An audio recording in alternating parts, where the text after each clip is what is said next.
In the blazing height of summer, the Chiyan rainforest in the eastern reaches of the Federation lay shrouded in drifting mist like a thin veil wrapped around the land. Towering ancient trees crisscrossed in dense profusion, and from the luxuriant canopy flocks of birds would occasionally burst into the air, crying sharply as they soared across the sky. High above the sun that once seemed eternal no longer resembled what people remembered. Many years ago it had been pierced straight through by an unimaginably colossal bronze ancient sword, whose tip now jutted out, revealing a portion of its blade.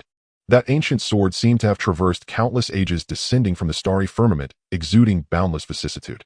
A powerful pressure radiated from it, forming a halo that shrouded the heavens as though it could suppress the very earth and compel all living beings to bow in worship. From afar, the tableau of sword, sun, and rainforest resembled a grand painting until a low humming sound in the distance shattered the stillness.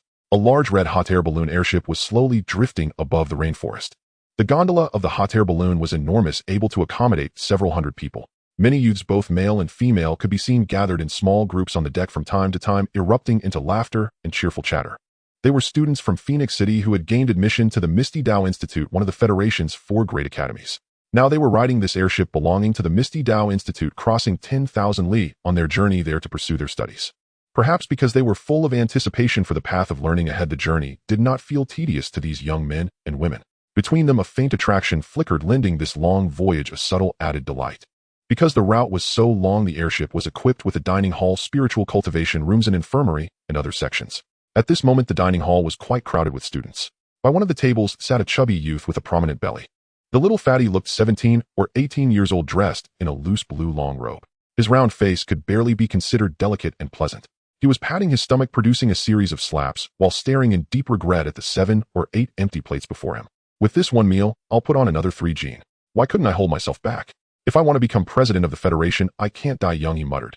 Wearing a bitter expression and full of remorse, the little fatty let out a loud belch. This little fatty was named Wang Baol, also one of the students who had been admitted to the Misty Dao Institute this year. His lifelong dream was to become an official, and he regarded becoming president of the Federation as his ultimate pursuit. The reason he harbored such a grand ambition could not be separated from his childhood experiences. In his memories, when he was small, his father would often place a heavy hand on his head and speak with a sighing, earnest tone. Baol, being an official is still the best path. You must remember, money may solve everything, yet you can still be bullied. If you never wish to be bullied, you must become an official, one who stands above others. At first, Wang Baol did not understand. Not until primary school, when he failed to hand in his homework on time and was scolded by the class monitor. After he gave her 2 candies, she not only recorded his name, but also reported him to the teacher. All this left an indelible mark upon his young heart. From that moment on, he wanted to become the class monitor, not to bully others, but so that he himself would no longer be bullied. But as he grew older, he realized there were many people who could bully even the class monitor.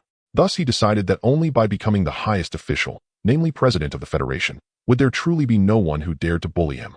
He had squeezed every effort into passing the exam for the Misty Dao Institute precisely because all high-ranking officials of the Federation were graduates of the 4 great academies. Unfortunately, fortune was not entirely on his side. The bloodline of his family was rather peculiar. He could still clearly recall that night a year ago when his emaciated father in the ancestral hall allowed him a single glance at the clan genealogy. It was the first time Wang Baol had seen their family register. He saw with stark clarity that among generations of ancestors, any whose weight exceeded 200 gene all died young, never living past 35. That night, Wang Baol had a dream. In it, before he could become president of the Federation, he had already been reunited with those corpulent grandfathers. During the year that followed, losing weight rose to a matter of utmost importance for him. Yet even after the Federation stepped into the Lingyuan era, as spiritual energy grew denser and ancient martial arts revived, and all manner of weight loss methods appeared in dazzling variety, Wang Baol tried almost all of them, only for his weight to continue its steady advance. As these memories surfaced, Wang Baol clenched his teeth fiercely and resolved that he would start dieting tomorrow. With that decision made, Wang Baol instantly felt much less pressure. Picking his teeth and humming a little tune, he lifted his head to gaze at the blue sky outside the distant window, his mind beginning to buzz with activity. I wonder whether Physician Liu liked the gift I gave him. That was an antique I slipped out from home. The old fellow ought to appreciate it, he mused. Comforting himself with this thought, he calculated that as long as he clung to Physician Liu's thigh, he would at least have a small backer within the institute. Teachers may have limited authority, but I'll still need to offer them gifts in the future. As for Physician Liu, at his age, his connections must be extensive. This move of mine should be the right one, he thought. Thinking this, Wang Baol felt delighted, convinced that he had drawn one step closer to the seat of the Federation's presidency. He had great confidence that he would one day become president. This confidence stemmed chiefly from his lifelong study of the autobiographies of high-ranking officials, from which he had distilled several so-called killer moves for navigating officialdom. Now in such a cheerful state, when Wang Baol looked out at the blue sky beyond the window, it seemed exceptionally beautiful. But soon his eyes abruptly widened. He noticed a mass of black clouds gathering in the distant sky, spreading as though to blanket the heavens. Lightning flashed within threads of electricity, flickering as the cloud bank slowly approached. The scene drew the attention of many students, prompting cries of alarm. "It's a thunder-magnetic storm," someone shouted. Wang Baol was also taken aback. Since the Federation had entered the Lingyuan era, the emergence of spiritual energy had given rise to many astonishing phenomena in heaven and earth. Former flying craft could no longer travel safely, leading to the birth of hot air balloon airships powered by spirit stones.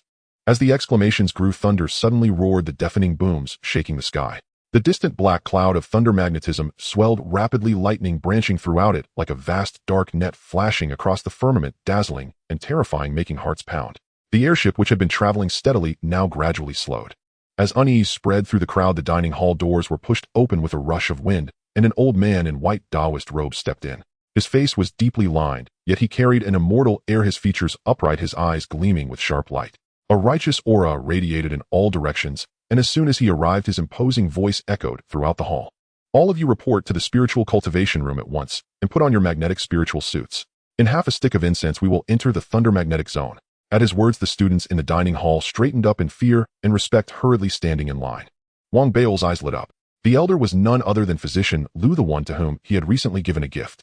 Seeing the old man's dragon-like stride and tiger-like presence, Wang Baol became even more convinced that his investment had been sound, thinking this old fellow was certainly no ordinary person and that he himself had made a masterful move.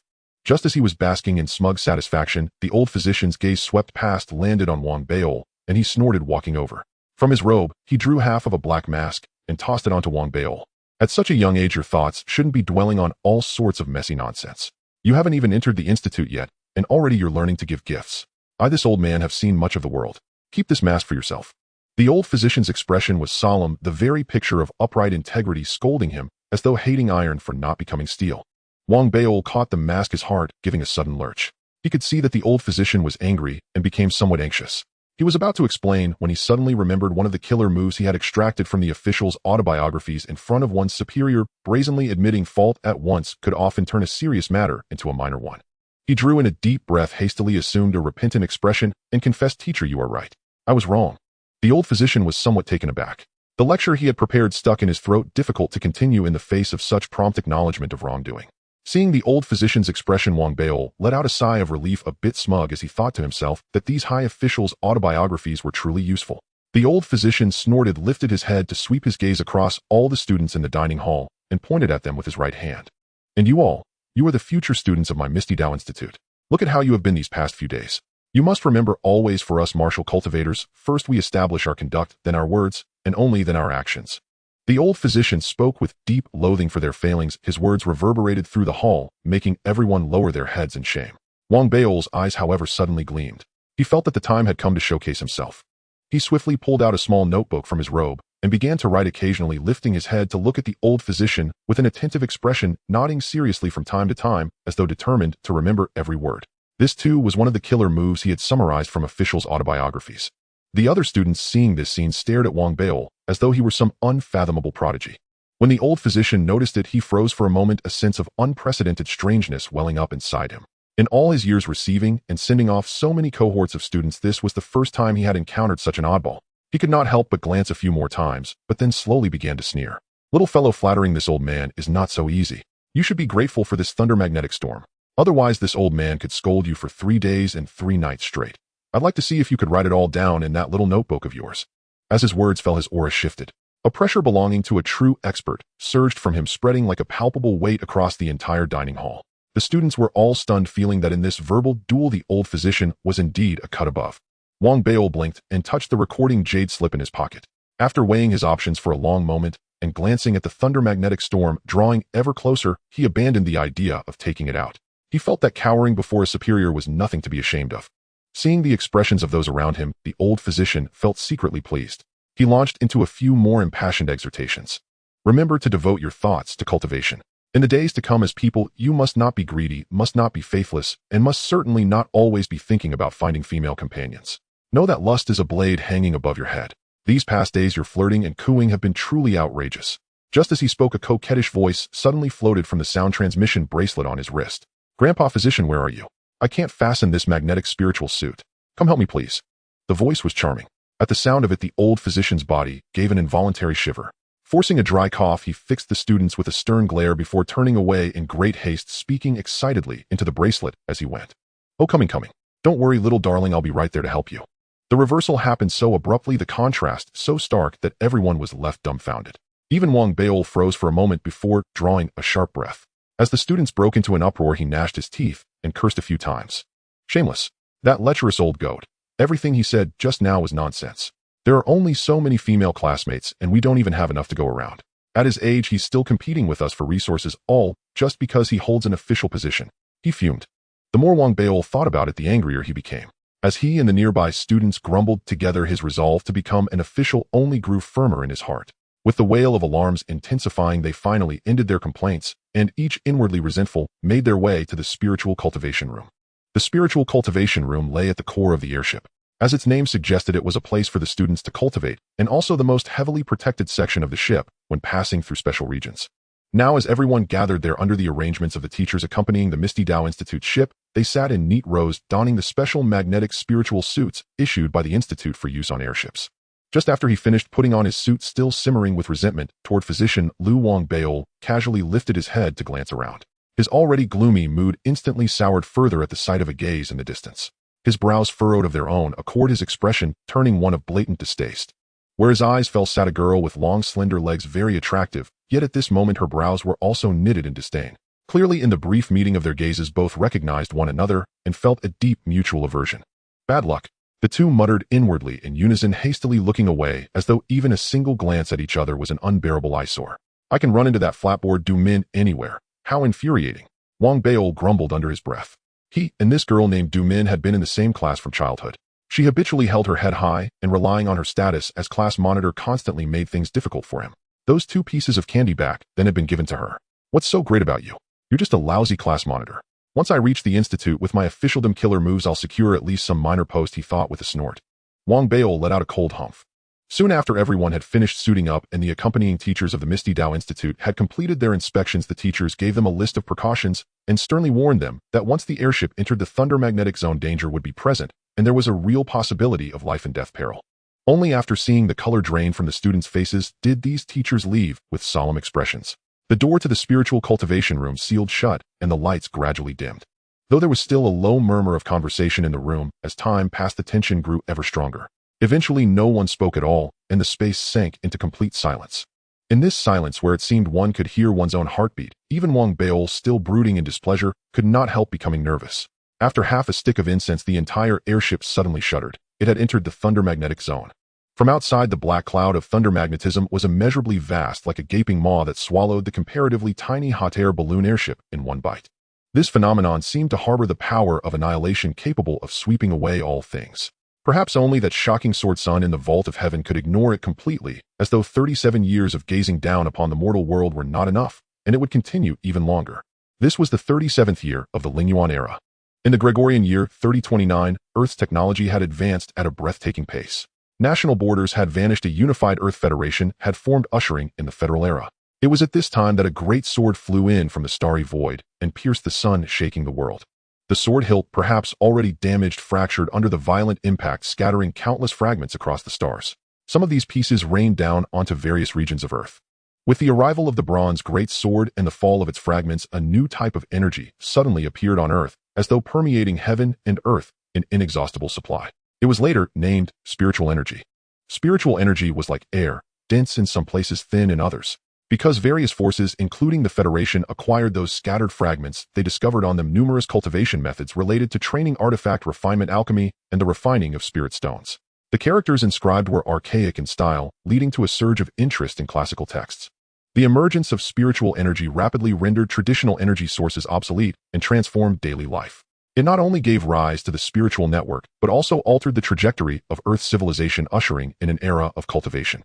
Ancient martial arts flourished, the world underwent sweeping upheaval, and an age of cultivation for all people began. This period came to be known as the Lingyuan era. At this moment, within the black thunder magnetic clouds, the red hot air balloon airship crawled forward. Lightning flashed incessantly around it, striking again and again, yet a gentle light screen radiated outward from the ship's surface, shielding it and keeping it steady and secure. Inside the spiritual cultivation room at the core of the ship, all the students, Wang Baol included, had unknowingly fallen asleep, as though some strange power were guiding them into a shared dream. Only in the main pavilion at the bow were 7 or 8 teachers awake. Some sipped tea, others smiled as they chatted leisurely, their demeanor utterly different from when they had been frightening the students earlier. The leader was an old man with a face full of wrinkles, holding a tobacco pipe and taking slow draws.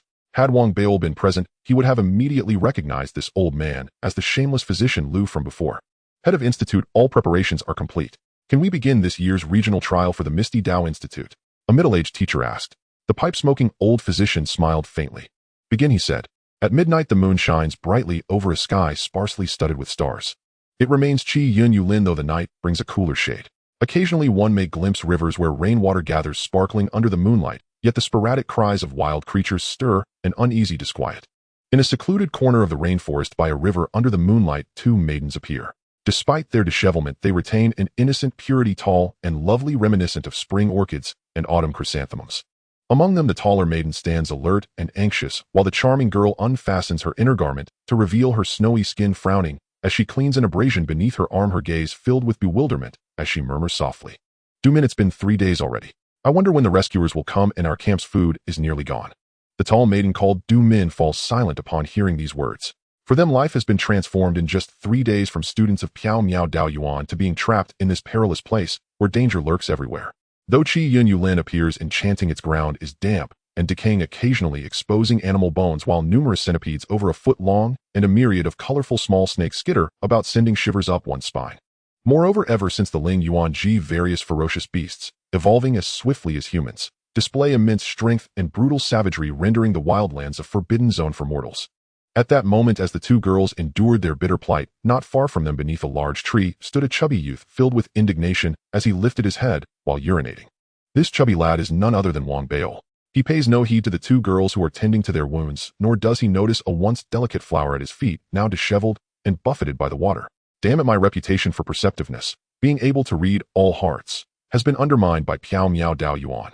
That Piao Miao Dao Yuan is such a trickster, staging everything so realistically that everyone even witnessed the spaceship explode.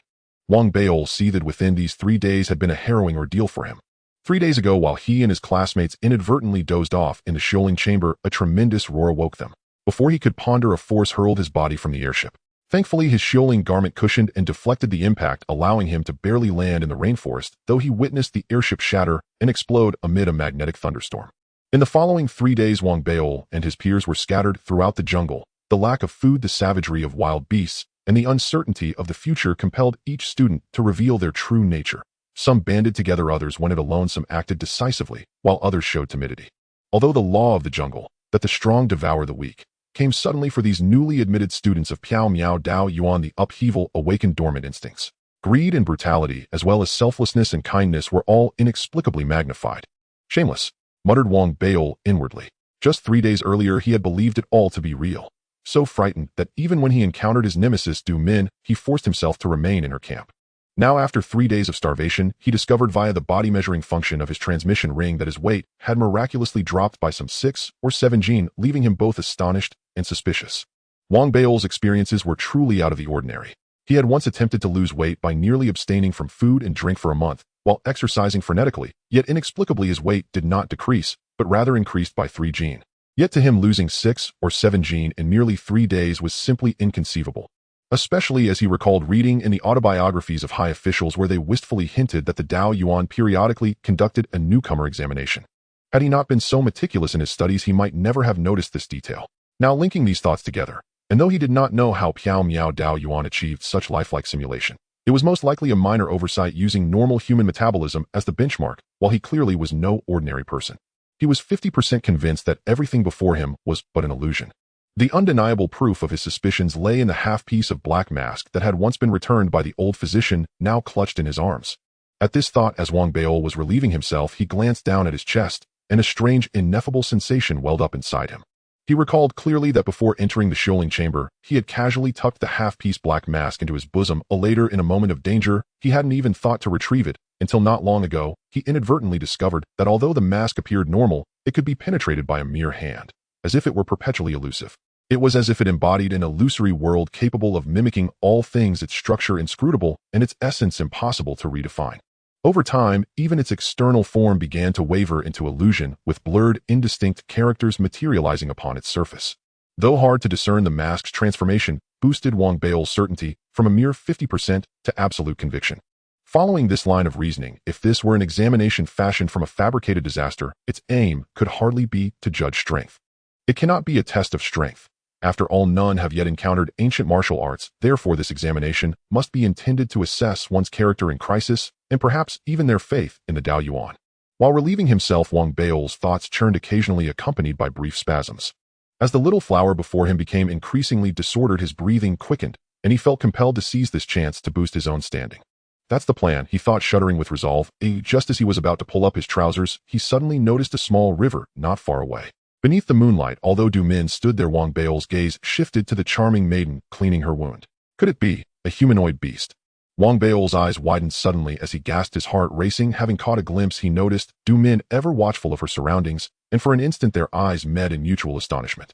Before she could scream, he glared, and while hastily pulling up his trousers, roared out, "What are you staring at? Haven't you ever seen a man urinate?" At his words, Du Min felt all her retorts choked back, and she trembled with anger, cursing furiously. She had never encountered anyone as shameless as him. "You fat bastard, you are a man too." Those words nearly swelled Wang Bao with anger, as since childhood he and the acid-tongued Du Min had been bitter rivals, each disliking the other. Moreover, both being in the same class and now enrolled in Piao Miao Dao Yuan, he took a deep breath and snorted. "You prissy, you also count as a woman." Du Min nearly spat out blood at these words, her forehead, veins bulging. Just as she was about to charge, Wang Bao sighed deeply. "My pure body laid bare for all to see. How shall I conduct my life henceforth?" With a look of utter desolation, he clutched his trousers and fled. His heart pounded furiously as cold sweat beaded his back. Thankfully, his quick reflexes had spared him greater peril. As Wang Bao made his escape, Du Min's eyes widened in anger, and she sprinted after him. Meanwhile, the charming Jiao by the river, hearing the venomous exchange between the two, appeared bewildered and oblivious to Wang Bao's lewd advances. Only when she saw Du Min chasing did she hastily don her clothes, her cheeks flushed as she ran after. At that moment, Du Min's angry shouts shattered the rainforest calm. From the direction of their temporary camp in the jungle, a crowd rushed over upon hearing the commotion, effectively blocking Wang Bao's path. At the forefront stood a young man clad in white, carrying a torch. His tall, striking features made him stand out as numerous students clustered around him, clearly following his lead. This man was none other than Lu Daobin, whose charisma had united his camp over the past 3 days at Piao Miao Dao Yuan. "Wang Bao, what have you done?" Lu Daobin immediately saw Du Min and the other girl charging in from afar with anger, while Wang Bao, still being chased, walked while tugging at his trousers. This bizarre scene left Lu Daobin momentarily stunned. Having long harbored affections for Du Min, he instinctively grew disdainful of Wang Bao. "I was merely urinating." Before Wang Bao could finish his explanation, a piercing scream burst forth from the duo, charging in from afar. At the very moment the scream sounded, a stench of blood swiftly filled the air, accompanied by a rustling sound like surging tides spreading as fast as a storm. Wang Bao suddenly turned his head. At the same time, Lu Daobin and the other students' expressions changed as they beheld an innumerable horde of snakes surging from the forest floor and branches around Du Min and the charming girl. The snakes, vibrant in hues and seemingly laden with venom, were so numerous that from afar they resembled a sea of serpents tightly encircling the two girls. Seeing the countless venomous snakes around the two girls, expressions changed dramatically, especially as the creatures bared fanged maws from which venom dripped with a hissing sound that was nauseating. Lu Daobin shuddered, and without a moment to regard, Wang Bao charged directly toward Du Min. Soon several other students, their eyes reddened with determination, dashed forward to rescue. Everything unfolded so rapidly that just as the group moved in to help, a heart-stopping infant's cry rang out from the jungle floor in the distance, and a red streak, as thick as an arm, visible even in the darkness, raced toward them. At intervals a body would lurch forward, revealing a pale head that no longer resembled a snake's, but unmistakably bore the face of an infant, albeit with eyes that exuded a ferocious fury capable of chilling the soul. The red-boned white infant snake. Someone among the students recognized it, and in panic shrieked, prompting everyone to retreat in unison. Lu Daobin felt his scalp almost burst open, his hair standing on end as his heart trembled wildly. The red-boned white infant snake was notorious, one of the 1,000 most ferocious in the Lianbong Ling Yuanji. Though its body was frail and its speed not unparalleled, its venom was so lethal that a mere touch would instantly liquefy a victim, leaving only a red bone behind, hence its name. Even though he secretly admired Du Min, his instinct for survival took over, and he subconsciously retreated far away, fearing that the rampaging red-boned white infant snake might also claim their lives. Upon witnessing all this, Wang Bao took a deep breath, and then instantly realized that everything was illusory, which lightened his spirit as his eyes brightened with the thought that an opportunity to impress the teachers had arrived. Since it's all fake, who am I to fear? With that thought, Wang Beol straightened his chest and glowered at his retreating classmates with deep disdain. Although Du Min, that bland girl with a sharp tongue and unsightly looks, always uses her authority to make things difficult for me, I, Wang Beol, am a noble man, a man of integrity, who fears no sacrifice, one who has transcended mediocrity and benefits his peers. In such a perilous environment, how could I, Wang Beol, retreat? Others may cower at the thought of death, but for the sake of my comrades I dare. That shameless fatso nearly became moved by his own words. Had he really forgotten that this world was an illusion? And yet, as if utterly forgetting, he became lost in the moment, as if only here was his heroism validated. All right, you blockhead, today I will show you what a real man is.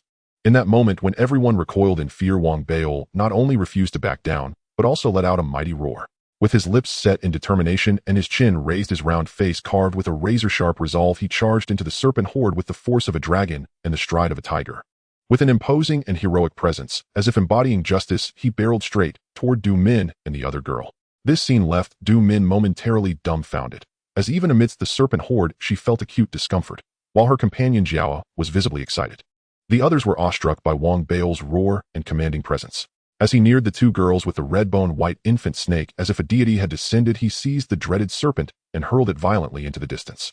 In that moment, he exuded an indomitable majesty, as if possessed by a saint. With righteous energy radiating outward, without pausing, he embraced the elated Jiao and tucked a dumbfounded Du Min under his arm, then dashed back toward the crowd. However, with serpents surrounding him, his backside was bitten multiple times along the way. By the time he returned, his face had turned ashen, yet he gritted his teeth and persisted until he safely delivered the two girls. Only then did he stagger exhausted and collapse. Perhaps I was a bit rash, my backside aches terribly. It proves that being a real man is truly arduous.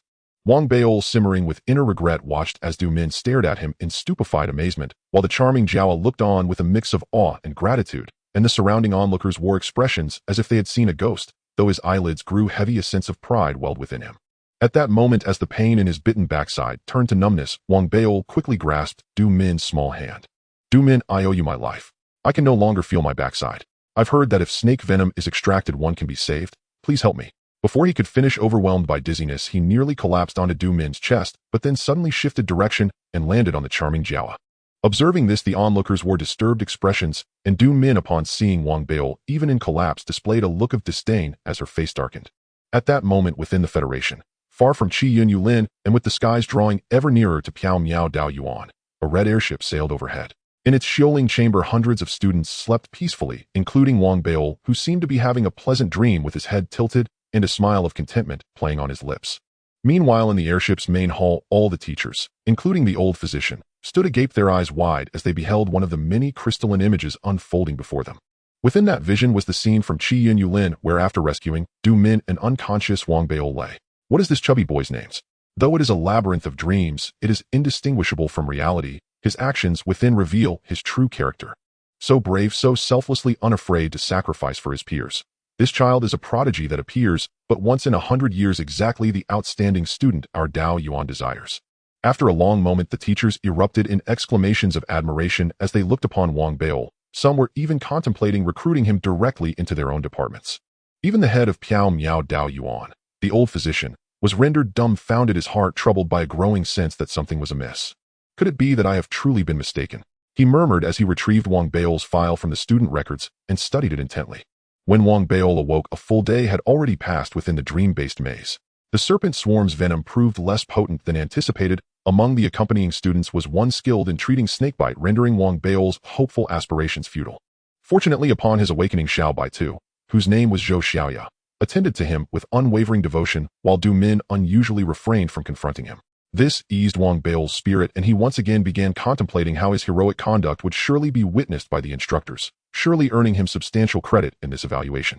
His sole source of frustration lay in the days that followed as the team traversed the dense jungle in search of their missing peers. Lu Daobin, perhaps stricken by guilt over prior events, suddenly seized every minor crisis, rushing forward to resolve them swiftly, thereby denying the already weakened Wang Beol any opportunity to shine. Compounding his dismay, no incident on the scale of the serpent swarm occurred, leaving Wang Beol convinced his extraordinary abilities remained tragically untested and forcing him only to watch bitterly as Lu Daobin accumulated evaluation points unchecked. If Lu Daobin continues like this, his hidden evaluation score may surpass mine. By the end, Wang Beol grew genuinely anxious, though this unease did not last long. Deep into the following night, as they camped beneath a narrow mountain pass known as Xiantian, a chorus of blood-curdling wolf howls pierced the stillness.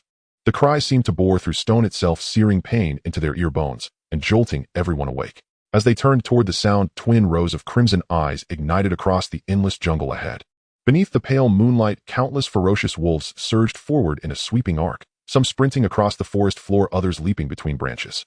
Their howls echoed with primal hunger, their eyes blazed with ravenous bloodlust, enough to freeze the bravest soul in terror. The sight descended like a suffocating gale, instantly draining color from Lu Daobin's face, drenching him in cold sweat, and sending chills racing down his spine. Run, wolves are coming. It's the Yogu wolves, countless Yogu wolves. Having matured markedly since the serpent incident, Du Min immediately shouted instructions, urging everyone to retreat into Xiantian and use its natural cliffside trenches as a defensive barrier against the pack. Lu Daobin's expression flickered with indecision, then hardened. Instead of retreating outright, he summoned fellow students to hold the line and buy time. Xiao Baitu, trembling yet resolute, supported Wang Beol as they fled with the crowd toward Xiantian. Yet Wang Beol himself was already frantic. To Wang Beol, conceding minor points to Lu Daobin had been tolerable, but now at last a monumental opportunity had arrived. He would not let Lu Daobin seize it. A sacred fire blazed suddenly in his gaze, his posture straightened, his steps halted with decisive force. Junior sister Xiaoya, go on ahead. Without pause, Wang Beol dashed straight toward Lu Daobin, seized him mid-stumble, and hurled him bodily toward Xiantian, roaring as he did so. Brother, you withdraw first. I'll hold them here. Lu Daobin stood utterly stunned, unable to react, before witnessing Wang Beol charge headlong into the advancing wolf horde. Everyone flee. I'll cover your retreat. In that instant, Wang Beol radiated an aura of righteous solemnity, so profound that even Xiao Baitu, watching from afar, felt her heart tremble anew. A few male students already inside Xiantian were galvanized by Wang Beol's valor. Blood surging, they turned back, ready to follow him, only to be kicked one by one back into the pass by a readied Wang Beol. Good brothers, go on without me, Wang Beol declared with noble conviction, even as inwardly he braced, terrified someone might steal his hard-earned points. To him, these wolves, however fearsome their visages, were nothing but evaluation points incarnate. The students he'd kicked back into Xiantian trembled violently, eyes shimmering with emotion.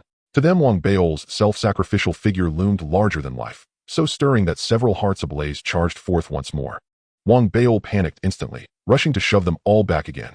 Fearing further interruptions, he gritted his teeth, planted himself at the entrance of Xiantian, and pressed both palms flat against the sheer rock face, transforming his body into a living barricade, shouting frantically all the while. I've been poisoned by serpent venom. I cannot outrun them. Forget me, just go. His voice rang with raw, unfeigned sincerity, shaking those who heard it to their core. At that very moment, the wolf pack surged forward en masse, howling with soul-rending fury, their bloodthirsty advance filling the air as they lunged straight for Wang Beol. The spectacle struck everyone inside Xiantian with visceral awe. Wang Beol, come back.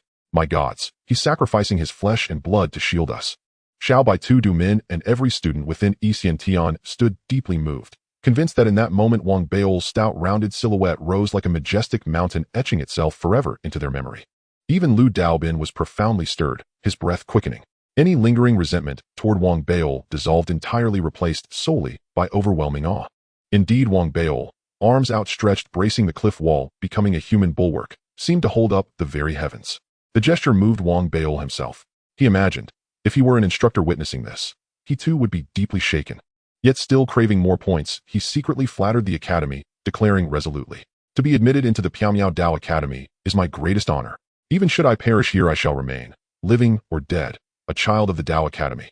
Wang Beol inwardly preened, supremely satisfied with his own words, certain no instructor could remain unmoved. But his pride was short-lived. In his single-minded pursuit of evaluation points, Wang Beol had unwittingly overlooked one critical detail: pain. Though this realm was an illusory dream, its sensations mirrored reality perfectly.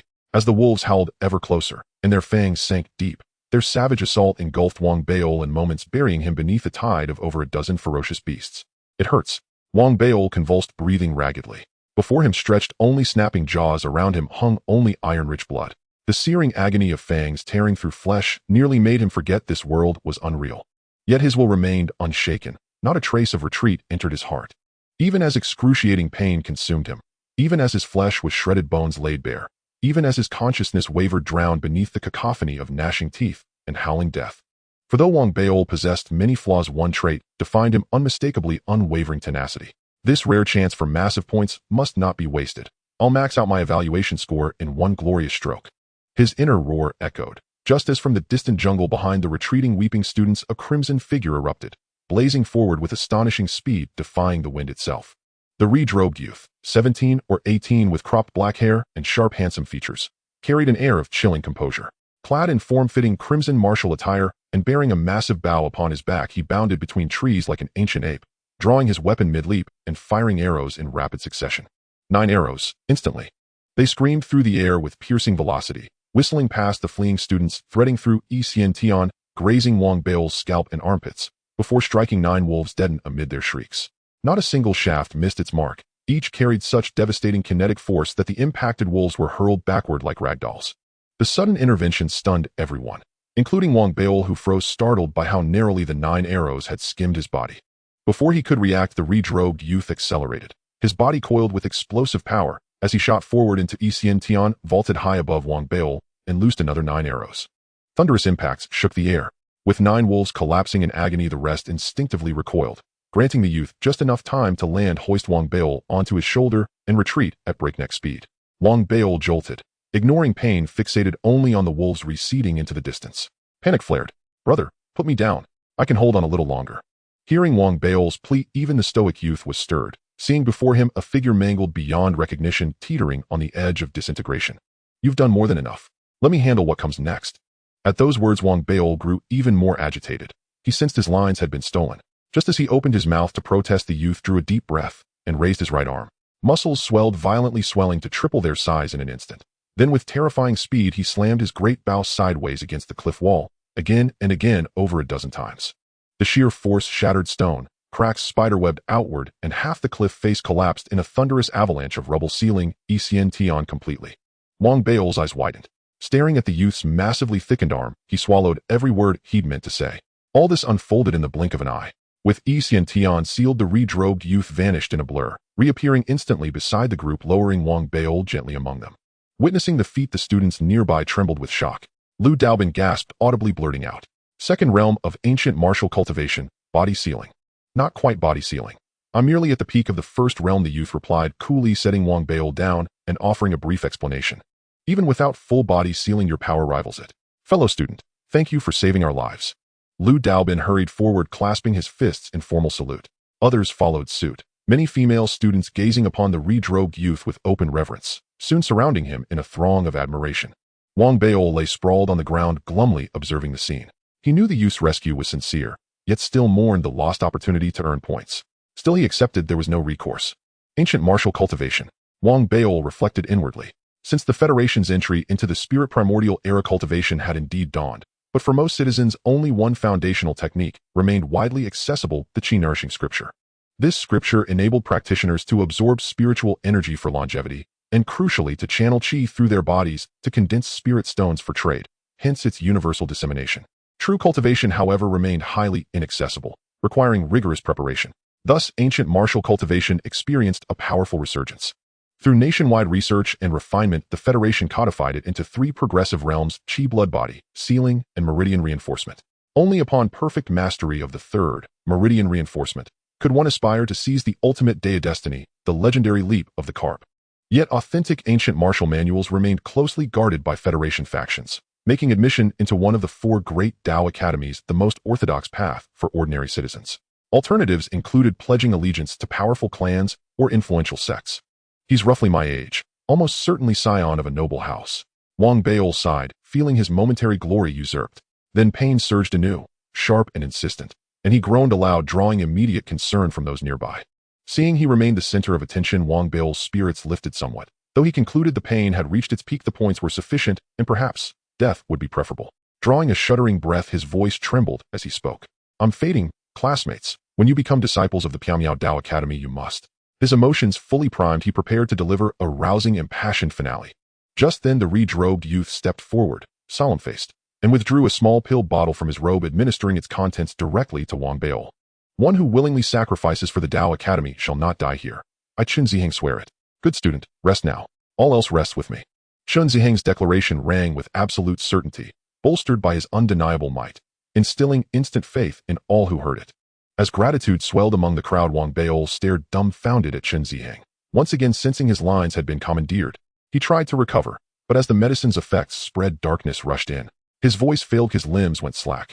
He lay there defeated, gazing blankly at the brightening sky, his mind reduced to a single bitter thought. He must have cheated, just like me. As Wang Beol fainted in despair, a red-hot air balloon airship sped swiftly through the real-world sky, nearing the territory of the mysterious city. However, at this moment, inside the main hall of the airship, there was a cacophony. This Wang Beol belongs to my alchemy department. Don't compete with me from the martial arts department, he is mine. Almost all the teachers were flushed and angry, some slamming the table, while others argued, clamoring for Wang Bao's enrollment in their respective departments. All of this stemmed from Wang Bao's selfless sacrifice, which had left them profoundly shaken. His bloodied and battered body moved them while his words struck like thunder in their hearts, especially the last line that stirred up intense waves within them. To live is to belong to the Dao Academy, to die is to be the soul of the Dao Academy. This statement exuded the bravery and loyalty that the Academy and its various departments yearned for in their seed students. They could not let him go to others.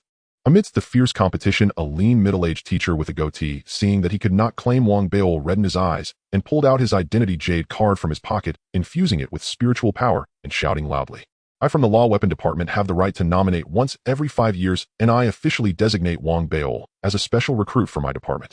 Who dares to compete with me?" As soon as he spoke, the jade card in his hand shone brightly, and in an instant the name Wang Beol on the crystal was followed by the words Law Weapon Department. This scene astonished everyone, as this privilege was exceedingly precious. Generally, when students enter the Dao Academy, teachers would evaluate whether the students they wished to accept could pass. Only a select few students would be offered a helping hand. However, regardless of the circumstances, this choice was always mutual. Yet, every department had the privilege that could only be used once in 5 years, which allowed them to directly designate a student as belonging to their department, accompanied by nearly luxurious treatment and resources, along with certain privileges that far exceeded their peers, akin to a legacy. Because of this, such privileges were mostly granted to students with special backgrounds or those who were exceptionally outstanding, making them extremely valuable. Although Wang Beol was indeed talented, others found it hard to justify using such a privilege, and they could not help but smile wryly and shake their heads. Seeing the expressions of his colleagues, the goateed teacher felt he was absolutely right this time. He thought to himself that with Wang Bao's character, if properly nurtured, his loyalty to the Law Weapon Department would surely reach an unwavering level. No matter how good the talent, there is always a possibility of betrayal. Only character and loyalty are priceless. At crucial moments, only such disciples will step up, justifying the investment in them. With this thought, the goateed teacher became pleased, glancing over at the old physician who had been frowning and contemplating Wang Bao's information. "Master, we from the Law Weapon Department have used our privilege to designate Wang Beol. You mustn't be biased. Rest assured, he is now yours as long as you don't regret it." The old physician lowered his head, continuing to look at the documents before him. He spoke lightly. For the mysterious Dao Academy, every student admitted would have a detailed file from childhood to present. At this moment, he focused on one line in the information, his gaze gradually sharpening. "Master, you." The goateed teacher was taken aback, and the other teachers were similarly stunned. Once he lost weight for a month without eating or drinking and exercised excessively, yet his weight increased instead of decreasing. Such a phenomenon that shouldn't occur in a normal person actually happened to him. The old physician sneered, flipping through the physical data of various students within the dream maze, his gaze landing on the weight fluctuation data of Wang Beol since entering the assessment. If I am not mistaken, Wang Beol has long known this is a false world and is aware of the assessment. He is cheating. The old physician raised his head, speaking decisively. "Impossible." The goateed teacher gasped, clutching his chest, feeling a wave of darkness before his eyes. "Whether he is cheating or not, we will find out with a simple test." The old physician looked at Wang Beol on the crystal screen, raising his right hand to manipulate the maze, and suddenly waved it. Suddenly, within the maze world, the survivors who had just escaped their calamity had yet to dissipate their joy when a thunderous roar erupted from the jungle ahead, sweeping in like a storm. Trees were directly destroyed by the sound waves, uprooted and exploding, causing the ground to tremble. A giant bear measuring 10 feet in size crawled out from the ground, roaring skyward. The giant bear's body was mostly decayed, yet its eyes were filled with ghostly flames, seemingly immortal. Upon appearing, it exuded a pressure that left everyone trembling, resembling a sovereign of the jungle, causing countless birds and beasts to shiver. This is impossible. God, that is. The ancient barbaric ghost bear. It can tear apart a second-level ancient martial artist comparable to a perfected ancient martial realm. The ancient barbaric ghost bear. In an instant, Lu Daobin's body went limp, and Xiaobai the rabbit, Du Min, and the others revealed profound fear in their eyes. Even the young man in red changed his expression drastically. What was even more terrifying was that after the ghost bear roared, it charged directly towards the crowd, each step causing tremors, exuding an overwhelming might. "Run!" It was unknown who shouted, but instinctively everyone scattered at high speed. Even the young man in red turned pale and retreated hastily. Only Wang Baol, just awakened from his stupor, saw the brutal giant bear, and his eyes suddenly lit up his originally weak body, now rapidly heaving. There are bonus points. In excitement, Wang Baol struggled on the ground, crawling toward the giant bear while shouting, "Classmates, hurry and go. Don't worry about me, I'll buy you time," Wang Baol said, barely picking up a stone and throwing it at the incoming giant bear. "Old bear, come and eat me. As long as I, Wang Baol, have breath left, I will not allow you to harm my classmates." Wang Baol roared, and the fleeing students felt immensely moved once more, many of the girls even bursting into tears. As the formidable body of the giant bear charged toward Wang Baol, seemingly about to tear him apart at that moment in the airship's main hall, the old physician sneered. "Did you see that? This kid's eyes are filled with excitement. Has anyone ever seen someone with such an expression before death, as if fearing they want die?" Looking at Wang Baol in the image, the other teachers wore strange expressions. Viewed from a normal perspective, Wang Baol was heroic, but from a suspicious standpoint, his flaws became glaringly obvious. This kid is too shameless. It's one thing to cheat, but to act this exaggeratedly. The teachers in the main hall could no longer watch. As for the goateed teacher, he was now gritting his teeth, regretting his decision, his heart bleeding, wishing he could beat his chest in despair. Heavens, my privilege. In the end, the old physician waved his right hand again, and instantly all the images in the crystal shattered and dissipated. All right, we are about to land at the Tao Academy. The assessment is over. As the dream maze collapsed, the last image Wang Baol saw was the giant bear covering the sky, which then, along with the world, transformed into murkiness, plunging into darkness.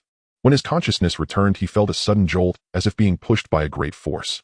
Upon opening his eyes, he found himself back in the airship's cultivation room, surrounded by the astonished and incredulous gasps of everyone. This? Weren't we in the pool cloud rainforest? How could this be? Did I dream it, or did everyone else dream it too? Wang Baol blinked, quickly feigning confusion, while loudly shouting, "You all hurry and go. Don't worry about me, old bear will fight you." His voice was so loud, and given his heroism in the maze, it was impossible not to attract attention. As he shouted, countless gazes immediately fell upon Wang Baol, especially his classmates, who were thrilled. "It's brother Wang Baol. Good brother. From now on, you are my big brother." Among those gazes were Du Min and Xiaobai the rabbit, who had just survived the ordeal. They looked at Wang Baol with newfound admiration, especially Xiaobai, whose eyes were filled with tears. It seemed that had she not been wearing the magical spirit suit, and at a distance, she would have rushed over. All of this made Wang Baol feel immensely proud as he pondered how to reap the admiration of the crowd when a majestic voice echoed in the cultivation room. "Students, below you lies the Tao Academy, and everything that just transpired was the assessment for new students at our mysterious Tao Academy. Your scores will count towards your credits. Lastly, welcome to the mysterious Tao Academy." Perhaps it was the authoritative voice that could comfort the heart, or perhaps it was the news of nearing the Tao Academy that rejuvenated the students in the cultivation room, who turned their heads to look out the windows. Though Wang Baol felt some regret, he could not hide his anticipation. Looking out the window, he immediately saw a massive lake on the ground below, appearing like a mirror reflecting the colors of the sky, incredibly beautiful. In the lake, 3 islands were arranged in a line with numerous boats sailing between them. As he got closer, he could see ancient buildings and countless figures on the islands. Especially on the outermost island, there seemed to be no fewer than tens of thousands of people, resembling a small city. Our mysterious Tao Academy, formerly known as the Academy, was established in the year 2348 AD, having experienced the Federal Era, participated in the Beast War, and entered the Spirit Element Era, transitioning to the path of Tao. To this day, it has a history of over 700 years, nurturing countless talented individuals and heroes, making significant contributions to the progression of civilization. The last federal president graduated from the mysterious Tao Academy. The lake you see is called the Greenwood Lake, symbolizing the youthful vitality of the greenwood years, joyful and reminiscent of youth. As for the 3 islands, they are the core of the Academy: Tianqing Island, the Upper Academy Island for true breath Taoists, and the Lower Academy Island for you students, each inheriting the mysterious Tao Academy's mission to exchange the heavens for the sun and moon above, and to ensure peace for the common people below. The majestic voice echoed in the cultivation room, filled with a sense of pride permeating the hearts of everyone, making all, including Wang Baol, deeply shaken by the grandeur and heritage of the mysterious Tao Academy. As the Lower Academy Island rapidly grew larger in everyone's eyes, they could see more than a dozen towering peaks on this largest island, resembling numerous swords poised to pierce the sky. On each peak, countless buildings existed with large characters visible even from the sky.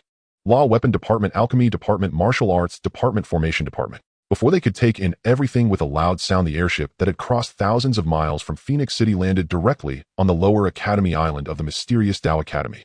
The mysterious Tao Academy has arrived. The Qiamiao Tao Academy is vast, especially the Lower Academy Island, capable of accommodating tens of thousands of students for study and residence. At this moment, in the southeastern part of the Lower Academy Island, where the airfield is located, dozens of gigantic hot air balloon airships are docked. Countless students filled with curiosity and excitement are descending from the airships with their luggage. Although there is a cacophony of noise, the predominant sound is that of joyful laughter. These individuals come from various regions of the Federation and are this year's admitted students to the Qiaomiao Dao Academy. On one of the airship decks, Wang Beol and others from Phoenix City are also carrying their luggage filled with excitement as they gaze at the blue sky and white clouds, admiring the distant peaks of various departments, feeling invigorated and filled with unspeakable anticipation. However, compared to their youthful exuberance, the elderly physician and the teachers emerging from the main pavilion appear somewhat strange, as they are already quite familiar with this group of students arriving from Phoenix City. They are particularly familiar with Wang Beol, prompting them to steal a few more glances at him. This scene immediately caught the attention of Wang Beol, who, although amidst the crowd, remained concerned about his assessment results, constantly observing the teachers' locations, which led him to sense something was amiss. Why is everyone looking at me? Could it be my assessment results are extraordinary? Haha, it must be that way. Wang Beol became excited, though a bit puzzled, as among the teachers was one with a goatee, whose gaze upon him seemed tinged with a sense of indignation. What's going on? Wang Beol pondered, sensing something was off with the goateed teacher. Before he could analyze further, all the teachers, including the one with the goatee, headed directly toward them. Chun Ziheng, come here, I will take you to register. As they approached, one of the teachers quickened his pace and called out to the boy in red. Chun Ziheng, appearing thoughtful, nodded and walked over, being directly taken away by that teacher. They could see the two talking as they walked, the teacher seemingly recommending something earnestly.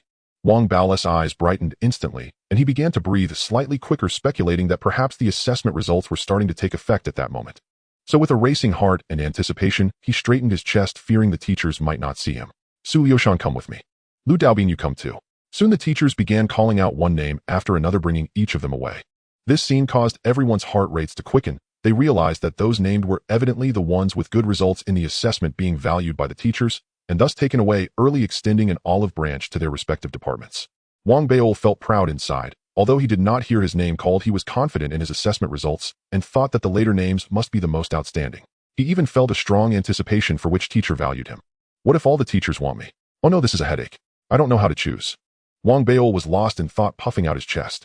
However, after waiting for a while, he saw even Du Min being called away, and at that moment, only about 80% of the hundreds of students beside him remained, leaving him somewhat bewildered. No way. Wang Beol wiped the sweat from his forehead, struggling to remain calm. Especially as he saw the teachers continuously taking people away, the remaining students dwindled. Until most teachers had left, even the elderly physician glanced at Wang Beol before departing, leaving only the goateed teacher, who looked as if someone owed him money, still there, causing Wang Beol to feel a bit dizzy. At that moment, the disgruntled goateed teacher's chest rose and fell rapidly, seeming reluctant, yet utterly helpless, as though he had to continue down a difficult path he had chosen, and he spoke. Wang Beol, aren't you coming yet? This phrase seemed to be squeezed out from between his teeth. After saying it, the goateed teacher turned and left the airship. Wang Beol was instantly thrilled, feeling that voice was like heavenly music. Without time to consider the other's expression, he hurriedly ran after him, eager to follow closely behind the goateed teacher, as if he would not hesitate to help carry his luggage. As they departed, the remaining disciples were uniformly led off the ship. These students who had not displayed anything special would choose their respective departments in the following days. At this moment, outside the airfield of the Lower Academy Island, the goateed teacher walked with hands behind his back, his expression dark, striding forward. Before him, several small airships were docked, and some previous year students in green academy uniforms were eagerly waiting there, often rushing over to greet any attractive girls that appeared. Upon seeing the goateed teacher approaching, they quickly became respectful. Teacher, please slow down. What department are we in?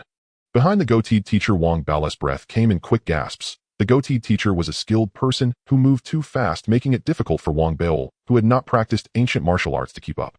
The goateed teacher, feeling frustrated inside, took out a purple jade pendant from his chest and tossed it to the rushing Wang Beol with a grunt.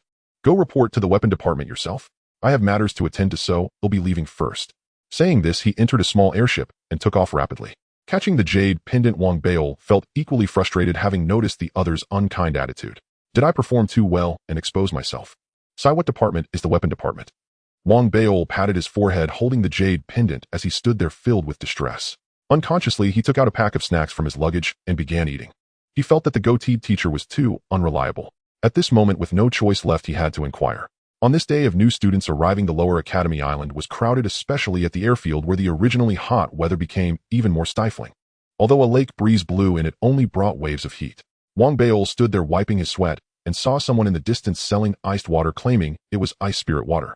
Although it was expensive, Wang Beol was not the type to deprive himself and hurried over to buy a few bottles to stash in his bag. While sipping the cool ice spirit water, Wang Bao looked around at the bustling airfield, even spotting someone live streaming the new students' enrollment, faintly hearing calls for gifts.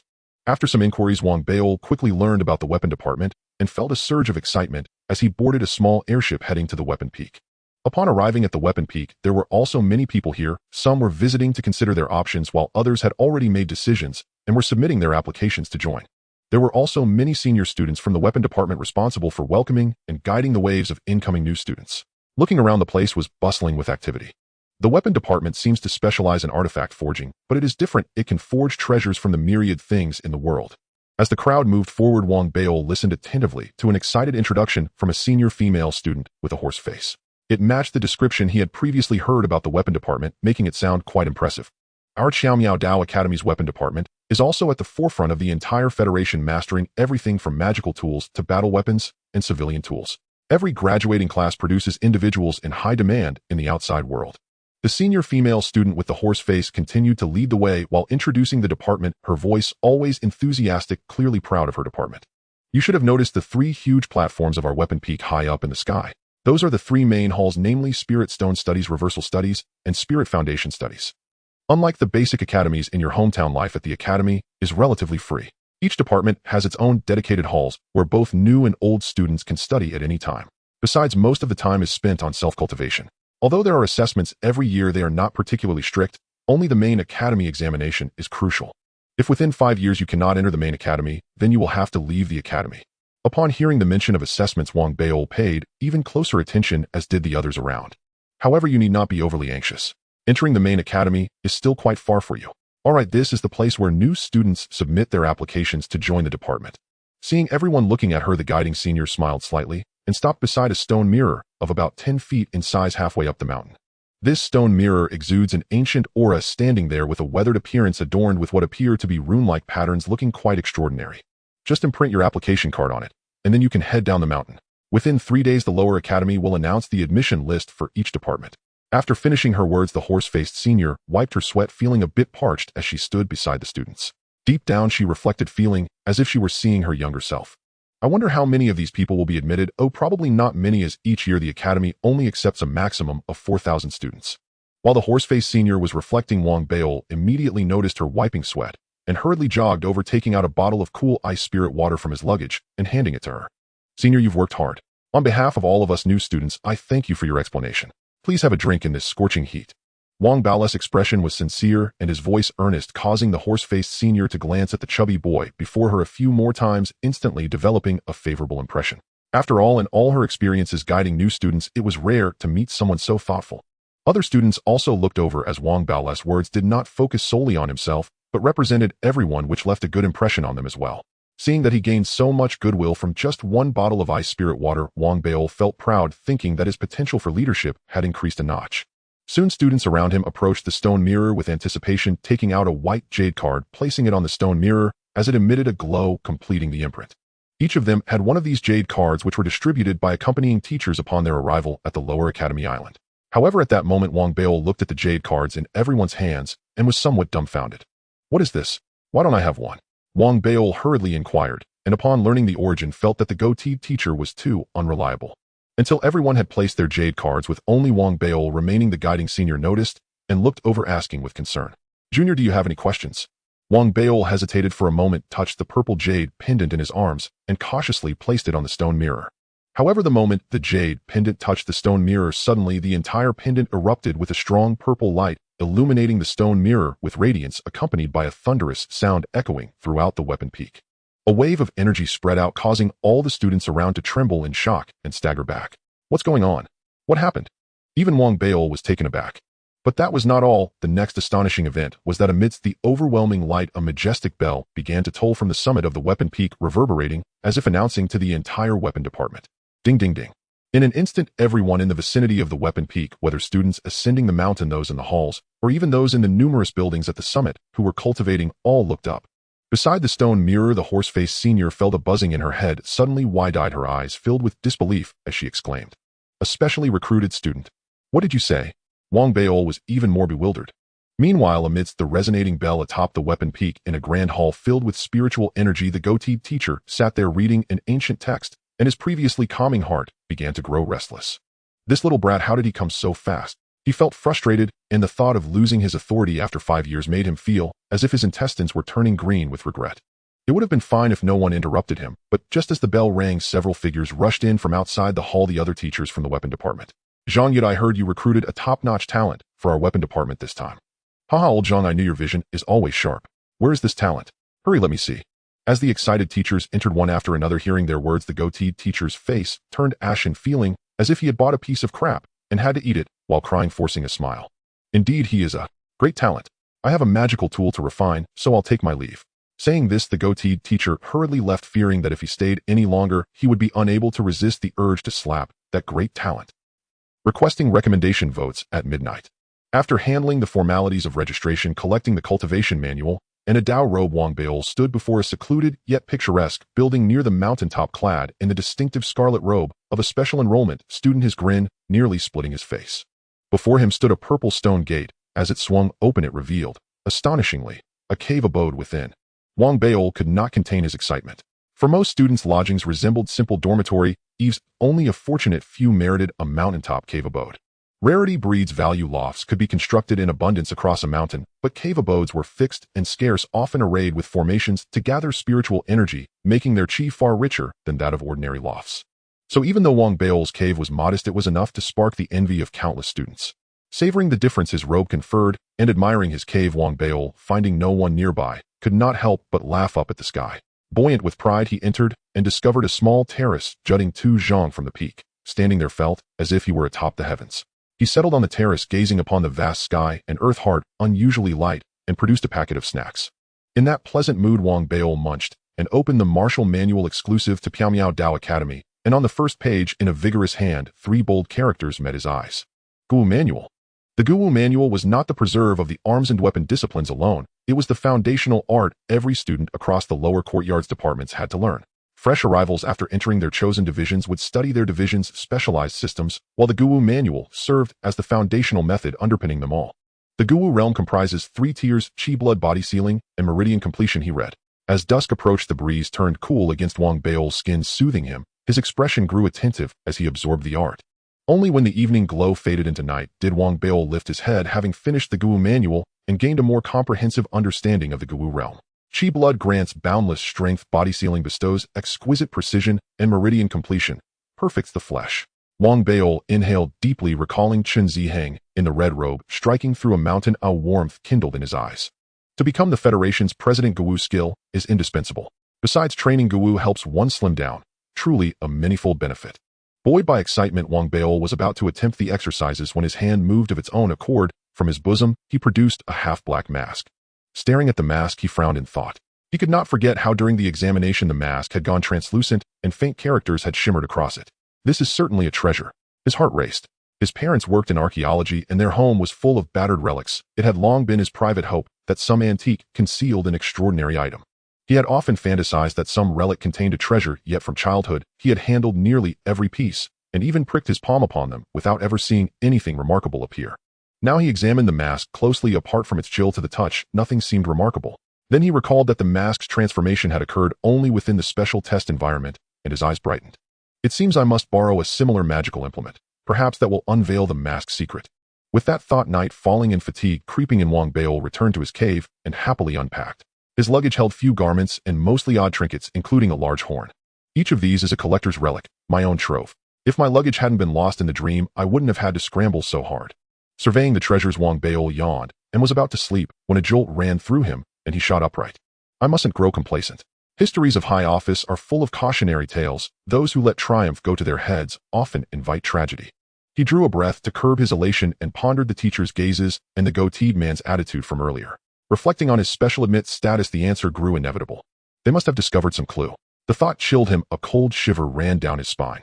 I must keep a low profile for a while, be as invisible as I can. Otherwise it will be dire. Worry settled over him. He did not want to lose what he'd just gained. He lamented inwardly that his disadvantage lay in having no backer. I need to find a patron, quickly. Time passed. 3 days later, with departmental rosters posted, the students took up their places on their respective peaks. With academy rules now known, life at Piaomiao Dao Academy was settling into a steady rhythm. During those 3 days, Wang Beil kept to himself, attempting the Guwu exercises and rarely stepping beyond his cave for fear of attracting the goateed man's attention, hoping the danger would pass if he lay low. But as the students settled, the incidents from the sectional examinations began to spread across the academy's spiritual net, rapidly becoming the subject of heated discussion. After all, nearly 100 hot air skyships and an equal number of simultaneous sectional tests had produced many remarkable newcomers who captured attention. Have you heard? Among the freshmen from Tianyan City, there's a LV Jingnan who set traps to slaughter the bone-chilling lizards. Formidable. That's nothing. I heard in the Fenghuang City test a powerhouse named Chun Ziheng appeared, on the verge of Guwu's second-tier body ceiling. 8 departments vied to recruit him, his renown precedes him. As departments across Shenyuan Island debated on the spiritual net, more names were put forward and exalted. This year's most dazzling is Chun Yaming. Rumor says she was born with a spiritual physique capable of refining spirit stones to 80% purity. She could have entered the Federation's top Bailu Academy, yet Piaomiao Dao Academy spent dearly to recruit her. Chun Yaming is exceptional, but another rival matches or even surpasses her. Zhui Yifan said to possess the Inkstar Eye. When he opens it, everything slows. He has perfected body sealing and is rumored to be one of the 5 lineage clan. War Marshal Department claimed him by right. Amid these clamorous debates, the new talent's reputations rose one after another. Even returning students felt the pressure. Although Wang Beil tried to stay inconspicuous, his status as a special admit and his conduct during the test, spread among the hundreds in the Fenghuang City trial, caused his name to blaze like a star. There were only 2 special admit students this year. One was Zhui Yifan and the other was Wang Beil. When they spoke of Wang Beil, they lauded his noble character and righteous spirit. To save his classmates amid the red-bone white infant serpent's onslaught, he plunged into the snake sea to buy them a chance to survive, sacrificing himself like bait. He uttered the stirring line, alive an academy student, a dead an academy soul. Moreover, when the ancient barbarian Ghost Bear appeared, though grievously wounded, Wang Beil staggered toward it, attempting to lure the beast away with his own body to rescue everyone else. These deeds spread swiftly, propelling Wang Beil's renown across the entire Shenyuan Island. Yet when Wang Beil, watching the spiritual net via his transmitting ring, saw all of this, he felt a chill. Not merely cold, but bloodless, convinced catastrophe loomed. Panic-stricken, he hastily posted a notice. "Hello everyone, I'm Wang Beil. You've misunderstood. I was terrified then. I didn't rush into the snakes selflessly. I thought Zhou Xiaoya looked beautiful, and I wanted to court her truly."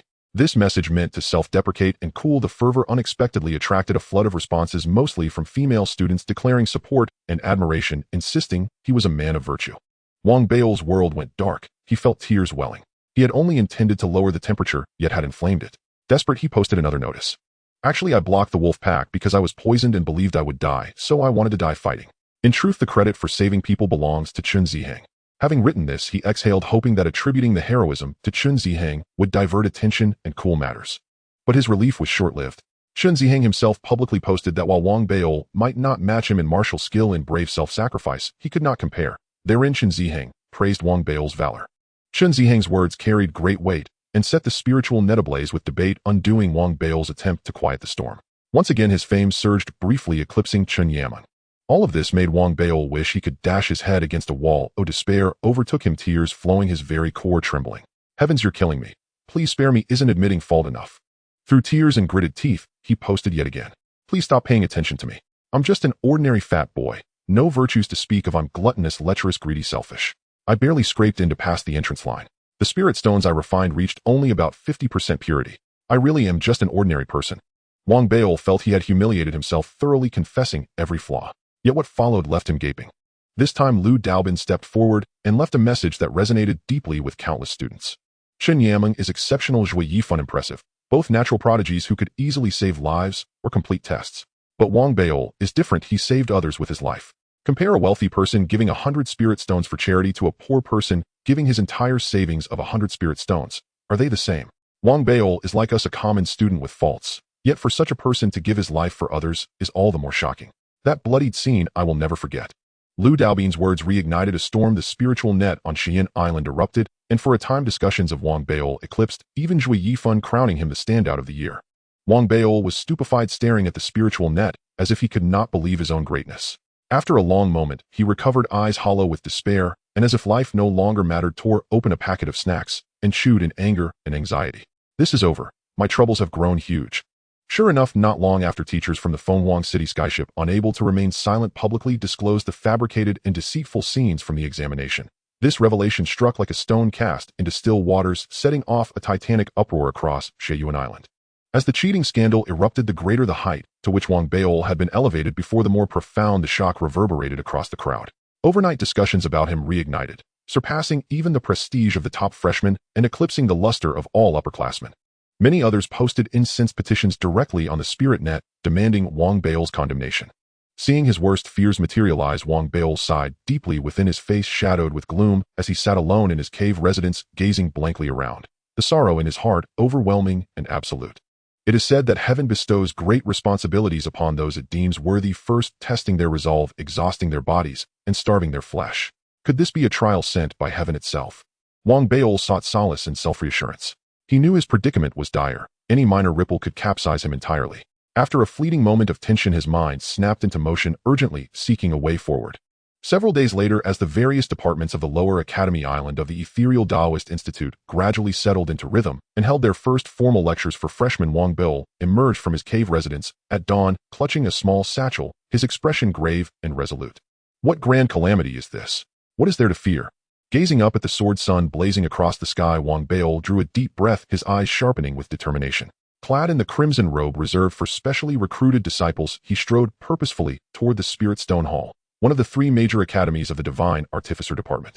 Along the path, clusters of students made their way toward the lecture hall, full of anticipation, lightfoot, and chatting animatedly. Yet the moment they caught sight of Wang Beol in his vivid red Taoist robe, they froze in unison, instantly recognizing him. Their expressions shifted instantly, and their hushed conversations inevitably pivoted toward him. It's Wang Beol, and he actually showed up, and how long do you think he'll last here at the Institute? I heard a senior instructor proposed expelling him, to set an example. Though their whispers were low, Wang Beol encountered so many classmates along the way that fragments inevitably reached his ears. Most would have crumbled under such scrutiny, panic flaring, anxiety scorching. But Wang Beol, a lifelong student of high-ranking officials' autobiographies, possessed a constitution of legendary fortitude.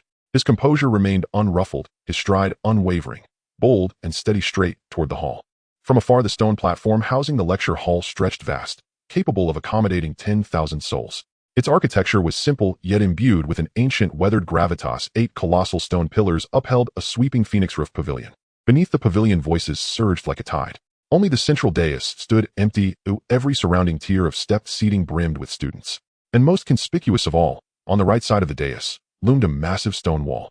Its surface was a deep azure upon which 100 names shimmered into view. Behind each name floated a numerical score, ranging from 90 for the first rank down to 82 for the 100th. With further decimal precision meticulously inscribed. At the hall's entrance stood a towering stone slab engraved with the Divine Artificer Department's motto: "N of the myriad paths in the world, let magical artifacts subdue them, spirit treasures constrain them, divine artificer tools dominate them, and if all else fails, let sacred weapons cleave them asunder." As Wang Beol approached, though the hall teemed with both upperclassmen and freshmen, and though murmurs swirled thick and chaotic, he remained utterly composed, his gaze fixed steadily upon the motto carved into the stone. The words radiated supreme, unassailable authority, a single doctrine poised to master all others. Their power struck like a physical force flooding the senses. Even burdened as he was, Wang Beol halted mid-step, his spirit jolted by their sheer magnificence. If before he had merely felt a passing curiosity toward the Divine Artificer Department, now, gazing upon those words, he felt a deeper stirring yearning awaken within him. Expel me. Preposterous. I, Wang Beol, have studied the autobiographies of eminent officials for a decade. What tempests have I not weathered? Steadying himself, he crossed the threshold of the hall and stepped boldly inside. The instant his striking crimson robe appeared within the hall, every nearby student turned, attention snapping to him like drawn blades.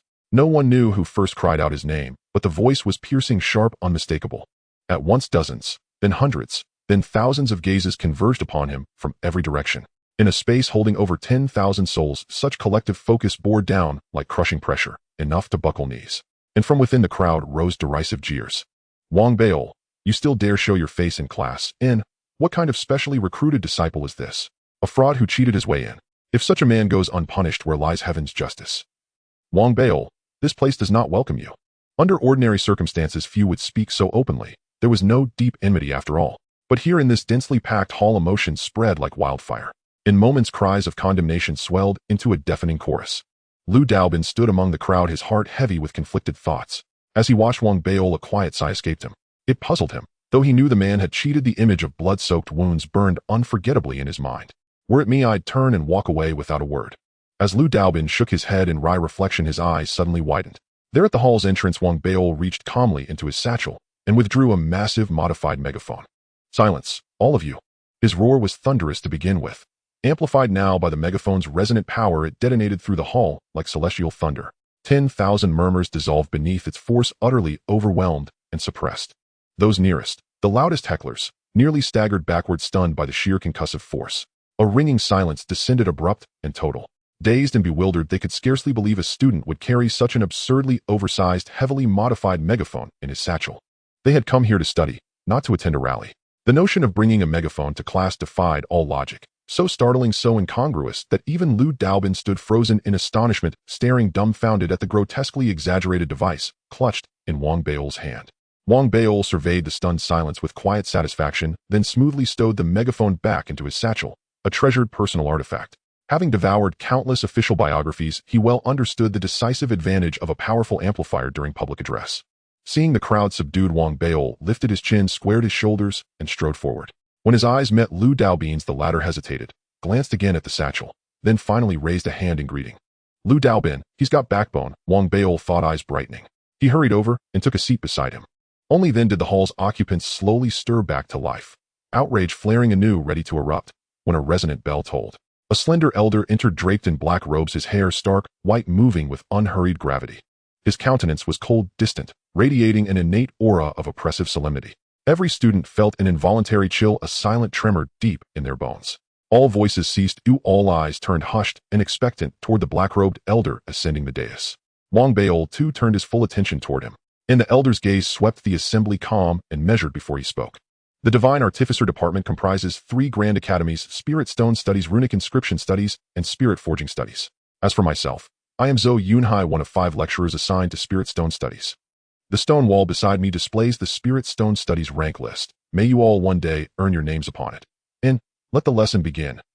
Yet before we delve into the art of Spirit Stone refinement, you must first grasp a fundamental truth. Why do we refine Spirit Stones? And why has the Spirit Cultivation Manual become a universal practice?" As he spoke, the elder raised his right hand and casually grasped the air, whereupon a milky white fist-sized stone materialized, hovering weightlessly above his palm. That display sent fresh ripples of awe through the students. Lu Daobin, ever the seasoned observer, drew a sharp breath beside Wang Baiol and murmured softly, "Master Zhou possesses a spatial storage artifact." Wang Baiol's eyes widened as well. Though he had heard of such artifacts, he had never seen one, nor had any ever appeared on the open market. They surfaced only rarely at elite auctions, commanding prices beyond his wildest imagination. As for the milky white stone, it was instantly familiar to every student, the blank foundation stone essential for Spirit Stone refinement. 37 years ago, when the Starblade descended from the heavens, a new energy flooded our world, spiritual energy. Its density was extraordinary, yet it arrived without precedent. Based on federal research, scholars concluded that given centuries of cultivation under such energy, jade and stone formations would gradually transform, yielding Spirit Stone deposits. The black-robed elder spoke calmly, even as the white stone in his palm began to glow with intensifying brilliance. Around him, the very air seemed to warp faintly. Invisible currents of spiritual energy swirling, drawn and guided by his will, merging seamlessly into the stone. But today marks only year 37 of the Spirit Era, far too soon for natural deposits to form. Thus, Spirit Stones must be manufactured artificially. This is why the Spirit Cultivation Manual was promoted universally, to turn every citizen into a miner, refining Spirit Stones to serve as currency, fueling global circulation and cultivation alike. Moreover, due to individual differences in affinity with spiritual energy and countless other variables, the purity of each person's refined Spirit Stone varies. Hence the concept of innate aptitude arose. For instance, admission to the White Deer Taoist Institute requires refining Spirit Stones of at least 70% purity, while our Ethereal Taoist Institute sets the bar slightly lower, though no less than 50%. His words, and the mesmerizing transformation of the blank stone, left the entire hall speechless. Such revelations clashed sharply with everything they had previously been taught, while the elder's effortless mastery left them awestruck. Every citizen is a miner, speaking while refining. Wang Baiol's heart hammered fiercely. He could refine Spirit Stones too, but only with absolute unwavering concentration. The slightest distraction meant failure. Unmoved by the student's astonishment, the elder continued refining the stone, his voice steady and unhurried. And then arises a new question: is the Spirit Cultivation Manual truly complete? I tell you plainly, what all citizens learn is only the upper manual, spirit absorption. Its purpose is to strengthen the body and draw spiritual energy into the flesh. Yet this energy cannot be retained. It flows through like a passing breeze, dissipating swiftly. However, if one holds a blank Spirit Stone and focuses intent upon it, the body becomes a conduit, allowing spirit stone refinement. These stones are ranked inferior, intermediate, superior, and ultimately the peerless seven-colored spirit stone. The lower manual, however, is accessible solely to divine artificer practitioners, for the blade hilt fragment containing its essence speaks exclusively of divine artificer forging. Its inclusion of spirit stone refinement in the upper manual is precisely what enabled its widespread dissemination and universal cultivation. The elder's voice flowed without haste. By now the blank stone blazed with incandescent light. With a flick of his wrist the radiance subsided, and a fine dust of ash drifted away, revealing nestled in his palm a much smaller crystalline rhombus, now unmistakably a spirit stone. A soft ethereal luminescence pulsed within it, radiant, serene, alive.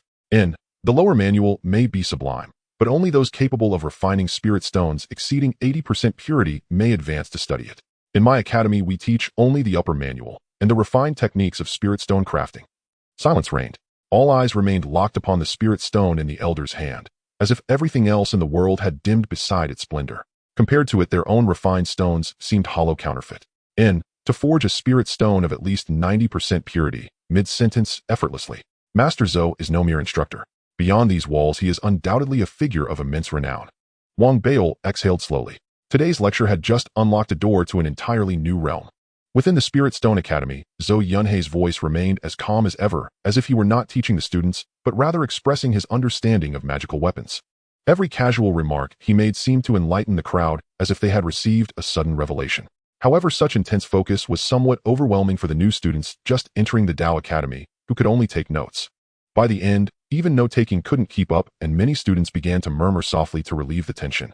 Wang Bail now understood why there were only 3 major schools in the magical weapons department. This was merely an academy, focused on teaching the techniques for refining spirit stones, and passing required more than a few lectures.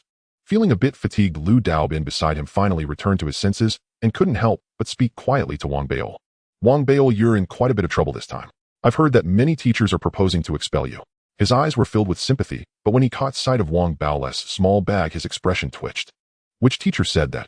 Wang Bail was somewhat angry. Though he had already made a decision and prepared himself, he still felt distressed. Lu Daobin patted Wang Bao's shoulder, feeling emotional and reminding himself to take this as a lesson. He was about to offer some comforting words when suddenly 2 figures walked through the academy's entrance. These 2 were clearly upperclassmen dressed in black robes distinct from those of other students, their expressions solemn. As soon as they appeared, they instantly raised the vigilance and attention of all senior students in the academy. What's happening? The disciplinary department is here. They are here, and wherever they go it's bound to be a bloodbath. Even the new students who were unaware of the identities of the 2 understood upon hearing the upperclassmen's discussions and seeing the solemnity on the newcomers' faces. Wang Bao's heart skipped a beat, sensing something ominous. Zhou Yunhei's brow furrowed as he looked at the 2 black-robed students who respectfully clasped their fists to Zhou Yunhai and presented a jade slip. Zhou Yunhai frowned as he read the contents, then raised his gaze to scan the students, ultimately landing on Wang Bail. After that glance, all the students in the academy turned to look. Their expressions varied, but they all seemed to have an answer. They knew Wang Bao's situation had finally attracted the attention of the lower academy, and it was time for action. Even though Wang Bail had a plan in mind, he still felt somewhat nervous, especially when he noticed the 2 black-robed students glaring at him clearly with ill intentions. Wang Bail, come with us, one of the disciplinary department members said coldly. Before Wang Bail could rise, Zhou Yunhai let out a cold snort. Enough. We will discuss everything after class. Now you may leave. Upon hearing this, the 2 disciplinary students hesitated, not daring to offend the teacher. They bowed their heads, acknowledged it, and stepped back to wait at the academy's entrance, while Zhou Yunhai continued with his lecture. Wang Bail let out a sigh of relief as he looked at Zhou Yunhai, feeling grateful. Although he already had a method to counter the situation, having some extra time was beneficial, allowing him to refine his thoughts. He closed his eyes to calm himself. During the remaining lessons, many students relished in Wang Bao's misfortune, but that was not the case for everyone. The vast majority still felt detached and continued taking notes. Lu Daobin sighed, internally unsure how to comfort Wang Bail. He knew that once Wang Bail was expelled, he and his peers would be in entirely different worlds. Even if they encountered each other in the future, the situation would be filled with lament. As time passed amidst these thoughts, 2 hours later, when Zhou Yunhai concluded the class and left, all the students immediately turned to Wang Bail, and the cold, piercing gazes of the 2 disciplinary members also fell upon him. Do we need to ask you again, Wang Bail? Wang Bail finally opened his eyes, his expression calm, somewhat different from his usual demeanor. He wordlessly walked down with the 2 disciplinary seniors, leaving the academy. As he departed, a buzz of discussion erupted within the academy. Is Wang Bail really about to be expelled? Is that even a question? Didn't you see that the disciplinary department came? Anyone taken by them never returns unscathed. Amidst these discussions, many people rushed out to follow, eager to witness the entire process. After all, this incident had a significant impact due to Wang Bao's special enrollment status. The situation had even drawn attention from students of other departments who began to take notice after hearing that Wang Bao had been taken away. Ignoring the crowd trailing behind him, Wang Bao maintained an unprecedented calm as he followed the two disciplinary seniors directly towards the peak of the magical weapons department. The two seniors in front exchanged cold smiles. They had taken away many students over the years, and while there had been some stubborn ones like Wang Bao, they believed that if he came out unchanged it would indeed be remarkable. Without exchanging a word, the number of followers behind them continued to grow. When they reached the hall at the peak, the two disciplinary seniors finally paused, stepping aside to indicate that Wang Bao could enter alone.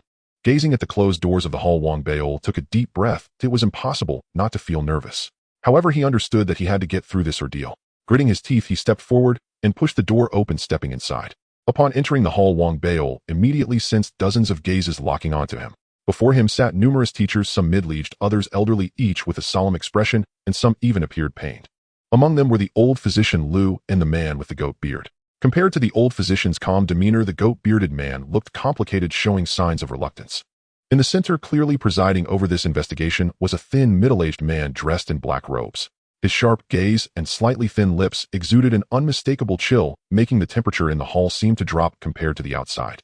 Not all of these individuals were teachers from the Magical Weapons Department. They had gathered here specifically due to Wang Bao's special enrollment status to investigate the cheating incident.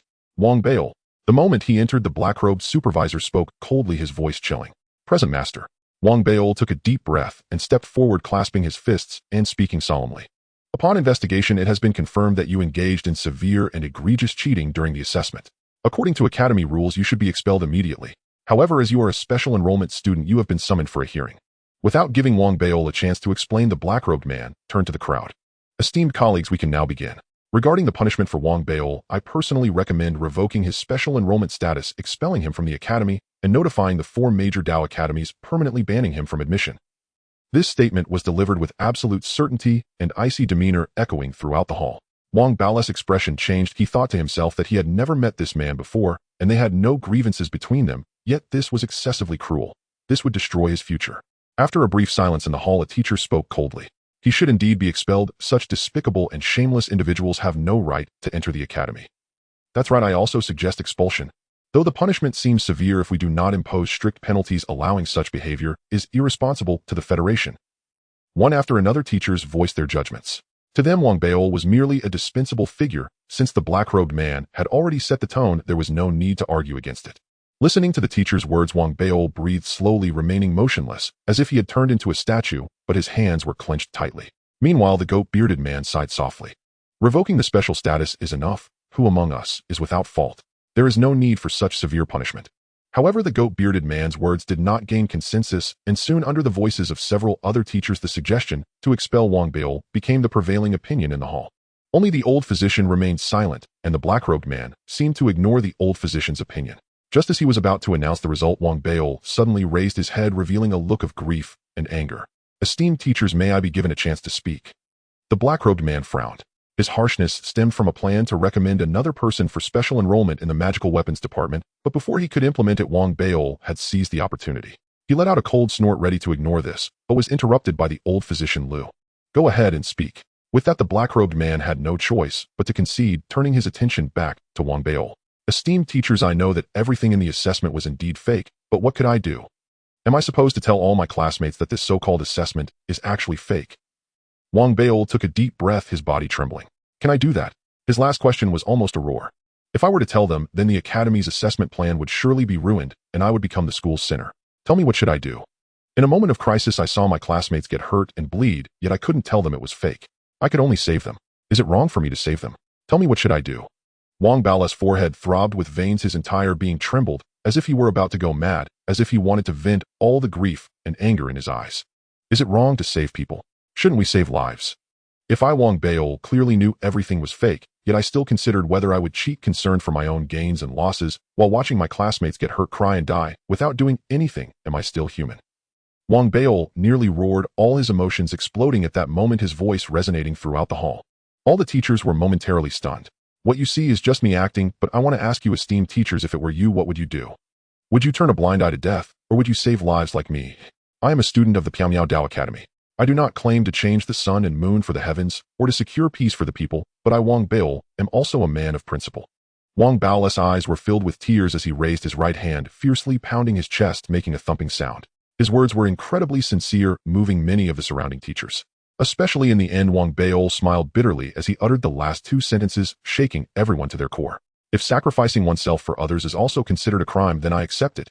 If being clever and perceptive is also considered a crime, then I accept it. If that is the case, I, disciple Wang Baol, willingly accept punishment. Wang Bao's voice was resolute as he bowed deeply to all the teachers present. In an instant, the entire hall fell silent. All the teachers gasped, their expressions shifting continuously as they stared at Wang Baol, utterly moved by his words, which were filled with righteousness and reason. Only the goat-bearded man and others who had witnessed Wang Bao's performance felt a sense of something being off despite being touched. The black-robed man squinted, staring at Wang Baol, wanting to say something more, but finding himself at a loss for words. To him, while Wang Bao's words had flaws, they were tightly bound to moral righteousness.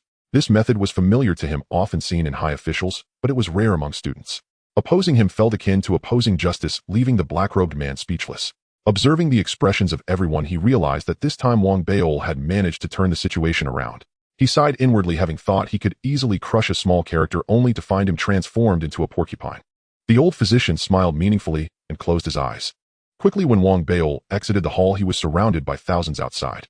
Many who were jealous of his special enrollment status and relishing in his misfortune were preparing to witness his downfall when a profound voice echoed from within the hall, resonating throughout the magical weapons department. Upon investigation by our academy, it has been confirmed that Wang Baol did not violate any regulations during the freshman assessment. His special enrollment status is hereby retained. This is an official announcement. A voice weathered by time, yet imbued with solemn authority, reverberated throughout the divine weaponry department. Every disciple outside the grand hall felt their spirit jolt, especially those who had earlier gloated, now standing wide-eyed and speechless, disbelief etched upon their faces. For a moment, silence fell over the courtyard beyond the hall. All eyes converged upon Wang Baol as he strode forward, head held high and shoulders squared, the crimson robe of his special admission status blazing vividly against the hush. Instinctively, the crowd parted, carving a path before him. They watched him recede into the distance, and only after a long pause did sharp intakes of breath and sudden waves of astonishment erupt. He's unscathed, and how is this possible? He was accused of cheating, yet they declare no violation. Amidst the clamor, Lu Daobin stood among the onlookers, equally shaken. Unbidden memories surfaced Wang Baol's heroic bearing during the examination, and that startling moment in class when he pulled out a colossal megaphone. Profoundly inscrutable. After a long silence, Lu Daobin drew a deep breath, convinced at last that Wang Baol's special admission was no fluke, that beneath his unassuming exterior lay an extraordinary essence, rare and unmistakable. Lu Daobin was not alone in his awe. The senior disciples from the Academy Discipline Bureau, who had escorted Wang Baol here, exchanged glances, each seeing in the other's eyes the same incredulity.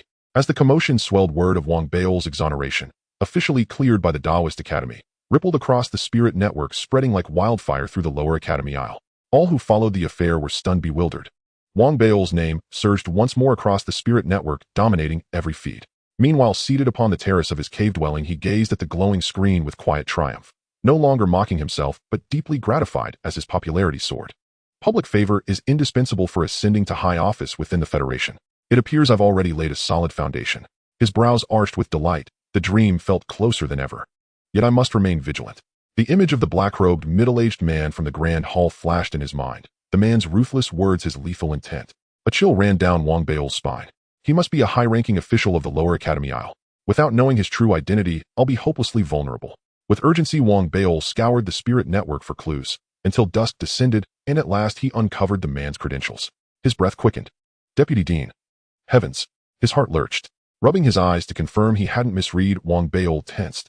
This title carried immense weight.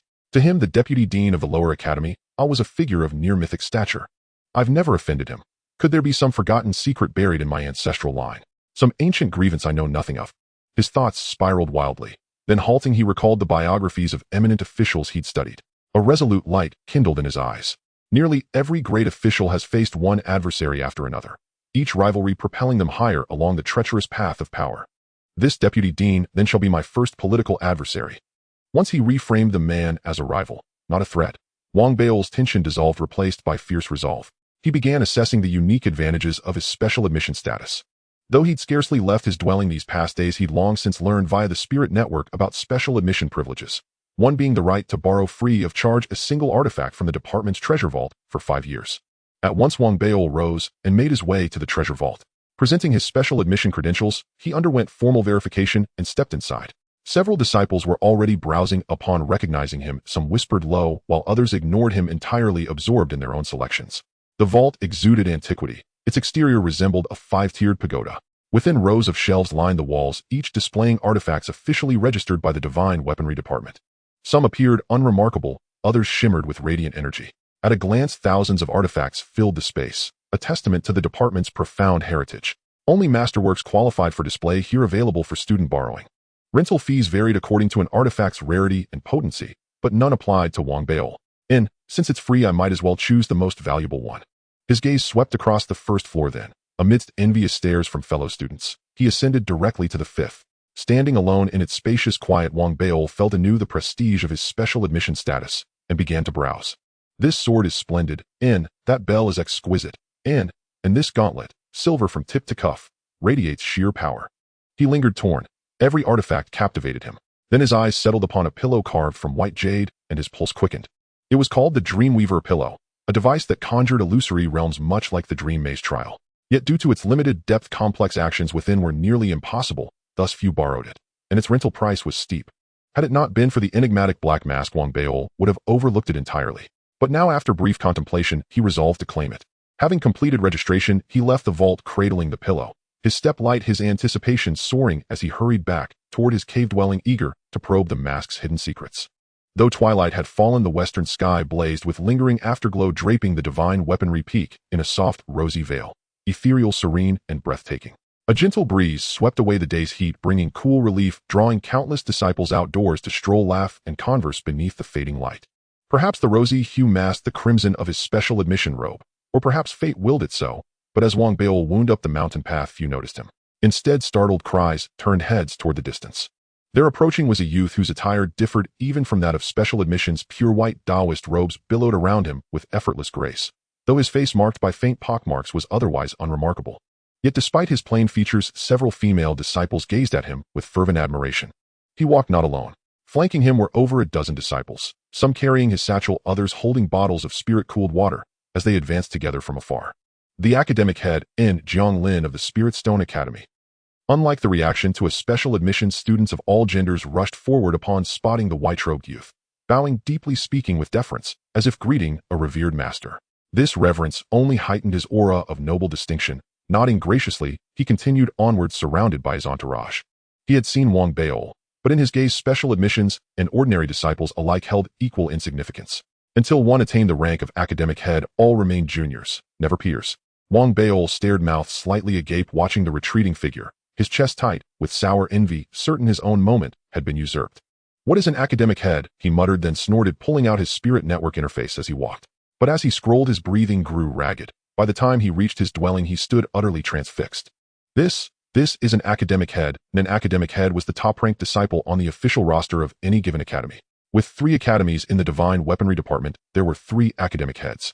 Beyond certifying absolute excellence within the academy, an academic head bore another title, disciple of the dean. All academic heads across departments were formally recognized as disciples of the dean himself, addressing one another as senior or junior brothers, a bond far surpassing mere classmate ties. Moreover, academic heads wielded authorities even special admissions lacked. Special admissions conferred convenience and privilege, but academic heads exercised real institutional power. They oversaw discipline and conduct for all disciples within their department. That single mandate alone was enough to command universal respect and quiet fear.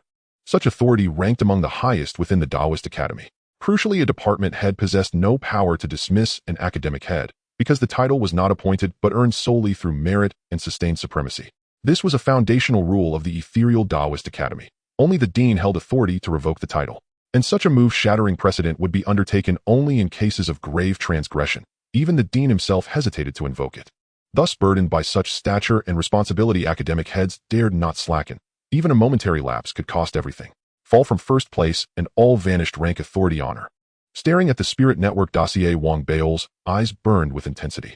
Becoming an academic head seemed nearly impossible. He recalled the Spirit Stone Academy's leaderboard. The top name, Jiang Lin, bore the numeral 90, signifying he had refined spirit stones of 90% purity. Unless I refine a spirit stone purer than his, it's utterly unthinkable. Wang Beol sighed, suppressing his bitterness. He was no petty envier. To him, the academic head's commanding presence reflected genuine, unattainable excellence. With longing tempered by resolve, he set aside his thoughts, retrieved the Dreamweaver pillow from his satchel, and the black mask, and after a moment's pause activated the pillow. The world blurred, then dissolved, reforming as a vast frozen tundra. A biting wind lashed his skin, making him shiver. And truly immersive. He scanned his surroundings. Snowflakes drifted from a leaden sky. The ground gleamed with thick, glassy ice. Even distant frostborn creatures moved with lifelike precision, every detail rendered with uncanny realism. Turning his gaze inward, he checked his right hand. Remembering his caution, he'd gripped the black mask before entering. Now looking down, he saw it blurred, fragmented, parts sharp, parts dissolving, as if the dream realm itself struggled to render it coherently. It works. Excited, he leaned closer, studying it intently. Minutes passed before the image steadied, though still incomplete, yet the characters etched upon its surface reappeared clearer than before. Perhaps because he now held it close to his eyes, or for some unknown reason, the script sharpened further. With painstaking focus, Wang Beol gradually deciphered each character. The supreme void devouring chi art, and he blinked, then read on, until the final character faded from view. His body locked rigid, then trembled violently. His eyes blazed with incandescent, overwhelming elation. Supreme void signified creation from absolute emptiness. Devouring chi surpassed mere chi cultivation by orders of magnitude.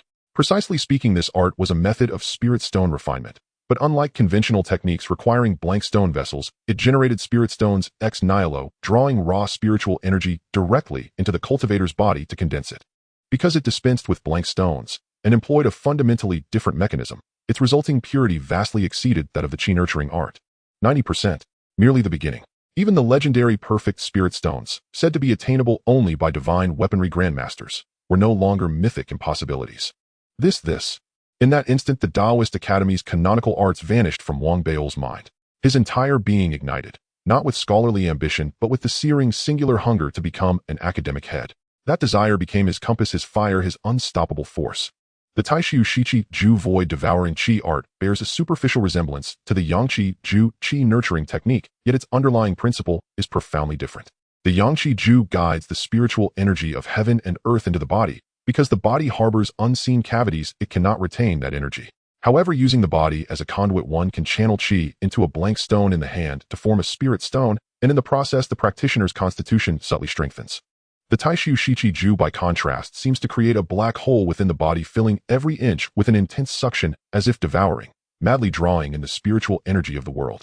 Even if ordinary bodies have innumerable vents that let chi slip away, this suction overwhelms the rate of dispersion. As a result, spiritual energy accumulates continually inside the body, and because of this extreme condensation, one need not rely on a blank spirit stone to coalesce a spirit stone in the palm. Consequently, the purity of such spirit stones far surpasses that of others. After all, the greatest challenge a fabbing master faces is how to purge the impurities inherent in a blank spirit stone. Someone in the Federation had once conceived a similar notion, but no one could realize it. It remained the stuff of imagination. Yet now before Wang Beol, this single tome of the Taishu Shichi Ju resolves everything perfectly. It appears that as one cultivates the Taishu Shichi Ju, the devouring power grows from faint to fierce. Wang Beol left the dream in a frenzy of excitement, sitting cross-legged in his grotto, eyes aglow. The technique seemed to beckon. He grew ever more elated, and forgetting all else, closed his eyes and immersed himself in study and practice. He already possessed years of foundation in the Yangqi Ju and was no stranger to guiding spiritual energy. As he calmed his mind, he immediately perceived the vast, almost infinite swell of spiritual energy around him. Though the Taishu Shichi Ju appears simple, it presents many practical difficulties. At first, Wang Beol stumbled, often drawing energy and only to have it dissipate faster than he could condense it.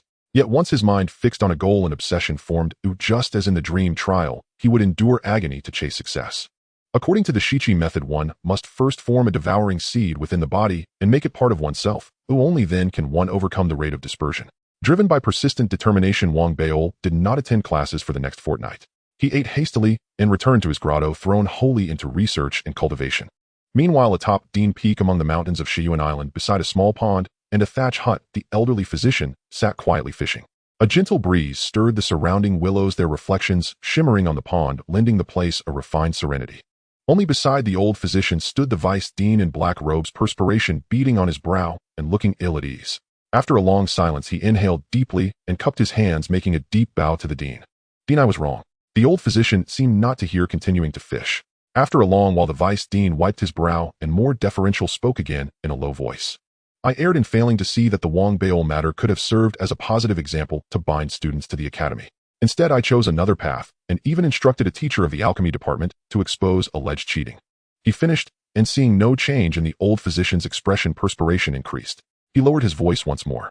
Worse still, I should not have coveted the fabbing department's special enrollment slot and acted upon selfish motives attempting to expel Wang Baol from the academy. I even influenced other teachers' minds. The vice dean wiped his sweat again, bitter at his misjudgment. He had assumed the dean disliked Wang Baol and used the chance to both punish and enrich himself. He had not expected Wang Baol to turn the tables. He realized that beyond Wang Baol's words, the decisive factor had been the dean's attitude. Only then did the old physician raise his head and cast a faint glance at the vice dean. If you know you were wrong, then step down. The vice dean breathed easier. Having served the dean for years, he knew such words meant the affair was half resolved. With a respectful bow, he departed. Once some distance away, his thoughts turned to Wang Baol, and a cold light passed over his eyes, yet he knew he could not act so soon. Of such a small man, however crafty, remained beneath his true concern. What he did not see was that after he left, an old man silently materialized beside the physician, hunched and seeming like a servant, standing behind the elder. The dean was shrewd, using this incident to chastise Vice Dean Gaoquan without fanfare. He will temper his behavior now, though Gaoquan has admitted many faults. He has not confessed the greatest, his overreach. I have also discovered that this matter was manipulated by the Shueshou of the Lingpi Shuetong in the fabbing department, who steered public opinion. Vice Dean Gaoquan had close contact with this youth. The special enrollment slot was demanded by that Shueshou, and it seems his father guided matters behind the scenes. The old man chuckled softly. The father of the Lingpi Shueshou, one of the Federation's 17 counselors, a figure of consequence, would not resort to such crude means. Let this matter end here. The old physician smiled, a trace of derision hidden in his eyes. If he had attached himself to a counselor, I might regard him differently, but attaching to a mere son, Gaoquan lacks sense. Ought we not deal with such a wavering petty man? The old servant hesitated. Not yet. The physician's gaze grew deep. A provocateur he had so carefully cultivated held value outsiders could not comprehend. Someday someone will be unable to resist attacking Gao Chuan, and whoever harms him will have to make certain exchanges with me. The old physician smiled inwardly. Time passed. 3 months slipped by in Wang Baol's cultivation. During those 3 months, as Wang Baol simplified and refined his approach, the fabbing department's chatter about him gradually subsided. With heavy coursework, others simply ceased to pay attention. In a sense, Wang Baol had achieved the low profile he initially sought. At last, after 3 months, a barely perceptible devouring seed, a black hole seed, formed within his body. Feeling the suction emanating from within, Wang Baol wiped his sweat with exhilaration. He felt a step nearer to success and resumed cultivation with renewed vigor. Once the devouring seed took hold, the grotto's spiritual energy flowed like water, its course altered to rush toward Wang Baol. Gradually, not only the interior, but even the energy outside the grotto shifted likewise. Ultimately, the region's spiritual energy seemed unsettled, forming an invisible vortex whose center was the black hole seed inside Wang Baol. Great quantities of spiritual energy were devoured, finally overcoming his bodhi's natural dispersal and allowing condensation and accumulation. A peculiar comfort spread through him, as if countless tiny hands gently massaged his limbs. Though intoxicated, Wang Baol remained focused, lifting his right hand to employ the Taishu Shichi Ju and attempt to condense a spirit stone. Here another difficulty of the Taishu Shichi Ju revealed itself. Though dense energy could be gathered, the slightest lapse would precipitate failure. If failure occurred, the amassed energy would disperse and be rapidly sucked back into Wang Baol, reaccumulating within him. I refused to believe this. Wang Baol grew almost frantic. The expectation of imminent success made him more obsessive. He bought large supplies of food, mostly snacks, and entered seclusion, refusing to leave the grotto even for necessities, completely absorbed in his cultivation. Unwittingly, his already round frame became rounder, fatter by the day. His flesh thickened, and astonishingly it took on a luster, not translucent, yet remarkably supple. This was no ordinary fat, but spiritual adipose formed from accumulated qi. Fat is the transformation of surplus energy, and Wang Baol's internal spiritual energy far exceeded that of ordinary people. With repeated failed attempts to refine spirit stones, the excess compounded. Fortunately, his special enrollment robe was made of an elastic material and did not split despite his expansion. Wang Baol's face changed shape, shining oily, his eyes appearing ever smaller. Unnoticed, another month passed. Though he noticed his weight gain, his singular devotion to refining spirit stones led him to ignore it. Then one day he excitedly saw a rhomboid spirit stone materialize in his palm. After testing its purity, he laughed uproariously. It worked. I've succeeded. Not 50% purity, but 75%. His elation was unbounded. In Phoenix City over many years, he had only managed spirit stones of just above 50% purity. Now he had produced 75%. Recall that by Lu Academy, the Federation's premier Dao Academy, requires only spirit stones above 70% for admission. Satisfied, Wang Beol felt powerful and rose to pace in triumph, but as he stood, he almost toppled. Staring down, he was struck dumb. His body was nearly twice the size it had been 6 months earlier. His red special enrollment robe was distorted, stretched to reveal his spiritual flesh. His breath quickened and his eyes widened. This, Wang Beol wailed. No longer lost in the obsession of refining spirit stones, he realized the gravity of his situation. Trouble had come. Heavens, I was careless. How did this happen? He trembled, images from ancestral genealogies flashing through his mind, and panic rose as he brought out his stubby fingers to calculate in despair. After much calculation, he found by comparing to the ages at death recorded for the portly ancestors that his lifespan seemed precariously short. This thought brought him to tears. I haven't become Academy head nor the Federation's president. I don't want to join my rotund forebears yet. Plagued by fear, his mind filled with plans to lose weight. He had tried to slim down many times with little effect, and the failure drove him to desperation. Exercise, ill run. While this flesh is fresh, perhaps I can save myself. Wang Beol bit his teeth and headed for the grotto's gate. Thankfully, though rounder, he was not beyond remedy and could step outside. Sunlight fell on his exaggerated red robe, and seeing his enormous shadow, he roared with indignation, summoning a force as if suckling, and began to sprint madly across Fabbing Peak. During his grim run, he discovered a difference. He did not tire. Dense spiritual energy within him sustained his exertion, giving him great speed. Feeling the Fabbing Peak too confining and surrounded by those who knew him, Wang Beol swiftly ran down the peak and circled Sheyuan Island.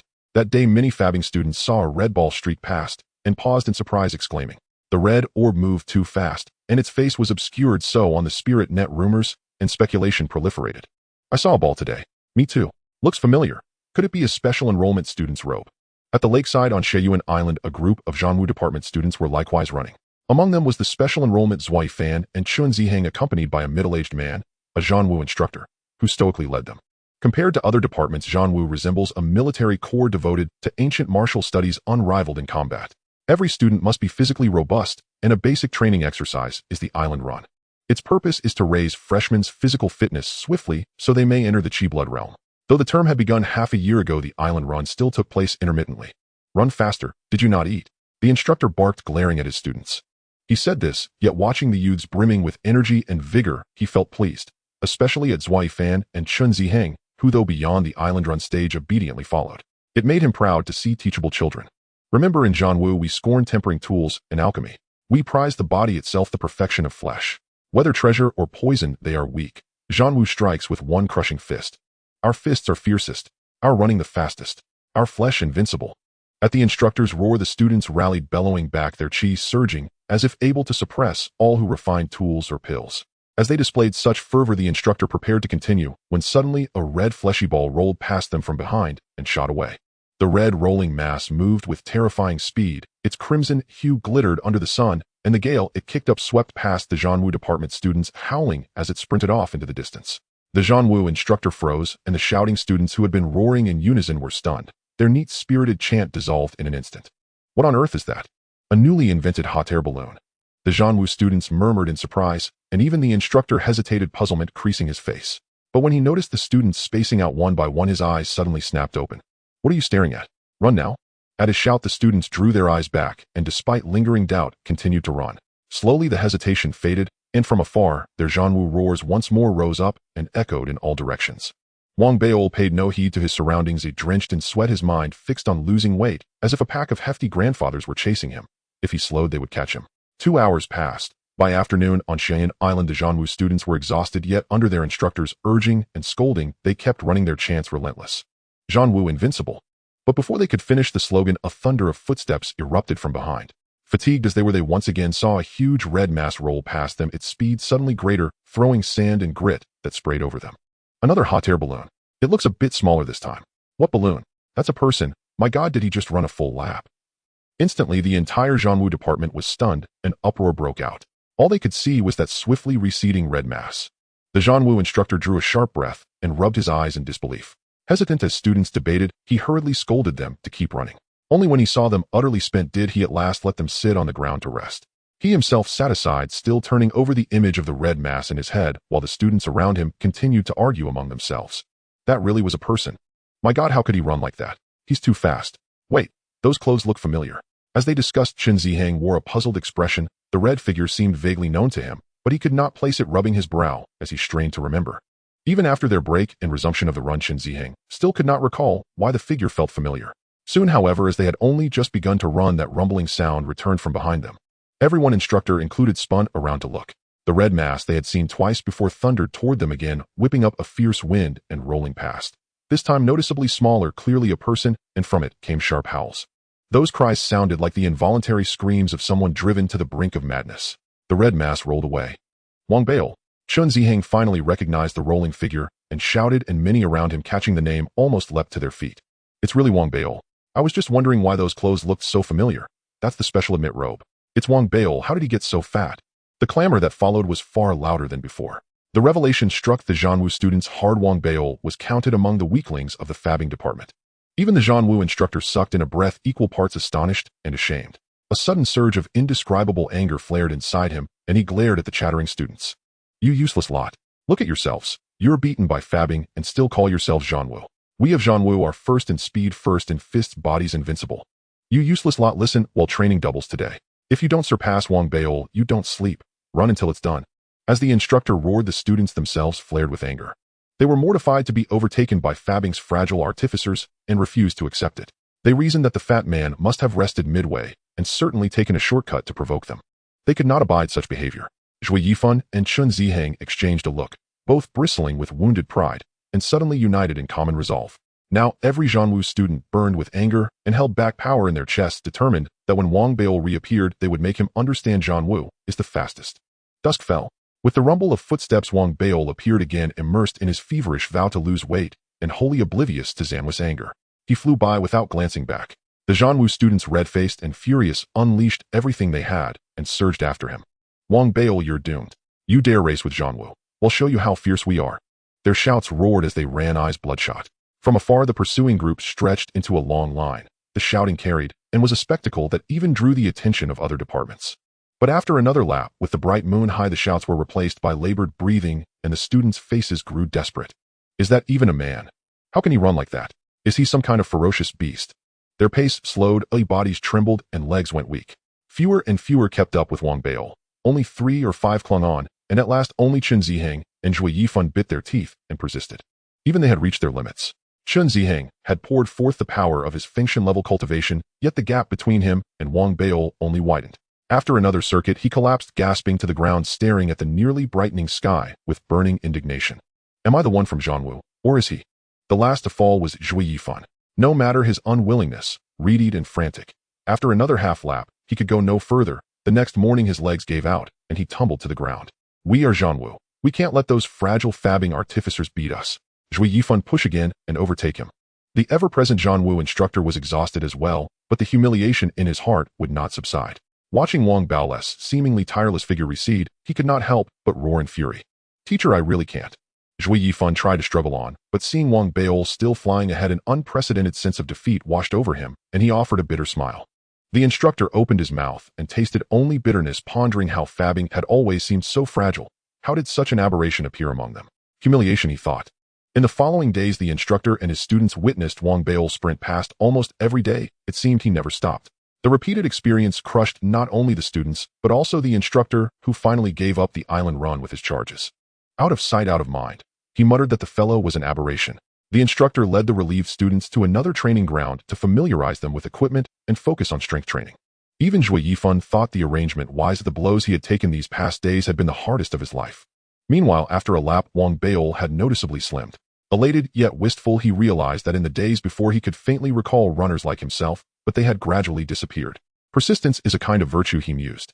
Wang Bao felt his body grow markedly stronger, as if the realm of vital qi were not far off. Already during the past week of running, he had discovered he barely grew tired, as if he possessed inexhaustible strength. After a few more days of running, frustrated that it no longer seemed effective, he passed a training ground and saw the Zhanwu students practicing weightlifting and endurance drills. He watched them sweat and immediately brightened, jogging quickly over. Teacher, my name is Wang Bao. May I train with you? He called, eyes full of longing and hope. Wang Bao hurriedly spoke, his gaze shining with desire and expectation. His appearance rendered the noisy training field utterly silent. All the Zhanwu students turned at once toward the redrobed figure of Wang Bao. Almost all the students of the battle martial department had fierce looks in their eyes, filled with a strong fighting spirit. Even Chun Ziheng's expression turned serious. Zhui Yifan was the same. After clenching his fists, a cold smile appeared on his lips. Even the teachers of the battle marshal department cast a deep glance at Wang Baol. With hundreds of strong men staring at him, this bizarre scene sent a chill down Wang Baol's spine, and he felt something was off. Have these battle marshal students gone mad from training? Wang Baol instinctively took a few steps back, feeling suspicious. He had been so immersed in running that he overlooked everything around him, with his mind filled with thoughts of the chubby grandpas chasing him, thus ignoring the frustrated expressions of the battle marshal students. We are all from the mysterious Dao Academy, haha, since you want to train in private then. I can go somewhere else just as easily. Seeing the situation, Wang Baol forced a laugh and was about to leave, but at that moment the students of the battle marshal department surged forward, quickly surrounding him and blocking his way out.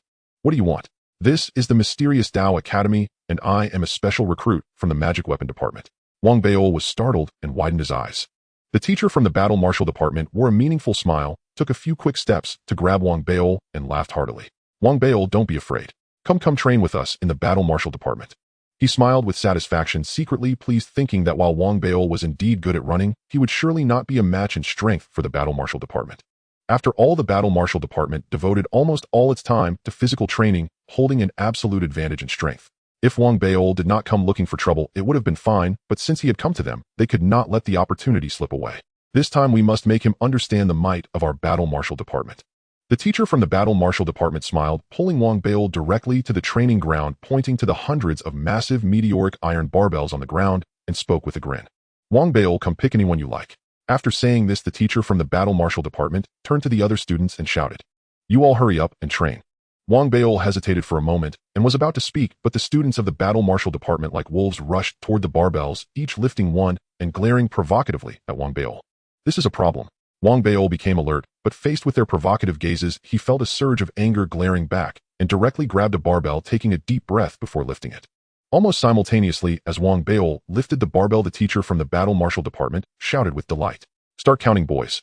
Give me all your strength. With the teacher's excitement, the students of the battle marshal department roared, and this extraordinary contest suddenly began. Almost everyone was roaring, continuously lifting barbells, especially Chen Ziheng and Zhui Yifan, who being at the second level of ancient martial arts could still manage despite the heavy weight. So this is a competition against me. Wang Baol was not about to back down. He had previously noticed that the weight was not too heavy, so he exerted himself to lift. In an instant, heavy breathing filled the training ground. 10th, 20th, 30th. Haven't you eaten? Put in more effort. The teacher's roaring voice reverberated, and gradually, as most people managed about 50 lifts, some began to falter. After all, the weight of the meteoric iron barbells was such that it was a great feat for an average person to lift 5. At this moment, almost everyone struggled through 50 lifts, which was already an extraordinary performance. Their bodies trembled, as if they could not hold on much longer. Is it really that heavy? Wang Baol was somewhat surprised. Even though he managed to lift 50, it was not unbearable for him. Most importantly, the spiritual essence within him was rapidly consumed during the lifting, transforming into spiritual energy to nourish his body, making him not only feel no fatigue, but instead more invigorated. However, seeing the angry gazes of everyone around him, Wang Baol snorted softly, deliberately shaking slightly, pretending to struggle while panting heavily. I will lift one last time. As he uttered this, those students on the verge of collapsing seemed to find strength, gritting their teeth and roaring as they forced themselves to lift one more time. However, when they looked at Wang Baol, they found him teetering, yet still managing to lift, which made them anxious. I will lift one last time. Wang Baol gasped, appearing as if he might collapse at any moment, his face flushed as he shouted. The other students gritted their teeth again, but ultimately reached their limits, with nearly half collapsing to the ground with a thud. Oh, fortunately, there were safety measures in place, so no one was injured. As for the remaining more than 100 who were still holding on, they were all holding their breath, lifting again. However, they soon noticed Wang Baol was saying the same thing, lifting once more. Everyone keep it up. He's about to give up. Those exhausted students lay on the ground cheering for their companions, but soon their cheering voices grew weaker, and by the end they were gritting their teeth. In fact, with Wang Baol's repeated claims of one last time, he not only did not collapse, but also caused the remaining more than 100 to gradually falter, ultimately leaving fewer than 10 still trembling and struggling to hold on. They had all reached their limits, but each time they felt they could not endure any longer, they would glance at Wang Baol's increasingly trembling body, unable to resist thinking that perhaps this was his last time. Yet unexpectedly, even as these 10 people gradually fell into despair, with only Chen Ziheng and Zhui Yifan still holding on, Wang Baol continued to tremble and lift. I can hold on a bit longer. This is really the last time. Wang Baol stumbled back a step, steadied his body with difficulty, gasping for breath, and lifted again. Shameless. Too much. The surrounding students could not help but shout angrily, and even the teacher from the battle marshal department was cursing internally, seeing Wang Baol's demeanor from start to finish as too despicable. Shun Zihang Zhui Yifan, it's one thing to lose in running to the magic weapon department, but must you lose in lifting too? Roared the teacher from the battle martial department. Shun Zihang's eyes turned red as he and Zhui Yifan seemed to put in all their effort gritting their teeth and lifting again until after managing another 100 lifts Shun Zihang looked at Wang Beil, who was still trembling, yet continuing, and cried out in despair, collapsing helplessly. Even Zhui Yifan ultimately reached his limit. At last he had unleashed all his potential trembling as he tried to lift the barbell, feeling the world spin and unable to hold on. Looking at Wang Beil, he seemed to be in a similar situation, his body swaying back and forth, struggling to lift again, which gave him hope, and the other students were also invigorated. Chubby grandpas give me strength. Wang Beil was drenched in sweat, roaring as he slowly lifted the barbell amidst the hushed murmurs of all the students and even the teacher. Instantly, everyone glared angrily. Yifan's eyes turned red as he stubbornly tried to lift the barbell, but ultimately could not hold on and fell directly to the ground.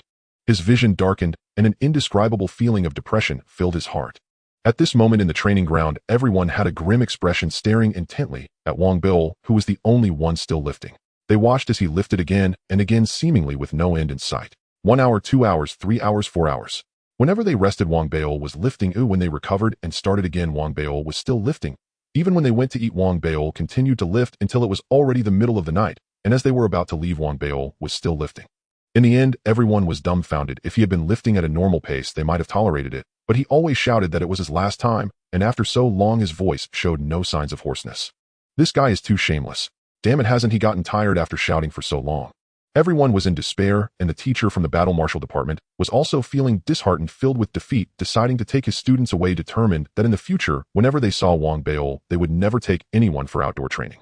But just as they were about to leave, suddenly an extraordinary aura erupted from Wang Beil, and at that moment a red light resembling flames radiated from his entire being, bursting forth and shining before everyone's eyes. This was an astonishing surge of vitality. The rich vitality filled the surroundings, and his body visibly shrank, rapidly returning to Wang Beil's former appearance, and all the spiritual essence within him was completely burned away, enabling him to step into the vitality realm. This scene immediately left the departing crowd in a daze, as if they had been struck by lightning, completely stunned. I did it. Wang Beil, exhilarated, threw down the barbell, looked at his restored physique, laughed joyfully toward the sky, and upon realizing he had actually entered the vitality realm, he felt even more delighted and ran off in a frenzy. Until he had gone far away, the people from the battle martial department remained frozen in shock, and only after a while did they start to breathe again. Did he actually break through? Oh my god, a student from the magic weapon department actually entered the vitality realm faster than us. I must be seeing things that he was lifting. And just like that, he broke through.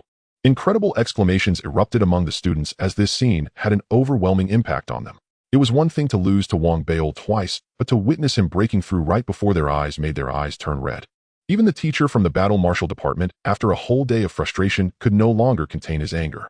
You bunch of useless fools. No one gets to sleep tonight.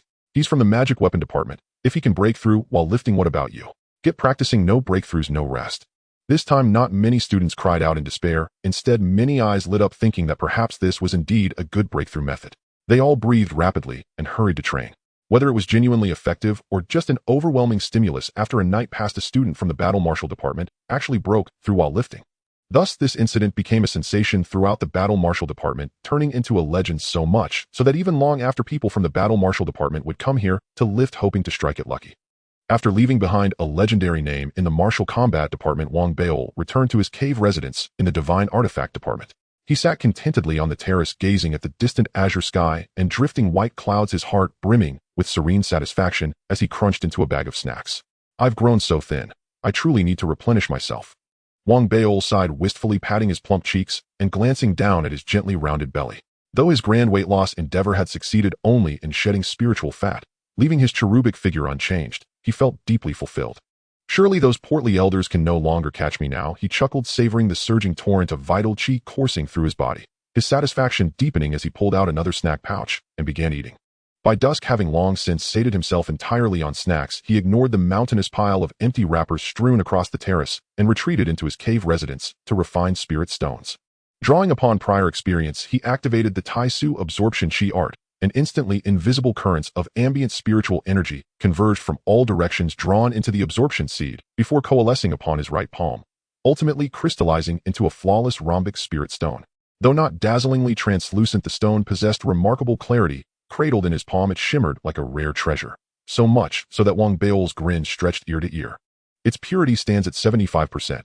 I must redouble my efforts to reach 90% or higher. Fueled by this resolve, his heart burned with ambition at the thought of ascending to the position of department head and the authority it entailed, spurring him immediately into rigorous cultivation. Time flowed onward. 7 days passed in the blink of an eye. During those 7 days, though Wang Beil visited the Spirit Stone Academy only occasionally, not nearly as obsessively as before, he devoted most of his time to refining the Tai Su absorption chi art, until gradually a troubling issue revealed itself. The purity of his spirit stones plateaued precisely at 75%, as if striking an immovable bottleneck. No amount of effort could push it even a fraction further. This stymied Wang Beil, and after several more futile days of trying, he groaned in frustration, slapped his belly, and withdrew the black mask, muttering under his breath. Could I have mispracticed? Last time the script was blurred. Perhaps I missed something crucial. With no other recourse, he retrieved his dream pillow and slipped once more into slumber. Once again, he found himself amid a frozen wasteland, snowflakes swirling in bone-chilling winds. Unmoved by the frigid beauty, he hurriedly raised the indistinct mask in his hands. After a long, careful examination, he confirmed, beyond doubt, that his practice had been flawless. How strange. It's correct, but why does purity stall unyieldingly at 75%? His frustration deepened. Yet just as he sighed and prepared to exit the dream to seek alternate solutions, the black mask suddenly twisted violently, as if responding to his words. Wang Beil froze in astonishment. When he looked again, the characters of the Tai Su absorption chi art had vanished entirely, replaced by entirely new inscriptions emerging across its surface. These newly revealed words held the precise answer to elevating spirit stone purity. Such uncanny sentience left Wang Beil stunned. He rubbed his eyes fiercely, then fixed the mask with a piercing glare and bellowed. Reveal yourself. Who's hiding within? You're exposed. Come forth now. He stood poised for battle, eyes locked onto the mask. Yet after a long, tense silence, nothing changed. Puzzled, he re-examined the newly appeared text, and slowly his eyes lit up with dawning realization. Huaqing pill. The inscription declared plainly to surpass the 75% threshold, he required the Huaqing pill. Only this alchemical elixir could selectively purge impurities from his body, allowing spiritual energy to flow unimpeded, thus enabling higher purity. Confronted with this revelation, Wang Beil hesitated, torn between eager anticipation and deep unease at the mask's eerie intelligence. Even after waking, his uncertainty lingered. Logging onto the spirit network, he immediately searched for information on the Huaqing pill. Within moments, the Academy's spirit network yielded details. The pill posed no harm to the human body and possessed exceptional efficacy, cleansing internal impurities and enhancing physical agility for martial artists of the ancient martial realm. Yet it was extraordinarily rare. Its refinement demanded mastery far beyond ordinary students of the alchemy department. Even the department head might by sheer fortune produce a single pill, almost invariably consumed by themselves. Moreover, its ingredients were exceedingly precious. Even department heads often despaired before them. Only senior alchemy instructors, willing to expend immense resources, could realistically attempt its creation. Thus, within the lower academy of the Piaomiao Dao Institute, the Huaqing pill existed solely as a theoretical commodity, valuable beyond measure, yet impossible to procure. Studying the entry, Wang Beil's hesitation dissolved. However unsettling the mask might be, the pill's tangible benefits were undeniable, and his enthusiasm surged anew. In the days that followed beyond classes and cultivation, he devoted nearly every waking hour to investigating the pill, contacting Xiao Baitu and Du Min, both now enrolled in the alchemy department, urging them to gather any leads. Yet none emerged. He remained utterly stymied. Given the pill's rarity, even if someone offered it for sale, such knowledge would never reach ordinary students like Xiao Baitu or Du Min. And though Wang Beil had entered the academy through special recruitment, his tenure of less than a year still barred him from elite circles. Yet perseverance bore fruit. Xiao Baitu, profoundly attentive to Wang Beil's request, felt indebted to him for saving her life. Even after learning the truth behind the entrance examination, she, like Lu Daobin, could never forget the visceral image seared into her memory, Wang Beil's blood-soaked form. She pursued his request with extraordinary diligence. Her sweet, charming appearance and vivacious personality proved invaluable, and a month later she uncovered a critical lead. Senior Brother Beil, in half a month there'll be an auction in Piaomiao City, and one Huaqing pill will be offered. Upon receiving Xiao Baitu's transmission ring message, Wang Beil leapt with exhilaration and planted a loud, affectionate kiss upon the ring. Xiaoya, my dearest sister, I adore you beyond words. At that moment, in the alchemy department dormitory, Xiao Baitu sat cross-legged on her bed. Hearing Wang Beil's smacking kiss echo through the transmission ring, her cheeks flushed crimson, while Du Min, seated opposite, watched her curiously. Xiaoya, what's wrong? Nothing, absolutely nothing. Xiao Baitu hastily lowered her head, heart pounding wildly, her shyness mingling with an indescribable tender flutter. Meanwhile, Wang Beil paced triumphantly within his cave residence, clenching and unclenching his fists, his gaze alight with fierce excitement and unbridled anticipation. An auction demands spirit stones, but for me they're effortless to produce. Even 75% purity commands high value. And best of all, I incur zero cost. He burst into hearty laughter, already envisioning the Hua Qing pill as his assured possession, having long stockpiled spirit stones during earlier refinements. Since his personal demand for spirit stones remained modest, he viewed his reserves as mere external assets, readily expendable without regret to secure the pill. Still, I mustn't grow complacent. The memoirs of high-ranking officials warn never underestimate your adversary. Resolved, he decided to refine additional spirit stones over the coming fortnight. Thus, for the next 2 weeks, Wang Beol immersed himself almost exclusively in spirit stone refinement, until at last the day of the auction arrived. That morning, he strode from his cave residence invigorated and resolute. The Qingmu Lake, where the Piaomiao Dao Institute stood, lay on the eastern outskirts of Piaomiao City. Students faced no restrictions on entering or exiting the city, and though Wang Beol had never visited before, he felt no unfamiliarity. Disembarking from his boat at the lakeshore, he marched directly toward Piaomiao City. As he drew near, the scale of Piaomiao City dwarfed his hometown, Fenghuang City, easily exceeding 100 times its size. After all, Fenghuang City was merely one among countless minor cities within the Federation, whereas Piaomiao City ranked among its 17 principal metropolises. Beyond its gates rose colossal walls resembling armored fortifications studded with countless luminous spines that shimmered under sunlight, radiating an aura of solemn, chilling authority. A vast formation encircled the city, currently operating at standard capacity, not its maximum. But even thus, it emanated overwhelming pressure, dominating the surrounding expanse. Far above, numerous towering spires dotted the ramparts, each supporting a massive levitating sphere that rotated ceaselessly, occasionally discharging arcs of lightning laden with terrifying power, clearly designed to strike down any aerial threat. All this stemmed from the ancient bronze sword that descended from the stars millennia ago, piercing the sun before shattering its hilt, fragments scattering across Earth. Ancient powers swiftly gathered these relics, spawning divergent schools of cultivation arts that blossomed across the land, fundamentally reshaping the Federation's political landscape.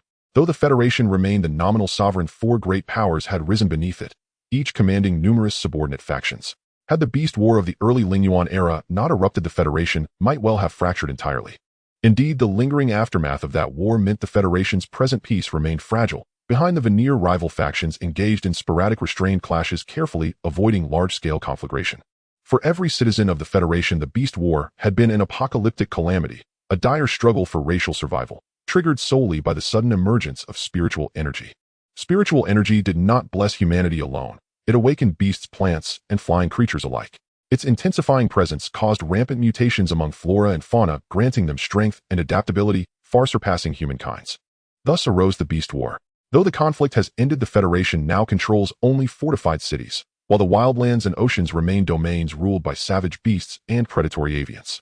Hence, cities require impregnable defenses, and because the lands beyond are perilous, most citizens spend their entire lives within urban walls.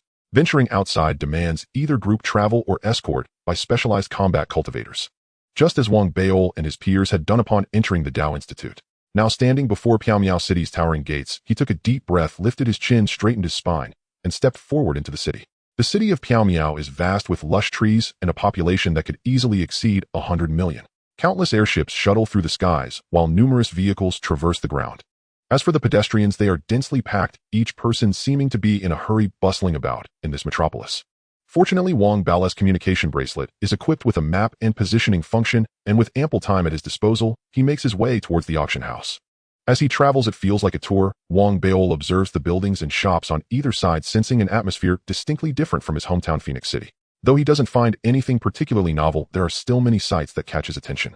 For instance, he is currently gazing at a building not far away, clicking his tongue in admiration. This building, upon closer inspection, resembles the ancient Roman Colosseum, yet it is unimaginably large, comparable to dozens of football fields. If viewed from the sky, the entire structure appears like a massive fist. Above it, there is an open structure from which the sounds of roaring and cheering can be heard, as if numerous battles are taking place inside. This must be the legendary fighting club where free combat occurs, right? Wang Beol looked a few more times. He had seen this place introduced in the news before, especially the imposing figures in black uniforms standing outside the club's entrance. Each of them was a strong practitioner at the blood chi stage, exuding a significant sense of intimidation. I plan to visit the auction house today, but next time I come I must take a look inside. Though Wang Beol usually carries himself with a degree of maturity, he is still a young man who finds himself quite interested in such thrilling combat. Filled with anticipation, Wang Beol took another glance before departing, enjoying the sights along the way until he finally arrived at his destination at noon. The Yunying Auction House. As one of the 4 major auction houses in Piaomiao City, the Yunying Club, while not as grand as the Piaomiao Auction House, is still quite spectacular. From a distance, it resembles a majestic eagle spreading its wings, standing proudly over 30 miles in the northern part of Pyongyang City. Surrounded by high walls and numerous guards, the interior of the auction house is luxurious enough to accommodate over 10 simultaneous auctions for thousands of attendees. Particularly the large conference hall in the center serves as the hallmark of the Union Club. Every auction held there creates a tremendous stir in Pyongyang City. As for the auction event taking place now, it does not qualify for the main hall, but rather is being held in auction room No. 3 on the right wing. Wang Beol did not have an invitation but had already inquired about the rules and reserved a spot in advance as a specially recruited student of the Pyongyang Academy. Holding his identity jade token, Wang Beol smoothly entered the club after being checked by the guards at the entrance.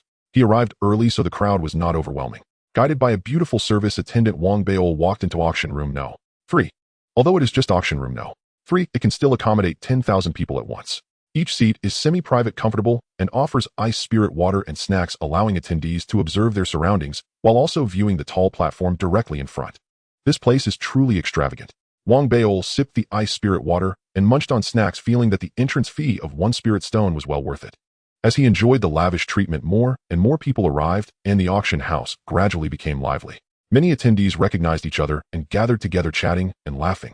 Numerous students from the Pyongyang Academy also arrived in groups of 3 to 5, primarily consisting of older students with a few newcomers among them, who were all buzzing with curiosity and excitement. Among these people, Wang Beol, while drinking his ice spirit water, spotted Zhui Yifan, who also noticed Wang Beol. At once, Zhui Yifan's previously smiling face turned slightly cold. This was due to the severe blow Wang Beol had dealt him previously. Seeing Wang Beol now was quite displeasing, and with a huff he turned away to chat casually with a few older students he had just met. What a show-off! Wang Beol also huffed, finishing his ice spirit water and opening a second bottle. As the long wait continued, once the number of attendees in the auction house reached a critical point, an exhilarating piece of music suddenly reverberated throughout the venue. As everyone quieted down, a prominent beam of light appeared on the high platform ahead. Beneath that light, a well-dressed, middle-aged man slowly walked out, a smile on his face as he bowed to the audience. Ladies and gentlemen, welcome to the Union Club. I am Li Jingtao, your host for this auction. Without further ado, let us begin. The middle-aged man's voice was loud and resonated throughout the surroundings. With a wave of his right hand, an illusory image appeared behind him, showcasing a gigantic bone. The bone was entirely purple, radiating a dazzling light, and its fierce aura seemed to seep through the illusory image, causing many to shudder. The thunderbird, which lives in thunderstorm zones, is notoriously ferocious. Upon reaching maturity, it develops a thunder bone within its body. This bone is of great benefit for alchemy, crafting magical weapons, and martial artist cultivation. This thunderbone, while belonging to an ordinary adult thunderbird, is still quite difficult to obtain. The starting bid is 20 spirit stones. As the middle-aged man's words fell, there was a brief silence in the auction house. Wang Beol's eyes widened. While he was aware of the ferocity of beast battles and understood the strength of ferocious beasts, this was the first time he had seen a thunderbone from a thunderbird, causing him to look a few more times. Soon bidding began, and to Wang Beol's astonishment, this thunderbone eventually reached a staggering 60 spirit stones. It's that valuable. Wang Beol touched the small pouch on his back, feeling a bit less confident. However, thinking about his purity level reaching 75%, he regained some assurance, as the spirit stones here were calculated at 50% purity, with each additional 10% doubling the value.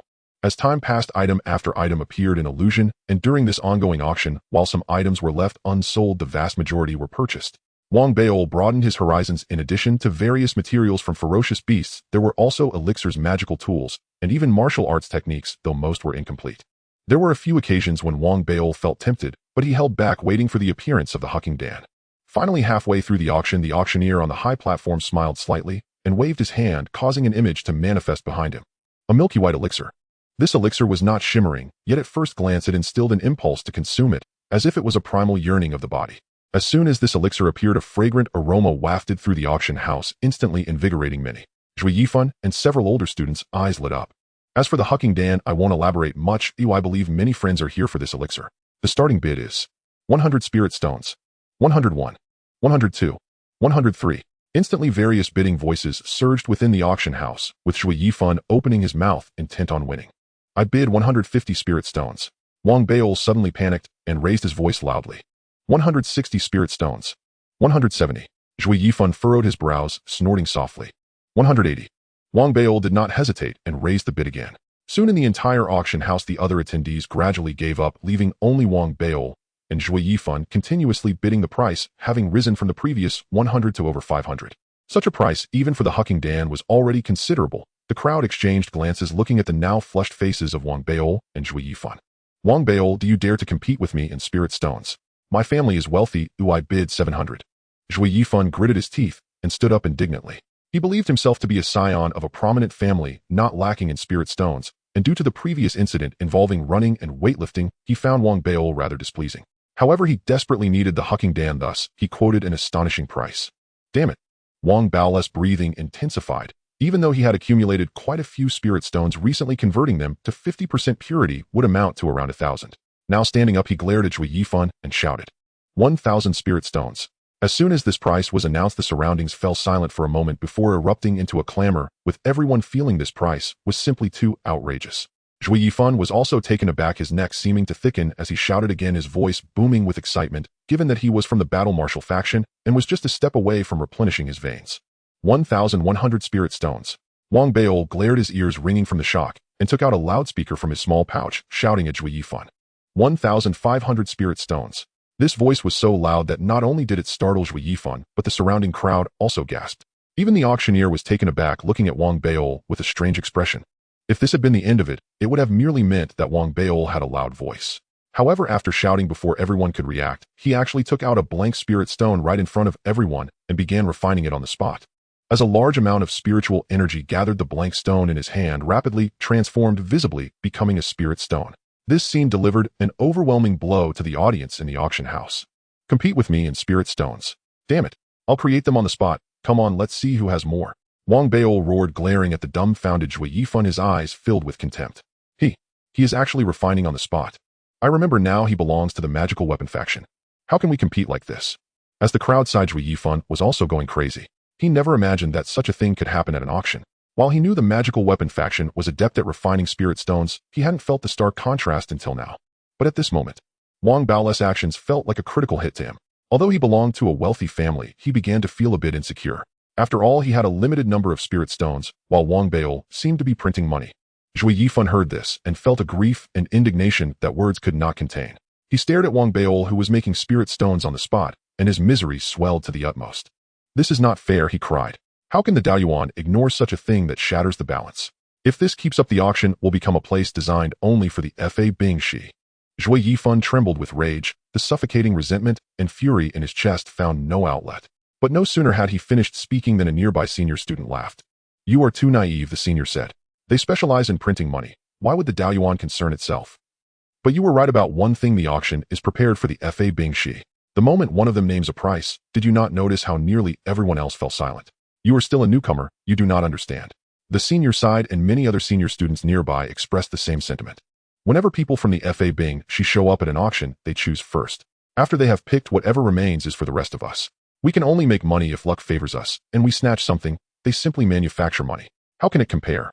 The senior's rueful words sent Zhui Yifan into fresh fits of fury. A sudden sense of poverty and humiliation overwhelmed him. Hearing talk of snatching money, he could not help but ask.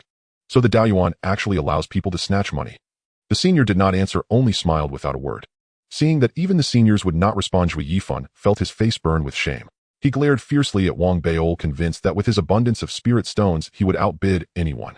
Having already confirmed twice with the auctioneer and preparing for a third confirmation, he shouted aloud. I bid 1,700 spirit stones. Wang Baol turned and glared at Zhui Yifan. The more he looked, the more the other seemed odious, so he decided to throw caution to the wind. I bid 2,000 spirit stones. As he spoke, Wang Baol had already finished refining one spirit stone and began the second. He had resolved that if necessary he would take the lot and linger here until he had refined every stone. Even if he grew fat, he would secure the Huaqing Dan and avenge his pride. You, Zhui Yifan, eyes reddening, was about to retort, but at the moment Wang Baol withdrew a second blank stone to begin refining it. The auctioneer on the platform forced a wry smile. The auctioneer, having recognized Wang Baol as a specially recruited Fa Bingshi student, did not wish to offend that department. He called out hurriedly, this Fa Bingshi classmate need not worry. Your department may issue an IOU and use it as spirit stones at my Yunying Huesa, or later within the allotted time you may settle the debt. No need to be anxious. Those nearby remained unmoved by the words, but the newcomers all took in a sharp breath. Many instantly regretted having chosen the wrong department. It can be like that. Wang Baol stood stunned, his eyes wide and uncertain. When the auctioneer nodded with assurance, an enlightening thrill swept him. It dawned on him that Fa Bingshi was truly formidable. Compared with Wang Baol's elation, Zhui Yifan was completely dumbstruck. If the senior's remarks had been a heavy blow, the auctioneer's words were a bayonet plunged deep into his tender pride. Darkness seemed to crowd the edges of his vision, his legs faltered, and a wave of defeat and helplessness consumed him. Seeing Wang Baol, gloating memories of running and weightlifting flickered through his mind. Noticing the curious glances around him, his eyes bloodshot, he shouted at the top of his lungs, "Wang Baol, I challenge you." With that, he threw down a challenge directly to Wang Baol. The crowd erupted again. Wang Baol frowned. Wang Baol's hesitation brought Zhui Yifan a measure of comfort. He had been driven nearly mad. Though he knew his wealth could not match his rival's contrivances, he believed his own strength was sufficient and was determined to take his pride back. He had already resolved that if Wang Baol refused the challenge, he would force the issue and teach him a lesson. Having issued the challenge, he was about to leave the auction hall and wait outside. Wang Baol snorted. He had no interest in such petty fights and no time to entertain them. His ambition was to become the Shuesho, not to be distracted by trivialities. Recalling the auctioneer's accommodation, Wang Baol improvised. He wrote an IOU for 100 spirit stones, held it aloft in the auction hall, and announced proudly, "Whoever helps me deal with him may keep this 100 spirit stones." The crowd inhaled sharply. The unexpected gesture left Zhui Yifan gaping. Before he could react, a senior student he barely knew brightened, lunged forward, snatched the IOU, and charged straight at Zhui Yifan. "He'll do it." Other senior students were instantly aroused. One after another, they charged at Zhui Yifan, shouting as they ran, "Mine, don't you dare steal it from me. Too fast, damn it, this chance doesn't come around often." In an instant, Zhui Yifan was surrounded by dozens of senior students. Trembling, Zhui Yifan tried to plead, "Senior brothers." But it was already too late. He was overwhelmed by the onslaught. Amid thunderous blows, his desperate cries rang out. "I am a Tetsao Shuezi Yu. We're attacking the Tetsao. We've wanted to hit a Tetsao for a long time." Especially the senior who had been beside Zhui Yifan earlier laughed as he struck. "You asked me what it means to snatch money. This is snatching money." Chaos consumed the auction hall. Some even produced image devices and began to broadcast live. Zhui Yifan's cries were drenched in humiliation and pain. Fortunately, because this was the auction hall, many guards soon streamed in and pried the combatants apart. Had ordinary visitors fought, the Yunying Huesa would have dealt with it severely. But both parties were students of the Piamiao Daoyuan. Even the Huesoa, despite its influence, dared not offend the fiercely protective Piamiao Daoyuan. These students were backed by formidable ancestors. They were not to be provoked. So the guards merely persuaded and separated them, then escorted all of them out. Only then did matters settle for the moment. Wang Baol had long since left. Led by a curious, coquettish attendant of the Huesoa, he signed the IOU, took the Huaqing Dan, and was sent out with meticulous service. Before he departed, the attendant even leaned close and asked for his contact information. This only heightened Wang Baol's sense of importance. Proud, he returned to the Fa Bing Shi and sat in his cave, dwelling his yearning to become the Shuesho, burning even stronger. So Fa Bing Shi is really this powerful. If I become the Shuesho, I will truly begin to walk the path to the pinnacle of life, Wang Baol murmured with delight. He was about to take out the Huaqing Dan when he suddenly smacked his forehead. I must not be so arrogant. The anecdotes in the high official memoirs must be remembered. Today I was impulsive, too ostentatious. I should remain low-key. Wang Baol chastised himself, composed his excitement, then took the purchased Huaqing Dan, examined it carefully, smelled it, and swallowed it in one gulp. The pill melted the instant it entered his mouth. A warmth surged from his abdomen and like a rushing torrent spread through his body. It was Wang Baol's first time taking a pill, and because the Huaqing Dan contained many precious ingredients, its medicinal force overwhelmed him and made his whole body tremble. His breath quickened and sweat poured from every pore. He hurriedly removed his clothes and sat naked, watching as blackish impurities oozed from his skin like filth, and cried out in astonishment. This is ferocious. As the impurities were expelled, he could feel his body growing notably more transparent, his qi and blood surging with new vigor. The purge of impurities continued for 3 days until the pill's effect faded. After thoroughly cleansing himself, Wang Baol looked at his now rounded frame and the smooth, delicate skin and laughed aloud. Truly an excellent pill. After admiring what he considered his perfect body, he drank an entire bottle of Bingling, Shui ate some snacks, and then, brimming with expectation, began to refine spirit stones.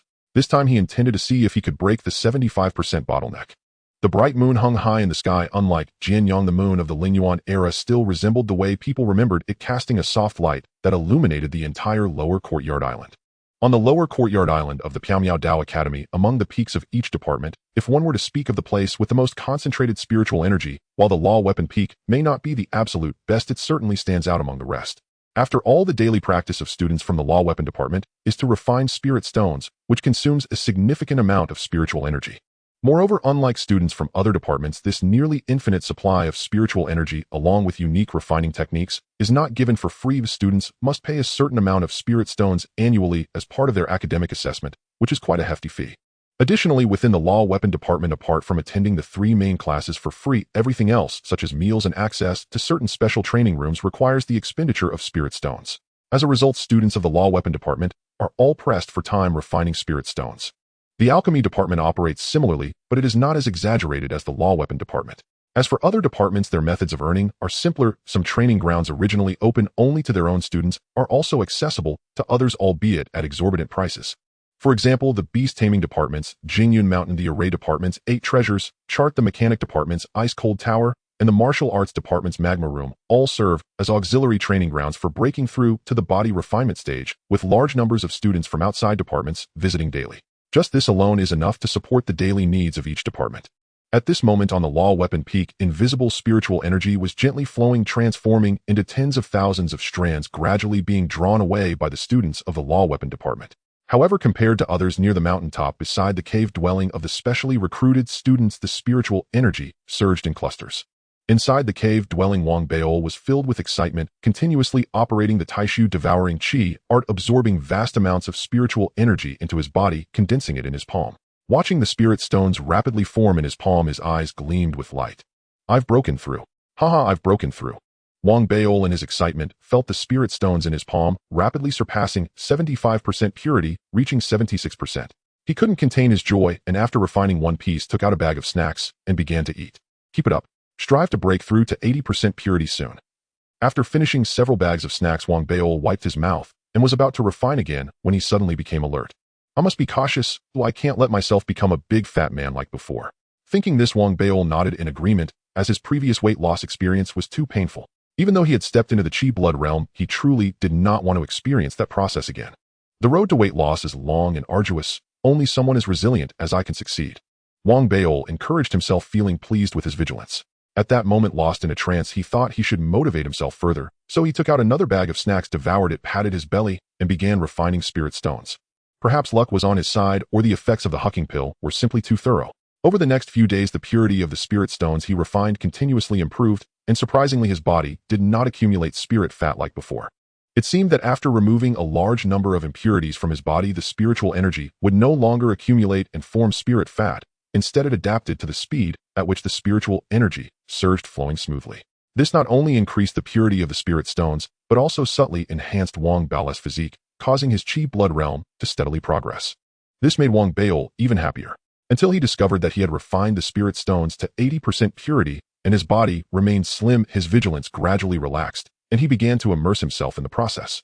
Gradually, time flowed like water, and at this moment within the martial arts department, Zhui Yifan, who had been beaten up and was in pain all over, was gritting his teeth in his cave dwelling, feeling helpless. Unlike Wang Baol, being in a different department meant he couldn't use many methods and strategies. Wang Baol, Zhui Yifan, feeling truly unwilling, pondered for a long time. Suddenly his eyes brightened as he remembered that he actually had friends in the law weapon department. Although his relationship with Jiang Lin, the student leader of the Spirit Stone Academy, was not particularly close, it was decent enough for a small favor. He immediately took out a communication ring and contacted Jiang Lin. After putting it down, Zhui Yifan smiled. Wang Baol, even if you are in the law weapon department, I have my ways to let you know how formidable I am. Days turned into weeks, and soon 2 months had passed. During these 2 months, the purity of Wang Baol's spirit stones under the gradual increase reached about 84%, and his Qi blood realm also gradually approached perfection during this time. If this matter were to be known by the martial arts department, they would surely go crazy. It should be noted that Wang Baol's speed of improvement in ancient martial arts exceeded that of students dedicated to practicing ancient martial arts in the martial arts department. Haha, it seems the side effects of the Taishu devouring Qi art have been completely resolved by the hucking pill. Wang Baol was elated, feeling that the hucking pill was worth the purchase. At this rate, I should be able to reach 85% purity. I must achieve 90%, soon become the student leader, and reach the peak of my life. Thinking of this, Wang Baol became excited, drawing in the surrounding spiritual energy, condensing it in his palm, preparing to push for 85% purity. However, since the start of the school term, Wang Baol had been immersed in the Taishu devouring Qi art, rarely attending classes in the Spirit Stone Academy. He did not know that the purity of spirit stones at 85% was a naturally occurring bottleneck. To be precise, spirit stones with a purity below 50% could still be used, but they were more commonly referred to as ordinary spirit stones. Only at 50% could they be classified as low grade. Those exceeding 75% were considered mid-grade. As for the dividing line between mid-grade and high-grade, it is 85% purity. Reaching 85% means it is high-grade, and if it can reach 95% or higher, it is classified as a top-quality spirit stone. Each of these spirit stones holds tremendous value, and only masters can refine them. This bottleneck requires both opportunity and skillful techniques to break through for students practicing qi cultivation techniques. However, the dominance of the Taishu devouring qi art became evident when facing this bottleneck. Just as Wang Baol was about to refine the purity of the spirit stone in his hand to 85%, suddenly his body shook violently, and an unprecedented pulling force erupted from the devouring seed within him that had been slowly rotating. The intensity of this eruption exceeded Wang Bao's preparation and imagination. Almost in an instant, the spiritual energy in his cave dwelling was suddenly devoured, leaving it empty. This vacuum formed as if creating a natural black hole, like a hole appearing in the sea of spiritual energy, causing a massive influx of spiritual energy to tilt toward him. Fortunately, the law weapon department's peaks had a gathering array which quickly adjusted itself to dissipate the energy. Especially since Wang Bao's absorption was quick, although the amount was enormous compared to the spiritual energy of the law weapon department's peaks, it was still relatively small, so it did not attract the attention of outsiders. At most, it only felt like the surrounding spiritual energy paused for a moment. But for Wang Baol, this sudden increase in absorption made the spiritual energy flowing into his body feel like a great river. His mind buzzed with noise and his body could not keep up with directing all the energy into his palm, so it rapidly accumulated into spirit fat. With the visible increase of this spirit fat, the spirit stone in his palm finally crossed 84%, reaching 85%. This was no longer a mid-grade spirit stone, but a high-grade one. Glimmering and radiant, it was exquisite and translucent, although not as good as the one refined by teacher Zhou in the academy that day. The difference was not particularly great. It was still high-grade and highly valuable. But Wang Baol could not feel joy. He stared blankly at his body, which was now indescribable. The spirit stone fell from his palm with a thud and slid onto the ground. When he looked down, he could only see his belly and not the spirit stone. No, my once perfect figure. How could this happen? In his anger and despair, Wang Baol attempted to stand up, but found he could not. This scene drove him to madness. He felt the chilling winds around him, as if countless fat grandpas were approaching from all directions, smiling and waving to him. I just wanted to become the student leader. Why is it so difficult? Wang Baol lamented, struggling to crawl out of his cave dwelling's door. Realizing he could still get out, he breathed a sigh of relief. He was truly afraid he would get so fat he couldn't escape, and that would really be the end. Fortunately, it was deep night, and no one noticed him. Otherwise, they would surely be horrified, thinking a fierce beast had descended. In this sorrowful mood, Wang Baol gritted his teeth and ran away frantically, starting to run around the island again. But this time it seemed ineffective. Even when he took the opportunity to sneak into the weightlifting area and lifted weights frantically, even increasing the weight, the results were minimal, failing to achieve the state he desired. Heavens, what should I do? Wang Baol was completely anxious, sweating profusely, and ultimately could only seek help from the spiritual network, searching for clues to lose weight. On the so-called all-powerful spiritual network, the information was varied. However, this did not stump a fat man whose eyes were filled only with the words weight loss. A fat man would always keenly find potential weight loss clues within various information that seemed normal to others. For example, the martial arts department's magma room. The magma room of the martial arts department is simply hell. It's so torturous. I come out of there drenched in sweat. It's a place of torment. Oh, I spent just a stick of incense in there and lost a pound. I felt so sorry for myself. Looking at the various complaints about the magma room on the spiritual network, Wang Baol's breath quickened and his eyes lit up. The magma room. The magma room. Wang Baol was like a drowning man grasping at straws. At this moment, he suddenly raised his head, looked at the martial arts peak, and sprinted over. Under the moonlight from a distance, one could see a massive figure like a fierce beast rushing at an astonishing speed, howling. I want to lose weight. As the most popular training ground of the martial arts department and a vital financial support for the department, the magma chamber indeed possesses its unique characteristics, with an underground magma vein that runs through the entire mountain peak and extends down to the bottom of the Qingmu Lake. Historically documented, it is noted that 1,000 years ago this place did not have a lake, but rather a renowned volcano that was famous in its time. Over the millennia, the terrain changed, giving rise to Qingmu Lake, while the magma vein was buried until the selection of the location for the mysterious Tao Academy, which after the era of spiritual origin had the ability to draw it out and form the magma chamber of the martial arts department. This place is vast, resembling a gigantic beast's head from a distance. At the center of this beast's head there is a flame totem that seems to burn eternally, even at night, and upon entering through the beast's mouth, one delves deep into the mountain's body, where over 100 secluded training rooms exist. Each training room is equipped with a formation that, once activated, can control the influx of underground fire, causing the temperature within to reach astonishing levels instantaneously. Generally speaking, those who can enter the magma chamber usually have reached the pinnacle of their blood and chi, seeking to utilize the extreme heat here to forcefully close all their pores, thus insulating themselves to aid in reaching the body sealing stage.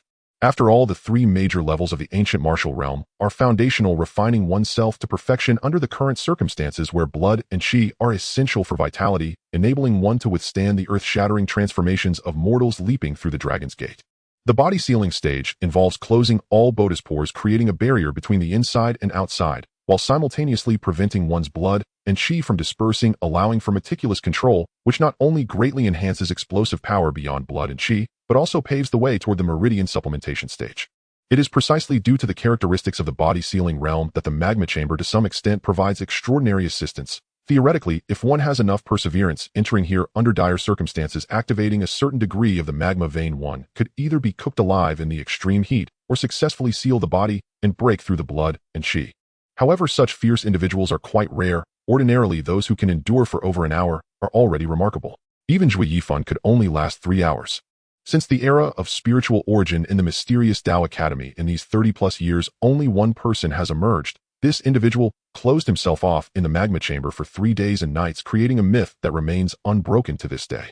His identity was none other than the previous federal president who, it is said, upon exiting the magma chamber, uttered a phrase that resonated throughout the mysterious Tao Academy, now regarded as a famous saying in the Tao Enlightenment circle recited by countless individuals. "I am in Tao Enlightenment." At this moment in the deep of night, as Wang Bao's figure rolled in charging straight into the beast's mouth, many were still cultivating inside the magma chamber. Although fewer than during the day, the training rooms were still nearly full, with only 7 or 8 of the indicators on the outside display board remaining unlit. Moreover, there were more individuals entering and exiting near the beast's head. In fact, there was no need for guards here, as any closed-off room required the identity card of a disciple from the academy to enter. As for the spirit stones needed for entry, they were settled through the identity card. Until now, no one dared to default on the spirit stones owed to the burly men of the martial arts department who devoted themselves to cultivation. Although many students came in and out of the magma chamber, Wang Bao's speed was too fast. Many only felt a gust of wind pass by and vaguely saw a red plump figure dashing by before it disappeared before they could get a clear look. However, Wang Bao still underestimated his influence. "I feel like I've seen a red meatball.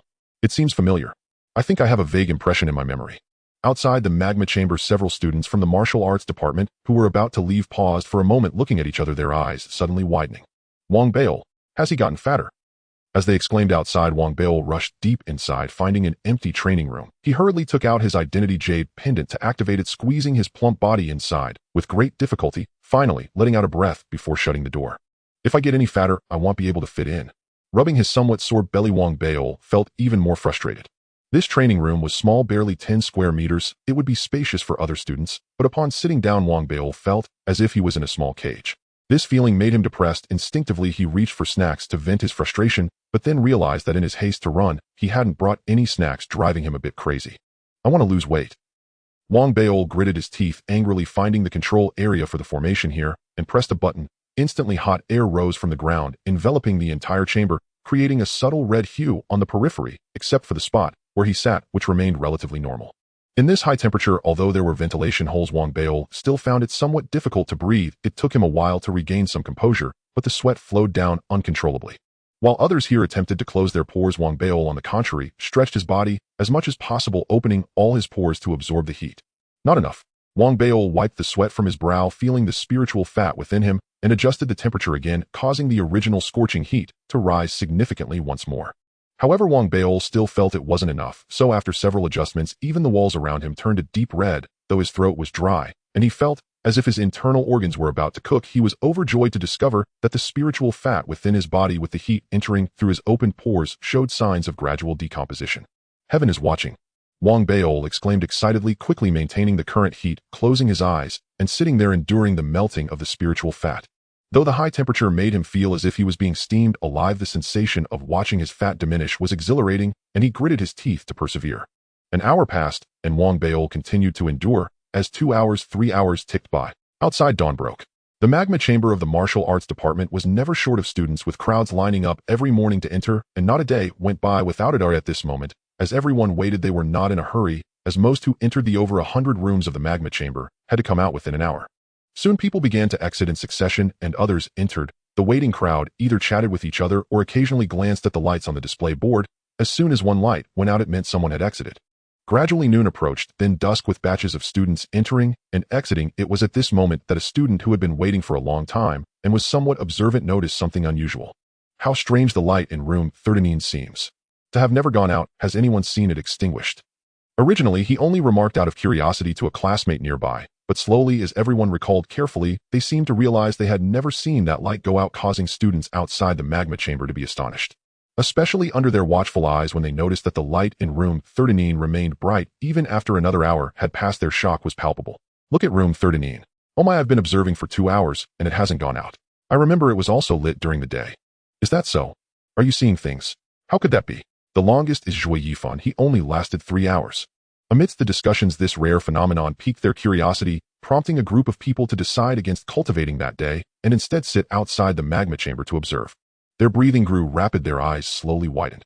Until several hours later, as night fell, more students gathered outside the magma chamber, numbering in the hundreds, all of them dumbfounded with expressions as if they had seen a ghost, and the murmurs of discussion echoed, with many immediately transmitting to their friends, causing a sensation on the spiritual network.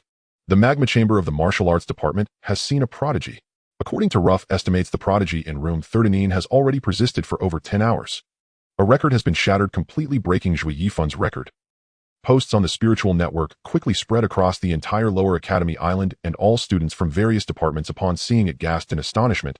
Indeed, the fame of the magma chamber was unparalleled, and to last over 10 hours inside such a fierce individual had only appeared once in history, now becoming the second. If at that moment the light in room 39 were to extinguish, it would be one thing, but under the watchful eyes of countless people on Lower Academy Island, the light in room 39 remained bright until dawn. As a result, the entire Lower Academy Island was thrown into an uproar. Even the teachers took notice, let alone the students. No one continued to enter the magma chamber. All were outside, fixated on the one remaining bright lamp in room 39. Heavens, it's been nearly 2 days, right? Is he challenging the previous federal president? Who is he? He'll reward 10 spirit stones for any clues. Once confirmed, they will be sent immediately.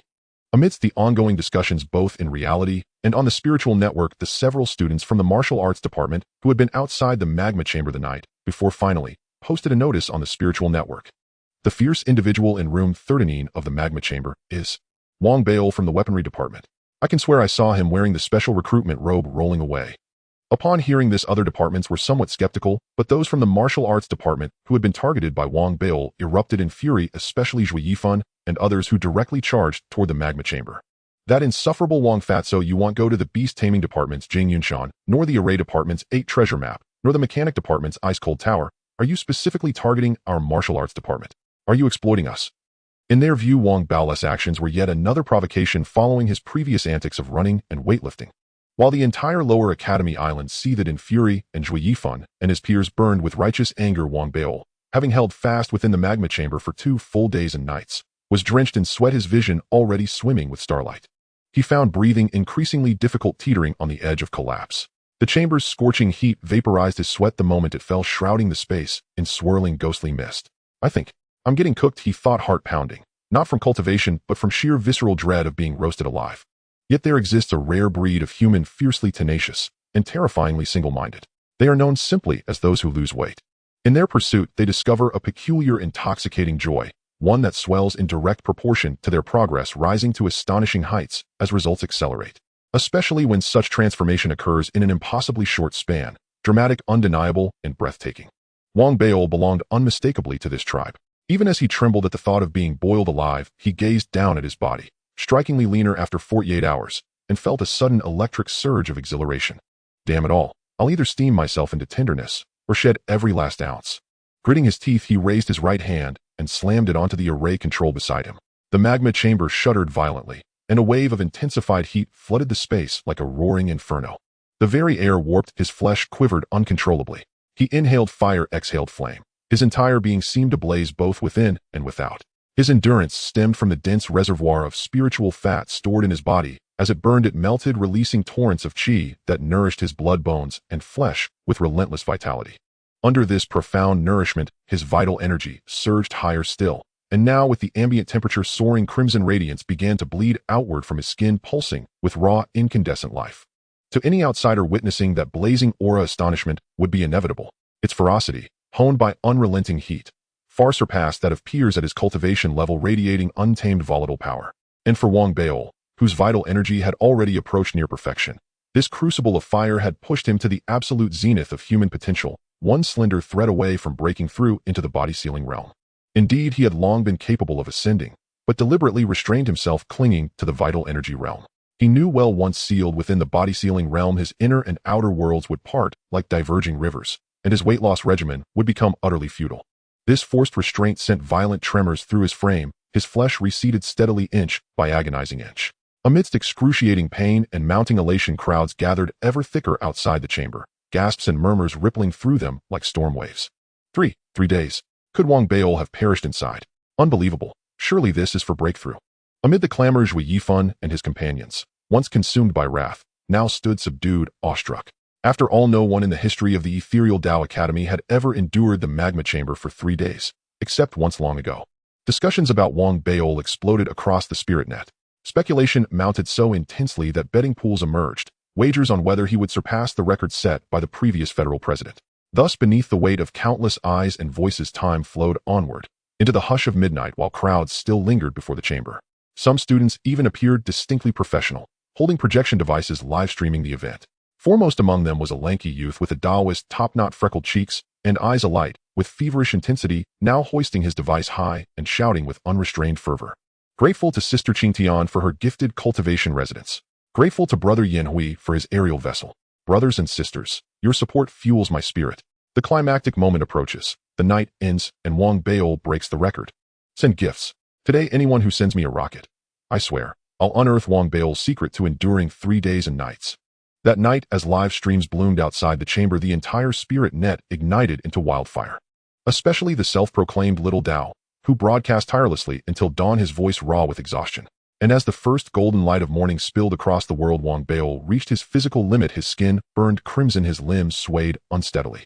Weight loss is agony, he lamented as his vital energy realm finally shattered, his body erupting with a thunderous drum-like resonance. That deep, reverberating pulse stirred the dormant, devouring seed within him, and instantly a monstrous suction erupted, drawing in all the chamber's searing heat in a single cataclysmic breath. An unprecedented inferno ignited within his core. Within the churning mist, his spiritual fat visibly shrunk, while every hair on his body snapped shut from its flared state, sealing itself with finality, as if forging an absolute barrier between his inner and outer worlds. Outside the martial arts division's magma chamber, as the 4th night passed, students stood stunned. The indicator light of Chamber 13 had burned longer than any recorded in the ethereal Tao Academy's annals. Even instructors watched intently. Across the spirit net, fervor peaked. 3 days and 4 nights. Wang Beil has broken the record. He surpassed the former federal president. Among the crowd, live-streaming students roared in unison, especially the lanky youth who thrust his projection device skyward, screaming with primal ecstasy. Brothers and sisters, you've witnessed it. Wang Beil has shattered history. Gifts, launch them now. One more time, send rockets today, and Little Tao will uncover his secret. Amid the uproar outside the chamber, the indicator light of Chamber 13 suddenly winked out. Instantly, someone cried out in shock. Look, the light's gone. Wang Beil's emerging. Little Tao surged forward, elbowing through the throng to claim the front row, still broadcasting, still shouting. Wang Beil appears. Brothers and sisters, where are your rockets? In that instant, every gaze, both in person and across the spirit net, locked onto the chamber's exit. From the beastmouth entrance, a wave of blistering heat rolled forth, spreading instantly, raising ambient temperatures across the courtyard. So hot. It's the heat venting from Chamber 13. That scorching gust rekindled anticipation. Then slowly a figure emerged, a slightly plump young man leaning heavily against the wall, stepping forth with deliberate, weary steps. As his form clarified, a pressure descended, more formidable than that of the vital energy realm, palpable, overwhelming, and unmistakable. It was Wang Beil, drastically slimmer than when he entered, his face pale and drawn, his posture frail, yet radiating an aura of razor-edged authority, sharp and undeniable, as though carved from pure will. This was the hallmark of the body-sealing realm's ascension, a transient world-separating resonance, intensely perceptible upon breakthrough, yet fading within days as the cultivator acclimated. The moment Wang Beil stepped into view, disbelief erupted from the crowd. That aura, he truly broke through. The body-sealing realm, his entire being fused, sealed off from the world itself. This is the body-sealing realm. The sudden roar left Wang Beil momentarily stunned. His mind fogged, his body hollowed by rapid weight loss, his spirit worn thin by relentless heat. Confronted with such spectacle, he stood bewildered. At that instant, every live-streaming student rushed forward. Little Tao first, bursting to Wang Beil's side, vibrating with manic energy, projecting device raised high, capturing both faces with infectious zeal. Brothers and sisters, behold Wang Beil. His face may be too large for the screen, but do send gifts. No gifts? Then at least click follow. Eyes gleaming, Little Tao turned toward Wang Beil, utterly indifferent to his identity or state.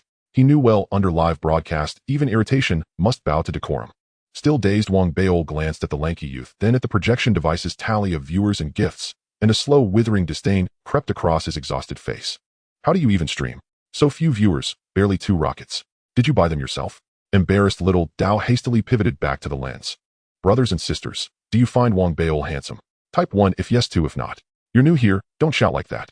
Wang Beol frowned, snatched the device, thrust it toward his own face, and bellowed with theatrical bravado. Brothers, type 1 if I'm handsome, 2 if I'm extremely handsome. And silence means I've transcended cosmic handsomeness. Little Dao froze. Then the device's comment feed exploded, shameless. Flooded the screen, drowning all else. Wang Beol smirked, glancing sidelong at the petrified youth beside him. See that? Now the numbers rise. Brothers, send 1 rocket, and little Dao stays in the magma chamber for 1 hour. More rockets. Longer stay. Within seconds, over 20 rockets streaked across the feed. Little Dao went rigid, jaw slack, breath caught, cold sweat beading on his brow. Before he could protest, Wang Beol tossed the device back into his hands. Now you know how to properly solicit gifts. Wang Beol declared, strolling away with hands clasped behind his back, silently vowing, dare call my face large again. As stunned onlookers parted before him, only little Dao remained clutching the device, tears welling, watching helplessly as rockets continued to blaze across the screen. After enduring 3 days and 4 nights within the magma chamber, Wang Beol returned to the law weapon peak, where every classmate he encountered cast sidelong glances his way, utterly stunned by the sheer audacity of his breakthrough record. Even numerous instructors from the lower academy islands began taking genuine notice of Wang Beol. Though the academic year had yet to reach its first anniversary, his pace of advancement, while not the swiftest, had generated unparalleled sensation. His exploits unfolded in rapid succession, each one igniting a fresh tempest across the spirit net. Until now, across the entire lower academy island, whether freshman or senior, none remained unaware of Wang Beol. En route back, Wang Beol logged onto the spirit net and learned of all that had transpired during his weight loss period, filling him with quiet, profound reflection. I merely lost some weight, and yet it stirred such an uproar. Truly extraordinary. No, I am destined to become president of the Federation. I must remain low-key. Wang Beol cleared his throat, feigning modesty as he strode toward his cave residence, withdrew a vial of ice spirit water, and drank deeply, immediately refreshed. Weight loss is no easy feat. Recalling the grueling process, he sighed wistfully and pulled out a packet of snacks, crunching them steadily. From now on, I must stay vigilant. Never again allow myself to gain weight. This ordeal is simply too arduous. He repeatedly admonished himself, then, just at the memory of the magma chamber's searing heat, reached for another snack, popping it into his mouth with palpable unease. I will absolutely not grow fat again. With steely resolve blazing in his eyes, Wang Beol patted the soft flesh atop his belly and turned his focus to the pressing matter of spirit stone purity. The memory of spirit stones absorbing spiritual energy with frenzied intensity at 85% purity gave him pause. He scoured the spirit net for extensive reference materials before finally gaining confidence, determining that henceforth he would tighten control over refinement, deliberately moderating the influx of spiritual energy, even if it meant slower progress. Thus, though his spirit stone refinement grew markedly slower, his meticulous vigilance succeeded. At last, the explosive surge of spirit lipid accumulation vanished entirely. Having resolved this issue, Wang Beol felt light and elated, convinced for the first time that the title of Academy Head was truly within his grasp. His heart burned with fervor as he began attempting to raise purity further. Yet fortune proved fleeting. 1 month later, Wang Beol slumped in dismay. His spirit stone purity had once again stalled, stubbornly refusing to breach the 86% threshold. This marked his second plateau. Frustrated, he retrieved the black mask, hesitated briefly, and ultimately activated the dream realm. As his vision blurred and then sharpened anew, he found himself once more amid a desolate, snow-laden wasteland.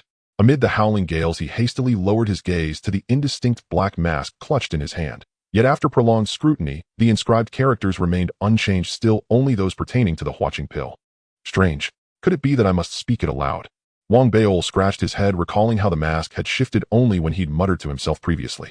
He eyed it warily and spoke softly. Mask, O mask, reveal to me what method shall break through the 85% purity bottleneck and elevate my spirit stones beyond 90%. No sooner had Wang Beol finished speaking than he fixed his gaze upon the mask. Within mere breaths, its script dissolved into haze, the entire surface flickering faintly before new characters gradually emerged. There's truly someone inside this thing. Wang Beol drew a sharp breath, his heart hammering wildly as he scanned the newly revealed inscription, the void-seeking grappling art. This time the text was far more extensive. After reading it thoroughly, Wang Beol paused, startled. Unlike previous responses, the mask offered no alchemical formula. Instead, it imparted a martial cultivation technique akin to a combat art. Such arts abounded throughout the ethereal Dao Academy, especially within the martial combat division, where grappling techniques existed in myriad forms, rendering this revelation unremarkable. That very ordinariness struck him as odd, so he read the passage again more carefully. According to the text, the bottleneck stemmed from Wang Bao's parasitic seed, an entity yet incompletely fused with his body, resisting seamless command. This grappling art, however, served as the optimal catalyst for accelerating their integration. Once mastered, it would not only amplify the parasitic seed's suction force, but also allow its essence to instinctively permeate his entire being, enabling instantaneous, thought-driven manifestation. Only then could he transcend the 85% barrier and attain perfection. The very first move is just finger-breaking. Wang Bao blinked, naturally quick-witted, and finding the void-seeking grappling art seemingly unexceptional. He raised his left hand and made a grasping motion forward. After several repetitions, he manipulated the dream itself, conjuring the silhouette of a middle-aged man before him, face blurred, cultivation level fixed at kind blood realm. The moment it materialized, it lunged straight at Wang Bao. Wang Bao's eyes flared. He surged forward, leveraging his current seal body realm speed and strength, and delivered a thunderous punch, forcing the sparring figure backward. Closing the distance in a flash, he seized its wrist and bent one finger sharply backward. This is absurdly simple, he mused, when suddenly a jet-black gleam flashed across the mask. Instantly, the entire dream realm warped violently, accompanied by sharp cracking reverberations echoing outward in all directions. What in the world? Startled, Wang Bao leapt back, surveying his surroundings to find the gales now biting colder, distant creatures subtly altered in posture and bearing. Before he could examine further, the sparring figure abruptly lifted its head, still at Cayenne blood realm, yet transformed, its presence hardened with lethal austerity as it charged anew. Though identical in form, its aura felt wholly alien. With no time to ponder, Wang Bao threw a punch, but this time the sparring figure did not evade. Instead, with uncanny precision, it tapped his wrist, sending an indescribable paralyzing numbness surging up his entire arm. His clenched fist sprang open instantly, even his strength seemed to drain away. Seizing the opening, the figure gripped Wang Bao's finger and wrenched it upward. Pain, stop, stop, stop. Agony lanced through him like lightning, spreading across his body in an instant. Cold sweat drenched his brow, a raw, involuntary cry tore from his throat as his limbs went slack, stumbling helplessly under the figure's guiding force. At Wang Bao's shriek, the figure released him, immediately stepped back several paces, and stared expressionlessly. Cradling his throbbing finger, Wang Bao gasped for breath, his pulse racing, his gaze darting between the sparring figure and the black mask. A hunch crystallized. This mask orchestrated everything. Resentment flared hot and fierce. Breaking fingers is nothing special. I was simply unprepared. Again. No sooner had the words left his lips than the figure charged. This time Wang Bao was ready, not punching but launching a swift kick. As the figure dodged, he pivoted and drove a devastating blow toward its temple. Yet the impossible occurred. Though Wang Bao had timed his strike perfectly during the evasion, an invisible suction erupted from the figure, coalescing into an unseen hand that seized his arm, wrenching his body off balance, allowing the figure to whirl, seize his finger, and snap it back with brutal efficiency. Familiar agony flared anew. Wang Bao screamed and cried halt, but deep within defiance boiled over, threatening to shatter his composure. Finger breaking was excruciating, so much so that even Wang Bao, long accustomed to accusations of shamelessness, now deemed the technique utterly unscrupulous. The helpless frustration of possessing power, yet being utterly unable to wield it, of having one's fingers targeted with ruthless precision, drove him nearly mad. Again, after a long, pallid recovery, Wang Bao resolved to abandon his hands entirely and re-engage the figure in furious combat. Swiftly, his fingers were seized once more. His limbs turned rubbery, his hand was hoisted high. Before the figure even applied pressure, despair flooded his mind, silent and tearless. Heavens, you're bullying me. I kept my hands hidden the whole time, and you still broke my fingers. Ah, pain. Wang Bao was on the verge of tears, not from weakness, but from incandescent fury. The figure cultivated only at Cayenne blood realm, while he stood firmly in seal body realm. Yet each time, without fail, his fingers were caught, twisted, and agonized.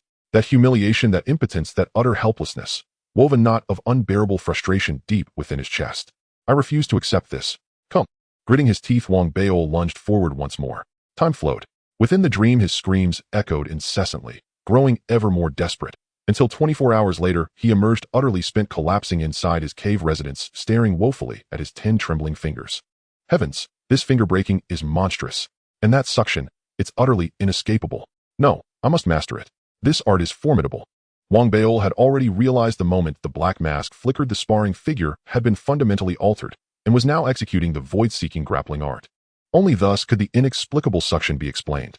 Clearly, per the first movement's description, this force arose from the parasitic seed, dispersing throughout his body, manifesting as a gravitational vortex akin to a miniature black hole. Having personally experienced the art's terrifying efficacy, Wang Bao's interest ignited. He saw it not only as the key to resolving his spirit stone purity crisis, but also as a path to mastering authentic martial combat prowess. That conviction settled deep within him. Even during rest, his mind churned ceaselessly, analyzing, refining, strategizing. At dawn, he devoured a handful of snacks for breakfast and plunged back into the dream realm. Day after day passed. Rather than diminishing, his screams grew more frequent, his tolerance for pain increasing, his recovery time shortening, thereby allowing more finger-breaking repetitions. It hurts. In heavens, who invented this grappling art? My fingers are going to snap. And by the end, only Wang Baol's legendary fortitude kept him from breaking entirely. Even so, after one full month, he teetered on the edge of madness, tormented by the existential question, why in the name of all that is sacred do humans even have fingers? So he devised a solution. After consulting the mask aloud, he conjured a smaller sparring partner, distinct from the original.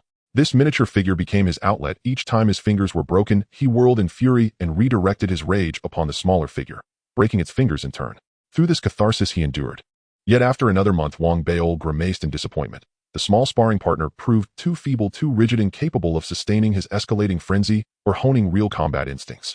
Worse still, it never cried out. No matter how many times its fingers were snapped, it simply stared back, blank-faced and silent. That silence became unbearable. Simultaneously, months of relentless confrontation with the larger figure had granted him tangible insight and instinctive reflexes regarding finger breaking, stoking an irrepressible urge to test these hard-won skills against living opponents. And so, his thoughts turned to the martial sparring club. Fighting against a small training partner will never improve my grappling skills. In his dream, Wang Baol was once again defeated by the senior trainer, filled with indignation and helplessness.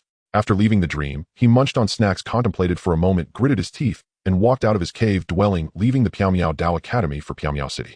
For Wang Baol, what he desperately needed was real combat.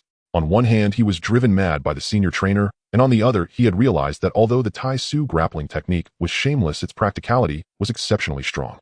To truly master it, and no longer be tormented by the senior trainer, he had to spar with real practitioners to accelerate his learning process. Thus, he immediately thought of the combat club.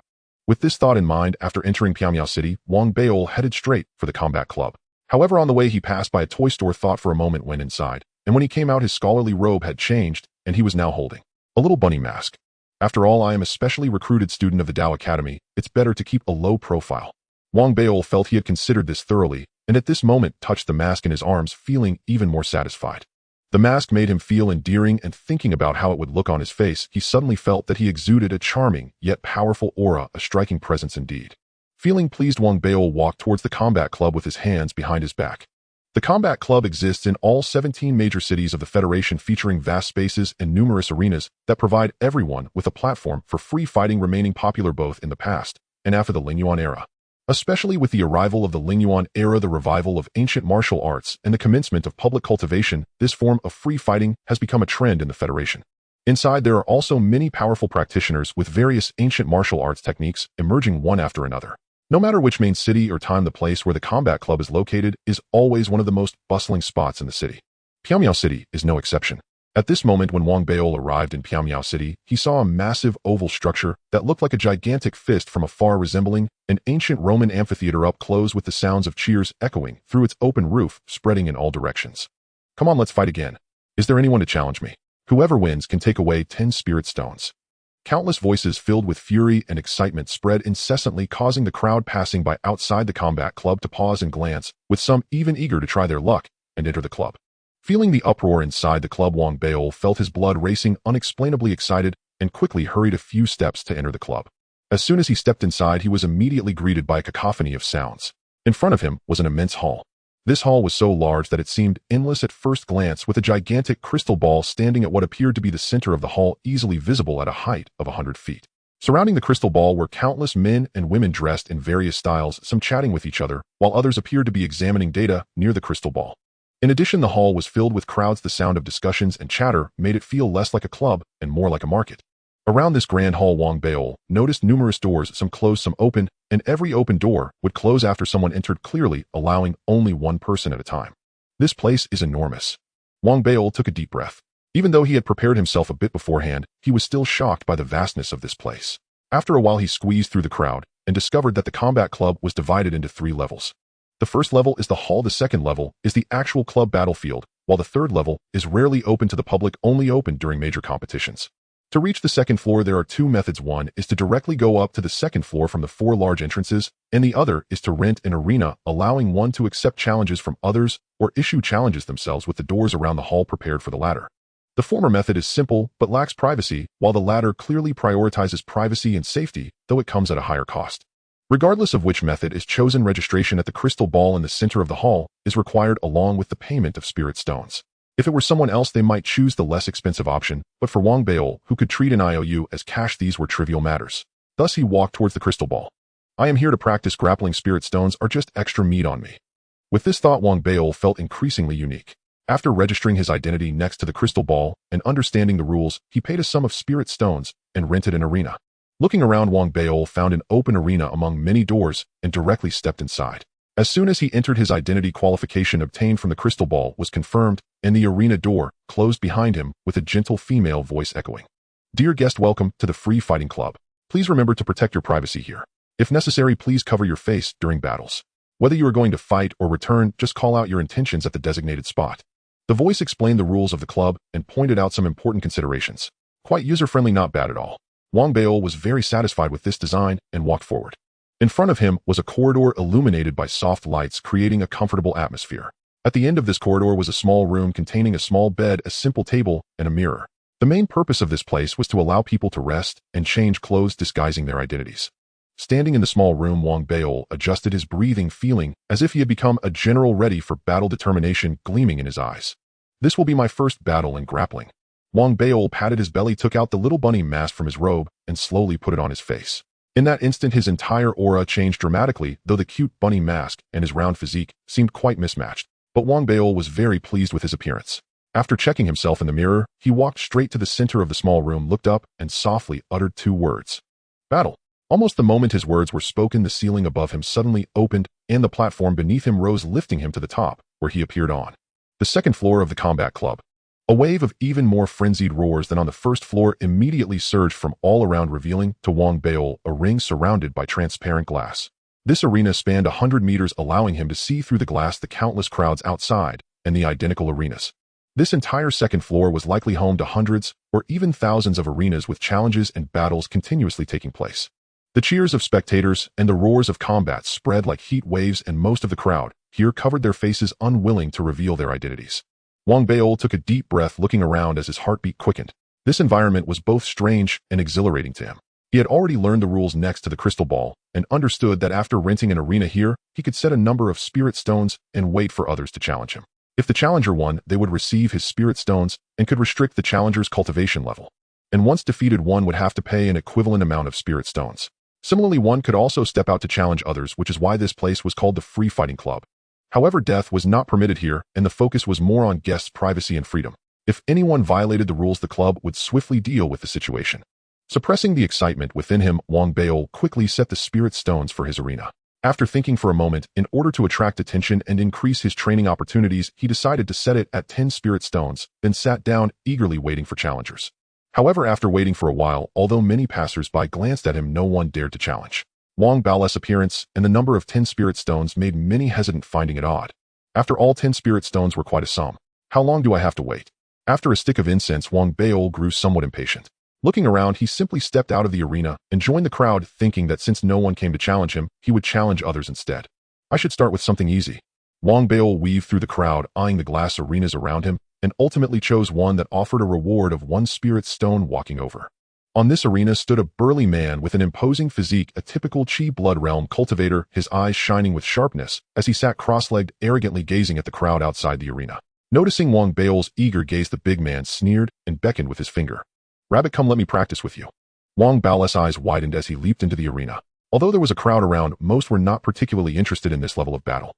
Only a few paused to glance, intrigued by the big man's size and Wang Beol's rabbit appearance. Seeing Wang Beol enter, the big man's eyes lit up.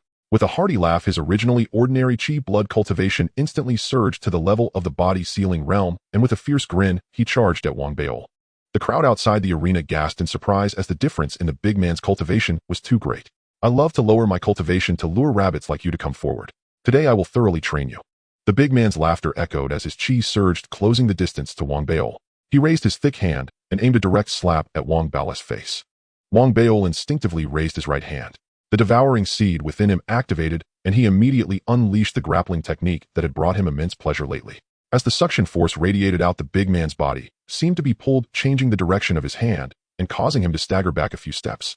Wang Baol was about to grab him, but the big man reacted extremely quickly, roaring as he suddenly spun around, stepping back, while simultaneously unleashing a flurry of punches in an attempt to push Wang Baol away. I actually let him dodge. This enraged Wang Baol, who actively closed in on the big man. At that moment, the big man also took a breath, sensing something was off, and immediately retreated while roaring, clenching his fists and throwing several punches to try to push Wang Baol back. Soon the two were engaged in a back-and-forth battle in the arena. For Wang Baol, this was his first true battle, and the big man was an excellent sparring partner. Gradually, Wang Baol's movements became quicker and his strikes began to transform. It could be said that he was undergoing an astonishing metamorphosis, his eyes shining brighter, filled with excitement. In contrast, the big man was sweating profusely, looking as if he had seen a ghost. He had realized that Wang Baol, who had been clumsy at the start, was rapidly improving in just a short time. He was even forced to close all his sweat pores to keep his chi from dispersing, trading it for greater speed and strength, yet he still could not match Wang Baol, who had merely released his chi blood realm cultivation. Damn it, where did this rabbit come from? The big man, increasingly astonished, gritted his teeth, and with a low roar leaped into the air, his right hand outstretched, as if he were using his hand as a support to grab Wang Baol. This was the only martial technique he had mastered. Qian Kuan hand. The surrounding spectators were captivated by this battle, and as they saw the Qian Kuan hand emerge, many gasped in surprise. However, their astonishment was barely uttered before the situation on the arena dramatically changed. As the big man's Qian Kuan hand approached, Wang Baol's eye sparkled. The image of the senior trainer from his dream flashed in his mind, and he stepped forward, the devouring seed suction force instantly pouring into his right hand as he reached out. With this grab, the big man's expression changed drastically as his hand was once again pulled, and before he could evade, Wang Baol caught his fingers and forcefully twisted them. A scream erupted from the big man's mouth as his body trembled and his legs grew weak, almost collapsing.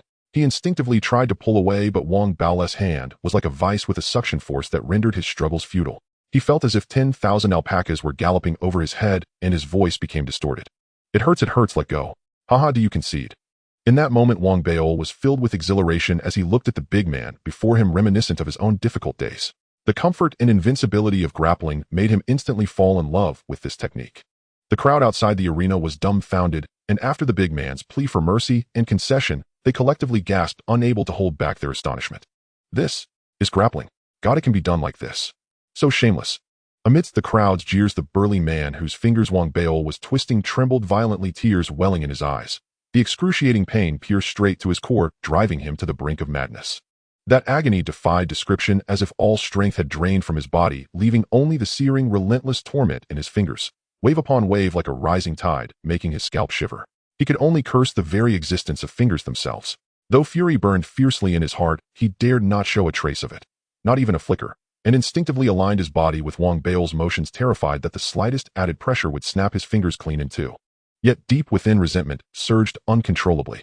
After all, who among mortals would accept such humiliation in combat, having one's fingers twisted by an opponent? Given the chance, he would have sunk his teeth into Wang Baol's flesh. But with his fingers held fast in Wang Baol's grip, all he could do was silently rage, grinding his teeth to dust, and beg for mercy without delay. Let go. It hurts. I surrender. A good child surrenders promptly. Wang Baol, ever the magnanimous victor, felt thoroughly satisfied and released the man's fingers. Amidst the burly man's glowering resentment, he strode calmly off the arena platform. His heart swelled with quiet triumph, as though the brutal sparring sessions endured earlier under the senior trainer had finally found catharsis. In that moment, the Free Combat Club felt nothing short of sublime. You fell to my ultimate technique, not your fault. Blame me, for I am simply too formidable. Wang Baol sighed wistfully, radiating the air of an invincible sovereign. Had he forgotten his own shrill cries when he first suffered finger twisting? Clearly, in this state of euphoric relief, he had effortlessly erased from memory the wretched trials of mastering that very technique. Had glances possessed lethal force, Wang Baol would already have been pierced through by 10,000 arrows, each one forged from the burly man's seething wrath over those twisted fingers. No sooner had he stepped off the platform than the onlookers erupted in even louder jeers, though Wang Baol, blissfully oblivious, tuned them all out. Energized and eager, he immediately scanned for another arena, and soon found one, observing it intently for a moment before approaching. His opponent was a haughty youth. Spotting Wang Baol as a challenger, he sneered coldly. State your name. Wang Baol blinked. Having watched the youth fight before, he knew the boy was swift and agile. Chasing him down if he fled would waste precious time, better to lure him in. At the challenge, his gaze flickered subtly, and he assumed an expression of guileless sincerity, bowing deeply with clasped fists. I am. Before Wang Baol could utter another word, the youth's eyes flashed a contemptuous smirk, curling his lips. In an instant, he lunged forward with a thunderous roar, blurring into view before Wang Baol and launching a crushing fist. Deceit against me, eh? Wang Baol's eyes lit up, not retreating but surging forward, instead his body like a mountain crashing headlong into the onrushing youth, bellowing fiercely. Come then, face me squarely. The youth scoffed, weaving erratically, effortlessly slipping past Wang Baol and reappearing behind him. So plump, and yet you bring me spirit stones. How noble of you. With biting mockery, he drove his right fist toward Wang Baol's back. But before the blow landed, a sudden suction erupted from Wang Baol's body, halting the youth mid-motion in stunned disbelief. In that split second, Wang Baol whirled around, his right hand radiating intensified gravitational pull. He seized the youth's fingers with unerring precision, grinned triumphantly, and wrenched upward, shouting aloud. Kneel! A shriek tore from the youth's throat. His legs buckled instantly, overwhelmed by unprecedented agony that surged in sync with Wang Baol's command, compelling him against all will to collapse with a heavy thud. Let go, it hurts. So much pain. I despise tricksters most of all. Surrender now and call me father. Wang Baol glared, eyes blazing. Fury clawed at the youth's mind. He nearly roared an insult, but as Wang Baol tightened his grip, his voice shattered into a more pitiful wail, and he cried out desperately. Father, father, I was wrong. I surrender. Wang Baol felt pure, unadulterated bliss flood his being. Laughing heartily, he released the youth and strode off the arena, already seeking his next sparring partner. On the platform, the youth massaged his throbbing fingers, glaring venomously at Wang Baol's retreating back, clenching his jaw in helpless frustration, though his smoldering defiance refused to be quelled. This bout too drew the attention of the surrounding crowd, gradually sparking quiet fascination. Even those who had witnessed Wang Baol's first two matches exchanged increasingly curious glances. Has this fatso come here solely to twist fingers? How underhanded, attacking with finger twisting from the very first move. As whispers spread, Wang Baol launched into his third, fourth, and fifth matches. His excitement mounted with each victory. His movements grew ever more refined, from needing precious seconds to secure a grip to instantly seizing any opponent's fingers the moment they struck. The process unfolded thus across the club. A chorus of anguished cries rose like a grim refrain. Heavens above, let go. It hurts, too much pain. Rabbit, you're despicable. Fight fair, no finger twisting. Let go. Father, I was wrong. I surrender. What had once been a respectable free combat club transformed utterly with Wang Baol's arrival. As cries echoed relentlessly, onlookers multiplied, murmurs swelled into uproar, drawing ever more spectators from every corner. Unscrupulous, vile beyond measure. This plump rabbit isn't weak, but why does he fixate on twisting fingers and demand people call him father? Damn it, he doesn't even spare women's fingers. Amidst the crowd's outrage and indignation, Wang Baol strolled off the platform, hands clasped behind his back. Though met with furious stares, he bore no trace of guilt, instead holding his head high, already plotting his next match. Yet his presence had stirred a minor sensation. Many arenas spotting him approaching instantly shut their gates, leaving Wang Baol mildly disgruntled. Fortunately, he soon brightened, producing his official club identity token. To his delight, a challenge notification shimmered upon its surface. Energized, he hastened back to his own arena, where hundreds had already gathered, including many familiar faces, the haughty youth, the first burly man, and others he'd bested earlier. Upon seeing him return, they glared with unified fury. Ah, you're all here. No need to rush. Take turns. Truly, I understand how you feel. Wang Baol laughed heartily, waving amiably as he climbed onto the platform. The moment he set foot upon it, the youth, who'd earlier called him father after being tricked, charged forth like a storm. Rabbit, I challenge you. Roaring, the youth unleashed breathtaking speed, hurtling toward Wang Baol. Deep down, he refused to accept defeat. Convinced his prior loss stemmed from unpreparedness, this time his fingers would remain untouched. Yet within mere heartbeats, his shriek reverberated across the arena. Father, I was wrong. I surrender. Wang Baol twisted the youth's fingers with reflective solemnity, his eyes gleaming with quiet admiration, as if acknowledging the youth's wisdom. Then gently he released him. But no sooner had the youth staggered off the platform than, teeth clenched, he whirled about and charged back in, bloodshot eyes burning with raw resolve. Again, his pride refused to yield. Though the pain was unbearable, he, student of the War Combat Division at the Ethereal Tao Academy, believed vengeance inevitable. This time he abandoned fists entirely, striking instead with his feet. Yet he gravely underestimated Wang Baol. Soon his fingers were seized once more, and his scream echoed anew across the hall. Father, I was wrong. In the end, even Wang Baol stood awestruck. The youth mirrored his own stubbornness perfectly, repeatedly surrendering, exiting the arena, then charging back in, eyes blazing crimson, jaws locked in feral determination, so fierce it sent a genuine chill down Wang Baol's spine. The crowd swelled, eventually surpassing 1,000 souls, every one of whom had suffered twisted fingers at Wang Baol's hands. Their hatred burned white-hot, scorn poured forth in torrents. Despicable, utterly despicable. This fat rabbit does nothing but twist fingers. Anyone who takes him down I'll reward with a spirit stone. Amidst their furious cries the throng thickened further, the clamor reaching fever pitch.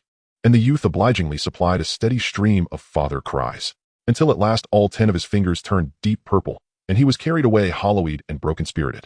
Immediately others stepped forward, men and women, elders and youths alike.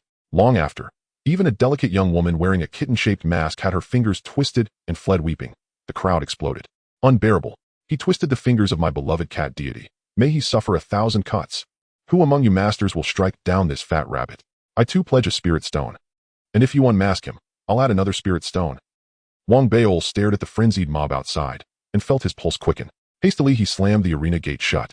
Clearing his throat awkwardly, he realized backing down would cost him face, so he patted his ample belly with practiced nonchalance. That's enough for today, no more matches. Opponents are simply too weak, utterly uninspiring.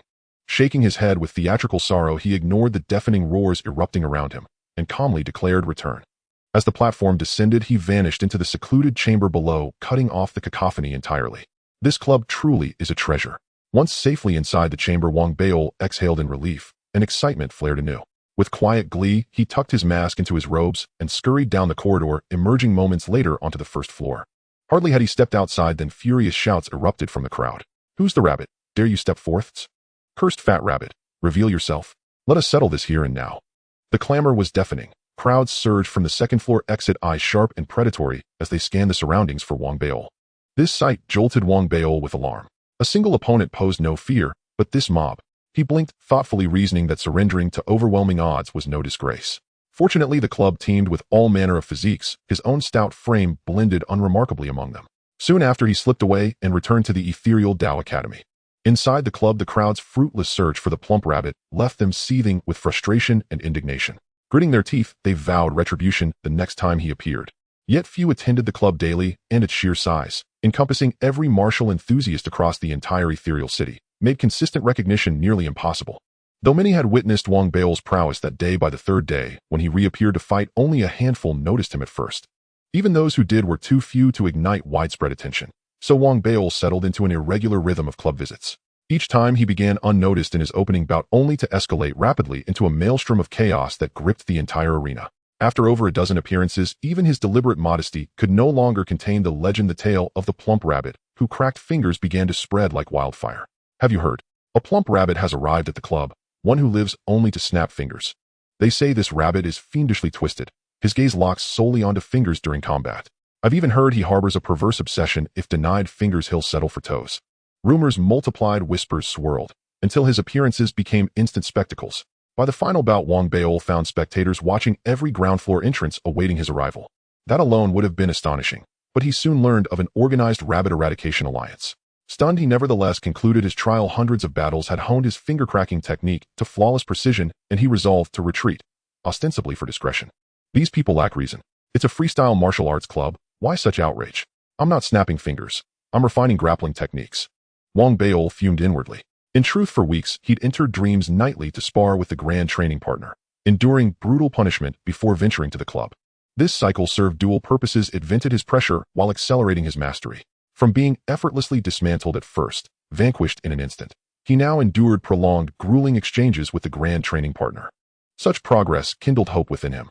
Though he dared not return to the club just yet, after further solitary practice, he felt ready. Drawing a deep breath, he activated the dream realm. Biting wind pierced the air. Snowflakes drifted silently over a frozen expanse. Within this familiar landscape, Wang Beol stilled his breath, focused his spirit, and watched battle lust igniting in his eyes as the grand training partner's form coalesced in the distance. Months of sparring and countless snapped fingers had stoked a fierce, smoldering fire within him. This time, you will yield. Wang Beol flexed his hands. In that instant, his aura shifted, sharp, incisive, and unrelenting. If Wang Beol had once been an untempered blade blank, then hundreds of club duels had forged him into a gleaming, unsheathed sword. His combat experience, though not yet peerless, far surpassed his former self. The moment the grand training partner materialized, Wang Beol erupted forward, blurring across the space to appear beside him, right hand snapping out in a lightning-fast grab. The grand training partner remained impassive, stepping into the attack rather than retreating. A sudden gravitational pulse surged from his body, drawing Wang Beol inward. At the threshold of contact, Wang Beol's eyes flashed, and his own gravitational force erupted in response. Between them, an invisible vortex formed, twisting their forces together until impact became inevitable. A thunderous crack echoed, The shockwave sent both staggering backward, evenly matched in that explosive exchange of gravitic power. Elation flared in Wang Bao's gaze. He blurred again, closing the gap, launching relentless assaults, trading furious blows with the grand training partner across the dreamscape. His speed was blistering, but so was his opponent's. Soon only streaks of motion remained visible, interweaving like storm winds. With each collision, gravitational forces peaked and detonated, drawing nearby snowflakes inward one moment, scattering them violently the next. An outsider witnessing this would stand aghast. In truth, their duel had already transcended the body-sealing realm, so formidable that even a pulse refinement realm cultivator might recoil in disbelief. For beyond raw speed and physical strength, their contest centered on gravitic control, micro-precise, ever-shifting manipulation, adjusting frequency, intensity, and timing to sculpt desired effects. And the challenge ran deeper still. Gravity did not emanate solely from the hands. It radiated from the entire body, multiplying strategic possibilities. Thus, reading, intent, feinting, luring. Each nuance played out in their relentless clash. Amidst the thunderous impacts, time flowed. A full incense stick burned. Wang Bao panted heavily, yet his eyes blazed with triumph. Not once had the grand training partner seized his fingers. His confidence surged unshakable. It ends now, grand training partner. Prepare to savor the exquisite agony of finger snapping. Wang Bao threw back his head and laughed, a roar echoing across the frozen void. As the grand training partner lunged forward, Wang Bao's gaze ignited with brilliance. Every pore sealed shut, body-sealing realm mastery unfolded in full. Instantly, his interior and exterior worlds severed, two distinct realms. Simultaneously, the devouring seed under his absolute command unleashed gravitational force at its absolute zenith. His body trembled violently, even seeming to shrink, subtly reshaping itself. Yet within the body-sealing barrier, that immense gravitational force could not fully escape, creating a localized vacuum. At the grand training partner's critical approach, Wang Bao roared and shattered the seal. The pent-up force exploded outward, magnified tenfold. With a deafening boom, surrounding snow and wind rushed inward.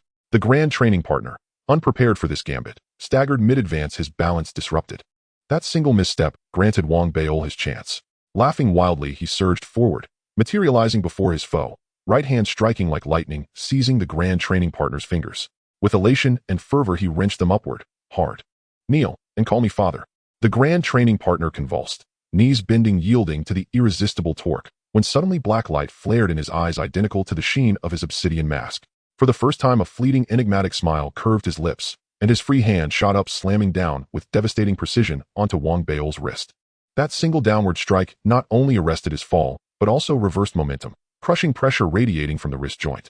Wang Bao shrieked, his hand instantly numb and slack fingers releasing their grip, while his gravitational force collapsed, entirely severed without warning.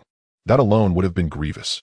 Yet as the grand training partner rose, his right foot lashed upward with terrifying speed. A scream tore from Wang Bao, more piercing, more harrowing than any before. Thin, shrill, alien.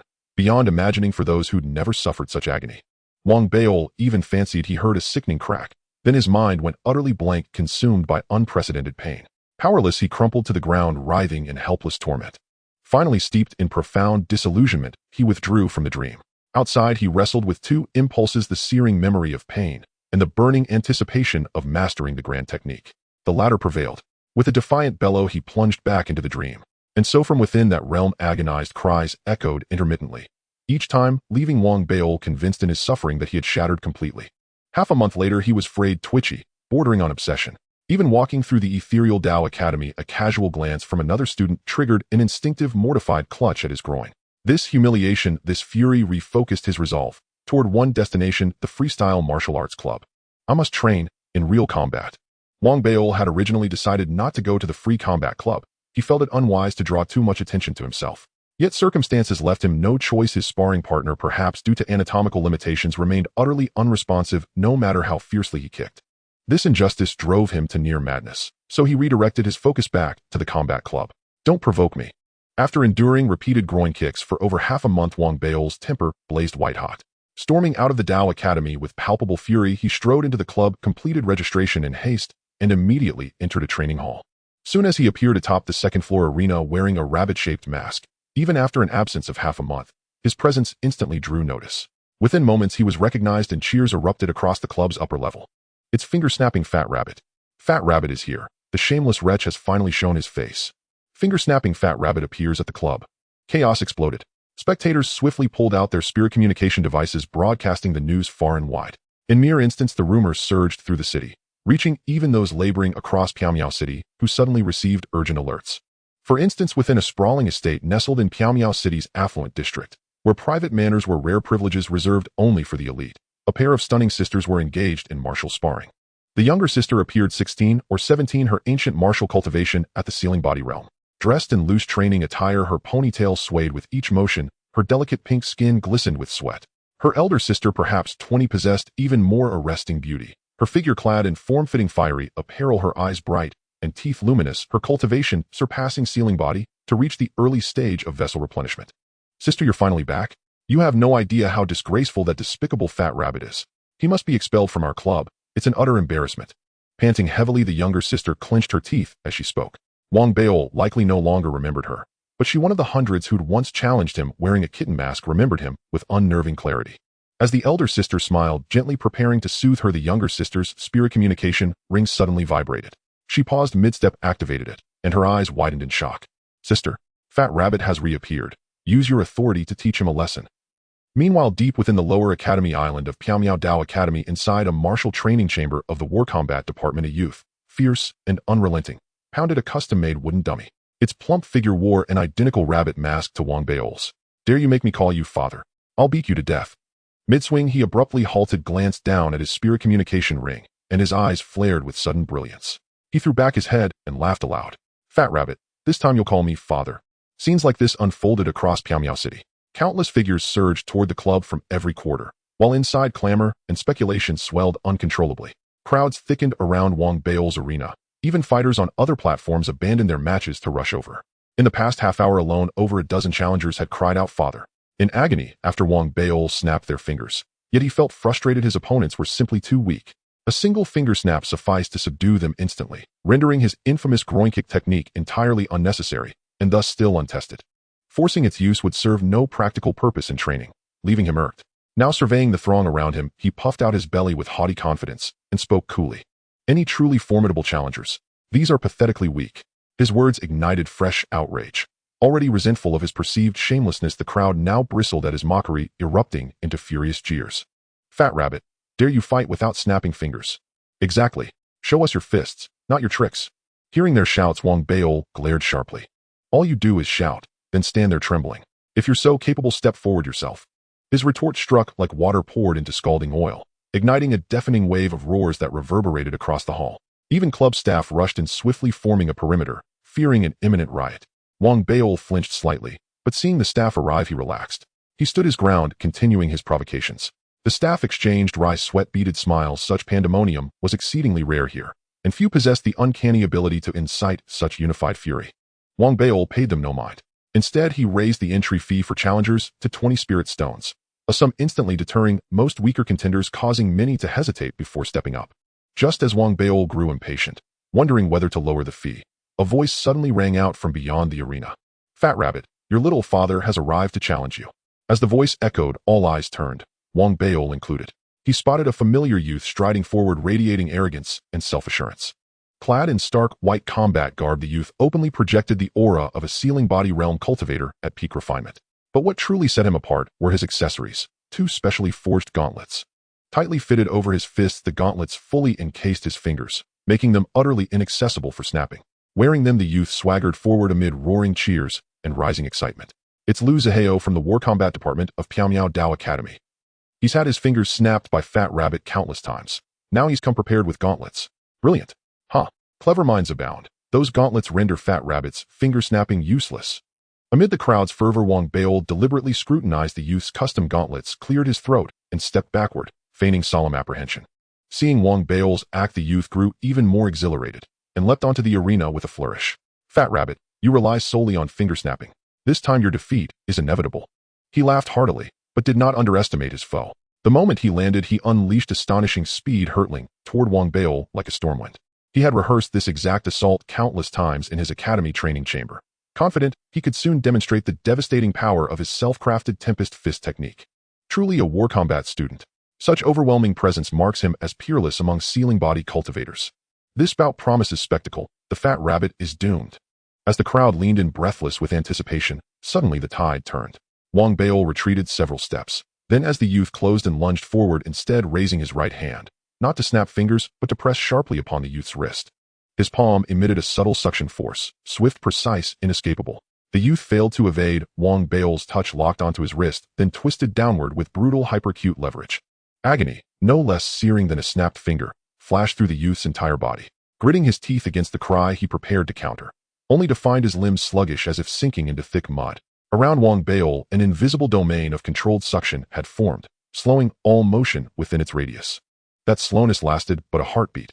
If Wang Bao employed any other method, unless he struck with absolute finality, the youth would recover and seize the advantage. But grappling techniques were built precisely for this one decisive strike, to end all resistance. At their core, they were the art of the weak overcoming the strong. In that same instant, while the youth writhed under wrist leverage agony, Wang Bao's right foot lashed out with lightning ferocity, striking squarely at the youth's groin. "Call me father," Wang Bao roared, but held back considerable force. Even so, the impact sent the youth's eyes bulging wide. His complexion cycled from normal to pallid, then flushed crimson, finally deepening to violet, before a shrill, distorted shriek tore from his throat. "Oh!" Sobbing uncontrollably, he collapsed, instinctively clutching his groin. Tears streamed down his face. His posture so raw, so visceral that every man in the crowd instinctively recoiled, jaws tightening, groins instinctively contracting. Such visceral vulnerability struck deep into the male psyche, evoking unbearable empathy, sending shivers down spines. Even the guards standing nearby sucked in sharp, involuntary breaths. And as shared dread amplified, the crowd's fury erupted with unprecedented intensity. Unconscionable. Allow a vessel replenishment realm cultivator to challenge him. Damn it, groin kicks. I'll post a third spirit stone bounty for that rabbit mask. I demand to know his true identity. Amid the uproar, Wang Bao watched the youth crawl whimpering off the arena, his expression tinged with quiet sympathy. He understood that pain intimately, and found to his quiet satisfaction a measure of relief in it. Anyone else wish to challenge? Wang Bao coughed lightly, scanning the crowd. Per club rules, challengers could be permitted one realm above their own, but Wang Bao had wisely restricted entries to below vessel replenishment. Yet as his groin kick technique gained notoriety, disdainful murmurs multiplied, while actual challengers dwindled. Though many still resented the finger-snapping, the groin kick stirred primal dread. Few dared test its terrifying efficacy. Still, Wang Bao's brazenness escalated. Standing atop the arena, he mocked the crowd anew.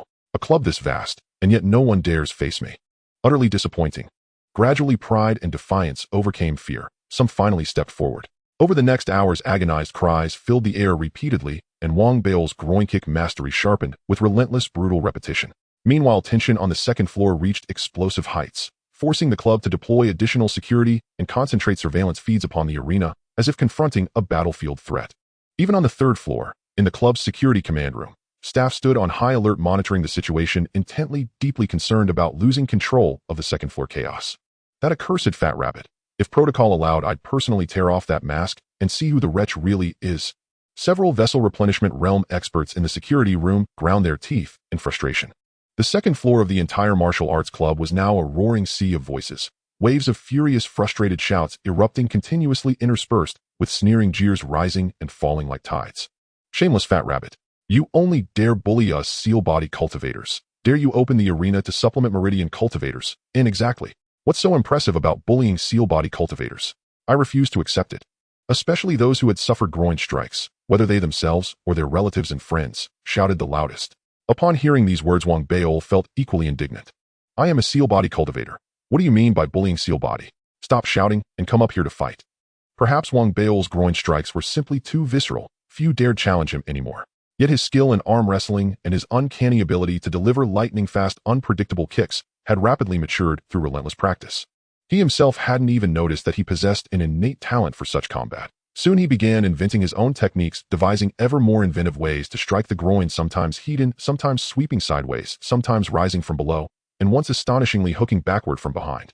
Amid this dazzling repertoire of groin-targeted maneuvers, the onlookers' curses grew louder, even as icy dread surged within them. The more they watched, the more acutely they felt the phantom sting, until their own groins throbbed in sympathetic agony, fueling yet more scornful invective.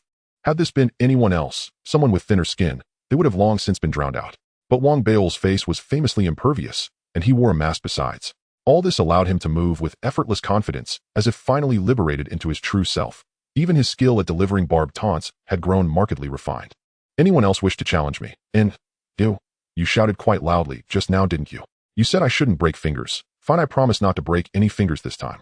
Just as Wang Bao stood there brimming with arrogant triumph, a woman's voice pierced through the cacophony. crystal clear, unmistakable, and instantly audible atop the raucous din of the club. "I'll spar with you." Though feminine, her tone rang with ironclad resolve, and as her voice echoed, the crowd parted swiftly, carving a path through the throng. In an instant, dozens of gazes converged upon that path, where two women advanced, one young, one mature. The younger wore training attire and a kitten-shaped mask. The elder wore no mask at all, her beauty breathtaking, her figure strikingly athletic, her presence radiating an arresting allure. Especially captivating was her cascade of wavy hair, which lent her every movement an intoxicating charm, while the fierce predatory glint in her eyes evoked a wild female leopard, drawing every man's gaze, irresistibly quickening every heartbeat. Even more astonishing was the aura she exuded, not seal body, but supplement meridian. Cultivators of the Chi blood realm radiated overwhelming vitality outward. Seal body cultivators, by contrast, sealed their bodies inward, unifying their strength, but could sustain it only briefly before it inevitably dissipated. Yet the final realm of ancient martial cultivation, the supplement meridian realm, involved sealing every single meridian throughout the body, enabling prolonged peak performance and absolute mastery over each iota of power, the pinnacle of physical divinity, a living weapon incarnate. Her arrival instantly ignited gasps across the floor. "And it's Zhou Lu, the club's young heiress." "Huh, the fat rabbit is doomed. This is Zhou Lu. Her family owns this club. She's famed for her intolerance of evil, having used her authority multiple times to expel villains. Rumor has it she was admitted to the Bailu Dao Academy, and she's about to graduate. Some even say the military has extended her an official invitation. And goddess. She's my goddess." As she approached, breaths grew ragged, fiery, adoring stares converged upon Zhou Lu, transforming her instantly into the undisputed center of attention. Wang Beol blinked, initially unaware of her identity, yet the crowd's astonished cries revealed everything in an instant. He recoiled inwardly, especially sensing the overwhelming power of her supplement meridian cultivation, which set his nerves alight with wariness. He'd come here seeking sparring partners, not punishment. His eyes swept the arena, and as Zhou Lu stopped before the glass enclosure of his ring, he cleared his throat lightly. "Sorry, I only accept challenges from cultivators below the supplement meridian realm. Young lady, your cultivation level exceeds our standard. I won't fight you. Also, my ultimate technique is simply too potent. If unleashed, I'd hesitate terribly, given you're a woman. And so let's call it off. I'm rather tired today. I'll be taking my leave." Wang Beol considered his reply masterfully composed, especially since he'd concealed his age entirely, refusing her without appearing cowardly. Having spoken, he clasped his hands behind his backside wistfully and strode toward the exit. The crowd erupted in derisive boos. Even the young girl in training clothes and the kitten mask glared at Wang Beol, joining the chorus of jeers, trying to walk away. Meanwhile, standing outside the glass enclosure, Zhou Lu's gaze sharpened with disdain. A staunch enemy of injustice, she deemed it her duty to purge such shameless, finger-breaking thugs from the club, especially one who dared bully her younger sister. She would never allow it. Raising her right hand, she withdrew a violet jade card and pressed it firmly against the glass, whereupon the previously sealed entrance to the ring swung open instantly. This spectacle electrified the crowd. "In authority, sisters using her privileges again. Haha, in this time the fat rabbit's truly finished." Cheers exploded across the second floor, while upstairs in the third-floor security room, guards groaned in shared exasperation, utterly resigned. Wang Beol too leapt backward in alarm, eyes wide as Zhou Lu strode confidently into the ring. Her supplement meridian aura compressed his pupils, sending a surge of fury through his chest. He cursed the club, silently outraged that such a loophole even existed. He scrambled backward, shouting desperately, "I'm a paying customer. The customer is king. You can't strike me. I'll file a formal complaint." At Wang Beol's cry, the nearby guards hesitated. In the third-floor security hub, the elite sentinels stationed there exchanged weary glances. They'd faced the young mistress's interventions before. They knew better than to intervene immediately. Delaying just a moment longer was always the wiser course. "Go ahead and complain. I've been reported countless times before." Inside the ring, Zhou Lu's eyes gleamed with sovereign pride. Confident the club's intervention would arrive too late, she intended to deliver a lesson the fat rabbit would never forget. With a flash of piercing light in her gaze, her early-stage supplement meridian cultivation erupted, her speed surging to its absolute zenith as she lunged toward Wang Beol. Surrounded by thunderous cheers, sparked solely by her decisive action, she felt more certain than ever that her choice was righteous. Supplement meridian's speed was blinding. Within a blink, she closed the distance, her right hand shooting forward to seize Wang Beol's mask. In that life-or-death instant, Wang Beol silenced all thought. His body recoiled sharply, his own speed flaring to match hers. He barely evaded her grasp, but the sheer force of her movement sent a shockwave of wind slamming into him, staggering him backward. "This is a racket. A black market den," Wang Beol cried, incensed. Zhou Lu ignored him completely. The moment he retreated, she spun, her right leg whipping upward in a crushing sweep. With a thunderous crack, it struck Wang Beol squarely, hurling him violently backward. She didn't pause. Her assault became a tempest, her superior cultivation and lifelong combat experience granting her total dominance. In a blur, she closed the gap, once more reaching again for his mask. Wang Beil seethed. A corrupt establishment was one thing, tolerating her privileged access another, enduring her condescending superiority still another, but her relentless insistence on tearing off his mask was utterly intolerable. This is beyond bearing. Wang Beil roared low, casting aside all caution. Though he'd never fought a supplement meridian cultivator before, he'd reached the breaking point. His fighting spirit erupted. Simultaneously, his soul-devouring seed expanded, then instantly contracted into seal body formation. The effect was instantaneous, a sharp inhalation and exhalation that even Zhou Lu felt viscerally, her body jerking slightly off balance. In that fleeting moment, Wang Beil surged forward, fair-eyed, his left hand snapping up to seize her fingers, and wrenched them upward with brutal force. "Kneel, and call me father." As Wang Beil bellowed, searing agony shot through Zhou Lu's entire frame. Tears welled in her eyes as she strained to break free, but his grip held like a vacuum seal. Even her supplement meridian strength proved futile. Yet her battle instincts were razor-sharp.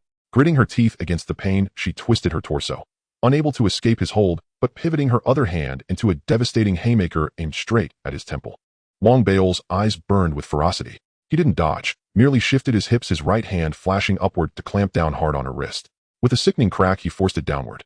First her fingers, now her wrist. Each joint contorted in rapid succession, flooding Zhou Lu with waves of unbearable pain. Yet her defiance burned hotter. Still, her right leg snapped backward, driving straight toward Wang Beil's groin. The kick carved a shrieking vortex of air, its impact unimaginable. Wang Beil understood full well the stakes. During earlier sparring, he'd held back deliberately, knowing intimately as any man trained by a senior sparring partner would precisely how devastating such a strike could be. That senior partner showed no mercy. Even within dreams, the pain remained agonizingly real. But Zhou Lu held nothing back. She struck with full, unrestrained force. Fury flared white-hot within Wang Beil. His internal suction surged, this time emanating from his chest, pulling Zhou Lu's kicking leg upward, disrupting her balance and scattering half her momentum. Bracing for impact, he absorbed her blow squarely to his abdomen. Then without hesitation drove his right foot upward in a vicious, precise kick aimed squarely at her rear. "Drop to your knees." In with a deafening thud, both struck simultaneously. Wang Beil's thick layer of fat absorbed much of Zhou Lu's weakened blow, yet he still staggered backward several paces. Zhou Lu, however, emitted a shriek unlike anything ever heard before. Her rear propelled forward by Wang Beil's kick, she stumbled wildly, clutching her backside in humiliation, hopping uncontrollably. From afar, her buttocks appeared grotesquely asymmetrical, one swollen, the other unnaturally flattened. All this unfolded in less than a heartbeat. Before the crowd could even process what had happened, it was already over. Only then did the club's security team begin rushing in. Wang Beil drew a deep, shuddering breath, glared once at Zhou Lu, who still clutched her injured rear, and suppressed the fierce urge to deliver another kick. Remembering this was her family's establishment, he snorted, stepped onto the platform, and triggered its descent back into the hidden chamber. He removed his mask while massaging his aching abdomen, hurried through the passage, and slipped out of the club, feigning nonchalance as the second floor remained momentarily stunned. Only once outside did he exhale, fully pressing gently on his sore stomach, his eyes slowly kindling with exhilaration, then flickering with quiet uncertainty. This grappling art truly works. It actually defeated a supplement meridian cultivator. Yet, doesn't it feel suspiciously like women's self-defense? Could the figure inside the mask possibly be female? Wang Beil paused, then dismissed the thought. After all, the technique had proven effective. Still buzzing with excitement, he walked away. While back inside the club, the second floor erupted in a roar of astonishment and disbelief, far exceeding anything heard before. On the second floor of the club, the clamor was deafening. Wang Beil had previously struck everyone as nothing more than a portly rabbit who knew only how to snap fingers, twist wrists, and strike below the belt.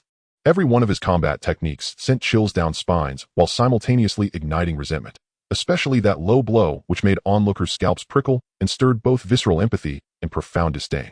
To them, snapping fingers or wrenching wrists were the crude tactics of street thugs, while striking below the belt was even more vulgar, utterly unworthy of a proper martial arena. Compounding this, the man possessed an exceptionally sharp tongue, openly taunting the crowd from the ring, sparking under the leadership of his victims a sweeping wave of contempt. In everyone's eyes, the portly rabbit was nothing but a despicable trickster, shameless and scrupulous and beneath contempt. Yet when Wang Beil suddenly defeated a pulse-refining expert using precisely those very shameless techniques, that entire perception shattered instantly, so violently that the depth of their prior scorn now mirrored the intensity of their astonishment. He actually defeated a pulse-refining expert. My heavens, snapping fingers, twisting wrists, striking below the belt. How could such disgraceful techniques unleash such overwhelming power? No, it cannot be ordinary. This portly rabbit must have devoted years to mastering this art, refining it into something formidable. A chorus of sharp intakes filled the air, astonished murmurs erupted. Most frequenting this club were enthusiasts of ancient martial arts, men whose principles, though sincere, were not rigidly dogmatic. To them, efficacy mattered above all. If something proved effective, they would accept it.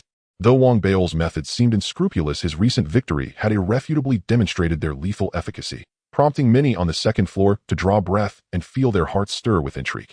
Some even spent spirit stones acquiring recordings of his hundreds of prior matches, launching earnest studies. And with so many spectators present, including Zhou Lu, whose status amplified the ripple, the portly rabbit's legend spread rapidly across the club. Meanwhile, Wang Bao had already returned to the ethereal Dao Academy. After a day's practice, he sensed growing mastery over his low blow technique and promptly re-entered his dream realm to train once more with the grand sparring partner. Days passed. Though muffled cries still echoed from his dreams, their frequency steadily diminished. Outside, however, the portly rabbit's fame, having long since spilled beyond the club, had finally begun to ferment and swell. His name no longer belonged solely to the club. It now whispered through the wider world. Moreover, numerous students from the ethereal Dao Academy had been present that day. As shaken to their cores, they too began studying and practicing his methods. Thus, whether on the Academy's spiritual network or across the Federation's broader net, videos of Wang Bao's battles began appearing, first sporadically, then in waves, throughout Pyongyang City. Each video, initially obscure, exploded in views almost instantly. Every viewer drew a sharp breath, especially former challengers who, upon rewatching, relived their own humiliating defeats and studied the footage with renewed intensity. Within days, these videos proliferated widely, drawing increasing numbers of practitioners. Some even traced their origins, uncovering classical ancient martial arts, the grappling techniques of old. Indeed, what Wang Bao practiced was clearly a refined variant, adapted to synergize with the suction force of his devouring seed. Once a practice acquires lineage and legitimacy, its nature transforms entirely. What had once been dismissed as shameful trickery was now being hailed, not as cheating, but as a legitimate combat discipline. That is true combat. Precisely. Over a millennium ago, combat was mere spectacle. Today it is life or death, a decisive art in moments of mortal peril. Indeed, insisting on honor-bound restrictions in a fight for survival, refusing to snap fingers or strike low, is sheer pedantry. Such sentiments multiplied rapidly, eventually giving rise to spontaneous online collectives, enthusiastic supporters of Wang Bao fiercely endorsing his philosophy across the spiritual net. Soon whispers of the portly rabbit permeated every corner of Pyongyang City. As a result, ever more practitioners embraced grappling techniques. On club rings across the city, snapping fingers, twisting wrists, and striking low became commonplace. Though some still sneered, a new tide was unmistakably rising, until the club officially banned low blows. That ban paradoxically served as tacit validation, spurring even greater enthusiasm for finger snapping and wrist drenching. Moreover, these techniques proved genuinely effective. Though lacking the terrifying suction of Wang Bao's devouring seed, they retained a formidable edge in their own right. Even within the ethereal Dao Academy, the trend took hold. Martial students from the combat arts department began training diligently. Foremost among them was the youth who habitually shouted "Dad," now training obsessively in the practice hall, dissecting videos while perfecting his grips. "I will uncover your identity. I Lu Zaheo swear you'll call me Dad." As the youth trained with near-frenzied devotion, Zhou Lu stood by the window of an opulent chamber inside the club, watching the same videos with icy focus. The room was exquisitely appointed, its windows offering a sweeping vista over half of Pyongyang City, where mist curled like celestial silk around pavilions suspended in ethereal serenity. Every furnishing bespoke refinement and rarity. Dressed in simple homeware, Zhou Lu stood before a luminous screen, her gaze locked coldly upon Wang Bao's recorded battles. Losing to a sealed body realm expert had wounded her pride deeply, yet being struck on the buttocks had shattered her usual hauteur, transmuting it into seething, sky-rending fury. Her current study was not about learning, but about finding countermeasures, exhausting every avenue to devise a way to retaliate. Yet the footage soon overwhelmed her composure, her fists slowly clenching, just as her father entered the club's president and master of the ethereal Dao Academy's free combat division. Seeing his daughter's ashen face, the president sighed softly, a wry smile touching his lips. "Lulu, why such fierce anger?" He appeared in his mid-40s, tall and erect, streaks of silver at his temples, his cultivation far transcending the realm of ancient martial arts, having leapt the dragon gate to achieve divine transcendence unfathomable to ordinary perception. "Father, will you finally tell me the portly rabbit's identity?" Zhou Lu turned sharply toward him. This was not her first demand. "Enough, Lulu. A patron's privacy is the bedrock of our club's integrity. This rule must never be broken. You report to the military soon. No more childish tantrums." Shaking his head helplessly, he offered further reassurance. Yet seeing her wrath undimmed, he grew weary. Just then a subordinate arrived with urgent reports. After a few final words, he departed. Alone in the chamber, Zhou Lu's chest rose and fell with ragged breaths. She stared at the screen, then ground her teeth. "Fatso, I will uncover who you are. Others like Lu Zihao and Zhou Lu abounded across Pyongyang City, victims of Wang Bao's unorthodox prowess.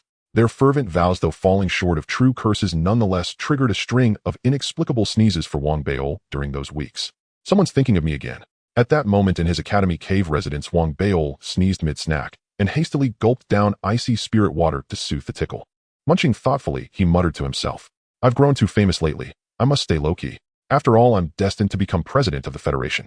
Only official reputation matters. Everything else is noise. He nodded firmly, convinced his decision to wear a mask had been profoundly wise. Finishing his snack with satisfaction, he patted his belly, drew a deep breath, and plunged back into the dream realm to spar anew with the grand sparring partner. Days flowed onward. Wang Bao's grappling mastery deepened steadily, until his matches with the grand sparring partner became increasingly ferocious. His innate talent for combat sharpened with each grueling session. Strikes to his groin grew rarer and rarer until at last the grand sparring partner could no longer land a single low blow, and Wang Bao launched his counteroffensive. Yet this retaliation brought no triumph, only fresh torment. The grand sparring partner's techniques evolved again, expanding from wrist manipulation to shoulders, necks, knees, and every joint across the human body. It seemed no joint was spared. Each became a target for devastating reverse joint locks, filling the dream realm once more with Wang Bao's anguished cries. He considered returning to the club, but recalling his offense against the owner's heir, he reluctantly abandoned the idea, choosing instead to endure brutal incremental growth within the dream. Fortunately, his foundation was already solid, and the grand sparring partner's evolution remained within manageable bounds, allowing Wang Bao, through repeated agonizing joint trauma, to internalize the art with ever greater fluency. 2 months later, after finally defeating the grand sparring partner, Wang Bao emerged from the dream. Gazing up at the boundless blue sky and drifting white clouds beyond his cave entrance, his heart and soul ablaze with exhilaration. At last, it is complete. The supreme void grappling art had reached perfection. In the dream, the once dreaded senior sparring partner, whom Wang Bao had loathed and feared, could no longer twist his fingers, strike at his groin, or wrench his joints. Instead, he was now effortlessly overpowered by Wang Bao himself. Overwhelmed with exhilaration, Wang Bao trembled with joy. Who can stop me from becoming the class sovereign? No one remains. Stepping out of the dream, Wang Bao gazed upon the azure sky and drifting clouds beyond his cave residence, hands planted firmly on his hips, as he threw back his head and laughed triumphantly to the heavens. His heart swelled with fervent anticipation. Ever since learning of the immense authority vested in the class sovereign, every ounce of effort Wang Bao had poured into his cultivation over the past half-year had been singularly devoted to attaining that exalted position. The thought of wielding supreme oversight over all students of the Daoist Academy's artifact and weapon discipline filled him with profound pride. Once installed as class sovereign, he would undeniably stand among the elite, perhaps not striding arrogantly across the academy grounds, yet assuredly beyond reproach or challenge. Each time this vision had surfaced before, excitement had mingled with resolve, spurring him ever onward. But now it shimmered before him, tangible and imminent, the class sovereign's mantle within effortless reach. Such proximity quickened his pulse and intensified his longing to its absolute zenith. Amid this euphoria, Wang Bao absently patted his seemingly hollow belly, a gesture tinged equally with anticipation and tender self-reproach. To become class sovereign, I've forsaken tea and meals alike. Now that the grappling art is perfected, even if I must shed weight, surely this single meal won't hinder me. With that thought, Wang Bao could no longer contain his enthusiasm. Brimming with delight, he dashed from his cave residence straight to the academy's mess hall and ordered a feast fit for 3. An hour later, returning with a roasted chicken leg clutched in hand, Wang Bao's abdomen swelled visibly. After discarding the gnawed bone, he patted his rounded belly, then withdrew a flask of ice spirit water from his satchel, drank deeply, and settled contentedly back inside his cave, letting out a satisfied belch before devouring several more snack pouches and wiping his mouth clean with a sigh. The class sovereign of the Artifact and Weapon Disciplines Spirit Stone Academy at the Ethereal Daoist Academy is long overdue for replacement. The image of himself enthroned as sovereign flashed anew in Wang Bao's mind, igniting his spirit afresh. Class sovereign, I am coming for you. With a low guttural roar, he raised his right hand, and in that instant the devouring seed dormant within him erupted, transforming his entire being into a vortex of insatiable void. Especially after rigorous practice of the grappling art, the devouring seed now obeyed his will with near-perfect precision. As it surged outward, it enveloped his whole body, amplifying his absorption of spiritual energy far beyond anything he'd ever known. In the blink of an eye, the very space within the cave warped, distorting as though the entire chamber had become a vacuum, drawing in the ambient spiritual energy of heaven and earth with violent intensity, channeling it directly into his body and condensing it fiercely within his palm. Soon a radiant crystalline luminescence bloomed upon Wang Bao's open palm. The distinction between mid-grade and high-grade spirit stones lay solely in purity, from 84% to 85%. For most cultivators, this threshold represented an arduous bottleneck. Even Wang Baol had suffered greatly crossing it. Yet now, empowered by the devouring seeds' heightened suction and the seamless flow coursing through his meridians, refined and strengthened by relentless grappling art training, the barrier dissolved like mist. Thus, the moment he commenced spirit stone refinement, he vaulted past the chasm separating mid and high-grade stones, and instantly coalesced a spirit stone of 86% purity. Moreover, his physique, having long abstained from spirit stone refinement, showed no accumulation of spirit fat. Rather, his corporeal essence deepened and sharpened with each refinement, kindling fresh excitement within him. Even if weight accrues, it matters not. I'll simply devise a way to shed it. My sole objective now is to ascend to class sovereign in the shortest time possible. To Wang Baol, shedding pounds was mundane, mere routine, whereas becoming class sovereign was the singular sacred pursuit. He dismissed bodily changes entirely, immersing himself wholly in spirit stone refinement. Days passed. When Wang Baol refined a spirit stone of 89% purity, he made his decision: seclusion, absolute seclusion. His yearning for the class sovereignship consumed his consciousness entirely. To confirm the benchmark, he even visited the Academy's Spirit Stone Academy and verified that Jiang Lin, the current class sovereign, had achieved 91% purity. Fueled by unwavering confidence, he purchased vast stores of provisions and plunged into a frenzied, all-consuming retreat aimed squarely at dethroning the sovereign. Time slipped away day by day.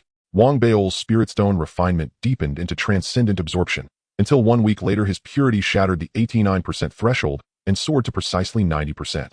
Were this feat revealed, it would send shockwaves through the academy. Beyond 85%, each incremental rise in purity demanded extraordinary difficulty. Even prodigies like Jiang Lin required over 2 years to ascend from 70 to 90% and another full year to reach 91. Wang Baol, however, had surged from 50 to 90%, a leap unprecedented in history, and accomplished it in less than half a year. Spirit stone purity exceeding 90% marked mastery itself. Across the entire ethereal Taoist Academy, only 2 names graced the Spirit Stone Hall of Fame at that level.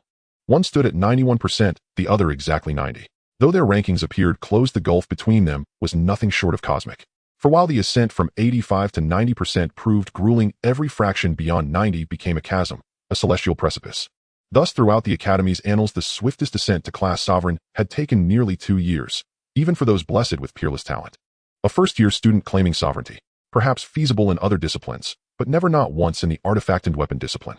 Yet Wang Baol now hurtled toward that record with furious velocity, fasting, sleeping little, refining relentlessly, his entire being focused solely on breaching 90% and ascending to 91. Meanwhile, his weight inexorably increased under the strain of intense cultivation. Days passed. When his physique swelled to match, or even surpass, the size he'd attained before his initial weight loss regimen, his spirit stone purity surged again, 91%. Victory gleamed just ahead. He had neither time nor thought for weight loss, not even for ancestral genealogies or portly forebears. Taking a steadying breath and rallying his resolve, he resumed refinement. A week later, his purity shattered precedent once more, leaping directly to 92%. Yet Wang Baol did not pause. Fearing Jiang Lin might break through soon and reclaim the title, he clenched his teeth and resolved to probe the outermost limits of his own potential, then began refining anew. His body, meanwhile, had ballooned beyond all prior proportions, reaching a scale both grotesque and astonishing. At last, when his spirit stone purity erupted unprecedentedly, vaulting from 92 to 93%, Wang Baol beheld the stone resting in his palm, no longer merely crystalline and radiant, but shimmering with prismatic brilliance, a jewel-like artifact of transcendent artistry. He threw back his head and roared with laughter.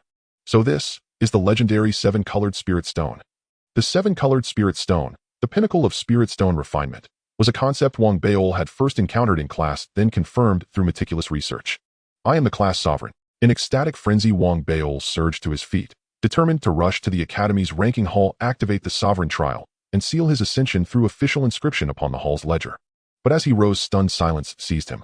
His eyes widened, he stared blankly around the cave, his gaze clouded with disbelief. Why does my cave residence feel smaller? Impossible. His breath caught. Muttering softly, he glanced down at his swollen belly, then swept his gaze across the cramped walls, until after a long agonized pause, a piercing, anguished wail tore from his throat and echoed violently through the cave. Inside the cave, Wang Baol's form had swelled to monstrous proportions, occupying nearly the entire chamber. Though the cave itself was modest, that very modesty magnified his bulk into something bear-like, terrifying, and utterly overwhelming, enough to make any witness gasp in horrified awe. Rising was unthinkable. When his eyes fell upon the cave entrance, tears welled, because even crawling to it, he realized with despair, would prove impossible. Heavens above, I'm trapped. How on earth am I supposed to lose weight now?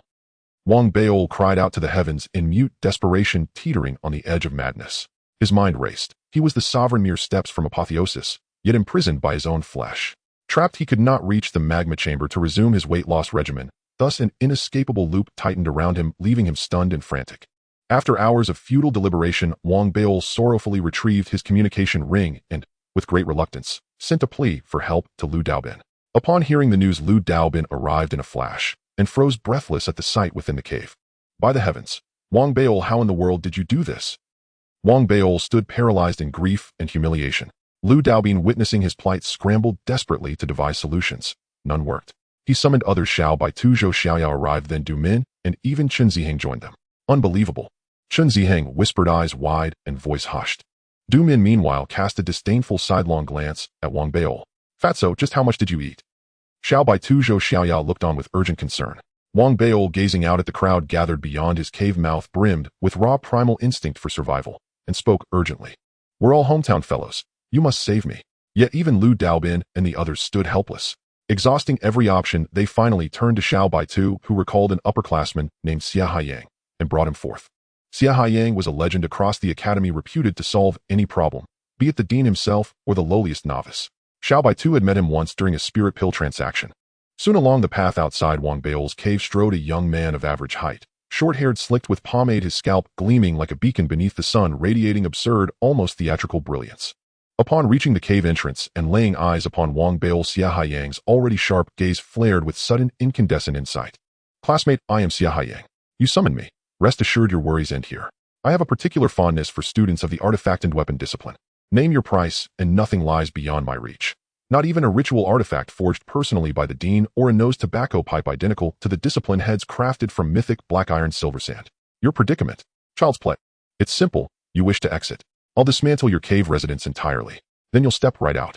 Xia Haiyang beamed, adopting the cheerful, practiced manner of a seasoned merchant. Do not doubt it. I, Xia Haiyang, am a professional trader, and my sole purpose is to serve every customer. They arrive burdened with worries. They depart fully satisfied.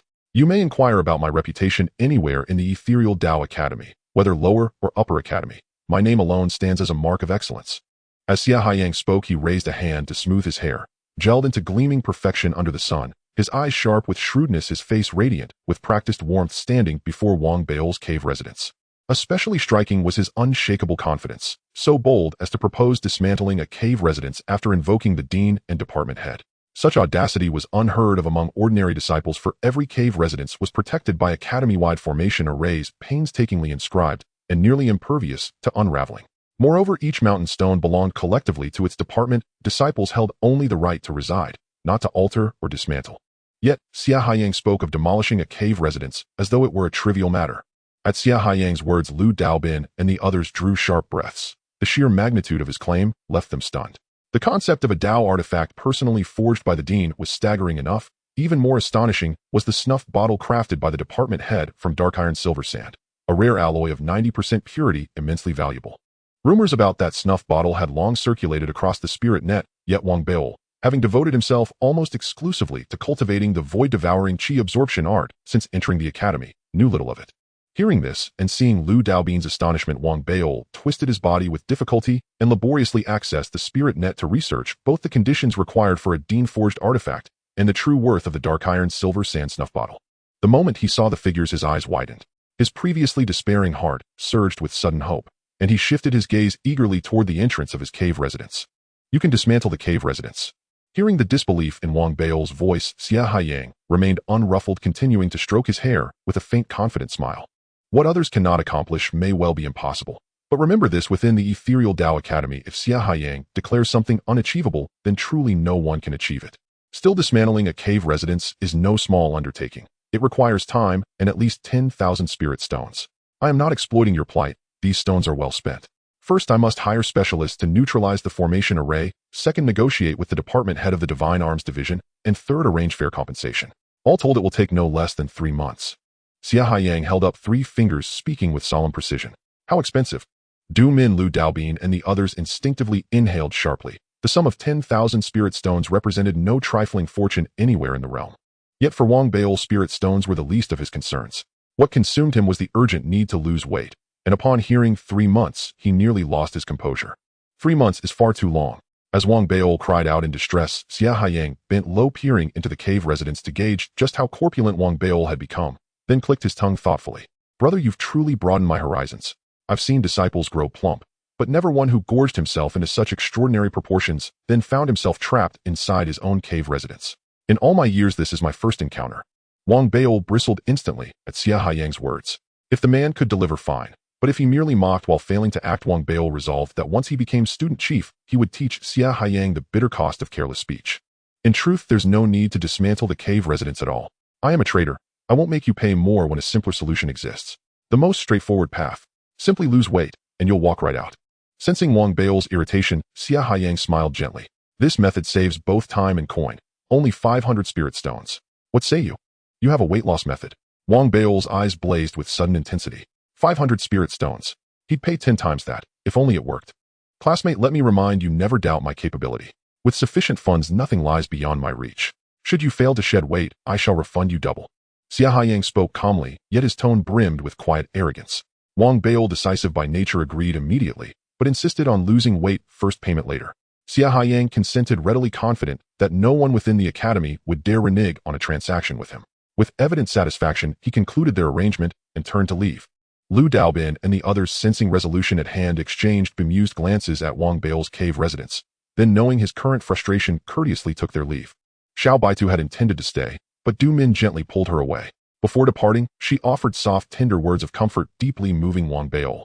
Little you, once I've slimmed down, I'll come find you for a visit. After the others departed, Wang Baol lay sprawled inside his cave residence, feeling, just then, like an armadillo hopelessly wedged inside a mountain cavern.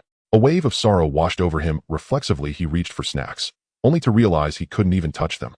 His heart broke anew. Why is becoming student chief so impossibly difficult? I must persevere. I must not falter. As the memoirs of eminent officials declare, when heaven bestows a great mission upon a man. Fortunately, Wang Baol possessed an irrepressible optimism. After rallying himself, he steeled his resolve. I will move into a larger cave residence. With that determination kindled, Wang Baol spent the following days vividly imagining the triumphs awaiting him as student chief, each fantasy filling him with exhilaration, making the wait feel wholly worthwhile. Thus passed several days, until at twilight on the third day, Xia Haiyang returned. He wore the same attire as before, his hair still slicked into dazzling sunlit perfection, visible from afar, even in the golden hush of dusk. Brother Xia. At the sight of him, Wang Baol shouted with unrestrained excitement, the cry echoing from deep within the cave residence. By the time it reached Xia Haiyang's ears, he had already arrived at the entrance and bent low to peer inside, his face alight with warm familiarity. Brother, for your sake, I've devised several plans over these past days and settled upon one utterly foolproof. As Xia Haiyang spoke, he withdrew a pill vial from his robes, glanced left and right to confirm their solitude, then crouched lower and lowered his voice. This time I've procured the Death God pill from the underground black market of the ethereal city itself. Seeing Xia Haiyang's air of conspiratorial gravity, Wang Baol's confidence stirred. Yet at the name Death God pill, he froze, startled. What on earth is that? Wang Baol asked, bewildered. He'd never heard of such a pill. It's unsurprising you've never heard of it. The Death God pill is a banned substance, originally forged by a mad alchemist of the alchemy department entirely by accident. Those who ingest it experience sensations indistinguishable from actual death, hence its name. Even within the alchemy department, an unofficial shadow list exists chronicling all who've consumed it. Since its creation, no one has ever endured more than 3 pills. Xia Haiyang whispered gravely, then added with absolute certainty, classmate, if you can endure it, this pill will make you thin. I guarantee it. Wang Baol weighed the matter carefully. Though the name alone sounded terrifying, he discreetly contacted Xiao Baitu and Du Min for counsel, and then with great effort accessed the spirit net for verification. What he found chilled him to the bone. Accounts described the Death God pill in terms of visceral horror. Some claimed it induced true death-like emaciation, reducing one to skin and bone in moments. Others warned it amounted to a direct assault upon one's very life force. Every single report ended with stern warnings against ingestion. Yet paradoxically, such dire admonitions seemed only to heighten fascination. After a long silent pause, Wang Baol, desperate to lose weight, clenched his teeth hard. Hand it over. I'll take it. Now that's courage. Xia Haiyang gave a thumbs up. But I won't give you the whole vial. Not yet. We'll proceed one pill at a time. You haven't paid me after all, and I certainly won't let you die before collecting. Swallow one first. If all goes well, we'll try the second. Xia Haiyang felt deeply principled. First, donning a pair of specialized gloves, he carefully tipped a single pill from the vial and extended it cautiously into the cave residence. Wang Baol accepted it, examined it closely. The pill glowed a deep, ominous crimson, radiating unmistakable potency. He sniffed it, compared its appearance and texture to online descriptions, confirmed perfect alignment, and only then drew a deep breath, placed it on his tongue, crunched it twice, and swallowed it swiftly, barely tasting it. Not bad. It's actually quite tasty. Wang Beol licked his lips, savoring the lingering aftertaste. Richer, spicier, more satisfying than any snack he'd ever eaten. Another one. Starved for days, Wang Beol's cravings flared instantly. What? Xia Haiyang blinked, flustered. He prided himself on projecting mastery and control. Now astonished, he glanced between the vial in his hand and Wang Beol inside the cave. After a moment's hesitation, he gingerly retrieved a second pill and handed it over. Wang Beol swallowed it without pause and immediately demanded a third. How do you feel? Xia Haiyang asked, genuinely alarmed. Nothing much. Tastes great. Give me a few more. Wang Beol licked his lips again. The pill carried a pleasant heat, warming his belly from within. Xia Haiyang stood frozen, mind reeling. After a stunned pause, he mechanically dispensed 3 more pills, then jolted back to awareness, just as Wang Beol crunched them down one after another, swallowing all 3 in rapid succession. Heavens above, you've taken 5. Xia Haiyang recoiled, voice cracking in utter disbelief. At that very instant, Wang Beol felt his body grow warmer still, yet otherwise remained strangely unaffected. Disappointed, he grew restless. This must be fake. You claim no one survives more than 3, and I've taken 5 with no effect. You've deceived me. Xia Haiyang broke into a cold sweat. 5 pills remained in the vial. Previously certain of their authenticity, he now wavered. Hearing Wang Beol's accusation, indignation flared within him. Could someone dare deceive me? Then why don't you try one yourself? Wang Beol retorted, disgruntled. Xia Haiyang was no coward. Suspicion now burned white-hot in his chest. Fury surging, he seized a pill, tossed it into his mouth, and the moment it touched his tongue, his eyes snapped wide open, his mind erupting in thunderous cataclysmic silence. This.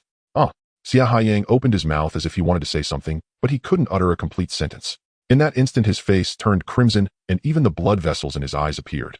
He gasped heavily, and the veins on his forehead bulged as if struck by heavenly thunder. Heavens! Xia Haiyang trembled and screamed, his pupils suddenly dilating. Sweat poured down his forehead like rain. His first reaction was to vomit, seemingly wanting to extract the God of Death pill he had swallowed. But the God of Death pill had long since melted, and no matter how he tried to dig it out, he couldn't bring up even a trace. After a few attempts, his entire body trembled even more violently, and he clutched his throat, letting out a hoarse wail. Water. I want water. In his perception, it felt as if a red-hot iron was stuck in his throat, making him feel as if he was suffocating. His mind was blank, and his body seemed to reject the pain, causing him to roar uncontrollably. The roar was akin to that of a wild beast. At that moment, his body seemed uncontrollably driven to vent its distress, and he suddenly jumped up, continuously bouncing outside Wang Beol's cave, his mouth a blur of desperate screams. Water. Give me water. I can't take it. All this was witnessed by Wang Beol inside the cave. Seeing Xia Haiyang in such a frenzy, Wang Beol gasped, but suspicion flickered in his eyes. Is he pretending? Wang Beol was astonished, truly feeling that this so-called God of Death pill only made his stomach feel warm. It shouldn't be this exaggerated. However, noticing that Xia Haiyang's clothes were completely soaked in just a few breaths, and hearing the increasingly miserable screams, Wang Beol was once again shocked, especially when he saw Xia Haiyang, seemingly unable to stand, kneeling right outside the cave, while howling and repeatedly pounding the ground. What was most astonishing was Xia Haiyang's lips visibly swelling at an alarming rate. Soon in Wang Beol's eyes, Xia Haiyang's lips transformed into 2 purple-black sausages, as if he were about to undergo a transformation. This scene of sausage-like lips left Wang Beol stunned, causing him to quickly suck in his stomach. He barely managed to grab a bottle of non-ice spirit water from nearby and threw it out. Is this thing really that powerful? As Wang Beol was startled, Xia Haiyang with bloodshot eyes frantically lunged for it, seemingly unable to wait to open it with his hands. He directly bit off the bottle's neck and gulped it down. After just a few sips, his eyes widened, and he sprayed it all out. The falling spirit water splashed onto the ground, causing plumes of white smoke to rise. Heavens, it's too spicy. Drinking the spirit water not only failed to bring him comfort, but instead intensified the spiciness. The originally intense burning in his throat surged down into his stomach, causing a fiery sensation to explode wildly from within.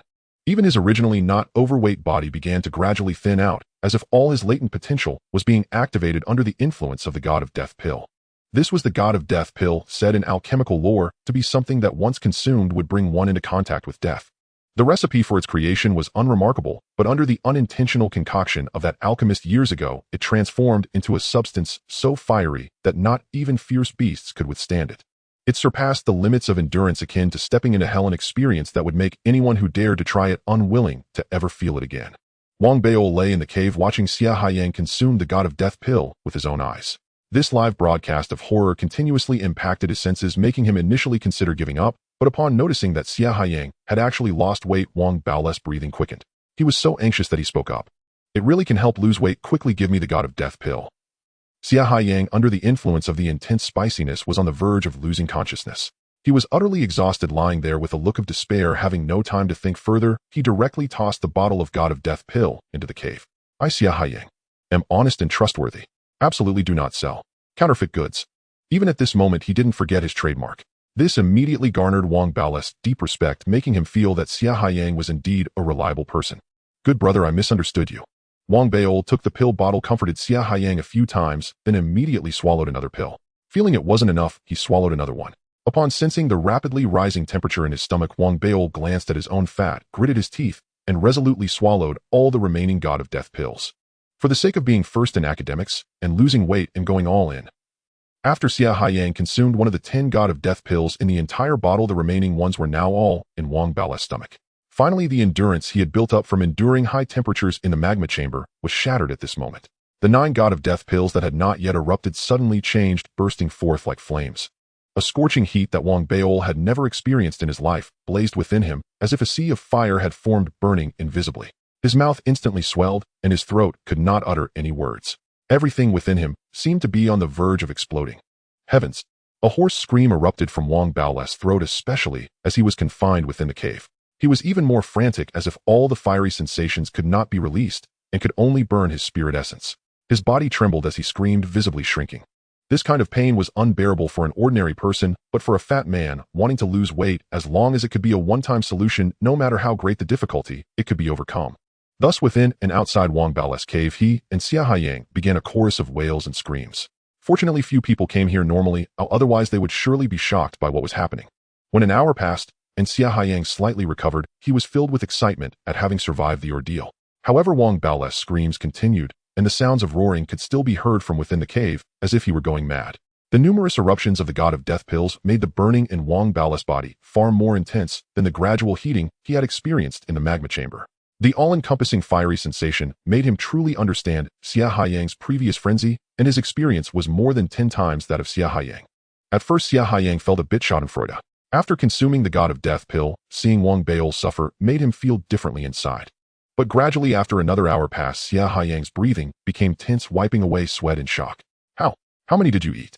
He was already horrified, truly feeling that the commotion Wang Bao was causing was too great. According to his previous experience, this shouldn't last so long. Soon in the 3rd hour, the 4th hour, until 5 hours had passed, and the roars in the cave abruptly stopped. Xia Haiyang's heart dropped, fearing Wang Bao had perished. He rushed into the cave, and the first thing he saw was the empty pill bottle lying not far away. Looking at the empty bottle, Xia Haiyang's mind buzzed. Too ruthless. You actually ate 9 pills. Xia Haiyang felt his scalp go numb. He couldn't imagine what kind of person could consume 9 god of death pills. For him, it was nothing short of a fantasy, yet it happened right before his eyes. At that moment, as he inhaled and looked up, he saw Wang Bao in the corner of the cave, disheveled, his clothes tattered, and his body had noticeably thinned. He lay there with his eyes closed, occasionally twitching. Classmate, are you all right? Xia Haiyang looked at Wang Bao with reverence, as if seeing a deity, and tentatively asked. Just as Xia Haiyang's words were spoken, Wang Bao, who was lying there, suddenly opened his eyes, revealing a dazed expression. Soon he seemed to come back to his senses, and quickly looked down at his body. Upon seeing his long-lost memory of a flat stomach, Wang Bao was excited. The top of academics is mine. Wang Bao laughed heartily, springing to his feet. Along with his words came a surge of vitality, erupting suddenly, only to be sealed away again, vanishing in an instant, and all retracting into Wang Bao's body. At that moment, the feeling of being in 2 worlds, within and outside his body, was far stronger than before. Body sealing. Great perfection. Xia Haiyang's eyes widened in shock. Indeed, it was extremely difficult to progress after reaching the body sealing stage in ancient martial arts. For many, transitioning from the initial stage to great perfection often took at least several years, and even more people needed over a decade to achieve it. But in this instant, the aura emanating from Wang Bao, that intense feeling of being isolated from the world, indicated that his body sealing had been perfected, just lacking a thin thread. To step into the final stage of ancient martial arts, the pulse completion stage. How is this possible? Eating the god of death pill actually allows for a breakthrough in cultivation. Xia Haiyang's mind was instantly thrown into chaos.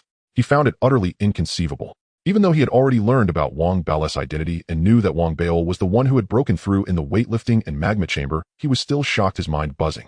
He was even clearer that if this news were to spread, the god of death pill would surely lead many students to buy it and secretly try it, as both the weightlifting area around the island and the magma chamber in the martial arts department were now overcrowded with many people attempting breakthroughs every day.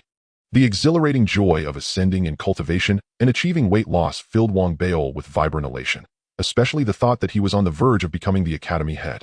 His mind flooded with vivid images of himself assuming that exalted position, his eyes gleaming with anticipation. At last, the day has arrived. As Wang Baol basked in jubilation, his heartbeat quickened. Just as he hurried toward the academy hall, he noticed Xia Haiyang standing motionless nearby and instantly felt a surge of gratitude. He rushed forward and warmly embraced Xia Haiyang. Excellent classmate, your weight loss method truly works. We must stay in close contact going forward. Here as promised are the spirit stones. Wang Baol burst into hearty laughter, producing the spirit stones and handing them to Xia Haiyang. Overwhelmed by joy, he exchanged a few courteous pleasantries, only to realize Xia Haiyang remained dazed, showing no intention of departing. Classmate Xia, look, the hour grows late. Perhaps we could dine together another time. Under ordinary circumstances, Wang Baol would have gladly prolonged their interaction, but today, consumed by the singular desire to ascend as academy head, his impatience prickled like restless claws beneath his skin, prompting this gentle nudge. How did you do it? Your cultivation has advanced. Utterly inconceivable. Xia Haiyang stared at Wang Baol, his thoughts in utter disarray. After years at the Tao Academy, he had brokered countless deals and served countless patrons. Many had even tried the death god pill, yet never once had he witnessed anyone break through after consuming it. Just take a few more pills. That should suffice, Wang Baol replied offhandedly, then slung an arm around Xia Haiyang's neck and guided the still-stunned youth out of the cave residence. Even after leaving, Xia Haiyang remained numb and bewildered, murmuring incredulously to himself as his scattered thoughts carried him down the mountain. Watching Xia Haiyang vanish into the distance, Wang Baol gazed upon the distant sunset and could contain himself no longer. He dashed headlong toward the academy hall. I am about to become the academy head. Wang Baol laughed heartily, his spirits soaring. He had already learned precisely how to claim the title. Simply activate the assessment before the stone tablet ranking board at the academy hall and record a single instance of spirit stone refinement. If purity met the standard, his name would be inscribed upon the list. Once I am academy head, I shall stand among the most formidable figures in the divine weapon sect, and then let any dare lay a hand upon me. His heart burned fiercely with anticipation. His very blood seemed to race faster than ever before. Though the distance from his cave residence to the academy hall was not great, in his heightened excitement, Wang Baol failed to notice an elder student of the divine weapon sect, who, originally passing by, suddenly froze upon spotting him, eyes flashing with sharp recognition. Noticing Wang Baol's tattered, ill-fitting special admission scholar's robe, the elder student retrieved his voice transmission ring and spoke softly. I've spotted Wang Baol. He's improperly attired. As the student transmitted this message, 3 imposing pavilions stood conspicuously upon the peaks of the divine weapon sect, each positioned near one of the sect's 3 grand academies. Their violet hue evoked the solemn authority of a tribunal, radiating an unmistakable, palpable aura of power. Even at their entrances, students stood like sentinels, gazing coldly upon all who passed. Ordinarily, any student passing these pavilions instinctively quickened their pace, eager to depart without lingering. These 3 violet pavilions were the disciplinary department of the divine weapon sect, the second highest authority within the sect, surpassed only by the sect master and senior instructors. Many also referred to them as the academy head pavilions, for the disciplinary department was led by the academy head of its respective sect. Across the lower island campuses of the ethereal Tao Academy, every sect appointed its own academy head, and each maintained its own disciplinary department. These positions were earned solely through personal strength, a core tenet of the ethereal Tao Academy, granting academy heads exceptional autonomy. Only the academy director held direct authority over them. Thus, each academy head was also honored as a disciple of the academy director. As for the disciplinary departments under their jurisdiction, their powers delegated by the director now fell under the control of the deputy director, the very same black-robed, middle-aged man who had long harbored disdain for Wang Baol. Precisely because of these unique arrangements, even the sect master's orders to the academy head were subject to interpretation. Execution depended entirely upon the academy head's own will. At this moment, within the Spirit Stone Academy head pavilion, beside the Spirit Stone Academy, 7 or 8 elder students, dressed distinctively from ordinary disciples, were engaged in light-hearted banter. Clad in black robes, each commanded wary deference from fellow students across the divine weapon sect. Indeed, as inspectors appointed directly by the Spirit Stone Academy head, their authority was vast. They oversaw discipline and conduct across the entire sect. Among them were 2 youths who had not long ago escorted Wang Baol from the academy hall. Mid-conversation, one of them glanced down at his voice transmission ring, then rose with a smile spreading across his face. Let's continue this later. We're off to deal with Wang Baol right away. Someone reported him violating academy regulations, and he appears to be heading straight for the Spirit Stone Academy. His words drew chuckles from the others. Finally caught him. I reported this matter to the academy head myself not long ago, and he even asked about it. Come to think of it, the academy had assigned this task half a year ago. I've been racking my brain trying to locate him. This fatso's been vanishing like mist, impossible to track down. Still, I doubt he actually offended the academy head. Huh. No need to fret. Most likely the academy head is merely doing someone a favor. If he'd truly angered the academy head, this fatso would have suffered long ago. Still, we must project authority. He's grating on my nerves too. Laughing easily, they strode out of the disciplinary department, only to transform instantly into stern, unsmiling enforcers. A dozen-strong contingent marched resolutely toward the main path leading to the Spirit Stone Academy. Their departure immediately drew attention from surrounding students. Upon seeing them, onlookers gasped inwardly, knowing full well that someone was about to fall afoul of discipline, and many followed at a distance, eager to witness the disciplinary department's enforcement firsthand. Thus, along the narrow mountain path outside the Spirit Stone Academy, Wang Beol, buoyant with expectation, soon encountered the advancing squad of disciplinary inspectors. The mountain path, though not overly wide, allowed 3 or 4 people to walk abreast. In high spirits, Wang Beol smiled warmly upon seeing them, already envisioning himself as their new superior, and even raised a hand in friendly greeting. Everyone. Before he could finish, one of the black-robed inspectors stepped forward with a cold laugh and barked, cutting him off mid-sentence. Wang Beol, you are forbidden from leaving your quarters while improperly attired. Wearing eccentric or unconventional garments violates Article 3, Subsection 7 of the Ethereal Tao Academy's Code of Conduct. Come with us, now. With that shout, the inspector strode forward and raised his right hand, aiming to seize Wang Beol's shoulder. He paid no heed to Wang Beol's special admission status or cultivation level. In his view, no disciple within the divine weapon sect dared resist, even less so when evidence was so clear-cut. Wang Beol frowned and stepped back half a pace, evading the grasping hand. My apologies, esteemed classmates. The situation is exceptional. I'll change immediately, and I'll report to the disciplinary department afterward for full cooperation. Wang Beol narrowed his eyes, speaking patiently. Indeed, his robe was torn. His sudden weight gain had stretched even the sturdy fabric of his special admission Taoist robe beyond repair, and his eagerness to claim the academy head title had left no time to procure a replacement. This was in truth a trivial matter. Had the Spirit Stone Academy head not intervened, it would have required little more than a modest bribe in spirit stones, or perhaps vanished entirely given his special admission status. Yet now, having finally seized this vulnerability, the black-robed inspectors refused to relent, especially the young inspector lunging toward Wang Beol, whose defiant evasion only deepened his irritation. Daring to resist. Enough talk, take him. With those words, the young inspector lunged again. His comrade smirked and surged forward, clearly intending to subdue Wang Beol on the spot and drag him straight to the disciplinary department. Once there, whether further infractions were discovered or fabricated would lie entirely beyond Wang Beol's control. Though expulsion remained unlikely, a formal reprimand was assured. From afar, the trailing students watched, eyes widening. Had the target been anyone else, their interest might have been muted, but Wang Beol, with his special admission status and prior exploits, had long since become a figure of legend among them. Wang Beol was no fool. His earlier civility stemmed from confidence in his imminent ascension, but their relentless aggressive stance now triggered both wariness and mounting impatience. At the instant the youth reached for him, Wang Beol raised his right hand and seized the inspector's wrist. Locking eyes with him, he spoke slowly, each word deliberate and precise. Which regulation of the disciplinary department authorizes such physical apprehension for attire alone? Dare you cite regulations while gripping my wrist, Wang Beol? You are resisting enforcement. Your offense escalates. You may now be taken. The youth, wrist locked in Wang Beol's grip, sneered, not the least bit flustered, his voice dripping with arrogance as his free hand cocked back for a punch. Hearing those words, watching that contemptuous expression, Wang Beol's countenance darkened. Though outwardly easygoing, he possessed an unyielding core, and when provoked he struck without hesitation. Has the disciplinary department truly devolved into such lawless tyranny? As he spoke, a flash of frosty light crossed Wang Beol's gaze. Twisting sharply, he snapped the youth's wrist with a sickening crack.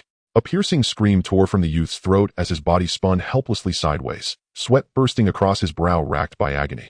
A shriek of indescribable agony echoed across the surroundings. Wang Beol, seething with fury, had twisted the youth's joints with brutal precision. Though he restrained himself from snapping the wrist outright, the excruciating pain of the reverse joint manipulation brought the young man to the verge of unconsciousness. Dare you? Wang Beol, you violated Clause 2 and Clause 4 of the Academy Disciplinary Code. You resist enforcement, and now commit assault. Seize him. The other black-robed inspectors recoiled in shock and outrage. Accustomed to unchallenged authority, they had never encountered such defiance. Now unleashing their cultivation, they surged toward Wang Beol, while sharp rebukes tore through the air. This spectacle widened the onlookers' eyes once more as sharp intakes of breath rippled through the crowd. This Wang Beol actually dared strike an inspector. Heavens above, unprecedented. A catastrophe is unfolding. As astonishment rippled outward, the inspectors of the disciplinary department charged forward, each burning with indignation. Their cultivation levels varied, The weakest stood at the blood-inchy realm, the strongest at the body-sealing realm. After all, as trusted confidants of the Spirit Stone Hall's senior student leader, they were no ordinary disciples of the Lawand weapon sect.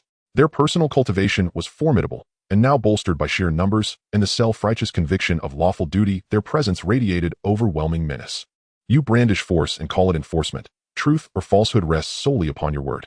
I merely evaded, yet that became resistance. I blocked a single wrist, and instantly guilt deepened. The disciplinary department wields astonishing authority. It follows then that your senior student leader has failed utterly in discipline, indulging you beyond all measure. Wang Bao's own wrath flared. Their arrival reeked of deliberate provocation, though he knew not the motive. Instinct told him it was no coincidence. You presume to govern us. You lack the standing. Clever-tongued brat. Let's see how sharp that tongue remains once you're dragged before the disciplinary department. Hearing these words, the black-robed inspectors burned with even fiercer ire. To them, apprehending Wang Bao was no longer merely a task assigned by their leader. It had become a matter of asserting the disciplinary department's absolute supremacy. With guttural roars, they closed in tightly. Under different circumstances, Wang Bao might have chosen another path, but now he stood on the cusp of becoming senior student leader himself. One formal assessment would elevate him directly to their commanding superior. That truth rendered patience impossible.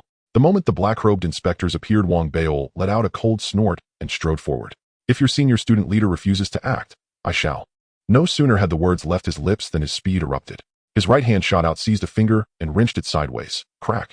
A scream instantly drowned out the snap. His right foot lashed out, sending one inspector sprawling. Spinning mid-motion, he seized another's wrist and forced it into a vicious reverse joint. As another shriek pierced the air, Wang Bao blurred, dodging a three-pronged assault, then unleashed body-sealing realm power in a clenched fist. His punch thundered forth, his body swayed effortlessly, his foot rising in a casual, yet devastating arc to strike another squarely in the groin. Without pause he advanced, his grappling techniques flowing like water. Around him, black-robed inspectors staggered, limbs buckling, cries erupting in rapid succession. It happened too swiftly for the eye to follow. Wang Bao moved like drifting clouds, like flowing rivers, gliding among the dozen inspectors as if parting mist. Shrieks rose, fell, and surged again, a chorus of raw, piercing anguish echoing far and wide. Soon, when Wang Bao halted, every black-robed inspector lay sprawled upon the ground, some clutching shattered wrists, others cradling broken fingers, still more doubled over in silent, agonized spasms, each writhing in torment. Sweat glistened across their bodies, their glares, though furious, twisted with savage resentment. Wang Bao, you are certain to be expelled this time. Wang Bao, I've already reported this to the senior student leader. You've committed a grave transgression. As they raged high atop the Lawand weapon sect's mountain peak, within a region thick with spiritual energy, stood a cavernous residence far grander than Wang Bao's humble abode. Inside, a young man clad in the violet robes of a senior student leader sat hunched over a spirit stone, his gaze locked in intense concentration as he carved intricate patterns upon its surface. His focus was absolute, yet suddenly his communication ring pulsed violently. The jolt made his hand tremble, the pattern faltered, and with a sharp pop the spirit stone exploded into shimmering ash. Damn it! The youth snapped his head up, eyes dark with irritation. He was Zhang Lin, senior student leader of the Spirit Stone Hall, a man of unremarkable features marked faintly with pockmarks. His communication ring was exclusive to the disciplinary department. His subordinates, well aware of his habits, rarely disturbed him via transmission, preferring instead to await orders outside his chamber. This rare interruption had just ruined his delicate work, filling Zhang Lin with simmering displeasure. As he lifted the ring to curse, however, the anguished cries pouring from it ignited a new flame, cold, searing rage. Wang Bao, so he's a special admission. What of it? He sneered, striding out of his residence without hesitation. To those who dared challenge the disciplinary department's authority, his response was always swift, merciless, and absolute. Meanwhile, along the path outside the Spirit Stone Hall, onlookers stood frozen in disbelief, not only stunned by Wang Bao's audacious assault, but recognizing with dawning clarity the technique he wielded, the newly fashionable grappling art sweeping across the Taoist academy. Caught up in the trend, few paused to reflect deeply, yet the sheer audacity of striking disciplinary inspectors electrified them. Beneath their gasps ran a quiet, shared elation, long simmering resentment against the department's tyranny, suppressed only by fear of reprisal, now surfacing in breathless, involuntary awe. Heavens, did he truly strike all of them? To strike disciplinary inspectors, that consequence is catastrophic. Has Wang Bao lost his mind? Amidst murmurs and the groaning, venomous stares of the fallen inspectors, Wang Bao walked onward, calm, unruffled. To others, assaulting the disciplinary department was a cataclysmic offense. To him, resolution was elegantly simple. Becoming senior student leader was enough. At that thought, his gaze sharpened. He quickened his pace, arriving at the Spirit Stone Hall. Classes were suspended, though a few disciples lingered outside the hall. The courtyard remained sparse. Wang Bao's arrival drew glances, but news of the brawl had not yet spread. By the time whispers of violence reached their ears, his figure had already vanished past the threshold, stepping inside. Standing beside the lectern before a towering azure stone wall, Wang Baol's eyes gleamed with anticipation. He withdrew his identity jade token and pressed it firmly against the wall, then spoke a loud voice resonant and solemn. Disciple Wang Baol petitions for Spirit Stone Proficiency Assessment. No sooner had the words left his lips than the azure wall blazed with light, its radiance converging swiftly upon his jade token. A deep, authoritative voice resonated from within the stone itself. Approved. Wang Baol drew a slow, steadying breath, then settled cross-legged, drew forth a blank spirit stone, and began refining it. Spiritual energy surged violently toward him, his eyes shimmered with fierce brilliance, and the blank stone in his palm flared with incandescent intensity, surging rapidly to 60% purity, and still climbing ever purer. At that very moment, Jiang Lin, the pockmarked senior student leader of the Spirit Stone Hall, arrived upon the same path where Wang Baol had fought, accompanied by dozens of black-robed inspectors. His presence silenced the crowd instantly. The wounded inspectors, seeing him, rallied with renewed fervor. Senior student leader, Wang Baol fled toward the Spirit Stone Hall. His arrogance knows no bounds. Wang Baol has violated clauses 2, 3, 4, and 7 of the disciplinary code. Please uphold justice for us. Watching his men, broken, humiliated, writhing in pain, Jiang Lin's fury deepened. He said nothing, only uttered one quiet, chilling sentence. Such a tyrannical, lawless disciple is unworthy of remaining within the mist-shrouded Taoist Academy. Then he turned and marched toward the Spirit Stone Hall, dozens of black-robed inspectors trailing behind, faces twisted with wrath, helping their injured comrades as they advanced with grim, relentless purpose. The crowd scattered in alarm, hastening to spread the news. As events escalated, word of Wang Baol's assault spread like wildfire, propagating with dizzying speed across the Academy's spiritual network. It ignited discourse across all sects, flooding forums with heated debate and filling courtyards with shocked exclamations. Even Xiao Dao, the Academy's most zealous livestream enthusiast, lit up with excitement, sprinting from the mechanism sect straight toward the Lawand weapon sect. Fellow viewers, you've all heard about Wang Baol and the disciplinary department, right? Send rockets and Xiao Dao will risk life and limb to broadcast live. Again. Ecstatic, Xiao Dao roared into his projection device while racing up the slopes of Lawand weapon peak. Wang Baol's whereabouts were soon exposed, and when someone entered the Spirit Stone Hall and witnessed his Spirit Stone assessment firsthand, the revelation detonated across the Academy like a spiritual thunderclap. Is it true? After striking them, he went straight to take the assessment. What could he possibly be thinking? Could he truly intend to become senior student leader? Preposterous. You mean, become senior student leader? Every disciple admitted to the mist-shrouded Taoist Academy possessed at least baseline intellect, and soon many deduced the answer. Yet even those who guessed felt their hearts leap, not with certainty, but with incredulity, awe, and a profound, almost absurd sense of disbelief. As growing crowds surged toward Lawand weapon peak, Jiang Lin arrived at the Spirit Stone Hall's entrance. One attendant monitoring the spiritual network whispered the latest speculation into his ear. Dreaming of becoming senior student leader. A first-year novice hasn't the slightest qualification. Jiang Lin laughed, a sound edged with disdain, utterly dismissive. His retinue of inspectors sneered in unison. He's a cornered dog leaping wildly. Yet no matter how high he jumps, he remains a dog destined to be crushed. To strike our disciplinary department, that's suicide. No one else is to blame. Let's see if he dares strut so arrogantly when he emerges. He struck us, so tell me, will he beg for mercy once he steps outside? Listening to his subordinates, Jiang Lin gazed upon the Spirit Stone Hall, his contempt deepening. Without pause, he strode forward, leading the full force of the disciplinary department inside. As they neared the entrance, the inspectors drew their weapons, faces hardening into masks of menace. Like a gathering storm cloud, their advance choked the air. Onlookers held their breath, shrinking back in mute terror. Inside the Spirit Stone Academy, Wang Baol sat cross-legged before the azure stone wall, his expression solemn and unwavering, his gaze fixed intently upon the luminous spirit stone now glowing in his palm. I recently disciplined the members of the Academy Discipline Department. They surely harbored deep resentment toward me. This time, I must shatter their last hope utterly so that my position as Academy head becomes unassailable.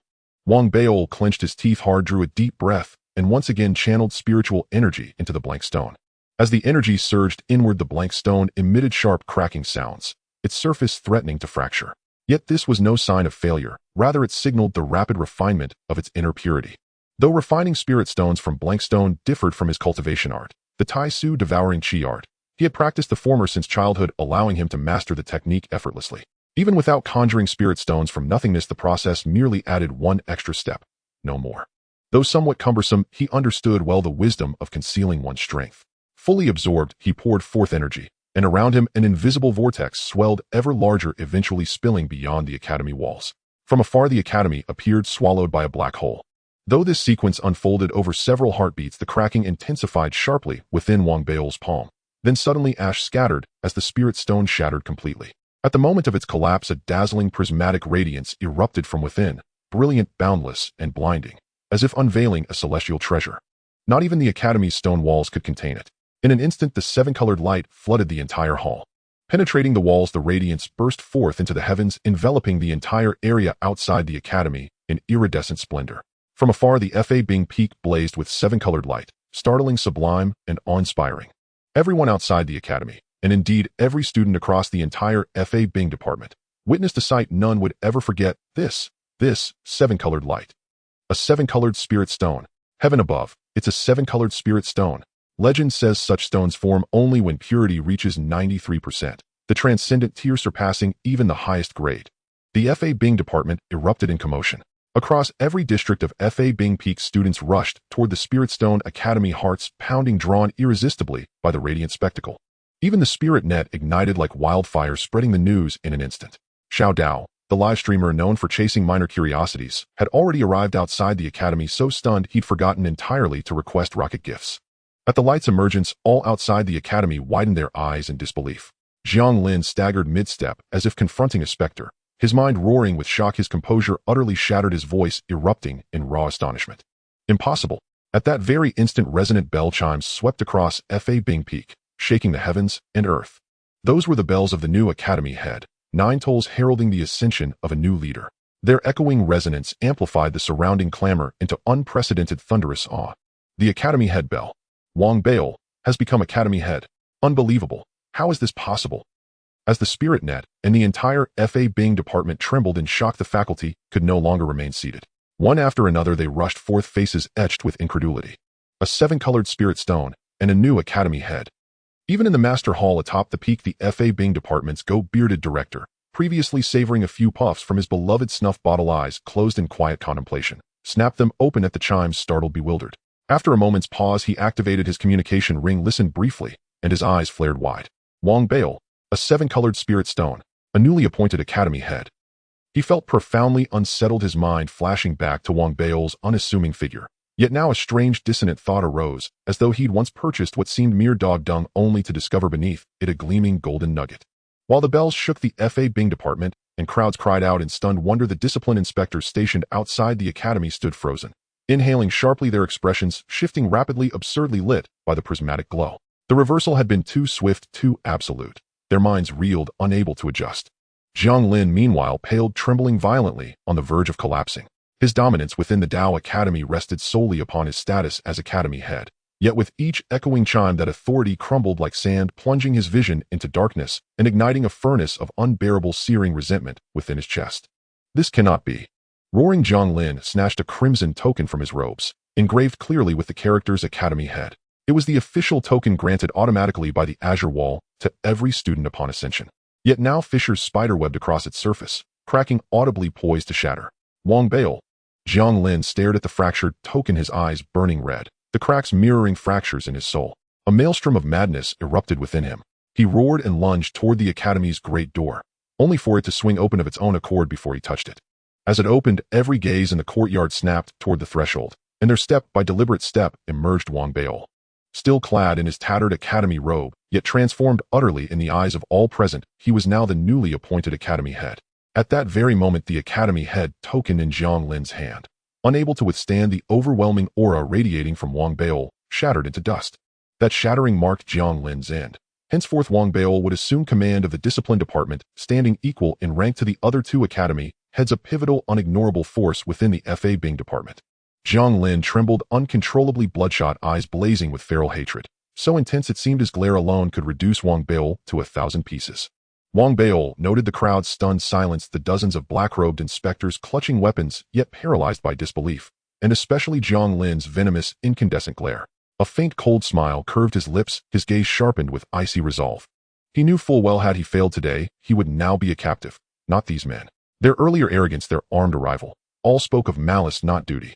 And toward those who bore ill will, Wang Bao's nature brooked no mercy. With a swift motion, his right hand plunged into his robe and withdrew a brand new crimson token held high for all to see. The Academy head token, the symbol of supreme authority within the discipline department. Its appearance sent a palpable shockwave through the entire assembly. By virtue of my authority as Academy Head of the Spirit Stone Academy, I hereby strip you all of your positions as discipline inspectors. Effective immediately, you are no longer affiliated with the discipline department of the Spirit Stone Academy. Wang Bao's voice, glacial and precise, swept across the courtyard like a winter gale, causing the weapon-wielding inspectors to blanch, tremble, and drop their arms in helpless surrender. One sentence, deciding the fate of careers. But it did not end there. Having stripped them of rank, Wang Bao's eyes flashed with lethal intent, and he spoke again. An investigation shall commence into all misconduct committed during your tenure. Punishment will be severe with no leniency shown. Another sentence, this time sealing destinies, not just positions. At his words, the former inspectors' minds reeled, breaths grew ragged, and despair erupted into furious cries. Wang Bao, you dare push us to extinction. Ignoring their earlier curses and current bluster, Wang Bao turned his frigid gaze upon Jiang Lin and spoke calm and cutting.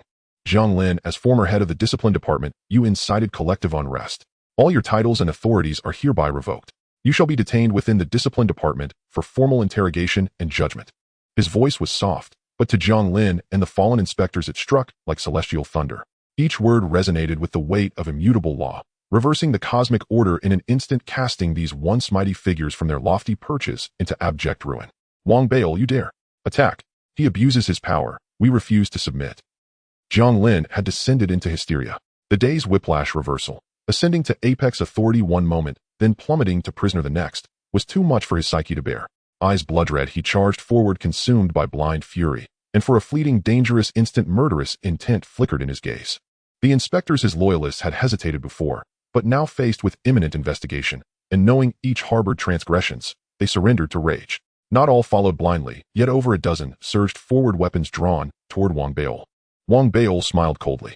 His lightning-fast decrees had been calculated to provoke their assault. Otherwise, he would have needed pretext to act. Their prior hostility had merely confirmed his instinct. Decisive, unyielding strength was the only language they understood. Defiance of lawful authority, guilt compounded. As he spoke, Wang Bao stepped forward, swift, commanding, unstoppable. As Wang Bao stepped forward, he instantly confronted a former inspector lunging toward him, seizing the man's outstretched hand and wrenching it backward with a brutal joint lock technique. A sickening crack echoed as the wrist snapped, followed by a piercing cry of agony.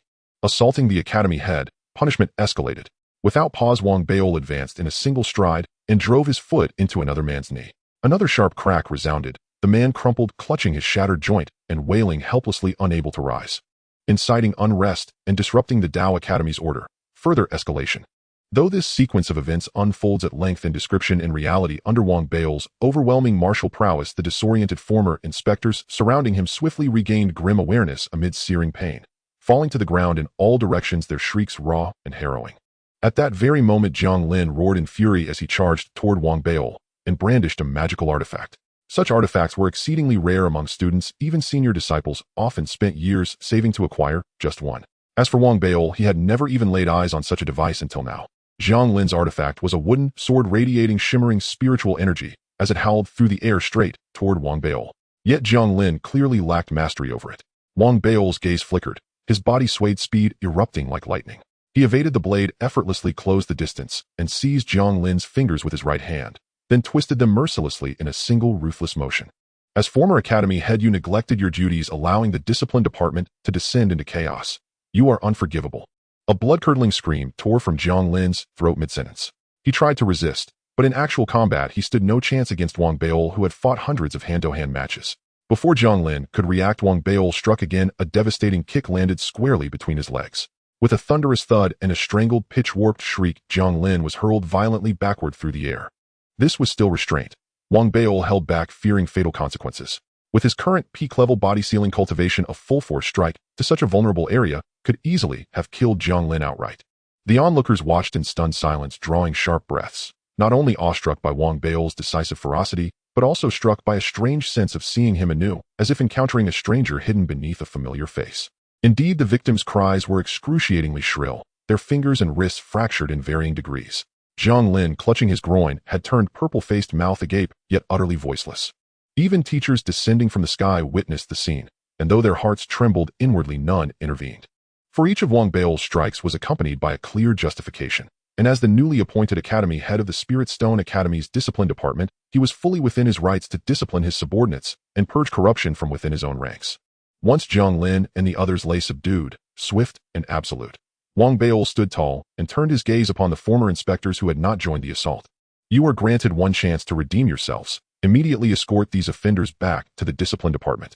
At Wang Beol's command, the former inspectors quaked with fear, hastening to obey.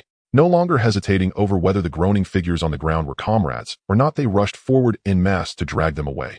Even those previously injured scrambled to demonstrate loyalty. With thunderous speed, he had resolved the crisis.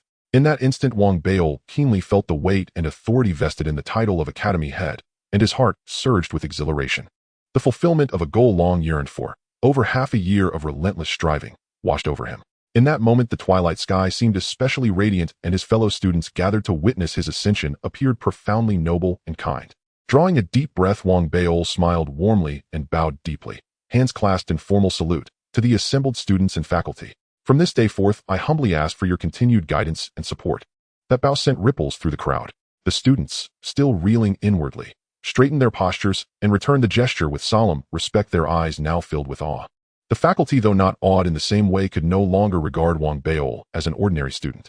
Each nodded quietly, his impression now indelibly etched into their minds. After all, the title of Academy Head was not bestowed by the Tao Academy itself, it was earned solely through personal merit. Though the authority it conferred was immense, its legitimacy rested on genuine accomplishment, and thus deep in their hearts students accepted it without reservation. Especially now, as they realized Wang Beol had entered the Tao Academy less than a year ago, yet as a freshman had risen to become Academy Head, and even refined 7 colored spirit stones, a feat that spoke of extraordinary unparalleled talent. Having completed his bows to the assembled students, Wang Beol rose upright, pride swelling within him. He took a slow, deliberate breath, and strode down the path toward the Spirit Stone Academy. Countless eyes followed in his wake. Even the live streamer stationed nearby froze in shock, remaining speechless for a long while before hastily regaining composure and whispering urgently into his broadcast screen, demanding virtual rockets. Fellow viewers, I'm secretly filming Wang Beol himself, whose face is so colossal it won't even fit the main screen. He's extremely dangerous. I need rockets for protection. Come on, send rockets now. But before he could finish, a sudden chill ran down his spine, an inexplicable pressure. Whirling around, his eyes widened in terror. Wang Beol, who had been walking toward the path, now stood right beside him. Academy Head. Xiao Dao gasped, breath ragged, attempting to speak, only for Wang Beol to lean in and casually scan his projection device. I see you still haven't mastered live streaming, Wang Beol remarked, frowning slightly. This time, he didn't seize the device, but instead cleared his throat and addressed the projection directly. Fellow viewers, did Xiao Dao ever go to the magma chamber? If not, tell me now. I'll personally escort him there, ensuring none of your rockets go to waste. Before Wang Beol could finish, the live stream exploded with activity, chat flooding the screen in a frenzy of commentary. Xiao Dao nearly stopped breathing. Glancing at the torrent of messages declaring he'd never entered the magma chamber, he recalled how painstakingly he'd once deceived the crowd, and now Wang Beol had resurrected the scandal. His vision darkened, he nearly fainted. Wang Beol snorted inwardly. He'd heard Xiao Dao mock his oversized face once too often. Now, flushed with triumph, he strolled away, hands clasped behind his back, humming a satisfied little tune. As Wang Beol departed, the live stream erupted in heated discussion, and across the Spirit Stone Academy waves of excited chatter surged. Only Xiao Dao remained, tears welling, convinced Wang Beol was the bane of his entire broadcasting career. Meanwhile, high within the Artifact Forger Academy's Spirit Casting Academy hall, 2 young men stood upon the balcony, gazing distantly toward the Spirit Stone Academy. They were none other than the 2 senior Academy heads of the Artifact Forger Academy, the Seal Script Academy head and the Spirit Casting Academy head. The Spirit Casting Academy head possessed refined features and an unmistakable aura of nobility, evidence of upbringing in a distinguished, powerful lineage where grace and bearing were cultivated from youth. In contrast, the Seal Script Academy head standing behind him wore a sullen expression, yet the Spirit Casting Academy head remained calm and composed, his gaze merely flickering at the earlier chime. Brother Lin, Jiang Lin has been apprehended, said the Seal Script Academy head, glancing at his transmission ring before speaking softly. The noble youth raised an eyebrow in mild surprise, then listened intently to the details, before letting out a faint, knowing chuckle. Jiang Lin acted recklessly and brought this upon himself. Still, this Wang Beol proves intriguing. Brother Lin, Wang Beol is unlikely to align with us. With Jiang Lin stripped of his position, our influence within the Artifact Forger Academy will inevitably weaken. The Seal Script Academy head frowned, voice low and grave. The noble youth smiled serenely, then turned and gently clapped his shoulder. Brother Chao, no need to rush. Let Wang Beol enjoy his fleeting triumph. For I've heard rumors the Academy leadership plans significant changes regarding Academy head soon. His smile carried quiet, veiled meaning as he turned once more toward the Spirit Stone Academy hall, his eyes glinting with subtle disdain. Hearing this, the Seal Script Academy head visibly relaxed. Recalling the noble youth's identity, he exhaled in relief. Though standing side by side, he subtly lagged half a step behind a silent acknowledgement of unwavering allegiance. Indeed, among the three academy heads of the Artifact Forger Academy, the Spirit Casting Academy head held the greatest authority, not only due to his official rank, but far more crucially, because of his terrifyingly formidable background.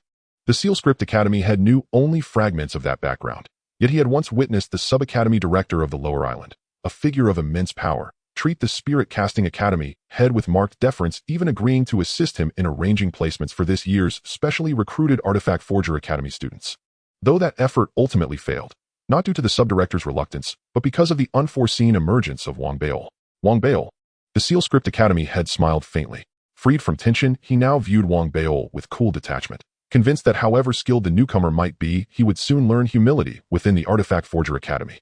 That night, Xiao Dao pleaded tirelessly during the live stream, using all his persuasive skills and promising numerous conditions before finally gaining consent to enter the magma chamber in stages. Upon entering the magma chamber, he sat there feeling the intense heat surrounding him. As soon as tears flowed down, they evaporated instantly, and he trembled while raising the shadow device high. Hey everyone, Xiao Dao has arrived at the magma chamber. Don't worry, it's just 37 rockets. I will definitely complete it. But as soon as he finished speaking, a newcomer suddenly appeared in his live stream room, a figure with an imposing name, the President of the Federation Dad. As soon as he arrived, he immediately sent 10 rockets, and after the whistling sound erupted from the shadow device, he left a message. Xiao Dao, keep it up. Here are 10 rockets and 10 more hours. Xiao Dao was momentarily dumbfounded. He usually liked rockets, but now in this magma chamber, he truly didn't want rockets. Yet he understood that someone who came in and immediately sent 10 rockets must be a big spender, so he hurriedly expressed his gratitude. Thank you, President of the Federation Dad, for sending rockets to Xiao Dao. As he spoke halfway, he felt the name was too strange, but he forced himself to finish. The president seemed very pleased and sent another 10 rockets. After that, he didn't stay long and quickly logged off, leaving Xiao Dao there both surprised and conflicted. Meanwhile, that night, the news of Wang Bao's promotion to the head of the Spirit Stone School spread widely within the Law Weapon Department, causing more uproar and attention. All the students in the Law Weapon Department deeply understood that from now on the power figures within this department would have less Zhang Lin and more Wang Baol. As the world was shaken by Wang Bao's promotion, the next morning Wang Baol stood in front of the mirror in his cave dwelling, wearing a purple school robe of the head, feeling that the fabric and its grandeur far exceeded that of the special recruitment robes. He raised his chin and gazed at himself in the mirror for a long while. Looking at his round reflection in the mirror, Wang Baol seemed to have a filter in his eyes, glancing left and right, striking various poses, and the more he looked, the more he felt he was extraordinary. So handsome, and so slim, excelling in studies, truly outstanding. I can't help but admire myself. Wang Baol, lost in admiration, couldn't help but take out a pack of snacks, eating, while continuing to admire himself in the mirror, sometimes from the side, sometimes from different angles, relishing his perfect figure. I really envy this head school's robe. If it had sentience, it would surely feel honored to be worn by someone as handsome as me. After finishing his snacks and feeling satisfied, Wang Baol held his head high and strode out of the cave, heading directly to the head's pavilion of the Spirit Stone School, marking the beginning of his first day as head. As he walked, every student who saw Wang Baol stopped, respectfully bowing to him. The power of the three heads was truly significant. Even though they were all responsible for the disciplinary department and occasionally intersected, they generally acted independently. Moreover, for those who violated the Institute's regulations, whichever head's pavilion caught them would have absolute law enforcement power.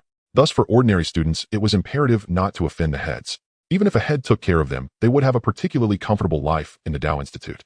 Amid the continuous bows, Wang Baol felt very pleased, especially seeing many female classmates also bowing to him sweetly, even asking for contact information.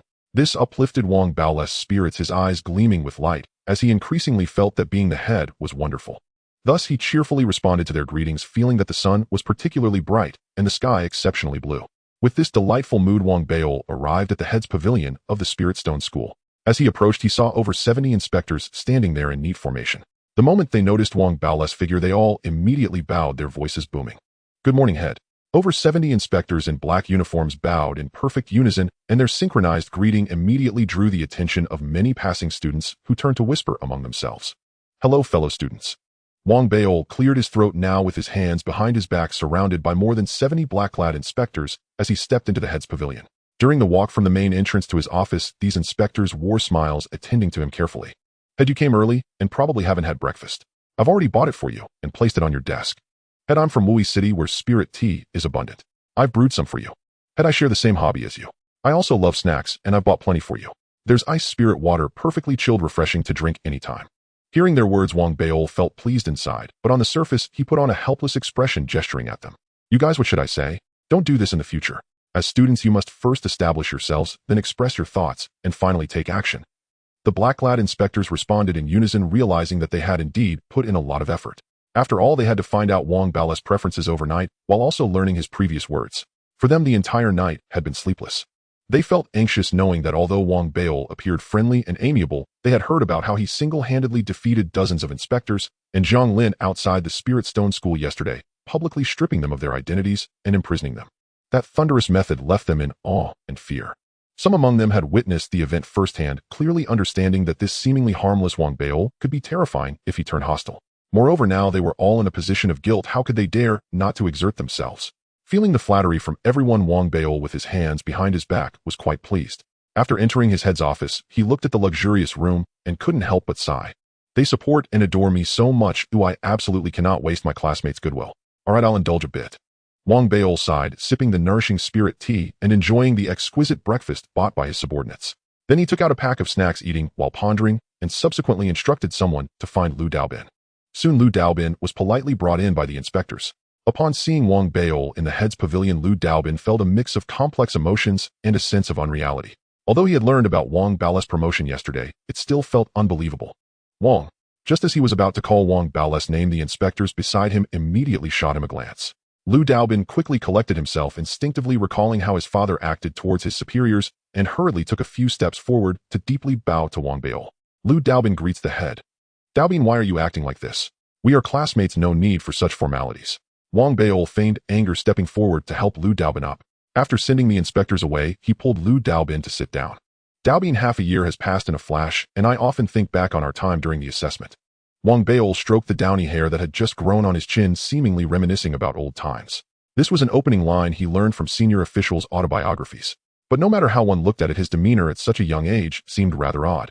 Lu Daobin found it a bit strange as well, but quickly suppressed the thought. Although Wang Bao had him sit down, he recalled his father's usual demeanor towards superiors and quickly adjusted his seating, sitting only halfway on the chair, his expression revealing a desire to listen. I will never forget the life-saving grace of the head back then. Once Wang Bao finished speaking, Lu Daobin responded, aligning his words with Wang Bao's. Now that there are no outsiders, you can just call me by my name. Daobin, I don't see you as an outsider. Wang Bao observed Lu Daobin, initially surprised by his posture and response, then very pleased.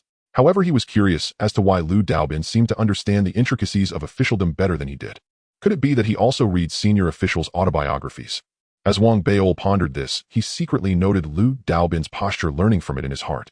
Lu Daobin quickly affirmed, deliberately appearing more relaxed, yet his posture remained unchanged. Thus the two chatted for a while. Wang Bao found himself enlightened, feeling that Lu Daobin seemed to have suddenly become very impressive. I hadn't noticed before, but this guy has his methods, Wang Bao thought to himself as he seriously suggested arranging for Lu Daobin to enter the Spirit Stone School's disciplinary department as an inspector.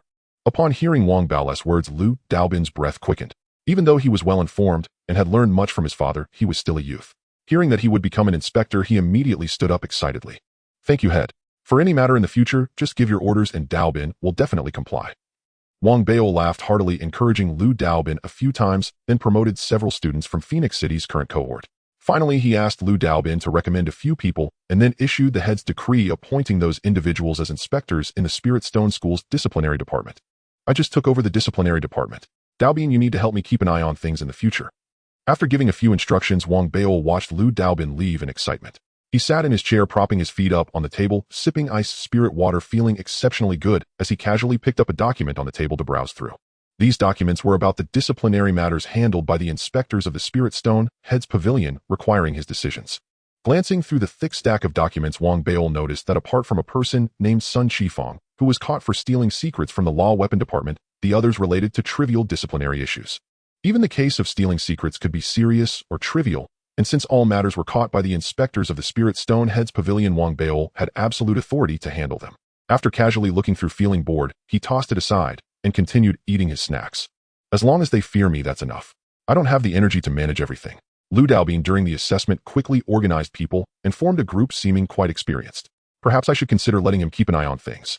Wang Bao's dream since childhood was to become the president of the Federation. Now that he had become the head, he felt he had taken a big step closer to that goal. However, the reason he wanted to be the president of the Federation was secondary to power. The most important reason was that he didn't want to be bullied. Now that he had become the head, Wang Bao believed that within the Law Weapon Department, no one could bully him anymore. With this in mind, Wang Baol didn't wish to linger here any longer. He decided to go out for a stroll, conveniently changing to the second part of the nourishing qi technique and the patterns of the returning patterns study, returning to the cave to begin his cultivation and research on the second part of the nourishing qi technique. In his view, his purpose had already been achieved. After all, he came to the Tao Institute to learn, and in the days to come, he could focus on studying. Time passed quickly, and soon a week went by. During this week, Wang Baol only occasionally visited the head's pavilion, spending most of his time studying the second part of the nourishing qi technique. Although he was not present, Liu Daobin, after being appointed, revealed an astonishing talent for management during this week, handling everything in an orderly manner while addressing both major and minor matters with concise and respectful language, ensuring that Wang Baol harbored no misunderstandings about any power grabs. In fact, there was no power grab in the head's pavilion of the Tao Institute. Ultimately, the appointment power held by the head was enough to quell any acts of usurpation. Liu Daobin was well aware of this. Meanwhile, in the Battle and Martial Arts Department, although not the head, as a new student of this cohort, Liu Zihao was secretly gathering strength to compete for the position of head against Chen Ziheng and Zhui Yifan. He was suspiciously checking the news about Wang Baol on the Spirit Network, particularly some images. Staring at Wang Baol in the pictures, the more he looked, the more he felt something was off. After a while, he took out a voice transmission ring and immediately contacted Zhou Jing, the younger sister of Zhou Lu from the fighting club, who was that little beauty. Zhou Jing, helped me find some information on that shameless fat rabbit. I think I found my target. The Department of Yard Records is managed by Liu Daobin. Wang Baol is quite satisfied and thus shifts more of his focus onto the latter part of the nurturing qi technique. This section can only be accessed by those who refine spirit stones with a purity of over 80, and it discusses the other two major disciplines of the law weapon system.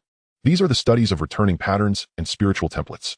At this moment, sitting cross-legged in his cave dwelling, Wang Baol snacks while diligently studying the latter part of the nurturing qi technique. He is no longer the novice who first entered the Tao Academy and was confused about the law weapon system. After more than half a year of exposure, he has become quite knowledgeable about it. He understands that the so-called law weapon system is essentially about the refinement of magical artifacts, which involves 5 steps. The first 3 steps can be learned at the Lower Academy Island, while the last 2 steps can only be accessed once one is admitted to the Upper Academy Island. Spirit stones, returning patterns, spiritual templates, and refining materials, forging. Wang Baol said with a pensive look in his eyes as he munched on his snacks. The latter part of the nurturing qi technique also introduces the ranks of magical artifacts, where the first and second ranks are magical artifacts, the third to 6th ranks are called spiritual treasures, and the 7th rank is considered a law weapon. Moreover, it introduces the concept of battle scars, which only appear after reaching the 3rd rank of spiritual treasures, representing their rank. The current method of refining artifacts in the Federation comes from techniques recorded on the shards of a great sword. Everything is based on spirit stones. To refine a magical artifact, the first step is to produce spirit stones, followed by inscribing returning patterns on them. Different returning patterns determine the various functions and directions of the magical artifact once it is created. Spirit stones are the foundation, while returning patterns form the meridians, playing a crucial role, essentially being the core of the magical artifact. Each returning pattern has its unique efficacy, and the combination of multiple returning patterns can lead to even more variations. To refine a magical artifact, one must establish a solid foundation. The more familiar one is with these returning patterns, the more adept one becomes at artifact refinement later. Thus, the latter part of the nurturing qi technique dedicates considerable space to recording various returning patterns. Wang Baol estimated that the number of returning patterns recorded in this section alone exceeds several 100,000. This does not include the patterns distributed by the Returning Pattern Academy. The number in that compendium is over 1 million. When factoring in the variations that arise from the combinations of returning patterns, the amount to memorize is staggering, easily described as vast. In the 3 major academies of the law weapon system, the Spiritual Pattern Academy evaluates students based on their memorization of spiritual patterns. This memorization lacks any particular technique and relies solely on personal control. Memorizing and understanding 1 million returning patterns is extremely challenging. Even the current top student of the Returning Pattern Academy can only recall over 400 patterns, and mastering more requires not only talent, but also perseverance and time. Once someone achieves a certain level of success with returning patterns, they can to some extent create unique effects by combining the fixed million patterns, but this requires a deeper foundation achievable only by artifact masters. Due to the difficulty of memorization, the Returning Pattern Academy of the Piaomiao Dao Academy allows students to progress to the study of spiritual templates after mastering just 100 patterns, despite the assessment focusing on the number of patterns memorized. After all, the sheer number of returning patterns makes it impossible for ordinary people to memorize them all. Thus, the compendium serves as an aid, however it differs significantly from a dictionary. Artifact refinement often has strict time constraints and variable conditions requiring not only time to query the compendium, but also the need for understanding and mastery. Therefore, while the compendium is useful, its effectiveness is limited. Having roughly studied the entire latter part of the nurturing chi technique, Wang Beol took a deep breath, deeply aware that although he is currently the foremost student of spirit stones, he has only taken the first step in the law weapon system. I must continue to work hard, Wang Beol said, picking up the compendium and casually flipping open a page. Seeing the densely packed, convoluted returning patterns, he suddenly felt a headache coming on. After a while, he gritted his teeth and began to memorize. However, this memorization becomes daunting with such a large quantity. Even Wang Beol, who considers his memory good, felt a deep sense of helplessness. Although the compendium notes some memory-aiding elixirs, Wang Beol found that all of these elixirs listed on the Spirit Network were either costly or scarce, even rarer than the Huaqing pill, requiring some luck to obtain. Moreover, although these elixirs have certain effects, they ultimately have a tolerance effect, especially if taken in excess, leading to hallucinations. Thus, he cannot rely solely on elixirs for memorization and must depend on himself. With a sigh, Wang Beol began gathering elixirs while forcing himself to memorize bit by bit. Time flew by, and soon a week had passed. During this week, almost every day students came to visit, bringing various gifts. Wang Beol refused these gifts outright, stating firmly that he knew it was inappropriate to accept gifts so openly. However, aside from the law weapon students who came to visit and present gifts, students from other departments also sent congratulatory gifts one after another. Although they were simple gifts, they all carried the mark of communication rings, clearly indicating an intention to establish initial connections with Wang Beol. Wang Beol valued these students from other departments, accepting their congratulatory gifts, understanding the importance of connections, and reciprocating with gifts. Although they did not meet face-to-face, they established a connection. Days later, Wang Beol, feeling a bit dizzy from memorizing returning patterns, received a gift from Zheng Liang, the head of the Herbal Studies Department. The gift was unusually heavy, surpassing the contributions of other heads, and turned out to be a crystal memory pill. This elixir is one of the few memory-aiding pills recorded in the compendium, and is hard to find on the market, not to mention its high price, which greatly surprised Wang Beol. Holding the elixir bottle and gazing at the crystal-clear pill inside, Wang Beol felt a surge of excitement and pondered for a moment before activating the communication ring, connecting with Zheng Liang's ring according to the mark left with the gift. The communication with Zheng Liang went smoothly.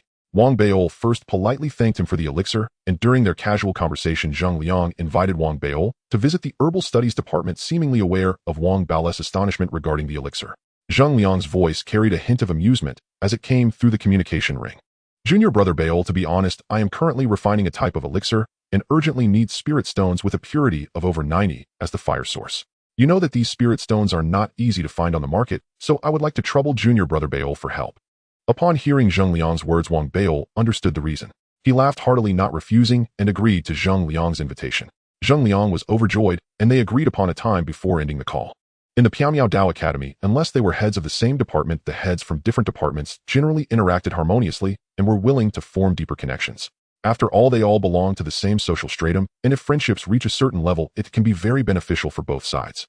A few days later, at the agreed time, Wang Beol left his cave dwelling and headed towards the Herbal Studies Department. Having been in the Piaomiao Dao Academy for over half a year, Wang Beol spent most of his time on the Law Weapon Peak with very few visits to other departments, and this was his first time at the Herbal Studies Department. Walking through the peaks of the Herbal Studies Department, he immediately sensed the difference between it and the Law Weapon Department, surrounded by lush trees and various pavilions and halls. The spiritual energy here is even richer than in the Law Weapon Department, and it seems to be much gentler too. Wang Beol, who practices the Tai Su Chi devouring technique, has a keen sensitivity to spiritual energy. As he continued forward, the scent of herbs began to waft through the air, growing denser as he advanced. Eventually, Wang Beol discovered that the entire Dan Dao Peak was almost enveloped in this herbal fragrance. The scent of herbs filled his nostrils. While it did not aid his cultivation, it invigorated his spirit, leaving Wang Beol even more astonished, especially as he noticed that every pavilion had a herb garden where many students were busy planting various flora. In addition, he also saw some students setting up stalls along the paths selling various refined elixirs, with many passersby stopping to take a look. If they found something appealing, they would purchase it directly. Such a scene was unseen in the Law Weapon Department. As Wang Beol continued walking, he felt that the Herbal Studies Department looked significantly more elegant, especially since there were many girls around, making the atmosphere quite pleasing. What a wonderful place. I wish I had joined the Herbal Studies Department back then. As Wang Beol expressed his amazement at the Herbal Studies Department, many of the students selling their wares noticed him, almost immediately recognizing his identity and whispering among themselves. With fame comes reputation. Since entering the academy, a series of events has made Wang Beol well known, especially after his promotion to head student, which spread throughout the academy, making his name known among students from all departments. It's Wang Beol. The law weapon students are already wealthy, and Wang Beol, as the head student, is said to refine spirit stones with over 90 purity. He is a big tycoon. What's so great about it? It's just spirit stone refining, nothing compared to us in the herbal studies department. After all, this isn't the law weapon department, so the students here didn't show much reverence in their discussions, inevitably expressing some jealousy. The reputation of the law weapon department as a money printing machine made them envious. Having reached the great perfection stage, Wang Bao's hearing was sharp, and upon hearing these remarks his eyebrows raised and a smirk appeared on his lips. He walked towards the stalls where the students were selling. Not caring about the gazes around him, Wang Bao looked at the elixirs for sale and pointed to a couple with his right hand. This one and this one, set these two aside for me. The stall he pointed to belonged to a girl with a ponytail, one of those who had previously spoken with a hint of disdain. Upon seeing Wang Bao, she was initially stunned, then filled with surprise. However, hearing his request for only 2 rather ordinary elixirs, her interest waned.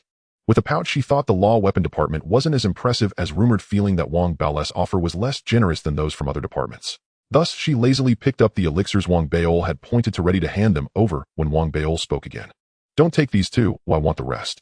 Upon hearing Wang Bao's words, the ponytailed girl's eyes widened in shock, and the surrounding students, whether they were selling or selecting elixirs, all trembled and turned their gazes towards Wang Bao. What's wrong? Not selling. Wang Bao coughed lightly, feeling smug inside, but maintaining a calm demeanor as if he were purchasing not elixirs, but cabbage from a market. Well, sell. The ponytailed girl was extremely excited, quickly packaging all the elixirs together, eager to hand them to Wang Bao. After thinking for a moment, she decided to carry them and stood behind Wang Bao.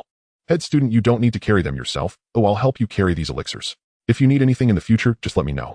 How about we exchange contact information? I can deliver anything you need directly to your cave. This ponytailed girl was of average looks, but her figure was quite attractive. In her excitement, her eyes sparkled with a different kind of charm. That's fine, you can carry them then. Wang Bao felt a sense of ease, hands behind his back, just as he was about to walk towards the next stall. The students surrounding him, regardless of gender, were all inexplicably excited, rushing forward and using every means to promote their elixirs. Hello, head student, you're really handsome. Look at my elixirs. Each one is personally refined by me. Head student, I also have elixirs here, come take a look. Seeing the shift in attitude from disdain to adoration, Wang Bao couldn't help but feel a surge of emotion. He thought it was necessary for him, as the head student of the law weapon department, to let them understand how spending works in the law weapon department. So he waved his hand grandly. He'll buy them all. As soon as he said this, the surrounding male and female students from the herbal studies department expressed their excitement, many of the girls blushing with joy. Even those of ordinary looks seemed charming with their flushed faces. When Zheng Liang, the head of the herbal studies department, arrived at the scene, what he saw was a crowd surrounding Wang Bao, helping him carry various elixirs, their eyes filled with admiration as they eagerly exchanged contact information with him. Zheng Liang, the senior student and head of the Herbalism Academy within the alchemy department, was a third-year disciple, handsome with sharp sword-like eyebrows and starry eyes exuding an ethereal grace. He had arrived with a gentle smile, yet his expression turned oddly perplexed upon spotting Wang Bao and the cluster of female disciples surrounding him. At that moment, Wang Bao seemed to radiate an almost luminous aura, like a spirit stone pulsing with inner brilliance. While the fervent gazes of those young women only deepened Zheng Liang's wry, bittersweet amusement, the acrid sting of witnessing an outsider from another department effortlessly charm his own peers. Yet as head student, he swiftly stilled the flutter of his thoughts and let out a light, affable laugh, his face softening into warm sincerity. You must be disciple Bao. I am Zheng Liang of the alchemy department. Zheng Liang spoke with genuine enthusiasm as he stepped forward, trailed by 7 or 8 disciples who followed his lead, each suppressing their own bemusement, bowing respectfully while sizing up Wang Bao. Indeed, Wang Bao's recent fame had grown so immense that even these seasoned students watched him with keen interest. Greetings, senior brother Zheng. Wang Bao, having noticed Zheng Liang, quickly disengaged himself from the crowd of vendors and strode forward, clasping his fists in salute. With a subtle flick of his sleeve, he produced a spirit stone of 90% purity and offered it forth. Senior brother Zheng, I have long admired practitioners of the alchemical path. Though I ought to have brought a proper gift on my first visit, haste left me unprepared. This spirit stone was refined by my own hand. Please accept it as a token of respect. With a cheerful smile, Wang Bao placed the spirit stone into Zheng Liang's palm. This spirit stone served as Wang Bao's reciprocal gesture for the crystal memory pills he had received, and by emphasizing that he had personally refined it, he elicited an even broader, warmer smile from Zheng Liang, who accepted it without hesitation and in turn withdrew a small pill bottle from his robes. Disciple Baol, these are my clear mind pills, designed to sharpen mental clarity and enhance memory retention by twofold. One sought sincere alliance, the other navigated social currents with effortless polish, and soon their conversation flowed with easy laughter and mutual ease. Those who had accompanied Zheng Liang observed this exchange in silence, exchanging knowing glances, each recognizing the quiet truth behind renown beneath reputation lay substance. Though Wang Bao's other qualities remained unknown, his poise in greeting and conduct alone revealed uncommon refinement. Guided by Zheng Liang, the two walked ahead, and every alchemy department disciple they passed paused to bow deeply in respectful salutation. Their rapport deepened steadily, and after Zheng Liang had introduced all the scenic landmarks of the alchemy department, he warmly invited Wang Beol to his head student pavilion. Unlike the pavilions of the Lawand weapon department, this one stood surrounded by lush flora suffused with palpable spiritual energy, so vivid that Wang Beol could not help but marvel aloud. If Disciple Beol takes a liking to them, I'll have some seeds sent to you shortly. You may plant them around your cultivation cave as elegant adornment. Zheng Liang smiled generously. Wang Beol immediately expressed his gratitude, and struck by the elder brother's congenial nature reached into his robe and presented 4 spirit stones, each refined to 90% purity. Zheng Liang's delight was immediate.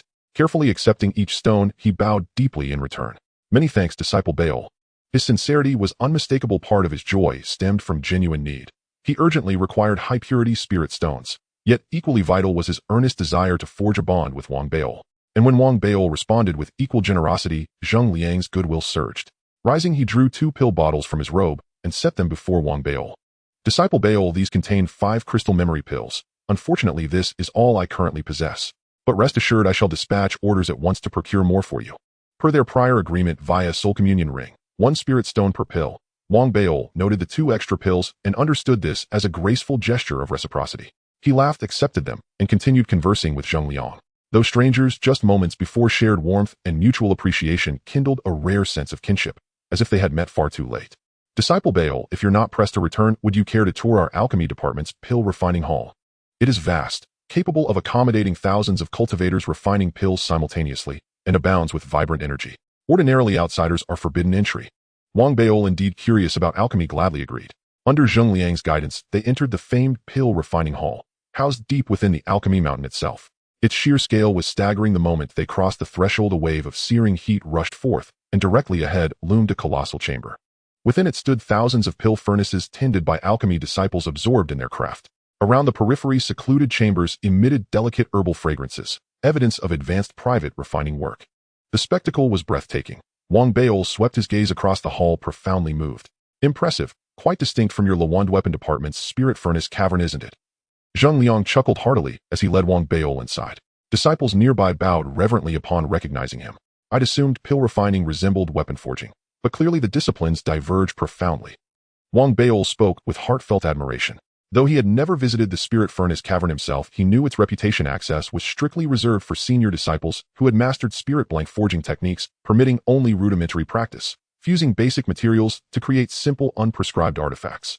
As Wang Beol voiced his awe, his gaze suddenly stilled, fixing upon a young woman in the crowd. She wiped sweat from her brow, then lifted the lid of her furnace with radiant excitement, letting out a delighted cry. Little White Rabbit. Wang Beol's eyes lit up, and he raised his hand, calling out Zhou Xiaoya. At that moment, Zhou Xiaoya had just opened her furnace, gazing rapturously at the pills she had refined. As she carefully extracted them, a voice called her name, and she lifted her head, glancing curiously about, until her eyes found Wang Beol waving eagerly. Her delight was instant and unrestrained. Brother Beol. Her eyes sparkled, her already buoyant mood soaring further at the sight of him. She hurried over steps, quick and light, stopping just before him. Zhou Xiaoya. Disciple Beol, I recall your early days at the Tao Academy. You once declared your affection publicly on the spirit net. Zheng Liang cast a playful glance toward Zhou Xiaoya, then back to Wang Beol, his tone teasing, yet his mind already noting her name, resolved to ensure she received special attention. Wang Beol, unfazed by the teasing, laughed heartily, but Zhou Xiaoya, ever modest, flushed crimson. She lowered her head shyly, then remembering something lifted it again, extending her small hand with bright eagerness. Brother Beol, look. I've finally succeeded in refining pills. These are rainbow pills I just made. Aren't they beautiful? Her excitement was infectious. Her radiant joy mirrored in the shimmering hues of the pill resting in her fair, delicate palm. I think your hand is even lovelier, little sister Xiaoya. Wang Beol winked, smiling. Her cheeks flared anew, and though she playfully scolded him with a glance, her heart swelled with quiet, sweet satisfaction. By the way, where's Du Min? Spotting Zhou Xiaoya stirred Wang Beol's memory of Du Min, and he glanced around searching, but the hall teemed with people, and Du Min remained elusive. Senior sister Du Min isn't here. She's extraordinary. She's been personally taken as a disciple by our department head and studies alchemy under his direct tutelage. Zhou Xiaoya's voice brimmed with both admiration and quiet pride, as if Du Min's brilliance reflected glory upon her too. Truly remarkable. Wang Beol blinked in surprise. Hearing Du Min's name, Zheng Liang also looked up, intrigued, and when Wang Beol turned to him, he elaborated. You know Du Min too? She is exceptional. Her talent for alchemy is astonishing. Taken as the department head's personal disciple, she holds a status nearly equal to that of a head student. Though she bears no formal title, her authority is widely acknowledged. Wang Beil rubbed his nose thoughtfully, a faint pang of deflation tugging at him before he could even showcase his own head student rank. He'd already been quietly eclipsed. Yet recalling Du Min's lifelong trajectory, he sighed inwardly and accepted it with grace. She's always been the top scholar. From childhood onward, she's reigned supreme. Even as envy pricked gently at his pride, Wang Beil resolved to redouble his efforts, lest he be overtaken once more by that ever-unflappable, ever-brilliant Du Min. After a pleasant exchange with Zhou Xiaoya, she reluctantly bid farewell, her next batch of pills still unrefined, and returned to her furnace with renewed focus. Wang Beil lingered a while longer, then announced his departure. Zheng Liang escorted him all the way to the mountain gate of the Alchemy Peak. There pausing, he studied Wang Beil's face and lowered his voice. Disciple Beil, we've formed an instant bond, and though speaking plainly so soon may seem premature, I feel compelled to offer a word of caution. The waters of your Lewand weapon department run deep. Wang Beil's expression sharpened. He listened intently. Seeing his seriousness, Zheng Liang continued softly. Your department's previous 3 head students differ markedly from those of other departments. They stand united, tightly bound as one. Moreover, their close ties to the deputy dean have effectively sidelined your department head, leaving him stripped of real authority over academy discipline. And the linchpin holding this triad together is Lin Tianhao, the head student of Spirit Blank Forging. His background is formidable, though I've yet to uncover his true origins. Having imparted what he knew, Zheng Liang clapped Wang Beil's shoulder, reassuringly confirmed that the purchased pills would be delivered to the Lewand weapon department, and took his leave. Watching Zheng Liang recede into the distance, Wang Beil blinked slowly, recognizing the sincerity behind the warning. After thoughtful reflection, he filed it away in his memory. So he's got a powerful father. Well, I'm a head student too. What's there to fear? Didn't Cui Yifan have connections as well? And yet, I struck him down without hesitation. That thought instantly lightened his mood.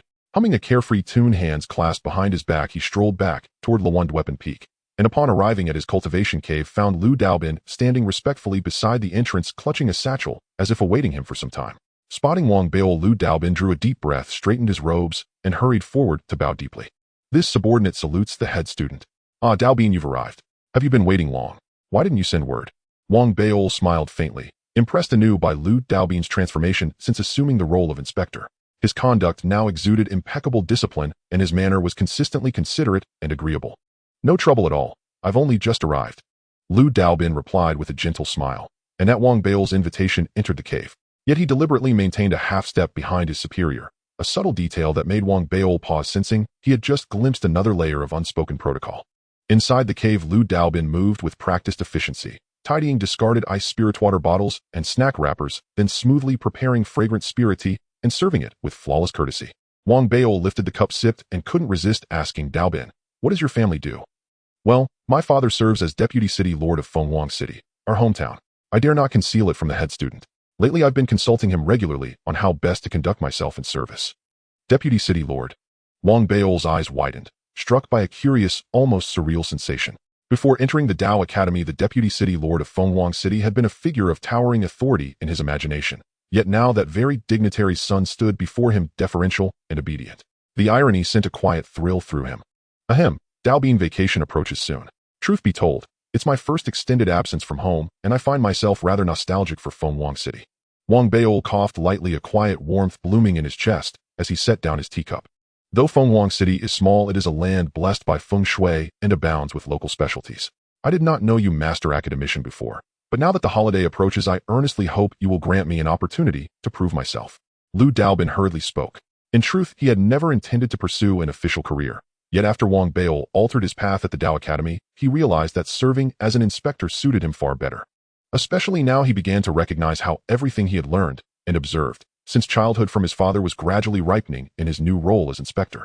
Upon hearing Lu Daobin's words, Wang Beil was deeply satisfied. He smiled faintly, then asked several questions about the Academy Discipline Department before lifting his teacup once more. This gesture of raising the teacup was one he had adopted from the autobiographies of high-ranking officials. In those memoirs, Wang Beil noticed that many dignitaries cherished tea, often holding their cups aloft, as if profound wisdom itself unfolded between the lift and the set-down.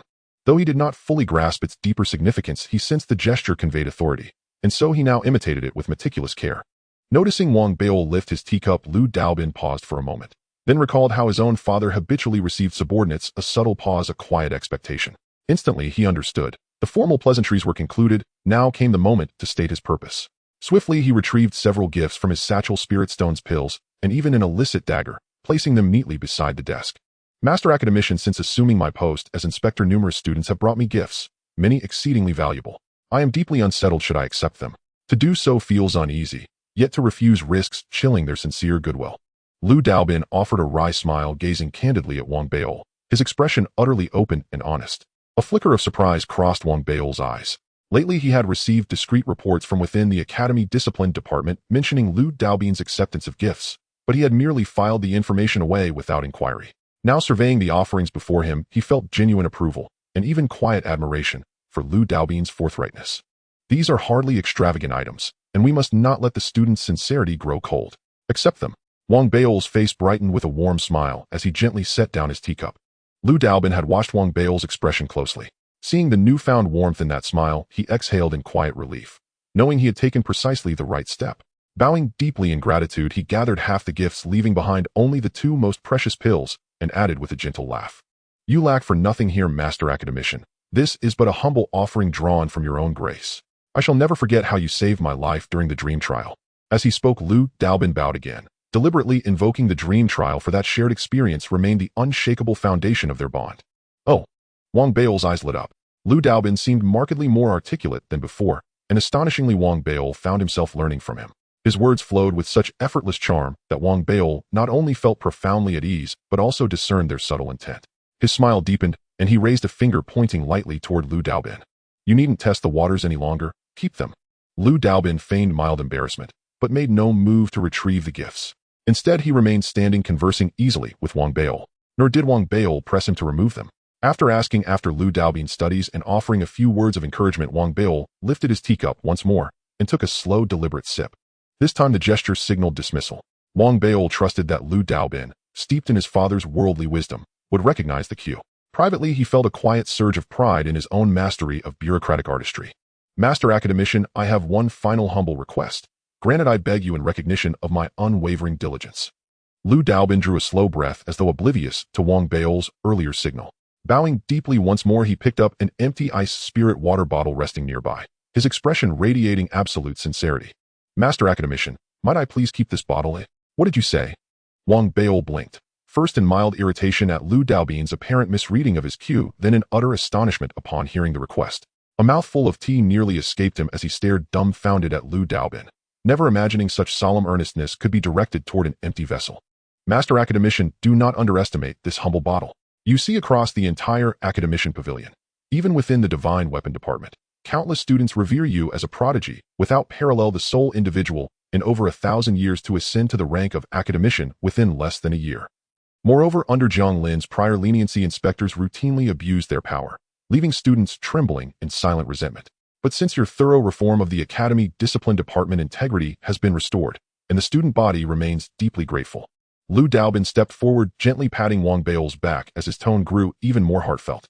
"Everyone longs to absorb even a trace of your immortal aura. Should I present this bottle publicly, pandemonium would ensue. In truth, I come bearing a collective plea in light of their fervent devotion to learning. Might you consider selling your used bottles, and even empty snack wrappers, to them?" Lu Daobin concluded, glancing at Wang Beol with cautious hope. Wang Beol drew a slow, measured breath. Though he had read countless accounts in official memoirs of rejected gifts, and of ever more inventive attempts to bestow them, nothing had prepared him for Lu Daobin's audacious originality. A faintly bemused expression settled on his face as he wondered, could this too be a lesson passed down from Lu Daobin's father? And the thought struck him anew that man is no ordinary figure. "Please, Master Academician, have mercy on these devoted students and grant them this chance."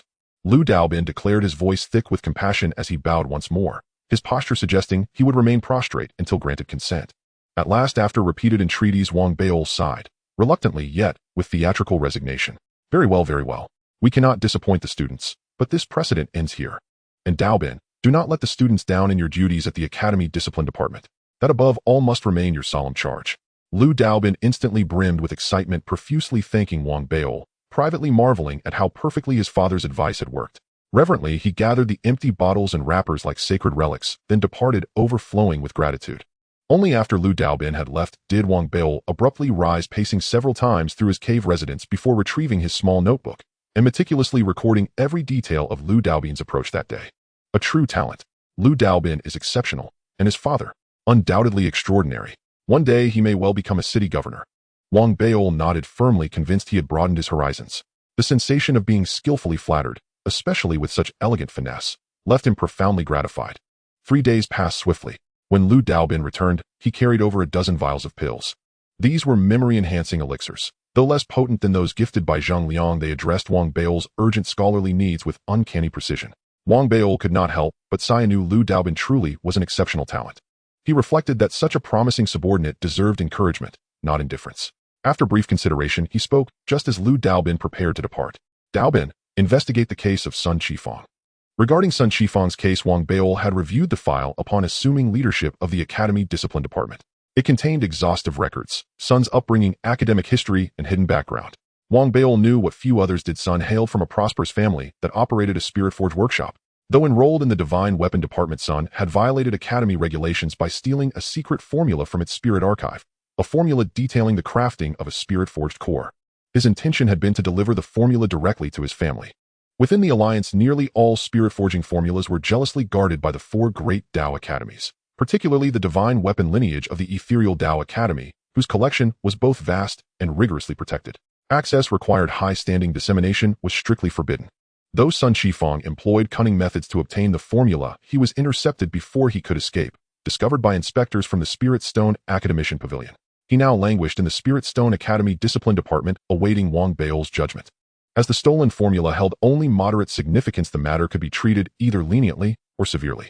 Upon first reading the file, Wang Beol had sensed anomalies, but his attention lay elsewhere, so he deferred action, intending to assign a thorough, impartial investigation.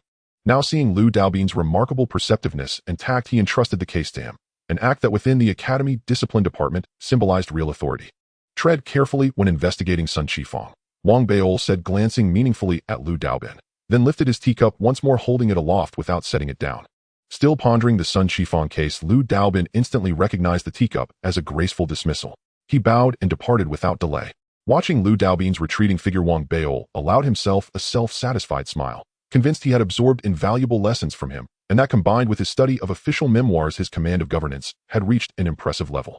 He then examined the pills one by one, confirming their seals remained intact and detecting no irregularities, before swallowing them with evident delight. In high spirits, he resumed memorizing Reni sequences. Meanwhile, Lu Daobin, having just exited Wang Beol's cave residence, hurried back toward his dormitory and swiftly contacted his father. Guided by his father's counsel, his eyes suddenly sparkled with revelation. The crux lies in those 2 words Master Academician uttered at the very end: tread carefully. Several days later, Wang Beol had memorized about 70 to 80,000 patterns of the returning pattern. His speed was attributed to the Jingyi pills and the memory-enhancing elixirs provided by Lu Daobin. However, despite the effectiveness of these elixirs, their quantity was still insufficient, which left Wang Beol quite frustrated. Even though he was the top student with spirit stones, there weren't many of these elixirs available, and the demand from the students of the returning Pattern Academy was high, leading to slow purchases. Even with the authority of being the top student, he still couldn't keep up with the consumption rate. Moreover, Wang Beol understood that this was not a long-term solution, as the Qi cultivation technique mentioned that the effect of elixirs was only effective in the early stages. When it came to matters of memory, tolerance would soon develop, and ultimately reliance on one's own efforts was necessary. Unless he could obtain some better quality elixirs, which while still limited could assist in memorizing over 100,000 patterns. To this end, he contacted Xia Haiyang, but high-quality elixirs also required time for Xia. However, he informed Wang Beol that there was an underground black market in the Misty City where he might be able to acquire them. He also shared the method for Wang Beol to reach the underground black market, but he warned him that while spirit stones were hard currency, if he encountered priceless treasures, often bartering would be necessary. He emphasized the importance of concealing his identity, as the place was filled with all kinds of people and a careless mistake could lead to trouble. Just as Wang Beol was struggling with rote memorization, Lu Daobin arrived again. As soon as they met, Lu Daobin immediately bowed and respectfully spoke. Top student, we've investigated the case of Sun Qifang, and indeed there are significant issues involved. What issues? Wang Beol set down the pattern book in his hands and rubbed his throbbing forehead. Just as he was about to grab a bottle of ice spirit water, he noticed Lu Daobin had already taken one out from his bag and handed it to him, a thoughtful gesture that pleased Wang Beol. This Sun Qifang is quite pitiful. He was merely a small-time thief and had not succeeded, yet he was extorted by Jiang Lin, who demanded half of the Sun family's assets. If they do not meet Jiang Lin's demands, they would be sent to the Dao Academy's court for trial. Now that his family has heard that you as the top student are enforcing discipline, they have come to me hoping you can be lenient. What do you think, top student? Lu Daobin spoke in a low voice. Wang Beol understood the situation. He had made some assumptions about this matter earlier, and with Lu Daobin's confirmation, he made a decision. Sun Shifang was indeed at fault, but Jiang Lin was excessively harsh. After pondering for a moment, he raised his head and spoke to Lu Daobin. While Sun Shifang is indeed at fault, it shouldn't warrant such severe punishment. A reprimand, and keeping him under observation would suffice. The top student is just and fair. I admire you. Lu Daobin praised, clasping his fists. His words made Wang Beol feel comfortable, and he picked up the ice spirit water from the table and slowly sipped it. Seeing that Wang Beol was in a good mood, Lu Daobin took a few steps closer and whispered in Wang Bao's ear, their family wishes to express their gratitude by donating a pound of 90% pure Xian iron silver sand to our Academy's discipline department. Xian iron silver sand. Wang Beol blinked. He knew what Xian iron silver sand was. It was a forging material often used in the production of high-quality magical artifacts. He glanced at Lu Daobin, realizing that Lu Daobin had accepted a benefit from the other party. However, Wang Beol had his own judgment on this case, and knew that even if Lu Daobin had some bias, he would not distort the facts. Moreover, the Sun family was adept at managing relationships. Instead of giving it directly to him, they were donating it to the discipline department, and since he had already decided to handle the case fairly, it wouldn't be seen as him seeking personal gain. Therefore, after pondering how to express himself, he casually remarked, "Daobin, do you know what I regret the most in my life? It's becoming the top student. How I wish I wasn't the top student, then I wouldn't have to deal with so many troubles and would have plenty of time to study. Well, regarding this donation to our discipline department, you can handle it as you see fit, but it must be done fairly. Everything must be handled with integrity." Wang Beol sighed, glancing at Lu Daobin. These words were also what he had learned from the autobiographies of high-ranking officials. Lu Daobin quickly nodded in agreement, expressing his loyalty, while also indicating he would remember Wang Bao's teachings. Wang Beol smiled, chatted a little longer, then yawned, causing Lu Daobin to immediately understand and respectfully withdraw. Once Lu Daobin left, Wang Beol sat there finishing the ice spirit water in his hand, still pondering about Sun Kefang's case. Although the matter was resolved, Wang Beol truly realized the high status of the 4 Dao academies within the Federation. A top student holding sway over students was enough to put a family in a difficult position. Although it wasn't a prominent family, this glimpse was enough to prove the extraordinary status of the Dao academies. In fact, Wang Beol had heard a bit about this before, understanding that while the 4 Dao academies seemed dispersed, they were in reality a cohesive alliance, sharing both glory and misfortune. They resembled a giant entity holding a very high status in the Federation, with both former and current presidents hailing from the 4 Dao academies and numerous positions filled by its graduates. It could even be said that nearly half of the positions in the entire Federation were within the system of the 4 Dao academies. However, there was also a check on power, which was the 17 Council.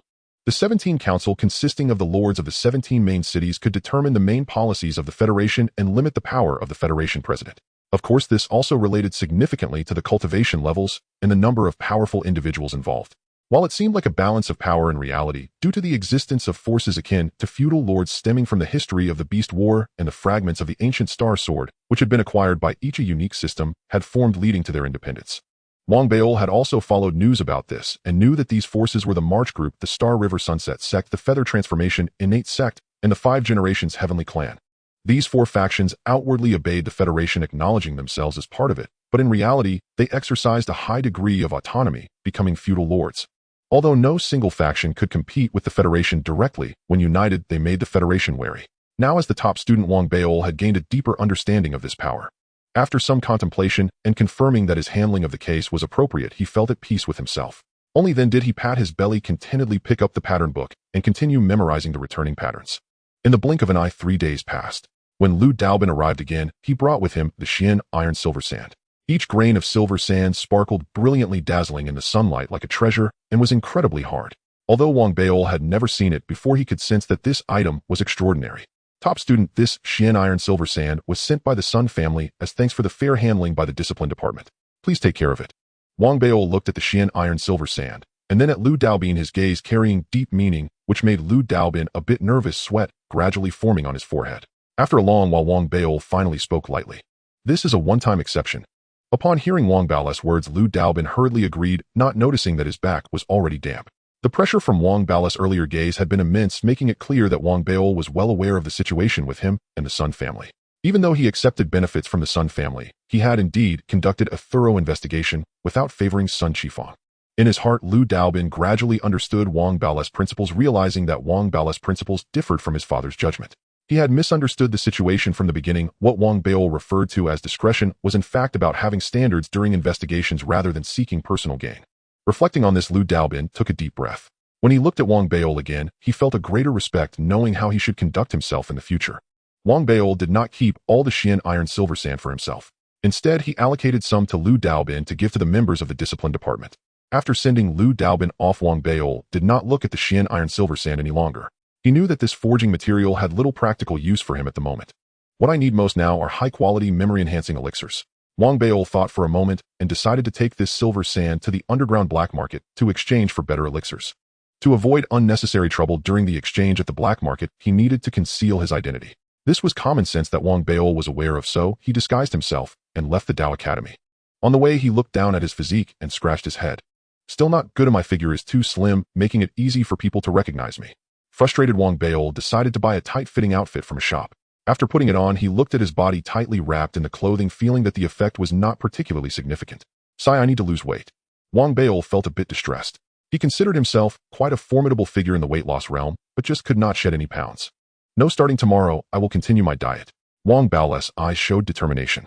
He bought 7 or 8 more pieces and put them all on, finally completely concealing his figure, and donned a loose robe over them. From his appearance, even those familiar with him would find it hard to recognize him at a glance. However, it was too tight, and Wang Beil felt a bit short of breath. But to avoid exposing his identity, he found a mask to wear and transformed completely as he rushed towards the underground black market.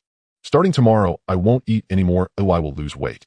On the way, Wang Beil walked very stiffly, afraid that he might accidentally stretch the tight outfit. Determined to lose weight, just as this resolution arose, he found himself pausing in front of a snack shop. Wang Beil licked his lips, gazing at the advertisement board outside the shop, featuring a new snack, struggling with temptation. Since I'm starting my diet tomorrow, it's fine to indulge a little today. Thinking of this, Wang Beil hurriedly bought several bags, munching as he walked. By the time he finished eating, he felt satisfied and had already arrived at the underground black market. The process of exchanging elixirs went smoothly, and soon Wang Beil had obtained enough high-quality elixirs. Leaving the black market while walking through the bustling misty city, he was about to find a place to take off his tight outfit, when suddenly a commotion erupted on the street. Get back! Heavens, how did that airship crash? It's falling. As the shouts echoed among the crowd, a piercing sound spread through the sky. Wang Beil was momentarily taken aback, and then quickly looked up, spotting an airship spewing smoke uncontrollably plummeting towards them. The airship was moving too fast. Even though the crowd quickly scattered in panic, some individuals could not escape in time, especially a 7 or 80-year-old girl with a backpack. She seemed to be frightened and began to cry, but before her cries could be heard, the airship crashed down with a loud boom. Though it did not directly hit the little girl, it still brushed against her body, and she was immediately sent flying, landing on the ground in a pool of blood, barely clinging to life. Her bloodied face was heart-wrenching. As the crowd witnessed this scene, many shouted in anger. When Wang Beil rushed over and saw everything, his expression changed, especially when he recognized the few individuals emerging from the airship. Fury surged in his eyes. Even as the airship plummeted, crushing numerous surrounding buildings and gouging a deep crater into the earth, its hull remained largely unscathed. Now, with the hatch swinging open, 4 young men stepped forth. They wore the academic robes of the Piaomiao Dao Academy, clearly students of the Divine Arms discipline, as indicated by the insignia upon their garments. The moment they appeared, the furious onlookers who had been shouting fell silent, drawing sharp breaths and lowering their voices into hushed murmurs. After all, the Piaomiao Dao Academy stood among the Federation's 4 great Dao Academies. Its proximity to Piaomiao City further cemented its prestige. Its graduates routinely assumed high-ranking posts across federal departments, an institution whose profound heritage defied imagination. If the matter had directly concerned them, perhaps they might have spoken up, but now, with no personal stake involved, they preferred not to provoke unnecessary enmity. Moreover, these 4 youths exuded an unmistakable aura of privilege and influence. Utterly indifferent to the crowd encircling them, the 4 young men strolled forward, exchanging light banter as though nothing untoward had occurred. They had noticed the little girl hurled aside by the impact, but paid her no mind. One of them casually drew out a spirit communication ring, dialed a number, and issued terse instructions. An incident has occurred. Send someone to handle it. He sighed, turning to his peers. Huang Jing, how did you even pilot this vessel? It's Han Lu's graduation project. Han Lu, how do you propose we resolve this? Zhang Lan, it was you who shoved me. Still, Han Lu, my apologies. This is truly regrettable, Huang Jing said with a wry shrug. Han Lu, the youth upon whom both gazes now fell, wore a grim, storm-darkened expression.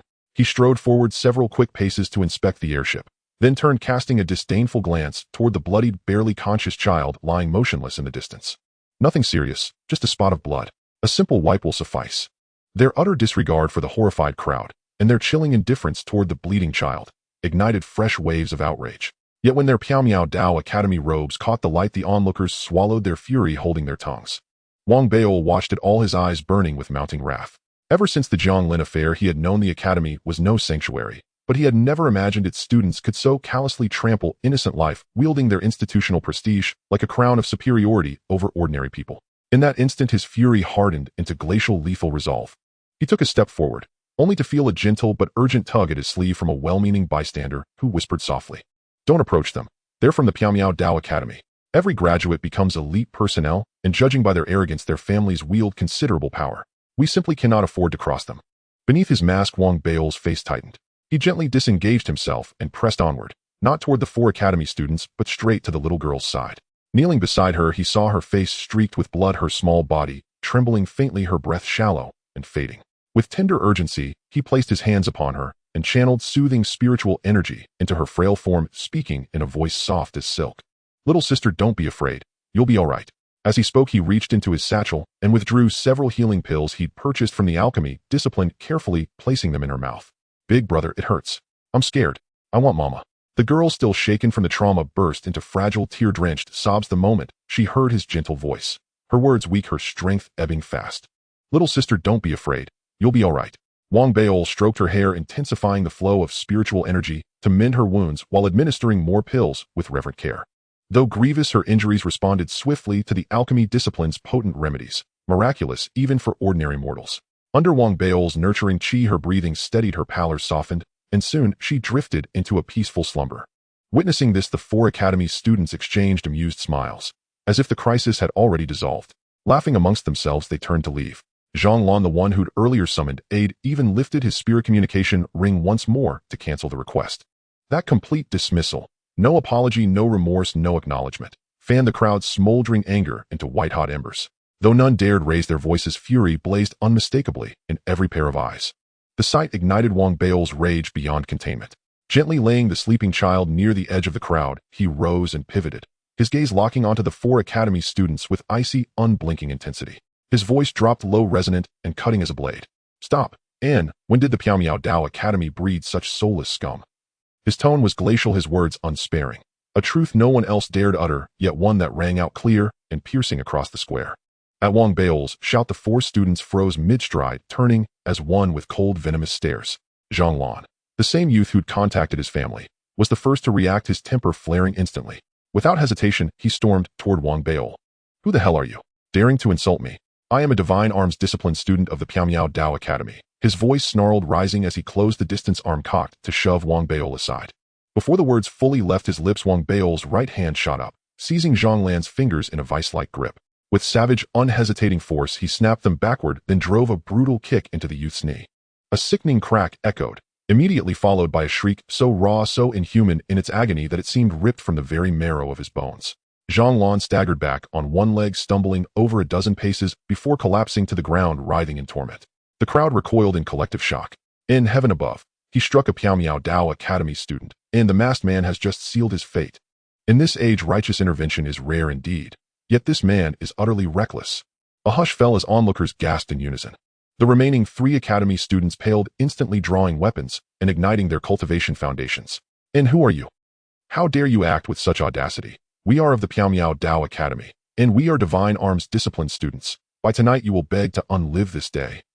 Trembling with shock and fury, they roared their threats, only for Wang Baol to respond with a mirthless, razor-edged smile. Others feared the academy's students. He did not. Just as he tensed to strike, a clamor erupted from beyond the crowd. The onlookers parted like water as over a dozen battle-hardened men in martial attire surged forward, led by an elder whose cultivation pulsed with the unmistakable resonance of Meridian Link realm, his eyes sharp as honed steel. He stepped forward, mouth opening to speak, then froze, his face draining of color at the sight of Zhang Lan writhing on the ground, shrieking in unbearable agony. "And young master." The elder rushed forward, cradling his charge. Behind him, the burly men's expressions darkened instantly, their glares locked onto Wang Baol with predatory menace as they formed a tight, suffocating circle around him. Having already been en route when the spirit call arrived, they pressed on without delay. Now seeing Zhang Lan's fingers grotesquely twisted and blackened, clearly shattered, the elder's fury exploded. His gaze locked onto Wang Baol, laced with killing intent, as he hissed through clenched teeth. "You dare commit violence in broad daylight? And what are you waiting for? Beat him to death." "It burns." Zhang Lan, drenched in sweat, his features contorted in agony, screamed at his attendants, his voice raw with pain and humiliation. At his command, the mercenaries lunged forward, faces twisted into snarling masks of brutality. The 3 academy students exhaled in palpable relief.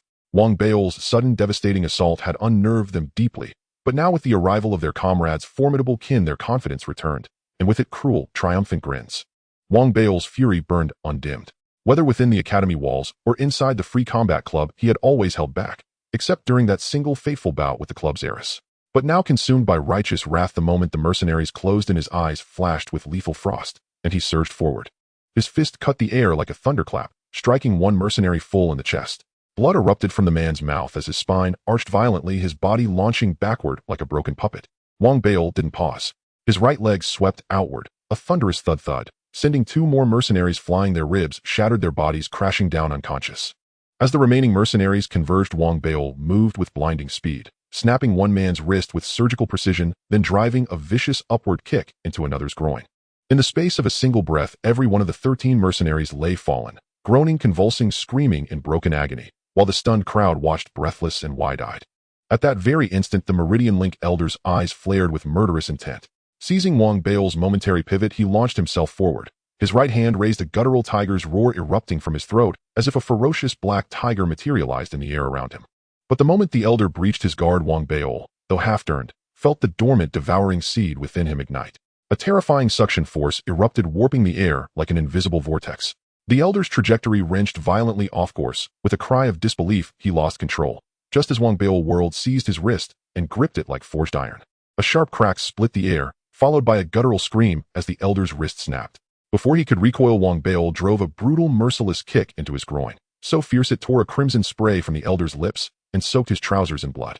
The man flew backward, crashing down in violent, shuddering spasms. A collective gasp choked the square. The exchange had been too swift, too decisive, too brutally efficient, leaving the crowd awestruck and terrified in equal measure. The three academy students stared, mouths agape. Zhang Lan, his face ashen, eyes wide with primal terror, began crawling backward, only for Wang Bao to close the distance in a single stride, planting his boot squarely atop the youth's shattered fingers. As Zhang Lan shrieked anew, Wang Bao's voice cut through the silence, calm, absolute, and edged with finality. Apologize. The two words spoken by Wang Bao seemed to coalesce into a palpable force, causing the blood of everyone present to surge and their eyes to blaze with fierce intensity.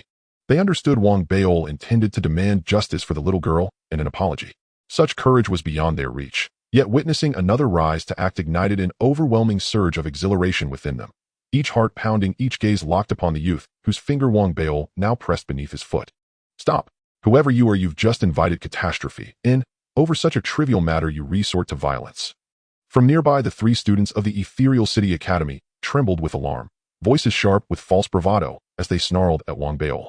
Zhang Lan, the youth whose finger was pinned beneath Wang Bao's soul, clenched his teeth against searing agony, his glare fixed upon Wang Bao with murderous hatred. Had gazes possessed lethal power, Wang Bao would have perished 1,000 times over.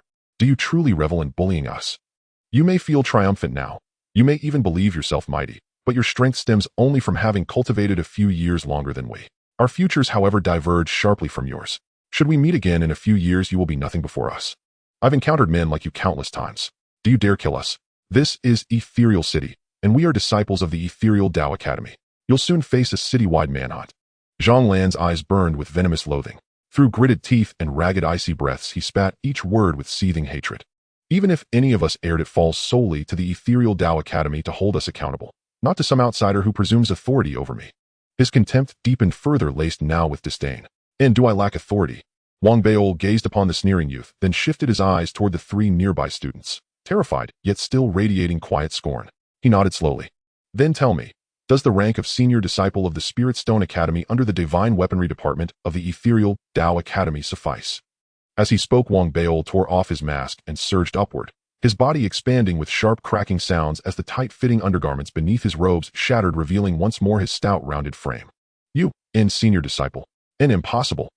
The instant Wang Bao's voice rang out and his mask fell away, the three Divine Weaponry students recoiled as though confronted by specters, shrieking in disbelief, faces draining of all color, limbs buckling as they staggered backward and collapsed, utterly drained of strength. Zhang Lan, who moments earlier had sneered while enduring unbearable pain, now trembled violently, gasping air in frantic bursts, pupils dilated wide. His defiant bluster shattered beneath the tidal wave of shock crashing through his mind. He cried out, voice raw with terror. Wang Bao. Their breath ceased. Their expressions contorted wildly, astonishment and dread surging beyond measure. As academy disciples, they feared no official, not even city magistrates. But Wang Beil was different. He was their senior disciple, the very arbiter of their fates. And fate had cruelly hurled them straight into his grasp. Recalling their own vicious taunts, and the chilling rumors whispered about Wang Beil within the divine weaponry department, they shuddered as though half-dead hearts hammering vision dimming with despair. Even the servants surrounding them stood frozen in horror.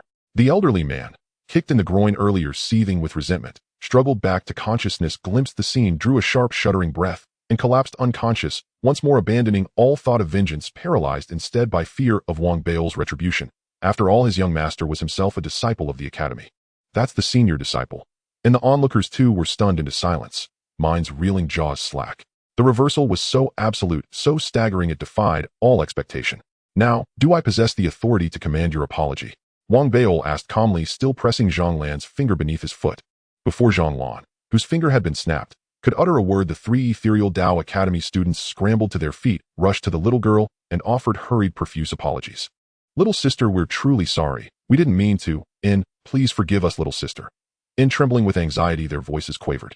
Regret flooded their minds. They knew full well the consequences of falling under Wang Beil's scrutiny, and now wore grim, anguished expressions, hearts clenched tight. Even Zhang Lan, still pinned beneath Wang Beil's foot, forgot his pain in sheer terror, stammering frantic apologies. All arrogance evaporated the moment Wang Beil removed his mask. In desperate penance, he barked orders at his henchmen: secure the finest hospital, summon the most skilled physicians, contact the girl's family immediately, and offer the most generous compensation possible.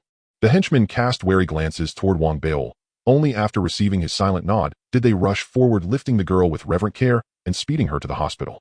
Wang Beil trusted that no subterfuge would follow. Their entire futures now rested entirely within the span of his single thought. Shall I beat you half to death and drag you to the Academy Discipline Bureau, or will you walk there willingly?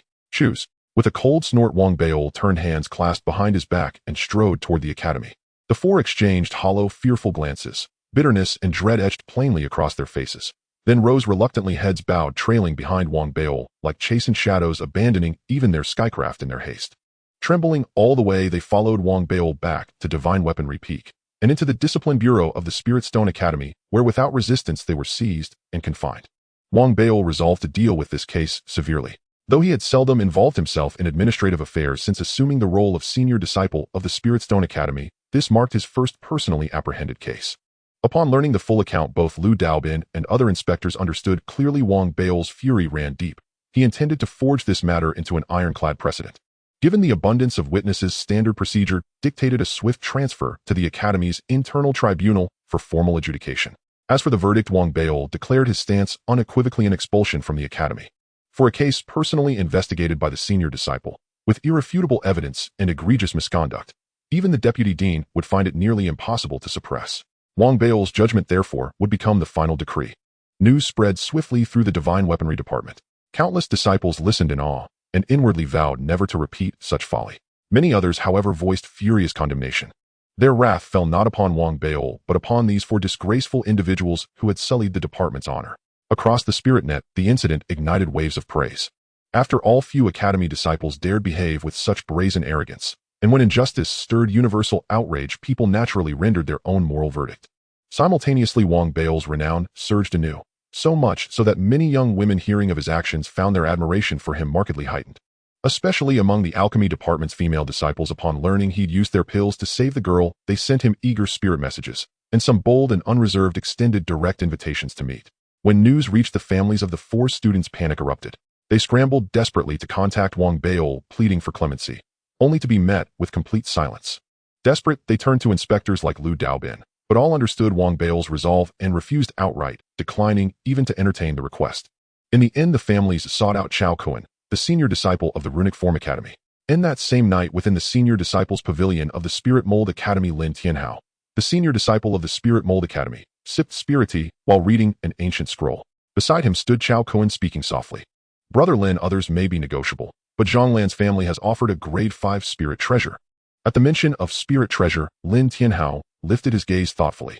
For context, grades 1 and 2 were classified as cultivation tools, grades 3 and above ascended to spirit treasures, grades 7 and beyond constituted divine weapons.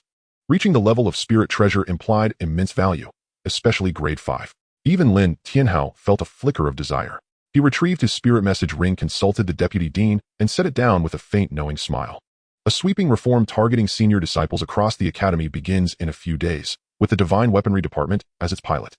In Wang Beil has stirred enough commotion. It is time he stepped aside. Lin Tianhao raised his teacup, only to find it partly empty. Before he could set it down, Chao Kuan had already stepped forward with hot water, refilling it smoothly. And when the time comes, release Zhang Lan and his companions. Lin Tianhao smiled faintly, his gaze drifting toward the Spirit Stone Academy, laced with undisguised disdain. Chao Kuan's spirits soared at the words.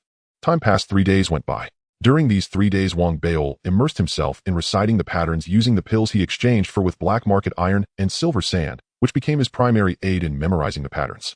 With the assistance of these high-quality pills, Wang Beil finally memorized nearly 15000 patterns. However, he felt as if he was about to die. At this moment, with a throbbing headache, Wang Beil took out a snack, but looking at his snack bag, he found that it seemed to be filled with patterns, a delusion that left him momentarily stunned. What's going on? Wang Beil blinked his somewhat blurry eyes vigorously, and the snack bag in his view seemed to return to normal. In a daze, Wang Beil opened the snack bag and took out the chips, but after a glance his eyes widened in shock. Why are these chips also filled with patterns? Could it be that I have developed a special ability? Wang Beil was startled. He felt something was wrong. Otherwise, how could he see patterns on his snacks? In a panic, Wang Beil grabbed the ice spirit water, wanting to calm himself down, but looking at the bottle, he faintly saw that even this bottle was swarming with countless patterns. This scene immediately shocked him, and he quickly stood up only to feel a spinning sensation as he did so. In his eyes, the walls of the cave were also filled with uncountable patterns, and as he held onto the wall to stabilize himself, he looked up to see that the sky, the earth, the grass, and even the air seemed to be filled with patterns. This scene made Wang Beil realize that it wasn't because he had developed some special ability, it was due to his excessive memorization of patterns and the consumption of numerous pills that led to the side effects mentioned in the latter part of the qi cultivation technique, causing hallucinations. Heavens, these patterns are driving me insane. Dizzy and disoriented, Wang Beil felt like he was losing his mind. During this period, aside from a few outings, he had spent all his time consuming pills and memorizing, and the sheer number of 150 patterns required immense mental endurance, which gradually led to hallucinations. Since the era of Ling Yuan, there have been students in the weapon system who have gone insane from memorizing patterns. After all, such an astonishing amount of memorization is terrifying. Even for characters, the commonly used ones are merely a few thousand. The number of 15000 is enough to memorize the scripts of many languages, a feat that was nearly impossible 1,000 years ago. With the arrival of the Ling Yuan era and the popularization of the qi cultivation technique, people's bodies and minds have undergone a transformation, making what was once impossible now achievable. However, these patterns are still distinct from characters. Although each pattern is different, if one does not examine them closely, it is hard to discern the differences.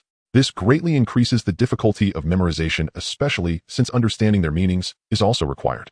Each pattern represents a different effect, and under such memorization, Wang Beil felt he was going mad. What frustrated Wang Beil the most was knowing that among those who memorized 150 patterns like him, he was not particularly impressive in the weapon system. While there weren't many who surpassed him out of 10 people, there was likely one who had a similar memorization count. After all, most of the students who could enter the 4 great academies were academic elites. Furthermore, this was without considering the combinations of these patterns which involved the study of Lingqi, otherwise the difficulty would be even greater. The emergence of hallucinations made Wang Beil even more hesitant to continue consuming pills.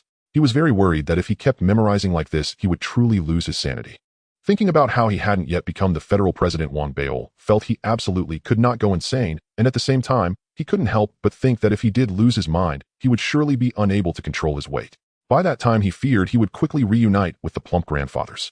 With this thought, another image surfaced in his mind where he was drooling and foolishly reciting patterns alongside a group of plump grandfathers. I can't think about this anymore. Wang Beil shivered all over, gasping in shock. He felt that continuing like this was not a solution. After a moment of hesitation, he picked up the latter part of the qi cultivation technique and flipped through it. Memorizing over 100 patterns meets the basic requirements of the pattern school. Why don't I stop memorizing for now and study Lingqi instead? Perhaps combining them would yield better results. Thinking of this, Wang Beil immediately felt it was a good idea, so he hurriedly went to study Lingqi. Lingqi, in essence, is the technique of engraving patterns onto spirit stones, which requires extensive experimentation to master.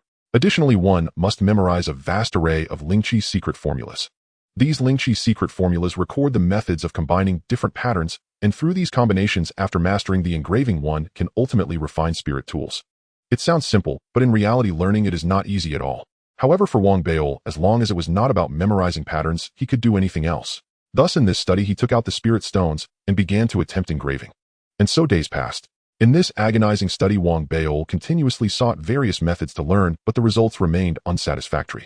just as his frustration reached its peak, wishing he could tear up the latter part of the Qi cultivation technique. Rumors suddenly circulated within the mysterious Dao Academy.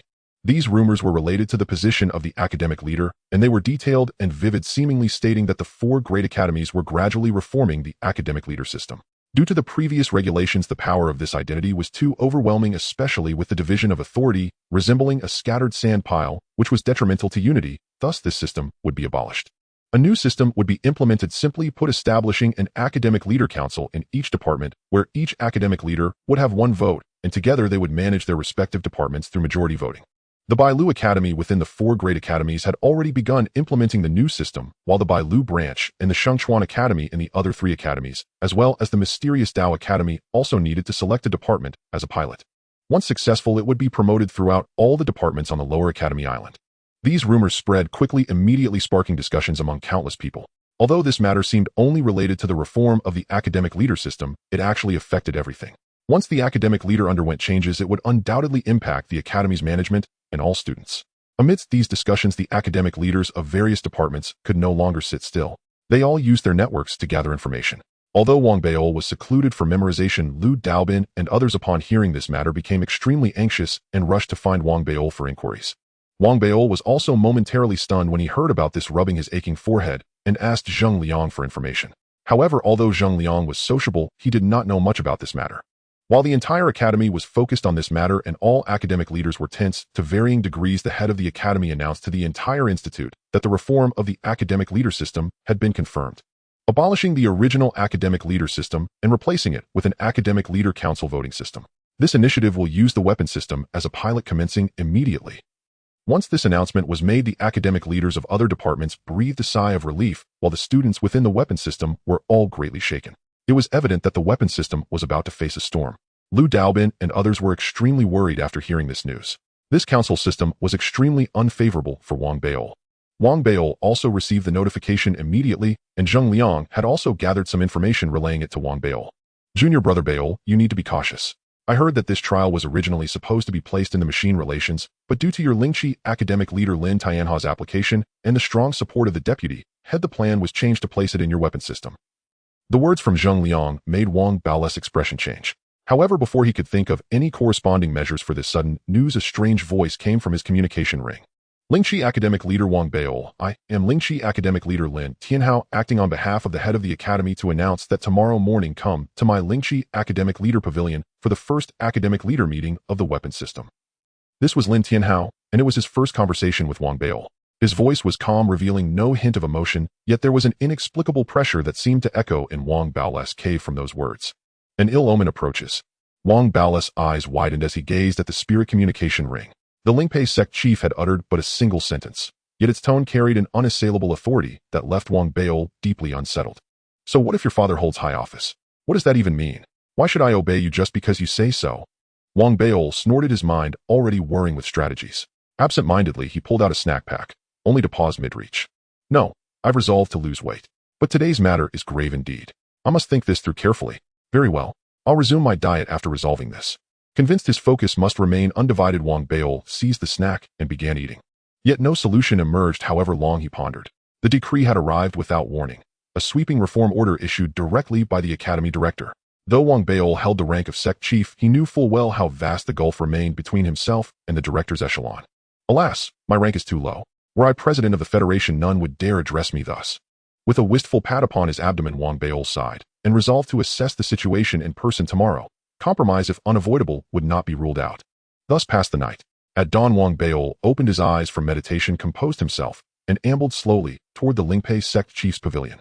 Along the way, numerous disciples greeted him as usual, but quickly fell into hushed sidelong exchanges, clearly aware of the inaugural sect chief's assembly scheduled for that day. Wang Baiol swept his gaze across them, his understanding complete. Narrowing his eyes, he soon arrived at the Lingpei sect chief's pavilion. The moment he stepped within, disciples stationed outside instantly recognized him and guided him inward. As he walked the pavilion's corridors, his thoughts churned quietly. A memoir by a senior official states, in moments of great consequence, cultivate stillness. I shall face all trials with unwavering composure. With that thought, Wang Baiol drew a deep, steadying breath and grew profoundly calm. Guided by a disciple, he entered the sect chief's chamber, and there already seated awaited the other two sect chiefs of the Fabing division. Xiao Kuan, sect chief of the Huiwen division, and Lin Tianhao, sect chief of the Lingpei division. This marked their first formal meeting. Though Wang Beol had never laid eyes on either man, their identical sect chief robes made recognition instantaneous. The instant Wang Beol entered, both men turned their heads. Their gazes locked, Chao Kuan impassive, Lin Tianhao offering a faint, enigmatic smile. "Welcome, Junior Brother Beol." The voice belonged unmistakably to Lin Tianhao, the very one who had sent the earlier transmission. The identity of the other man required no further revelation. No formalities were exchanged. After brief perfunctory greetings, the three took their seats.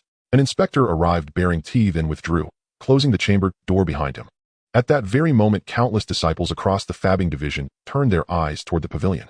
The first-ever sect chiefs assembly of the Piaomiao Dao Academy had begun. Now that all are assembled, let us commence our inaugural sect chiefs assembly. I believe the director's decision to designate our Fabbing division as the pilot sector reflects both profound trust and rigorous scrutiny. Lin Tianhao smiled faintly, his gaze gliding over Wang Beol before settling on Chao Kuan. "Junior brothers Chao Kuan and Beol, please present the recent cases under your purview. Let us deliberate them here together." Chao Kuan, noting Lin Tianhao's glance, cleared his throat. "I shall begin. With the new sect chief system in place, though the discipline department remains divided into 3 branches, all cases now require unanimous voting, a directive issued by the director. Accordingly, I propose 2 matters for discussion: Senior Brother Tianhao and Junior Brother Beol.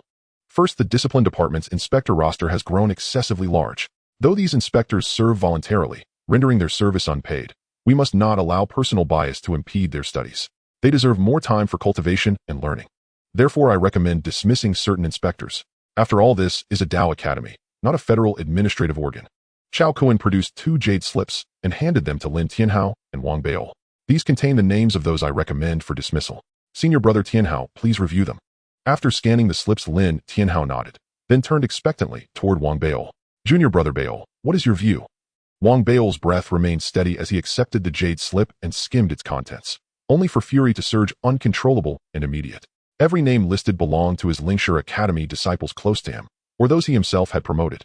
Lu Daobin's name appeared among them. Though Wang Beol had braced himself for adversity and resolved if necessary to yield temporarily, he found this maneuver not merely coercive, but deliberately humiliating, a public slap across the face.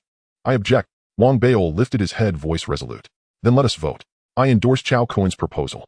Lin Tianhao remained serene, indifferent, as if weary of further discourse. He raised his hand. Chao Kuan responded with a cold, mirthless smile, and likewise raised his hand. Lin Tianhao struck the gavel decisively. Without consulting Wang Beol again, he declared the dismissal approved. Wang Beol understood, alone and outnumbered, he could mount no counteroffensive. His expression darkened, he swallowed his indignation whole. Chao Kuan, his contempt unmasked, fixed Wang Beol with a mocking glance. "Senior Brother Tianhao, I have a second matter to raise. Regarding Huang Jingzhong Lan and the others, their misconduct occurred beyond academy grounds. We hold no jurisdiction. I propose releasing them. Senior Brother Tianhao, what say you?" The moment Chao Kuan finished speaking, Wang Beol snapped his head up, his eyes blazing with volcanic wrath. Other grievances he might endure, but Zhang Lan and the others? Unthinkable. Brother Chao Kuan speaks wisely. Though Zhang Lan and his companions bear flaws, their transgressions unfolded outside academy walls, thus falling beyond our purview. Moreover, they prepare for the grand upper academy examination, having labored for years. To disrupt their focus now would be unjust. Junior Brother Beol, do you concur? Lin Tianhao's smile held no warmth, only quiet provocation. "This is intolerable." Wang Beol slammed his fist upon the table, glaring fiercely at Lin Tianhao and Chao Kuan. Lin Tianhao merely smiled, then spoke, voice tranquil. "Let us vote. I approve." Chao Kuan smirked again and nodded. Before Wang Beol's eyes, the second resolution passed unanimously. The utter erasure, this brazen dismissal and humiliation, sent Wang Beol into bitter, seething laughter. At that precise moment, a transmission arrived from Lu Daobin. "Sect Chief, exercise caution. I heard it said that Sect Chief Chao Kuan of the Huiwen Division vowed today to make you suffer." Lu Daobin's voice trembled with urgency. Wang Beol offered no reply. Rising abruptly, he strode forward, passing Lin Tianhao's placid smile and Chao Kuan's icy sneer, until he stood directly before Chao Kuan. His speed was blinding. Before Chao Kuan could react, and even before Lin Tianhao could intervene, Wang Beol's right hand shot out, gripping Chao Kuan's throat. All unfolded in a heartbeat. By the time Lin Tianhao and Chao Kuan registered the assault, Wang Beol's fingers were already locked around Chao Kuan's windpipe. "Release me." Chao Kuan jolted awake. His cultivation level matched Wang Beol's peak body-sealing realm. Yet Wang Beol had seized the initiative, his inner devouring seed erupted, allowing no resistance. The instant his grip tightened, spiritual energy surged, locking Chao Kuan's meridians and sealing his cultivation entirely. "Wang Beol, what are you doing?" Lin Tianhao roared, surging to his feet. "What am I doing? You'll find out soon enough." Fury radiating like heat haze, Wang Beil wasted no breath. Before Lin Tianhao could move, he exploded forward, shattering the chamber door with a thunderous crash, and hurled Chao Kuan bodily into the open air, sprinting outward in a storm of motion. Wang Beil, Lin Tianhao bellowed in outrage, and immediately gave chase, shouting orders to nearby inspectors to intercept. Most fabbing disciples had been watching the pavilion closely. Now chaos erupted. Seeing Wang Beil dragging Chao Kuan through the air, they stared dumbfounded, shocked beyond speech. What in the world is happening? Is that Chao Kuan, clutched in Wang Beil's grasp? Amidst the stunned murmurs, Wang Beil pushed his speed to its absolute limit. Though Lin Tianhao and others pursued, none could close the gap. In moments, he burst beyond the academy gates and leapt onto the wooden bridge spanning Qingmu Lake, hurling Chao Kuan headlong into its waters. Wang Beil soared after him, hovering above the lake, and delivered a devastating punch. "Dare you commit violence?" Chao Kuan screamed, a sound born of utter disbelief. He had never imagined such a turn. Blood erupted from his mouth as Wang Beil closed in, his expression chillingly serene, a predator's grin twisting his lips. "We stand beyond academy jurisdiction now. As you yourself claimed, if I kill you here, the academy cannot intervene. So tell me, how do you like my brand of discipline?" Rage still burning, Wang Beil lunged, ignoring Chao Kuan's desperate counterstrikes. In an instant, he seized Chao Kuan's fingers and wrenched them backward with brutal force. Chao Kuan's shriek pierced the air, yet the torment was far from over. As Lin Tianhao arrived with a host of inspectors and dozens of fabbing disciples, they witnessed Wang Beil deliver a vicious, shattering kick directly to Chao Kuan's groin. Chao Kuan's scream warped into a guttural croak, his face purpled instantly. With a final agonized wail, he plunged beneath Qingmu Lake's surface. From first strike to final plunge, less than 10 heartbeats had elapsed. Wang Beil. Lin Tianhao burned with incandescent rage. That Wang Beil would assault Chao Kuan openly, before his very eyes, felt like a personal affront, a calculated insult.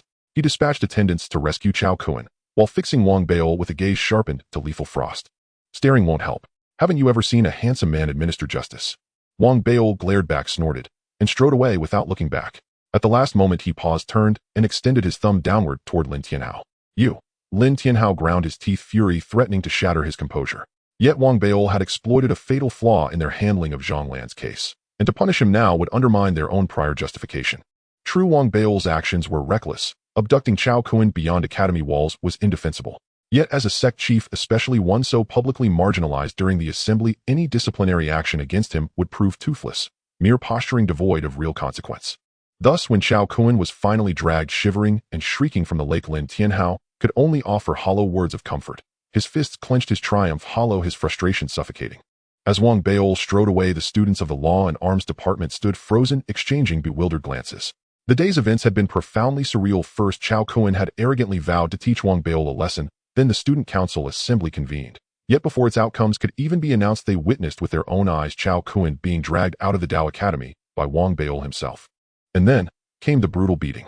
Now gazing upon Chao Kuan, soaked to the skin, face purplish blue with rage, yet clutching his groin in humiliating agony, each onlooker was lost in private contemplation. No one had foreseen Wang Beil's sudden assault. It defied all logic. Even less imaginable was that he would strike, not just any student, but another student council head. Not only were the surrounding Law and Arms students stunned, but Lin Tianhao and Chao Kuan themselves seethed inwardly, teeth clenched in bitter frustration. Chao Kuan in particular felt his groin numb beyond pain, a chilling loss of sensation that sent tremors through his heart, igniting an inferno of despair and fury. Wang Beil. Enraged, Chao Kuan was hastily escorted toward the infirmary, while Lin Tianhao remained rooted in place, watching Wang Beil's retreating figure. Cold light sharpened in his eyes, intensifying, until after a long silence he let out a contemptuous snort and finally departed. Only once all 3 student council heads had vanished did the onlookers draw sharp breaths, erupting into astonished murmurs. Wang Beil is truly ferocious. This incident will hardly end quietly for him. To strike another student council head, such conduct is unforgivable. As whispers spread, many senior students shook their heads in quiet resignation. Having witnessed countless such affairs, they knew well, unless a student council head committed outright betrayal or unspeakable atrocity against the Dao Academy, formal censure was unlikely. Indeed, even if Lin Tianhao sought to target Wang Beil, and even if the deputy dean was willing to assist, the matter had already rippled across the entire academy. Such public exposure rendered concealment impossible, especially after the 2 resolutions from the Student Council Assembly were officially announced. Namely the dismissal of all those closely affiliated with Wang Beil from the Spirit Stone Academy, effectively stripping them of their oversight authority. The repercussions sent shockwaves throughout the Law and Arms Department. Then came the release of Zhang Lan and his companions. an act that struck the already turbulent waters like a boulder, unleashing a tidal wave of outrage. Though their misconduct had been grave, their acquittal defied comprehension. When the discipline department justified its decision, claiming the four had violated no rules within the academy grounds, thus falling outside its jurisdiction, many students recalled Wang Beil's savage beating of Chao Kuan and the words he'd roared in fury. In that instant, understanding dawned. He struck well. Chao Kuan had indeed gone too far. Even the Spirit Mold Council had endorsed this. So the rumors of their collusion are utterly true. Amid this surging tide of public sentiment, Lu Daobin and the others, dismissed and embittered, joined fervently, subtly steering discourse. In the end, Wang Beil received only a stern reprimand, and the matter faded into silence. Yet the resolutions decreed within the Student Council Assembly remained unaltered. This is sheer tyranny. Back in his cave residence, Wang Beil simmered with indignation. Even after thrashing Chao Kuan, his fury remained unquenched. The threat posed by the two council heads, the humiliation of being sidelined and stripped of authority, left him restless and enraged. He believed he had swallowed his pride over the first matter, but the case of Zhang Lan and his ilk crossed his absolute line. He had seen them commit their crimes with his own eyes. He had apprehended them personally, true scum of the Dao Academy. Yet Lin Tianhao and Chao Kuan had twisted truth into falsehood, insisting on their full exoneration. To Wang Beil, this was intolerable. For days thereafter, he racked his mind for a solution, simultaneously dispatching Lu Daobin to safeguard the young girl within Sun Qifan's family estate. As time passed, Lin Tianhao and Chao Kuan, once cooled, moved swiftly to counter the narrative. Their combined influence eclipsed Wang Beil's, and soon both the spirit net and internal law and arms circles began echoing alternative voices. Wang Beil has utterly lost all power. He's been completely hollowed out. That's why he snapped and resorted to violence. A student council head striking another. Wang Beil, we need no longer bow to his whims. His title is now hollow. From now on, he'll have no choice but to endure in silence.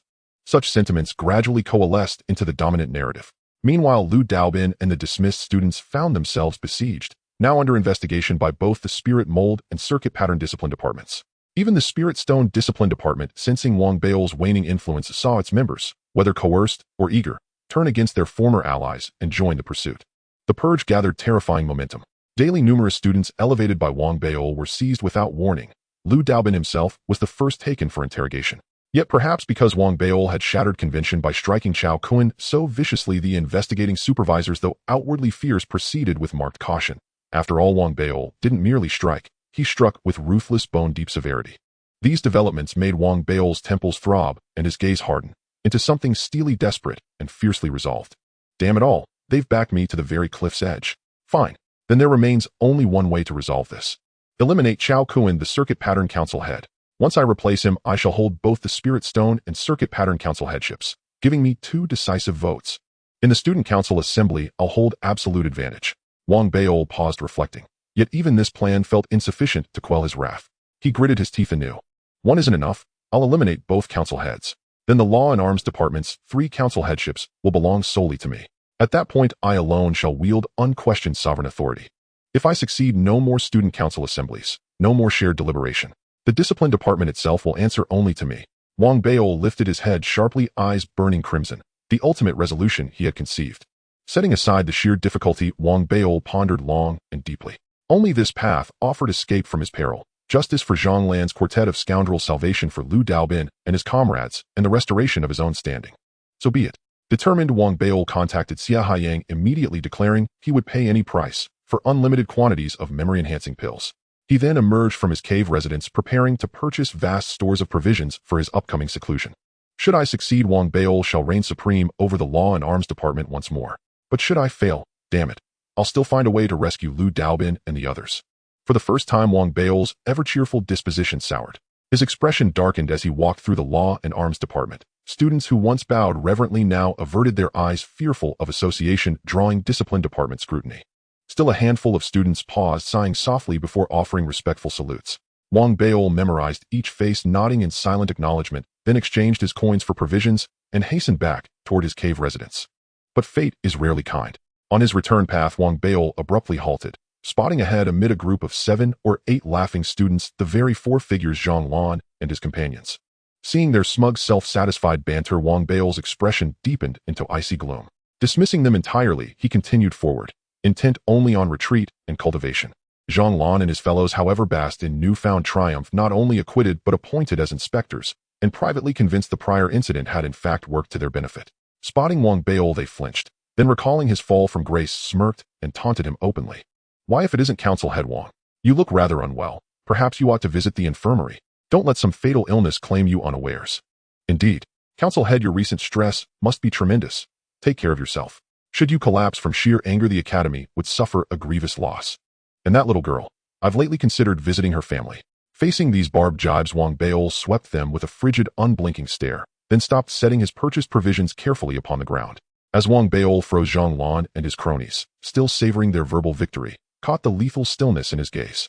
Before they could utter another word, Wang Beol blurred forward in a single decisive step, appearing instantly before Zhang Lan. With Zhang Lan's eyes widening in horror, Wang Beol delivered a brutal horizontal kick. A sickening thud echoed. Zhang Lan shrieked, doubled over, and flew backward, writhing in agony. Wang Beol. The others paled in terror, but Wang Beol showed no mercy. In rapid succession, he struck 3 more times, each kick sending one of the released offenders crashing to the ground in howling pain, before calmly smoothing his robes.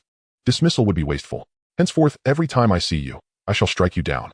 And should you dare retaliate against others, I shall shatter you utterly. Shatter you until you are dead. Wang Beol spoke softly, retrieved his provisions, and walked on. Zhang Lan and his companions lay contorted, faces blackened with pain, sweat pouring from their brows, as Wang Beol's words sank in, shatter dead. Terror flooded their veins. No thought of vengeance dared surface. Survival within the Academy demanded submission. Their cries turned to desperate wails, while nearby inspectors exchanged rueful, knowing glances. That's the man who dared beat Chao Kuan senseless. Even diminished, he's no one you dare provoke. Upon returning to his cave dwelling, Wang Beol began his frenzied seclusion. He had undergone similar retreats in the past when he aimed to become the top student, but compared to his current resolve, those efforts felt lacking. After all, the sense of crisis was different, and so was the urgency. However, even with Wang Beol's determination, memorizing the millions of patterns was simply impossible in a short time. Even if his goal was to exceed the 40,000, surpassing Chao Kuan was all he needed. Yet it remained too challenging, as Wang Beol was not an academic prodigy. Given decades, he might surpass Chao Kuan, but that was unrealistic. Thus he placed his hopes on Xia Haiyang, but even the omnipotent Xia Haiyang was at his wit's end. He needed a high-quality pill to aid memory, and while he could manage a small quantity, the amount Wang Beol required was simply staggering. He feared that Wang Beol might eat himself to death. In the end, even after exhausting all options, it would still take a significant amount of time to procure the required quantity of pills. Xia Haiyang estimated it would take at least 2 years. When he conveyed the result to Wang Beol felt somewhat disheartened. He could not afford to wait. Even if he completed memorizing the 40,000 in 2 years, Chao Kuan would undoubtedly have memorized even more, leading to a continuous cycle where he might never surpass him. Moreover, the thought of losing power while watching Zhang Lan and others revel in their triumph, and the anxious days of Lu Daobin and others being captured, was unbearable for Wang Beol. Then there is only one way left. Wang Beol took a deep breath and pulled out a black mask. As he gazed at the mask in his hand, a hint of hesitation surfaced in his eyes. He had many questions about this mask and did not know where his father had obtained it.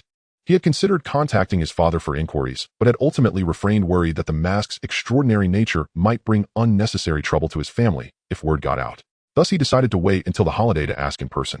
After hesitating for a long time, he gritted his teeth and activated the dream. As his vision blurred, he found himself in the icy plains of the dream realm. The cold wind howled and pierced through him. Shadows of ferocious beasts occasionally appeared in the distance, and even further away, he could vaguely see towering ice mountains. Everything in this dream was far more vivid than it had been before. In reality, after learning the Tai Su devouring Qi technique through the mask, Wang Beol had been reluctant to enter the dream again after becoming the top student, partly because he suspected someone resided within the mask, most likely a woman. But that was not the main point. The most significant issue which haunted Wang Beol was the countless painful experiences he endured while learning the grappling techniques. Even now, standing there, he felt a faint pain in his groin. Yet currently he truly had no other options. Wang Beol sighed, bit his teeth, and took out the mask. After murmuring a few words in his heart, he coughed. Do you have any way to help me memorize 1,000,000 patterns completely in just a few days? After Wang Beol finished speaking, he immediately looked at the mask, but after a long while there was no response, leaving him stunned. Not working? Wang Beol exclaimed in surprise, scratching his head before quietly speaking.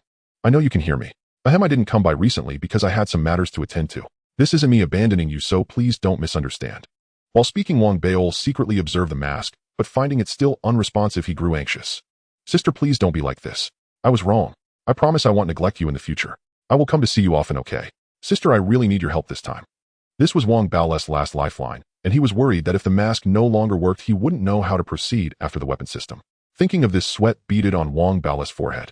He took a deep breath to compose his emotions and spoke as gently as if he were trying to coax a girl using the softest tone he could muster. Sister, I've actually had a crush on you for a long time, but I've been too shy to meet you. After reaching the end of his plea with no response, Wang Beol began to lose his cool. Sister, would you like a gift? As soon as Wang Beol finished speaking, the black mask suddenly began to shimmer. To Wang Beol, the shimmering light resembled a brilliant rainbow, invigorating his spirit. He quickly looked closer and was astonished to see a line of text appearing on the mask. What gift? Wang Beol blinked, realizing that there was indeed someone inside. He cleared his throat, trying to appear more affectionate, and spoke softly. I offer myself to you. Would you accept? As soon as he finished speaking, the mask lit up suddenly, and a bolt of purple lightning shot out from within, heading straight for Wang Beol. Wang Beol watched helplessly as the lightning rapidly expanded in his vision. He had no time to dodge and was struck by the lightning with a loud crash. His hair stood on end from the shock, and he felt immense pain throughout his body, collapsing to the ground and taking a while to get back up, his face filled with despair. Sister, if you don't want it, that's fine, but why zap me? This time the mask did not show any more lightning. Instead, under the flickering light, a series of blurred writings began to emerge. The appearance of these writings made Wang Beol forget his pain and quickly focus his attention. However, the writings were fuzzy and unclear. He could only see that as the mask flickered more intensely, the text grew in number, but soon these writings began to fade, as if being erased and rewritten. Wang Beol felt as if the sister inside the mask was contemplating and deducing something. He grew anxious as he watched until after a stick of incense had burned, all the writings on the mask vanished, and what reappeared was a formula. Soon another line of text appeared below the formula. It clearly instructed Wang Beol that by memorizing this formula and reciting some key patterns, he could calculate all the others using this formula. As for those key patterns, given that Wang Beol had already memorized 150,000 patterns, he was actually qualified to use this formula for calculations. Looking at the formula, Wang Beol's breath quickened with excitement, his eyes shining brightly, as he laughed joyfully, pressing the mask against his lips for a fervent kiss. As soon as his lips touched, a bolt of lightning erupted, startling Wang Beol, who quickly pulled back. Embarrassed, he hurriedly explained, It's a misunderstanding. This is a misunderstanding. I was just too impulsive. Please don't be nervous, sister. After a long while, the lightning on the mask finally ceased. Wang Beol wiped the sweat from his forehead, sighed in relief, and attempted to memorize the formula. However, he soon discovered a problem. This isn't right, sister. Although this formula doesn't require me to memorize so many, applying it in crafting requires mental calculations. I need to compute the answer in the shortest time possible to qualify. Otherwise, if I calculate too slowly, I won't be able to meet the demands of crafting and would be better off consulting the pattern manual. But mastering mental calculations isn't something one can do quickly. Wang Beol grew anxious again, desperately wishing to grasp hope that seemed just out of reach. Just as Wang Beol finished speaking, the mask shimmered again, revealing text that informed him that practicing mental calculations here would provide exceptionally strong assistance. Practice here. Wang Beol was taken aback, and the mask displayed a series of patterns, seemingly urging him to utilize the formula to calculate the results immediately. Wang Beol scratched his head and glanced at the arranged patterns. Before he could even apply the formula, just a few breaths later, a bolt of lightning suddenly erupted from the mask, crashing down on Wang Beol, as if he had exceeded the time limit in his calculations. Again, Wang Beol's entire body trembled, and he screamed as his hair started smoking. He wailed, but just then a second question appeared on the mask. Wang Beol jolted, nearly going mad as he rushed to compute, but still too slowly. A few breaths later, the lightning struck again. Thus, in this dream world, the long-lost cries of Wang Beol echoed repeatedly. Although this time's torment was not as severe as being kicked in the groin, the frequency alone was enough to drive Wang Beol to madness. Amidst the thunderous lightning, Wang Beol's cries grew increasingly tragic. I'm not studying anymore. It hurts. Let me go. Don't zap me again. Wang Beol was on the verge of insanity. His entire body was charred black from the lightning, and he was smoking all over. The pain from the strikes made him feel like he was about to break down, lamenting that this was the cruelest torture in the world. The one hidden behind this mask is definitely not a sister, but an old witch. Wang Beol's face was filled with despair, but he also knew this was the only way to remember the patterns. Gritting his teeth, he calculated frantically while enduring the repeated strikes of lightning. These torturous days passed by unknowingly for 10 days. During these 10 days, within the Law Weapon Department, Lin Tianhao and Xiao Kuan continued their accounting and cleaning of the Spirit Stone classroom, involving more and more people. However, due to the large number of individuals and the considerable uproar surrounding the matter, collecting evidence required time. Thus, these individuals were merely placed under house arrest for investigation, without substantial actions taken against them. Yet everyone could tell that this was merely a matter of time. Barring any unexpected events, these individuals would undoubtedly face varying degrees of punishment. During these 10 days, Wang Beol had not left his cave abode. At most, he would step out of the dream world to eat something, only to return with clenched teeth, shaking with grief and anger. Heavens, when will this end? Wang Baol thought of the horror of calculating familiar formulas and felt utterly despondent, but remembering his responsibilities and goals, he could only grit his teeth and continue to endure the torment. Amidst the incessant flashes of lightning, Wang Baol's ability to compute formulas improved by leaps and bounds. Although he was still struck by lightning, each painful cry further reduced the time he needed for calculations. All of this was forced out of him, especially as the intensity of the lightning increased. The excruciating pain compelled Wang Baol to unleash all his potential. He was very concerned that if he did not put in the effort, he would indeed be struck dead. At this moment, as long as the return pattern was not particularly complex, he could provide an answer within a few breaths. However, the mask was evidently not satisfied with this, so it allowed him even less time to calculate, while increasing the number and difficulty of the return patterns presented. Thus, Wang Baol's cries of agony grew increasingly tragic. After another 10 days, Wang Baol had become completely obsessed. If it weren't for the transmission from the master of the institute that interrupted his cultivation in the dream world, he might have forgotten the passage of time. The heads of the various departments in the lower island of the Misty Dao Academy were referred to as disciples of the master of the institute because they were summoned regularly to attend lectures where the master personally taught them and answered questions posed by the heads. Only the master of the institute could accomplish this, having sufficient knowledge and research in all courses offered in the lower island, allowing him to guide every head, sometimes even inviting cultivators from the upper academy to provide additional guidance. Currently, the master of the institute was opening a lecture, hence Wang Baol was summoned. In the cave abode, Wang Baol emerged from the dream world, his body having been struck by lightning countless times. Now he walked with an instinctive tremor, his spirit low hair disheveled, his eyes occasionally vacant or seemingly calculating, even speaking to himself as he stepped out. To form a speed return pattern requires the calculation of 731 basic combinations. For condensing spiritual energy, there are 3,185 methods. The first calculation formula is. In a daze immersed in countless formula problems, Wang Baol stumbled out of the cave, devoting 80% of his energy to deducing formulas, leaving only 20% to focus on walking. As a result, all the students who saw Wang Baol along the way were stunned by his state. What happened to Wang Baol? Why does it seem like he has become silly? Look, he's mumbling something. No, could it be that he has gone mad from the pressure? The people from the law weapon department whispered among themselves. Wang Baol paid no attention to his surroundings, continuously calculating the numerous problems in his mind as he approached the master of the institute's peak. This was Wang Baol's first visit to the master of the institute's peak. In the past, he would have taken more notice, but now his mind was foggy and he barely summoned the energy to climb the mountain to reach the master's pavilion. Having been lost in thought while deducing when Wang Baol arrived, although he was not late, he was the last to enter. Upon entering the hall, he saw all the heads seated, including Zheng Liang, Chao Kuan, and Lin Tianhao. Within the master's lecture, noise was not allowed, so Zheng Liang nodded with concern, while Chao Kuan sneered contemptuously and Lin Tianhao shot a cold glance at Wang Baol before ignoring him. The other heads also took note of Wang Baol. After all, he had recently gained fame, and although he had fallen from grace, he was still considered a person of significance. However, upon observing Wang Baol's current state, they all felt a bit disappointed, as it was hard to avoid misunderstanding that he had given up on himself. In front of them, the old physician sat on a mat originally with his eyes closed. Upon noticing Wang Baol's arrival, he opened his eyes and observed Wang Baol's dispirited appearance, which surprised him. Wang Baol forced himself to gather his spirit and bowed to the old physician before finding a seat.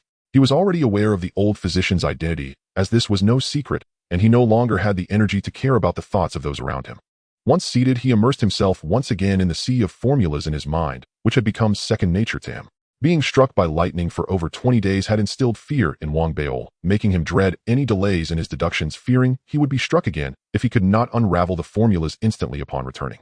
Seeing Wang Baol's listless demeanor, the old physician shook his head inwardly, withdrew his gaze, and began the lecture. From mechanisms to alchemy, ancient martial arts to law weapons, and even array patterns and path comprehensions, all the departments of the lower island were mentioned by the old physician in this session. In my view, every department has its interconnections. For example, mechanisms and law weapons both focus on crafting items and are inseparable from array patterns. The technique of return patterns is similar to array patterns. Even the battle martial arts department is not just about physical training. If you can enter the upper island in the future, you will understand that the path of the Tao is arduous, requiring you to collaborate and support one another to advance further in your cultivation journey. Moreover, the path of comprehension should not be neglected. Currently, the entire Federation has reached a consensus that the path of comprehension is an essential journey toward the pursuit of the Tao. The old physician's eloquence made everyone lose track of time. Each new piece of knowledge seemed to be at his fingertips, sometimes detailed, and at other times concise, directly addressing the main points. Even though the heads were all elites from their respective departments, they gained significantly from this session. After all, being the master of the lower island naturally came with its merits. There were even rumors that the old physician had been a prominent figure on the upper island. However, due to his advanced age, he had come to the lower island to cultivate seeds capable of entering the upper island for the Misty Dao Academy.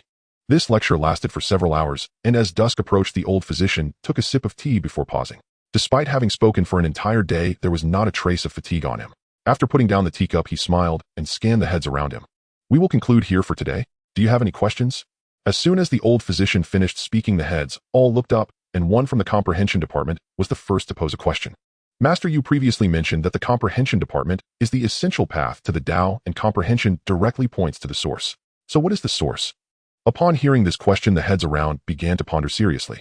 In fact, the comprehension department held a somewhat special status in the Misty Dao Academy, as its students did not have formal classes and spent almost all their time comprehending the Tao from the world.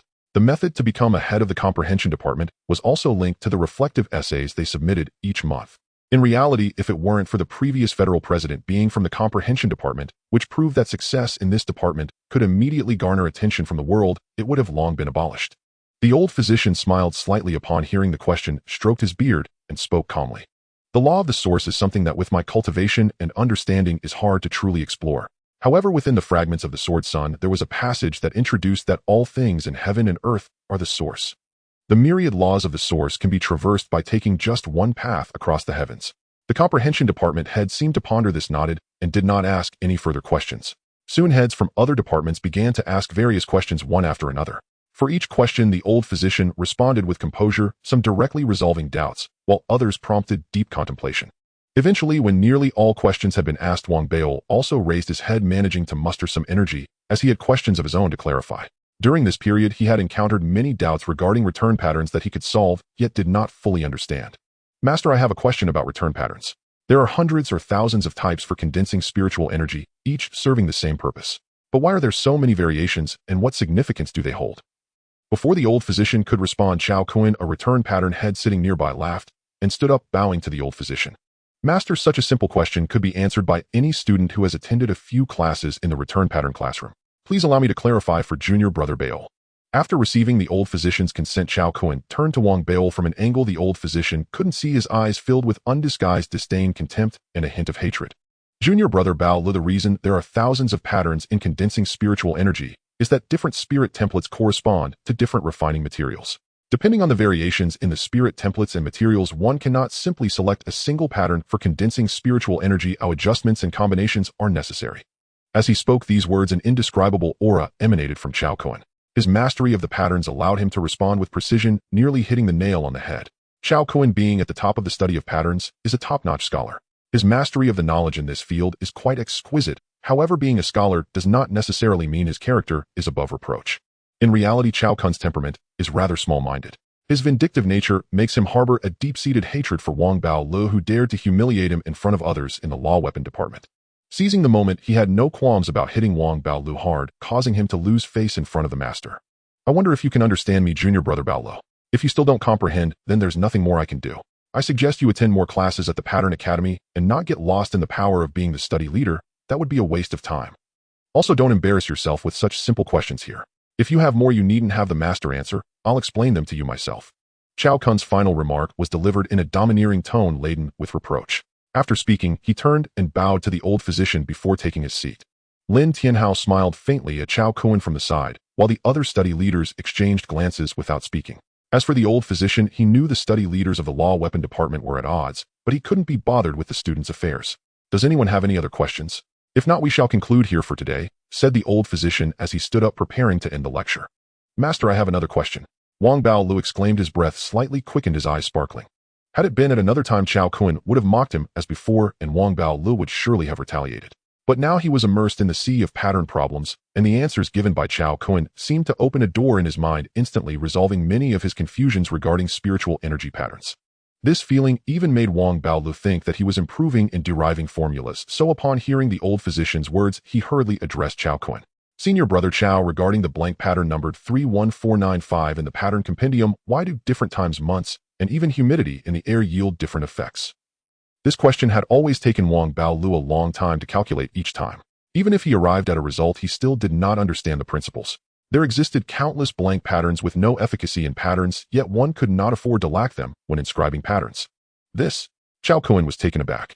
He found Wang Bao's earlier question simple, but this second question was a significant leap in difficulty, especially since it involved blank patterns, leaving him hesitant. After thinking for a long time, he managed to answer. However, just after he finished answering, Wang Bao, invigorated, opened his mouth again, posing a new question.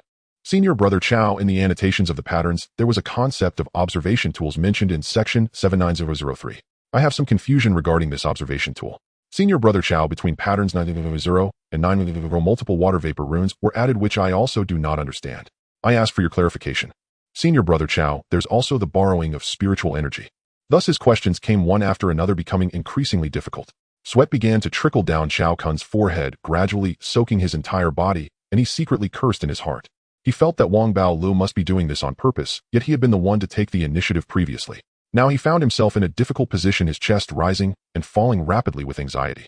The feeling of being a study leader and patterning, yet being unable to answer, was driving him mad, to the point that upon hearing the words Senior Brother Chow, he couldn't help but tremble, with bloodshot eyes directed at Wang Bao.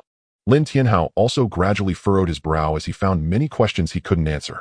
Meanwhile, the other study leaders around them looked astonished, especially when they saw Chao Kun continuously wiping sweat, their surprise deepening. Even the master looked at Wang Bao with great interest. Seeing that Chao Kun was at a loss for words, he chuckled softly and took over the question, speaking calmly. Wang Bao, in your last question about borrowing spiritual energy, you have some misunderstanding. The true essence of borrowing spiritual energy emphasizes drawing from the spiritual energy of heaven and earth, as well as from other magical tools, spiritual energy, and even from all of nature, mountains, rivers, and all living beings. Everything can be borrowed. Upon hearing this, Wang Bao felt a thunderous sound in his mind. That enlightening sensation instantly shattered many barriers he faced regarding patterns, making his thoughts feel remarkably clear. Thank you, Master, for your guidance. I have another question. Wang Bao, in his excitement, turned to the Master and launched into a barrage of questions. At first, the Master answered with ease, but gradually he too began to perspire. As for Chao Kun, he was secretly alarmed and felt fortunate that the Master had taken over Wang Bao's questions. Otherwise, he would have been embarrassed to the extreme, given that he had never even heard of the latter questions. Now Wang Bao's questions became increasingly difficult as they delved deeper from shallow to profound. His grasp of patterns was in formula derivation, which was different from others. In a way, these 20 days of deriving and calculating formulas made him somewhat unsure of his own mastery over patterns. However, as he continued to derive and calculate, he gradually realized that the obstacles affecting his further mental calculations were his lack of foundational knowledge regarding patterns and the contrasts and differences he discovered through his calculations that many others couldn't even begin to touch. Seizing this opportunity, first with Chao Kun and then with the Master, their answers made Wang Bao's mind operate as if oil had been poured into a machine, speeding up significantly. As barriers fell one after another, his speed in deriving formulas surged dramatically. Thank you, Master. I have another question. You mentioned that there can be intersections between patterns. However, I found that to obtain a speed pattern, I could use both wind patterns and kinetic energy patterns. There are many methods, but how can I overlap them to achieve better effects? When Wang Bao asked this question, the Master couldn't help but wipe the sweat from his forehead. Looking at Wang Bao, his eyes held a hint of helplessness. He inwardly chuckled, feeling the pressure was immense. Yet facing the student's questions, he couldn't avoid answering. But Wang Bao's questions were becoming increasingly difficult. Now this question had exceeded the range he could answer, so he quickly took out a communication ring to call for Yang Yu and others from the law weapon department. During the arrival of Yang Yu and the others, the study leaders around them were already stunned by the scene. Even in the Master's lecture hall, they couldn't help but start discussing. How does Wang Bao have so many questions? He's even stumped the Master. Is he the study leader of spirit stones or the study leader of patterns? Amidst the hushed discussions of the crowd, Chao Kun felt an immense pressure, sensing an inexplicable crisis. Not long after, when Yang Yu and the teachers from the law weapon department arrived, they looked at Wang Bao with peculiar expressions. On their way, they had heard about the events unfolding here. They then took their seats to begin answering. Seeing the arrival of his saviors, the Master sighed in relief. He then regained his earlier calm demeanor, smiling at everyone. However, as Wang Bao's questions continued to arise, with the difficulty increasingly escalating, even Yang Yu and the others needed a long time discussing among themselves before they could provide answers. Ultimately, there were 1,000,000 patterns, and the interactions among them could expand 100-fold or nearly so. Consequently, the various changes produced within them were something few dared to claim they could fully master. Wang Bao's formulas directly eliminated the need for memorization, allowing the 1,000,000 patterns and their 100-fold changes to fall within the scope of his formulas, enabling his questions to leap over the quantity barriers of patterns and directly touch upon their essence. In the end, when they finally managed to reach an answer and conveyed it to Wang Bao, he excitedly slapped his thigh. I understand now. So that's how it is. Thank you, Master. Thank you, Department Head. Thank you, everyone. I have another question. To create a magical tool that can trigger wind blades, it requires a cycle of both hot and cold patterns inscribed on different spirit stones. These two types of patterns are made up of numerous foundational patterns. Many are similar, so how can we arrange the patterns to inscribe them on a single spirit stone, allowing them to borrow from each other? Wang Bao's eyes sparkled with excitement. At this moment, he had completely forgotten that he was in the master's lecture hall. To him, this place was a paradise for resolving doubts and enhancing his mental calculation speed. However, upon hearing this question, the already pressured crowd collectively gasped, their eyes wide open, their minds buzzing. The teachers from the Pattern Academy could hardly contain themselves. This is knowledge from the advanced pattern studies of the Law Weapon Pavilion at the Upper Academy. You have already started delving into this. With the teacher's startled gasp, all the students around couldn't help but draw in their breath, their minds stirred as they turned to look at Wang Bao. Knowledge from the Upper Institute Island. How is that possible? Could someone have taught him? But that doesn't make sense. Could it be that he deduced the advanced courses of the Upper Institute Island from the basic courses of the Lower Institute Island? Oh my God, is this guy even human? To become the top students of their respective departments, these individuals can be considered academic elites, regarded as monsters by other students. Yet now, in the eyes of these monsters, Wang Bao is the true monster. Lin Tianha's mind was buzzing, but among everyone the most anxious was Chao Cohen. The pressure he felt surpassed everyone else's, even more than that of the dean and department heads. In truth, he was the top student of the Huiwen Institute, yet Wang Bao's questions and mastery of Huiwen seemed to surpass his own, making his heart race with a strong sense of foreboding, causing everything before him to darken. No, I can't scare myself. Wang Bao has only just become the top of the Spirit Stone department for a few months. His research on Huiwen definitely isn't as profound as mine. He can't shake my position. He absolutely can't shake it. Chao Kun's eyes reddened. Despite constantly comforting himself, he couldn't help but tremble with anxiety. Meanwhile, Wang Bao paid no attention to the discussions around him. He was fully focused on seeking knowledge. The question he had just asked was actually one of the many layers of the mask. This question was a deadlock for Wang Bao, taking him a long time to deduce each time, especially since the results were always different. Thus, whenever he encountered such questions, he felt as if he was struck by lightning. At this moment, he desperately wanted to know the teacher's answers, hoping to learn from their responses to prevent making mistakes on similar questions in the future, while also speeding up his deduction process. However, such knowledge involving advanced Huiwen studies was difficult for even the teachers from the Lower Institute Island to answer clearly at once. They couldn't help but continue discussing among themselves. Even the dean was drawn into the conversation, a group of old men debating fervently. The dean felt overwhelmed, and the goat-bearded elder was helpless. Although the teachers appeared to be discussing internally, they were all bitterly laughing. What a predicament! This feeling of being caught in a bind was driving them crazy, and the worst part was that they couldn't leave. If they did, it would mean they couldn't answer the students' questions, which would be so embarrassing. Thus, after much deliberation, they finally provided an answer to Wang Bao. Upon hearing it, he was so excited he almost wanted to pound his chest. His face was flushed with joy as he eagerly began to ask more questions. As time passed, it quickly turned to late at night. The dean, department heads, and teachers all realized that the difficulty of Wang Bao's questions was becoming increasingly astonishing, with nearly every question touching on advanced Huiwen studies, and even a few questions surpassed advanced Huiwen studies, delving into Huiwen decay methods, which represented the cutting-edge theories of Huiwen in the entire Federation, leaving them utterly overwhelmed. Many of them cast resentful glances at the dean. Faced with everyone's gazes, the dean felt his head pound. He had never expected that just a simple class where he had only asked if anyone had questions would bring forth such a monster. However, thinking about his position as the dean, he couldn't allow a student to stump him. So he gritted his teeth, took out a communication ring, and directly contacted his senior brother at the Law Weapons Pavilion on the Upper Institute Island. The Piamiao Dao Academy is divided into the Lower Institute Island and the Upper Institute Island. Gaining admission to the Upper Institute Island is akin to leaping over the Dragon Gate, no longer a mere mortal, but becoming a cultivator. Corresponding to the Law Weapon Department of the Lower Institute Island is the Law Weapons Pavilion of the Upper Institute Island. Within this pavilion, the elders hold a status that surpasses that of the pavilion master. Only a law weapon master can serve in such a role. At this moment, after receiving his junior brother's communication, the elder master, sitting cross-legged in the Law Weapons Pavilion on the Upper Institute Island, could not help but be intrigued. After looking at the questions presented by his junior brother in the communication ring, curiosity appeared in his eyes. Interesting. He chuckled and decided to step out. In an instant, clouds and mist transformed beneath his feet into a flying sword soaring directly from the Upper Institute Island. The speed was so swift that it transformed into a long rainbow, seemingly shattering the void, appearing on the peak of the dean of the Lower Institute Island. As he approached, a tremendous and astonishing pressure erupted, causing countless birds and beasts on the peak of the dean to tremble, and even students from other departments felt it, with fear creeping into their hearts. For those on the peak of the dean, the sense of pressure was even clearer. As the elder appeared, it immediately elicited gasps from all the top students in the academy. They all quickly stood up looking in unison, and Wang Baol hurriedly followed their gaze to see the elder descending from the sky. The elder appeared ethereal, dressed in a long white robe, his complexion rosy, especially his gaze, which sparkled as if it contained lightning, while beneath his feet was a flying sword.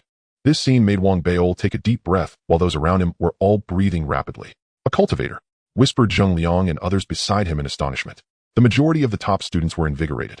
Although it was the era of spiritual elements where everyone cultivates, most were still within the ancient martial realm. Only after breaking through the ancient martial realm and attaining true breath could one be considered a cultivator. Clearly, this elder who had arrived had a cultivation level likely above true breath. The pressure emanating from his arrival made everyone's spirits tremble, as if a single glance from him could obliterate them. Especially the sword beneath the elder's feet, which shimmered in a myriad of colors, dazzling endlessly, causing even the void around it to warp. One could imagine that once this flying sword was wielded, it would undoubtedly shake the world. That must be a spiritual treasure, or perhaps even a law weapon. Chao Kuan gasped, his breath quickening, unable to contain his exclamation. Amidst the astonishment of the crowd, the dean stood up, accompanied by the department heads and teachers, to welcome him. "Greetings, senior brother." The dean courteously clasped his fists in salute. The arriving elder laughed heartily. As he took a step, the flying sword beneath his feet vanished in an instant, reappearing above his head, swirling majestically. The elder then took a few quick steps forward to help the dean up. "There's no need for that, junior brother. You just have too stubborn a personality, that's all." Evidently, there was a history between the elder and the dean. At this moment, he shook his head and spoke a few more words before falling silent, entering the academy together with the dean and taking a seat at the front. As for the department heads, each of them showed great respect, their eyes filled with admiration, attending to him closely. This batch has produced quite a few good talents. After sitting down, the elder smiled, his gaze sweeping over the top students. Anyone who met his gaze felt their spirit lift, standing tall with pride. Wang Baol also quickly straightened his chest. When he looked at the elder, his eyes revealed intense envy. He envied the elder's magical tool, as well as his cultivation and status as a powerful figure. All of this was the direction he pursued, and it was also the goal of all the top students present. Indeed, everyone looks quite spirited. The elder laughed heartily, and the dean beside him appeared quite pleased. After a brief exchange, the dean presented the questions Wang Baol had raised. The elder stroked his beard, and his gaze naturally fell upon Wang Baol, gradually revealing appreciation. These indeed involve advanced Huiwen studies. This subject is exceedingly complex. You will naturally come into contact with it once you reach the Upper Institute Island. For now, I will tell you one key point: simplify. Remove some unnecessary Huiwen, leaving only the most fundamental and indispensable ones. Many of these processes require not textbooks, but rather your own creations. So far, after simplifying the hot and cold Huiwen, a total of 97 types are needed. This is the minimum number that countless masters in our federation have distilled after years of effort. I hope that one day you can simplify it to 96, 95, or even fewer Huiwen. The elder's voice was resonant. After he finished speaking, Wang Baol's heart trembled. Although the elder did not completely unravel his confusion, the word simplify provided him with a direction. From this perspective, Wang Baol felt confident that he could speed up his formula deductions. Filled with excitement, he took a deep breath and clasped his fists in thanks. "Thank you, senior." The other top students around him envied Wang Baol, as they all realized that the elder's arrival was clearly to address Wang Baol's question. Chao Kuan among the top students trembled at this moment. He was no longer merely envious. He felt extreme jealousy and fear, sensing that his position as the top student in Huiwen studies seemed very precarious. "Wang Baol, do you have any more questions?" "You can ask now," the dean said, genuinely relieved, smiling. "Go ahead, what other questions do you have?" The elder also smiled, looking at Wang Baol. Wang Baol knew this was a rare opportunity. After clasping his fists again, he quickly asked all the questions that had been racing through his mind. Regarding the method of condensing intent, which involves 50,000 Huiwen, how can one discern them? To condense divine thought, like condensing the soul, there's no need to discern, just sense it. I observe that among the million Huiwen, there are tens of thousands of blank Huiwen. These Huiwen seem universal, yet are incompatible with others. They seem very special. Indeed, universal for these tens of thousands of blank Huiwen are actually just 13 paths. Through their decay, they give rise to tens of thousands. They are indeed special, as these 13 Huiwen do not originate from the Starry Sky Great Sword, but were each created by 13 peak masters in our federation over the years. His questions posed a challenge for the likes of the goat-bearded elder and others, yet to the elder master, they seemed simple, requiring no contemplation, as he directly provided answers. Moreover, these answers were majestic, resonating in a way that shocked the surrounding crowd. For Wang Baol, this was a revelatory moment, and amidst the back-and-forth questions and answers, time passed with everyone around seemingly petrified. The awkwardness in the academy was that everyone seemed to be mere embellishments, with only Wang Baol and the elders' exchanges becoming the center of attention. Wang Bao's formula deductions accelerated rapidly, reaching a point where answers would immediately surface in his mind as soon as a question emerged. This was for him an opportunity for transformation. For a long while, as the sky gradually lightened with dawn's first blush, none within the academy felt drowsy. This scene was simply too extraordinary. The exchange between Wang Bao and the elder had deeply shaken every soul present. At last Wang Bao rose to his feet, his eyes brimming with profound gratitude as he bowed deeply before the elder. "Many thanks, senior. I have no further questions." The elder, a master from the Divine Artifacts Pavilion of the Upper Academy Island, regarded Wang Bao with admiration far more intense than before. Through this series of inquiries, he had already discerned Wang Bao's extraordinary mastery of runeaching. Such mastery surely encompassed no fewer than 700,000 or 800,000 distinct runes, a feat demanding nothing short of breathtaking genius. The elder now felt genuine affection for this talent and could not resist putting him to the test. "Young friend, you've asked me nearly 100 questions. I shall now pose a few in return. Should your answers satisfy me, I shall bestow upon you a divine artifact. Dare you accept this challenge?" As he spoke, the elder raised his right hand and turned it over, whereupon a jade-green bracelet appeared in his palm. The bracelet gleamed with a lustrous emerald hue like polished jade and exuded a palpable chill. The moment it emerged, the academy hall's temperature noticeably dropped.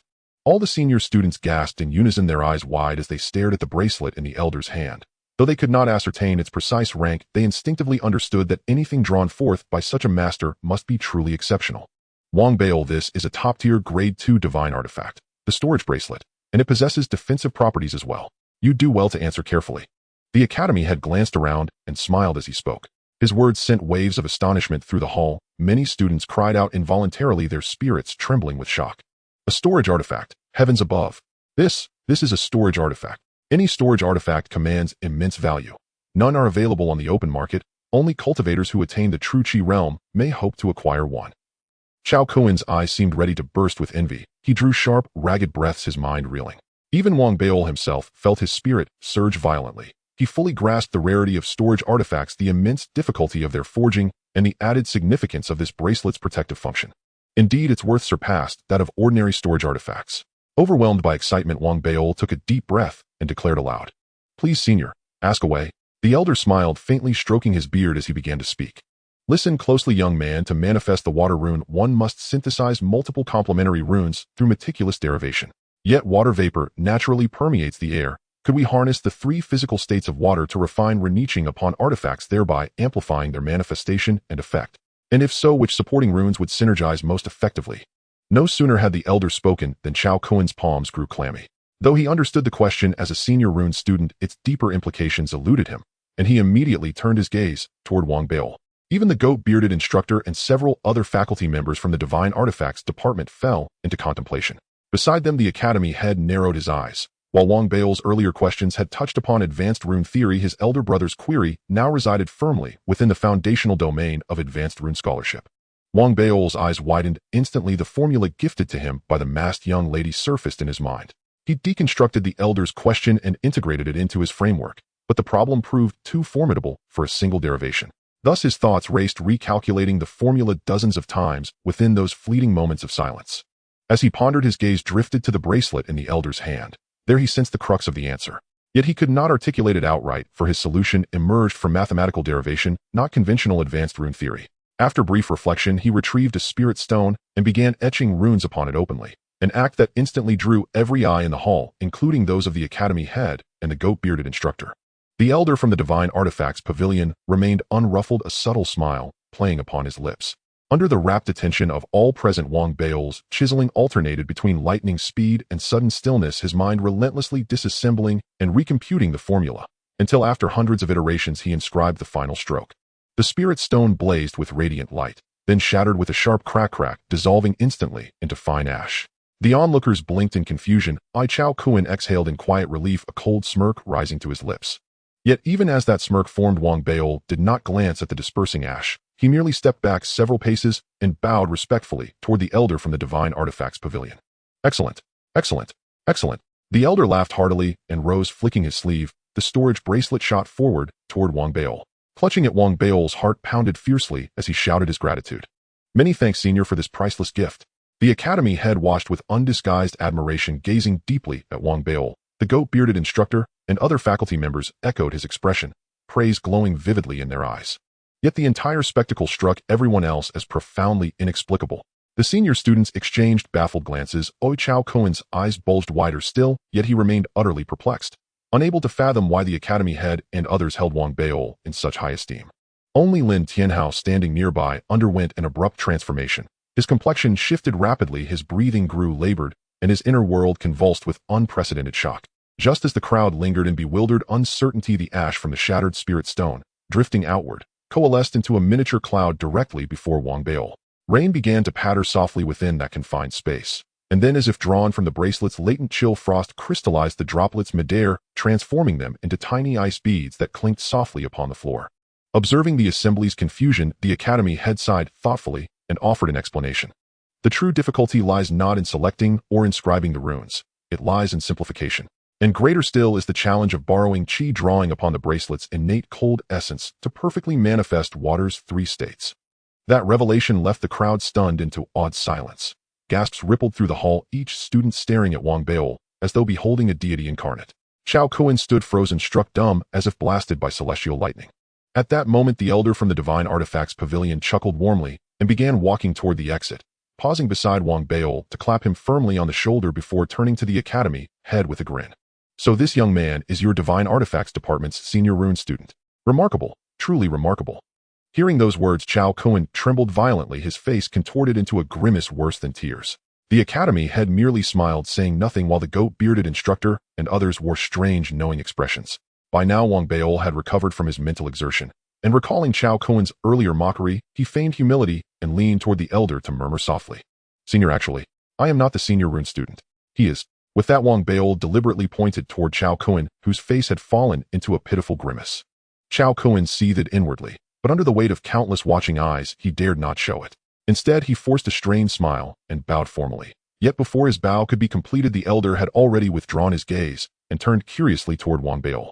"Then you must be the senior spirit ingots student." Lin Tianhao's expression shifted abruptly. Wang Beol gave an embarrassed chuckle, paying no heed to Lin Tianhao's reaction, and lifted his finger to point directly at him. "He is the senior spirit ingots student, senior. I am the senior spirit stone student." Startled by the reply, the elder furrowed his brow in disbelief, shook his head lightly, then withdrew a jade slip from his robes and handed it to Wang Beol. "This jade slip contains advanced teachings on forging materials beyond spirit ingots. You may study it independently at your own pace." Having delivered the slip, the elder departed the hall accompanied by the academy head. Shortly thereafter, upon returning, the academy head offered words of encouragement to the assembly and inquired briefly about Wang Beol's studies, before formally concluding the lecture session.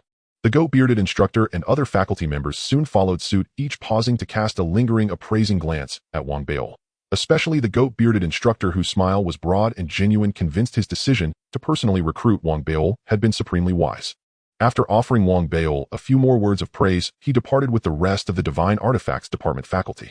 With the instructors gone, Wang Beol was immediately surrounded by fellow students eager to form friendly bonds. Laughing and conversing as they descended together from the academy head's peak, parting only once they reached its base to return to their respective departments. Only Chao Cohen and Lin Tianhao remained behind, their faces dark with fury as they glared murderously at Wang Beol's retreating back. If gazes could kill, Chao Cohen would have stabbed him 1,000 times over. "Chao Cohen, you'd better redouble your efforts. I fear this stout fellow may soon usurp your title as senior rune student." Lin Tianhao spoke heavily, burdened by foreboding. Even knowing his warning would change nothing, he sighed and voiced it nonetheless. Chao Cohen froze momentarily. Then, remembering his earlier misgivings, his breath quickened sharply and his face drained of color. Without another word, he bowed hastily and rushed back to his cave-dwelling, eyes bloodshot, plunging instantly into frenzied study. With a face full of spring breeze, Wang Beol thought about how his return pattern formula had made great strides and recalled the frustrated expression of Chao Cohen, which made him feel delighted. Especially as he looked at the jade bracelet on his wrist, his eyes sparkled with excitement. A storage magical artifact. Wang Beol was extremely exhilarated, unable to part with the bracelet. It was evident that this item was incredibly rare for students like them, as the storage magical artifact was in many ways one of the most tangible symbols of a cultivator for ordinary people since the Federation entered the spiritual origin era. As he walked back to the magical weapon department's cave abode, Wang Beol couldn't help but try to place the items he carried into the storage bracelet. The usage of this artifact was quite simple. In the current Federation, anyone who practiced the Qi nurturing technique could use it after recognizing its master. By merely infusing spiritual energy, he could instantly feel a space of 2 zhang inside the bracelet, allowing him to place and retrieve items with his thoughts. After trying it, Wang Beol became even more excited. Along the way, he continuously placed items inside and took them out again, even mimicking the gestures of the dean and others. With a flick of his right hand, a pack of snacks appeared in his palm, and with another flick, the snacks vanished. All of this made Wang Beol burst into joyous laughter. In this wonderful mood, he quickly returned to his cave abode, holding the jade slip given by the elder of the magical weapon pavilion, and began to read. The so-called forging materials actually detailed all the materials used to enhance and amplify the spiritual base, along with some simple methods of material fusion. After some time with some insights gained, Wang Beol set down the jade slip and entered the dream world to continue his formula derivation. After the questions and clarifications from the dean's lecture, Wang Beol quickly supplemented a vast amount of foundational knowledge, and through associative reasoning, he gained a deeper understanding of the return pattern formula. When he started to calculate again, he quickly found that his derivation speed was much faster than before. By the time 3 days had passed, Wang Beol was thrilled to discover that in these 3 days the number of times he was struck by lightning had become negligible. Whenever the return pattern appeared on the mask, he could instantly provide the answer. Although the return patterns he remembered were still just over 100,000 through the formula, he could derive all the return patterns he needed. In a sense, saying that he had memorized millions of return patterns was not an exaggeration. Most importantly, his understanding of these return patterns derived from the formulas was even deeper. Realizing that he seemed quite formidable, Wang Beol couldn't restrain himself. He didn't want to let Lu Daobin and others continue to suffer, nor did he want Zhang Lan and his companions to remain arrogant. Thus, on the morning of the 4th day, dressed in his scholarly robe, Wang Beol, filled with determination and decisiveness, went directly to the return pattern classroom. When he arrived at the return pattern classroom, a lecture was in progress. The return pattern teacher at the podium was speaking seriously to the students below about the return patterns. Upon seeing the teacher, Wang Beol quickly cupped his fists in greeting. His arrival immediately attracted the attention of the students. Even the teacher looked over. If it were anyone else entering the classroom midway, the teacher would surely be displeased and reprimand them. However, upon seeing Wang Beol, the teacher who participated in the dean's lecture displayed a warm smile. "It's you, classmate Beol. Today, I am discussing basic return patterns. If you're interested, you can come and listen." The appreciation in the teacher's eyes was unmasked, and his kind tone toward Wang Beol was vastly different from his usual sternness with other students. This made the surrounding students perplexed, wondering why. "Teacher, I'm sorry, but I want to initiate the Qingbi trial to see how far I've grasped the return patterns. If that's okay, you'll wait until you finish your class to come back." Wang Beol scratched his head, realizing that in his haste he had not considered that lessons were currently in session. Upon hearing this, the teacher's eyes brightened, and he burst into hearty laughter. "No need to wait for class to end, classmate Beol. You can initiate the trial now, and I will protect you and witness the emergence of our new scholar in the return pattern classroom." The return pattern teacher not only wasn't angry, but was instead full of enthusiasm. In fact, he was also eager to know to what extent Wang Beol had mastered the return patterns. According to his judgment, it should be at least around 600,000. Upon hearing the dialogue between Wang Beol and the teacher, especially the term new scholar, the surrounding students' eyes widened in shock, their minds stirred like a storm, and they stared at Wang Beol as if they had seen a ghost. Heavens, is Wang Beol going to challenge the return pattern scholar? How is that possible? He has only been the spiritual stone scholar for a few months. But why does the teacher have such confidence? If he succeeds, he would be both the spiritual stone scholar and the return pattern scholar. While everyone in the classroom looked on in disbelief, Wang Beol took a deep breath, bowed to the teacher, and entered the classroom, standing before the Qingbi and placing his hand upon it, initiating the Qingbi trial. In an instant, a blue light erupted from the Qingbi, enveloping Wang Beol. As he sat cross-legged, his trial officially began. The trial for return patterns differed from that of spiritual stone studies. It did not assess crafting, but instead created illusions to verify a student's grasp of return patterns. At this moment, as Wang Beol sat down under the close watch of the surrounding crowd, and the teacher, images invisible to outsiders began to appear before his eyes. In those images, countless return patterns existed, requiring Wang Beol to identify each one individually and arrange them in the correct order. While this alone was not particularly difficult, various more complex return patterns would randomly appear during the process, including fill-in-the-blank questions, multiple-choice questions, as well as those requiring annotations, and even drawing return patterns based on annotations. These questions appeared intermittently, and if answered incorrectly, the assessment would end. Additionally, there were strict time limits throughout the assessment. Exceeding the time would also result in failure. Such difficulty led the students to secretly refer to the return pattern assessment as the devil's trial. At this moment, under the scrutiny of the crowd, although they could not see the specific process of Wang Beol answering questions, they could see the continuously changing and increasing data on the blue stone wall. 30,000, 80,000, 120,000, 200,000. In just half a stick of incense, Wang Beol's data surged rapidly, and these fluctuating numbers immediately left all the students in the return pattern classroom stunned. Many even stood up in shock, exclaiming, "So fast! Could it be that Wang Beol really can become the new scholar?"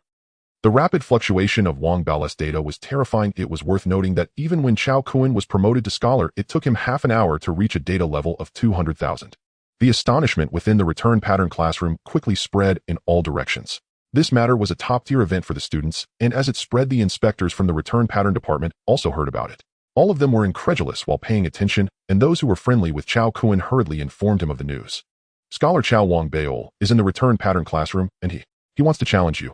Chao Kuan, who was buried in his studies and had made breakthroughs in reciting return patterns, suddenly raised his head upon hearing the message. The pressure was unprecedented, and he felt panic. Wang Bao. If this had been before the dean's lecture, he would have laughed at the news, but now his heart raced, and intense anxiety threw off his breathing rhythm. He dashed out of the cave abode, heading straight for the return pattern classroom.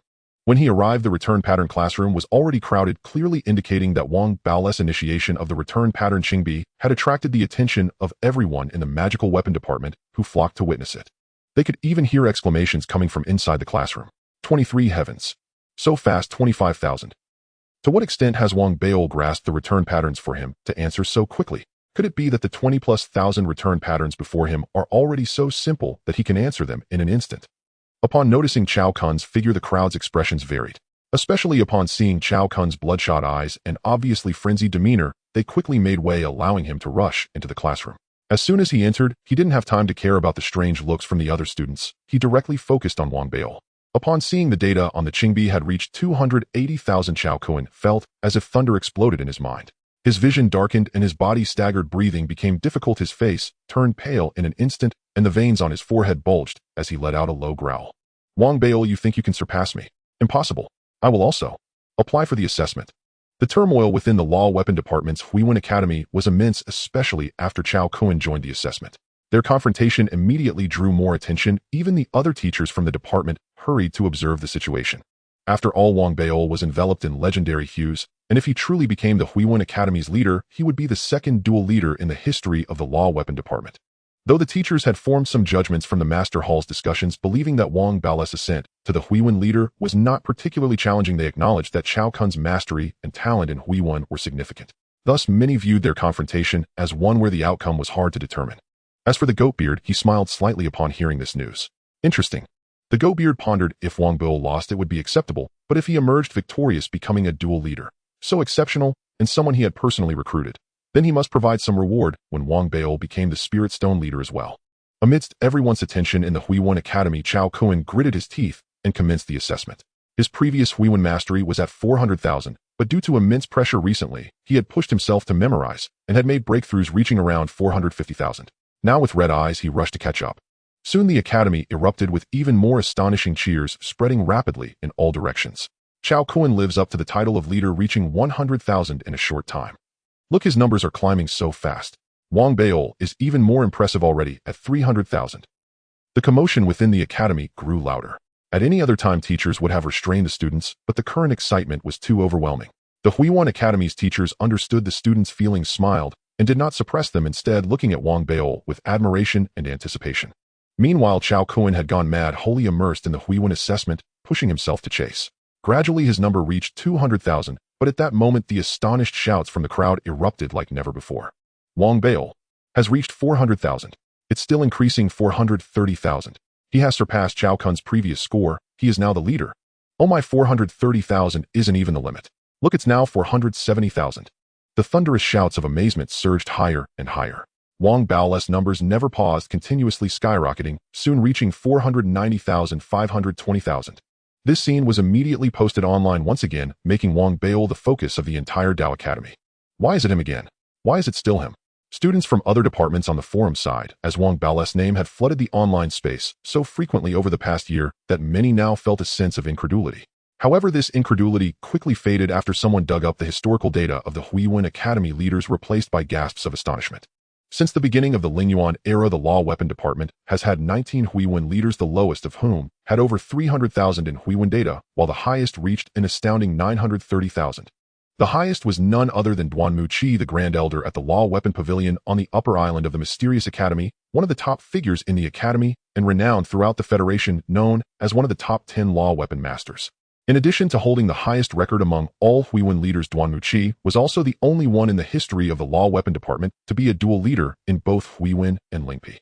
Sadly, in terms of Spirit Stone Mastery, Duan Muqi's qualifications were slightly lacking, so he never became the unprecedented triple leader. And now, although the leader's bell had not yet rung, due to Wang Bao's assessment not being over, he was already the Huiwen leader, becoming the second dual leader in the history of the Law Weapon Department. This news immediately sparked various discussions throughout the Dao Academy, especially within the Huiwen Academy, as Wang Bao's numbers continued to rise, increasing from earlier's 500,000 to over 600,000. How much Huiwen does Wang Bao actually control? He's already at 670,000. This is simply inhuman. 70,000. At this moment, no one was paying attention to Chao Kuan, whose numbers had stalled at 460,000. Gradually, his increase slowed, and as he felt a jolt when the assessment ended, the confidence he had gained from his rising score collapsed upon seeing Wang Bao's data, his eyes widening in disbelief. 70,000. It can't be. Chao Kuan suddenly stood up, staggering back a few steps, trembling all over, his expression filled with disbelief as the world around him faded to black. This blow was utterly devastating for him. This was no longer a competition, but a complete and utter crushing defeat. He could hardly believe that Wang Bao's Huiwen count had surpassed him by such a vast margin, which he thought was simply impossible. Yet the numbers before his eyes continued to leap like sharp swords, piercing his heart, leaving Chao Kuan feeling utterly powerless, leaning against the wall, his mind blank, unable to accept the reality of being surpassed, standing there like a statue. But this crushing defeat did not end yet continued. The surrounding noise surged forth, and on the highly publicized Huiwen Green Wall, Wang Bao's data erupted again, jumping from 70,000 to 80,000. After this leap, the increase in numbers gradually slowed. Within the green light curtain, Wang Bao, seated cross-legged, was sweating profusely, his body occasionally trembling, and the veins on his forehead bulging clearly under immense pressure at this stage. The Huiwen assessment became increasingly difficult as it progressed, requiring no room for error, no exceeding the time limit, and quick responses to various randomly appearing questions. Even though Wang Bao had formulas to rely on, he slowly began to struggle, not due to the speed of his calculations, but because his physical strength and energy could not keep up.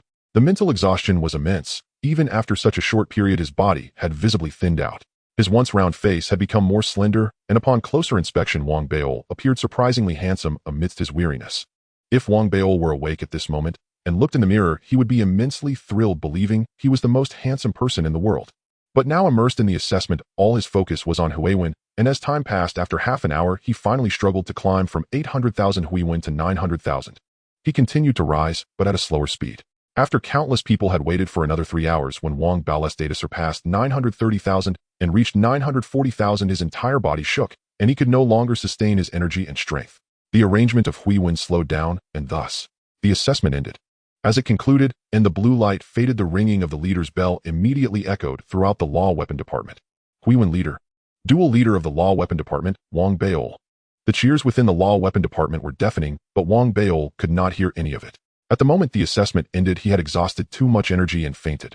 After being supported by a Huiwen teacher, he was promptly given some medicinal pills and sent back to his cave dwelling. Noticing Wang Bao's unconscious state, the students inside and outside the academy revealed looks of admiration. It was evident that at this moment Wang Bao had earned the respect of all. As the sound of the leader's bell echoed, Chao Kuan let out a bitter laugh, spitting out several mouthfuls of blood. The leader's decree in his arms shattered, and he turned away in a daze, lost and disoriented. His departure went unnoticed. As the leader's bell rang, the Huiwen and Spirit Stone Department's supervisory personnel trembled in fear, with many secretly relieved that their previous reviews of Lu Daobin and others had not been too thorough, instead dragging their feet. Otherwise, they would now be worrying about losing their positions. Some clever individuals quickly went to curry favor with Lu Daobin and others. Lu Daobin and his peers, originally held captive, were anxious and tense, unaware of the outside developments. Though they heard the leader's bell, they did not know the specifics, only guessing in the dark until they saw those who had brought them in rushing forward to flatter them. Even someone proactively released them, revealing that Wang Bao had become the Huiwen leader. Lu Daobin and the others were immediately ecstatic, laughing heartily, as if they had cleared the clouds and seen the sky. While the entire Law Weapon Department buzzed with Wang Bao's dual leader status, in the Lingpi leader pavilion, Lin Tianhao was furious, smashing all items in the room, his eyes blazing with intense anger fixed on the direction of Wang Bao's cave. He could not tolerate the feeling of being overshadowed by Wang Bao, who occupied 2 votes in the days to come, and at this moment a hint of murderous intent flickered in his gaze. Meanwhile, in the residence of Lu Zihao from the Battle and Martial Department, an unexpected visitor appeared, Zhou Jing, Zhou Lu's sister. This young beauty, who had previously worn a cat mask in the club, was now excitedly handing a jade slip to Lu Zihao, watching as he opened the online forum to see Wang Bao's photo. "Rat, this is the information you wanted. I spent a long time organizing it, and secretly got some more from my dad. Quickly tell me, is that shameless fat rabbit this Wang Bao?" The young beauty was fervently interested, her beautiful eyes scanning Wang Bao's photo on the forum. This picture showed Wang Bao looking haggard during the assessment, his round little face appearing thinner, captured by surrounding students and posted online. I don't think this Wang Bao looks like a fat rabbit. He looks rather handsome, not like a bad person, the young beauty said, increasingly finding Wang Bao's profile to possess a unique charm. Handsome? Are you blind? Lu Zihao immediately protested, his eyes widening. Oh heavens, now that I've slimmed down I'm so handsome. The next morning Wang Bao woke in his cave dwelling, rubbing his slightly aching brow. He recalled that before he had fainted he seemed to have become a head scholar, so he opened the spirit net to check the news. Soon he came upon a photograph of himself. Gazing at his profile in the photograph, Wang Bao squinted, scarcely able to believe it, his breath quickened. He stared for a long time, and when he finally confirmed that it truly was him, he was overcome with excitement. Is this really me? That chiseled jaw, the noble bridge of the nose, eyes full of wisdom. Wang Bao felt his eyes growing moist, mostly because the photographer had chosen such a superb angle. The photo transformed his haggard features into something near perfect, imbuing him with an indescribable charm. Even Wang Bao was astonished. He hastily fetched a mirror to compare, looking at his round face in the glass, and then at the deep, handsome profile in the photograph. He found himself increasingly pleased. No wonder they say every fat person is a potential asset. That saying is right. I, Wang Bao, am the greatest potential asset.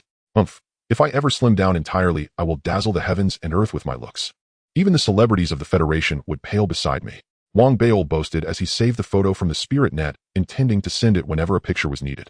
After all, this photograph best captures my true appearance. Wang Bao patted his belly contentedly and continued browsing the spirit net, only reading posts that marveled at his becoming a dual-head scholar. The sour, mocking comments he simply ignored. Before long, after roughly finishing his browsing, he took out a packet of snacks with satisfaction, feeling refreshed in his heart, and thinking that now, as a dual-head scholar, no one could bully him. There are things I can begin to handle, but I cannot let Lin Tianhao gloat. Chao Cohen is merely a pawn in his hand. Oh, I must continue my efforts and take him down. Thinking this, Wang Bao set down his snacks and was about to go out when Lu Daobin came to pay a visit. In fact, Lu Daobin had come several times before, each time petitioning quietly outside the cave dwelling for fear of waking Wang Bao. Now, thinking Wang Bao was awake, he had come again. Daobin pays respects to the dual-head scholars of Spirit Stone and Huiwen.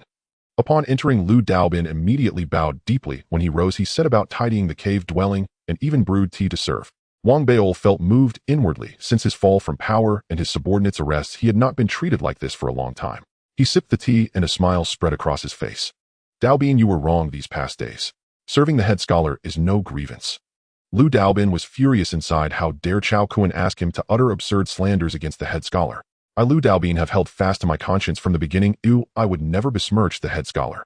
Lu Daobin hurriedly declared his stance, puffing out his chest and thumping it several times. Pleased with Lu Daobin's attitude, Wang Bao thought for a moment, then leaned forward slightly. Lu Daobin noticed and stepped closer, carefully placing his ear where Wang Bao could speak privately. I will not convene the head scholars' council again.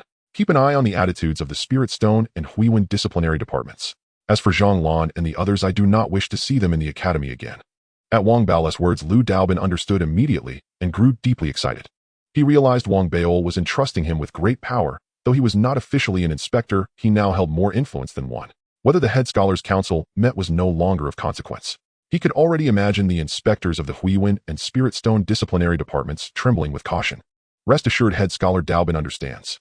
Lu Daobin took a deep breath and solemnly affirmed his loyalty, then lingered to speak a few more words with Wang Bao before departing. After he left, Wang Bao thought for a moment, opened his voice transmission ring, and sent greetings one by one to the subordinates who had been arrested days earlier. He knew he could not let Lu Daobin handle this. His study of high officials' biographies had taught him that the winning of hearts must be done personally. Indeed, it was so. The students who had been arrested were deeply moved upon receiving Wang Bao's greetings. Each became full of renewed zeal, and their respect for him bordered on worship. All of this stemmed from Wang Bao's status as a dual-head scholar and the shared hardships they had endured together. Having dealt with the disciplinary department, Wang Bao took out the lower volume of the Yanqi technique. The reason he did not intend to reopen the head scholars' council was simple: he was too lazy to face Lin Tianhao. Once he is dealt with, the law armament division will be mine to command. Wang Bao snorted, then bent his head to study the Lingpi studies contained within the Yanqi technique. In truth, Huiwen and Lingpi share many commonalities, yet those parallels only become apparent once one's command of Huiwen reaches at least 600,000 patterns. Many methods of rendering the fine details of Huiwen both distinguish its types and serve as means to inscribe Lingpi onto spirit stones. The more one masters the essence of Huiwen, the more of these overlaps appear. Someone like Wang Bao, who deduced and calculated through formulas, had an advantage in this area. During the senior elder's assessment in the academy lecture hall, he had answered by combining Huiwen and Lingpi studies. Thus for Wang Beil, now having secured the Huiwen head scholar position, taking the Lingpi head scholar title would be exceedingly simple. After all, his foundation was profound, the accumulated reserves in both Spirit Stone and Huiwen once unleashed would elevate his Lingpi studies to a terrifying degree. In the past, Duan Muqi became the Lingpi head scholar less than 2 months after becoming the Huiwen head scholar, demonstrating how formidable complete mastery of Huiwen could be. In fact, this was precisely why Lin Tianhao feared and was wary of Wang Beil.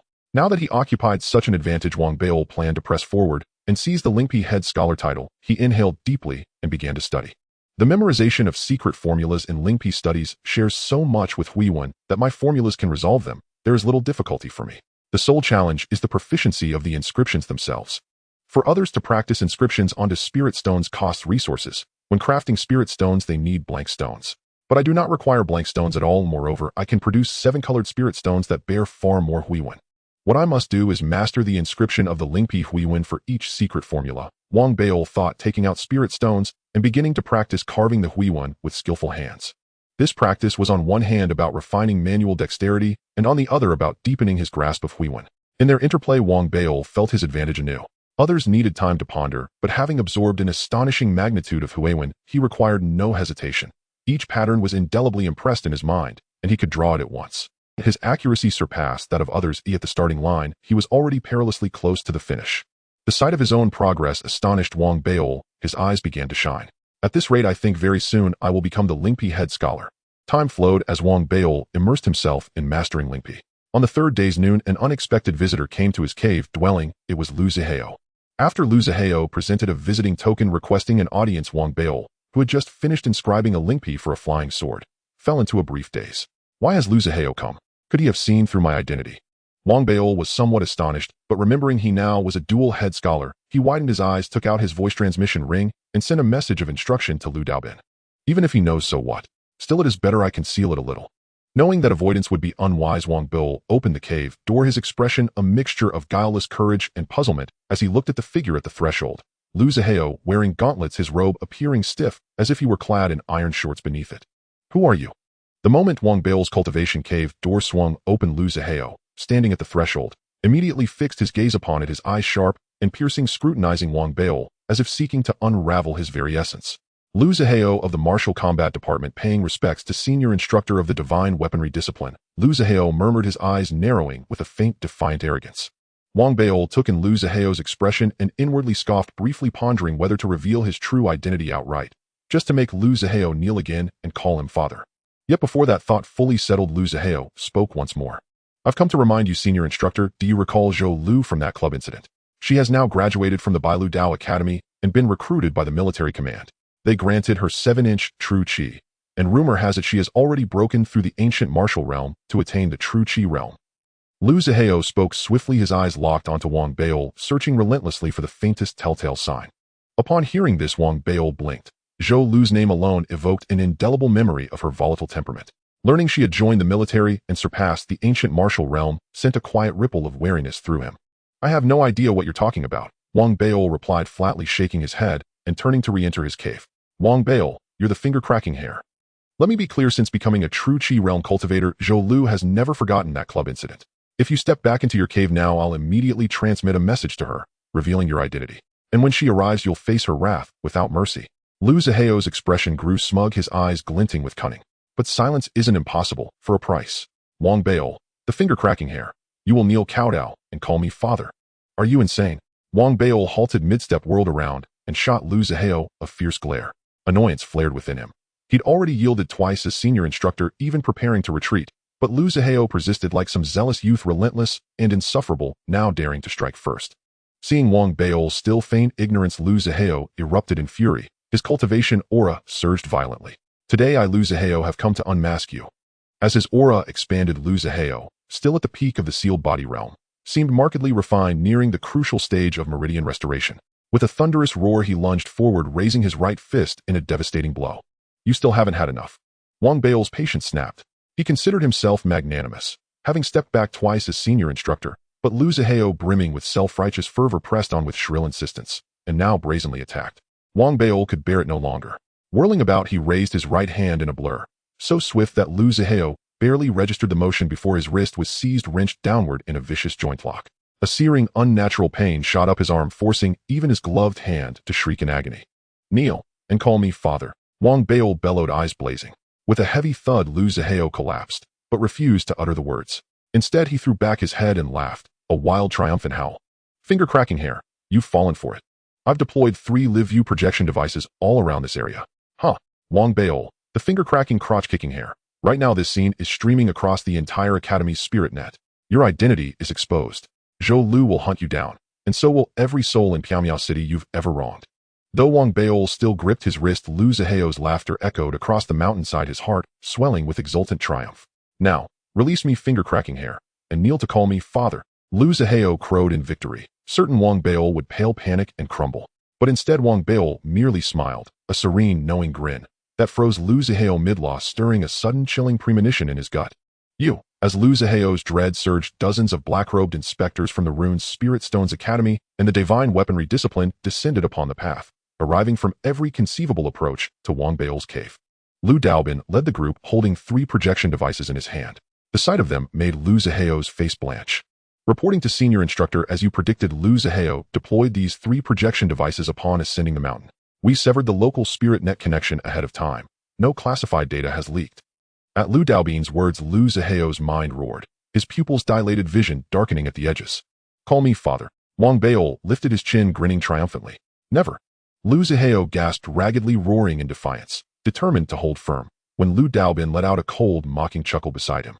"Senior instructor, this individual attempted to steal classified Divine Weaponry Discipline intelligence.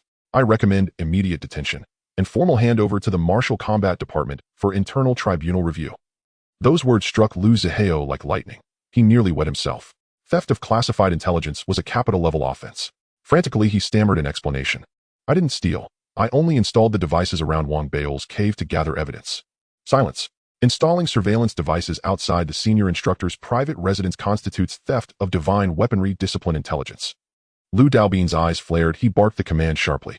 Around them, the inspectors' gazes hardened, cold, accusatory, each demanding Lu Zihao's severe punishment. Only then did genuine fear seize Lu Zihao. His original intent had been malicious, to record Wang Baol's response, to shame him, boast of the footage, and later deliver him to Zhou Lu for retribution.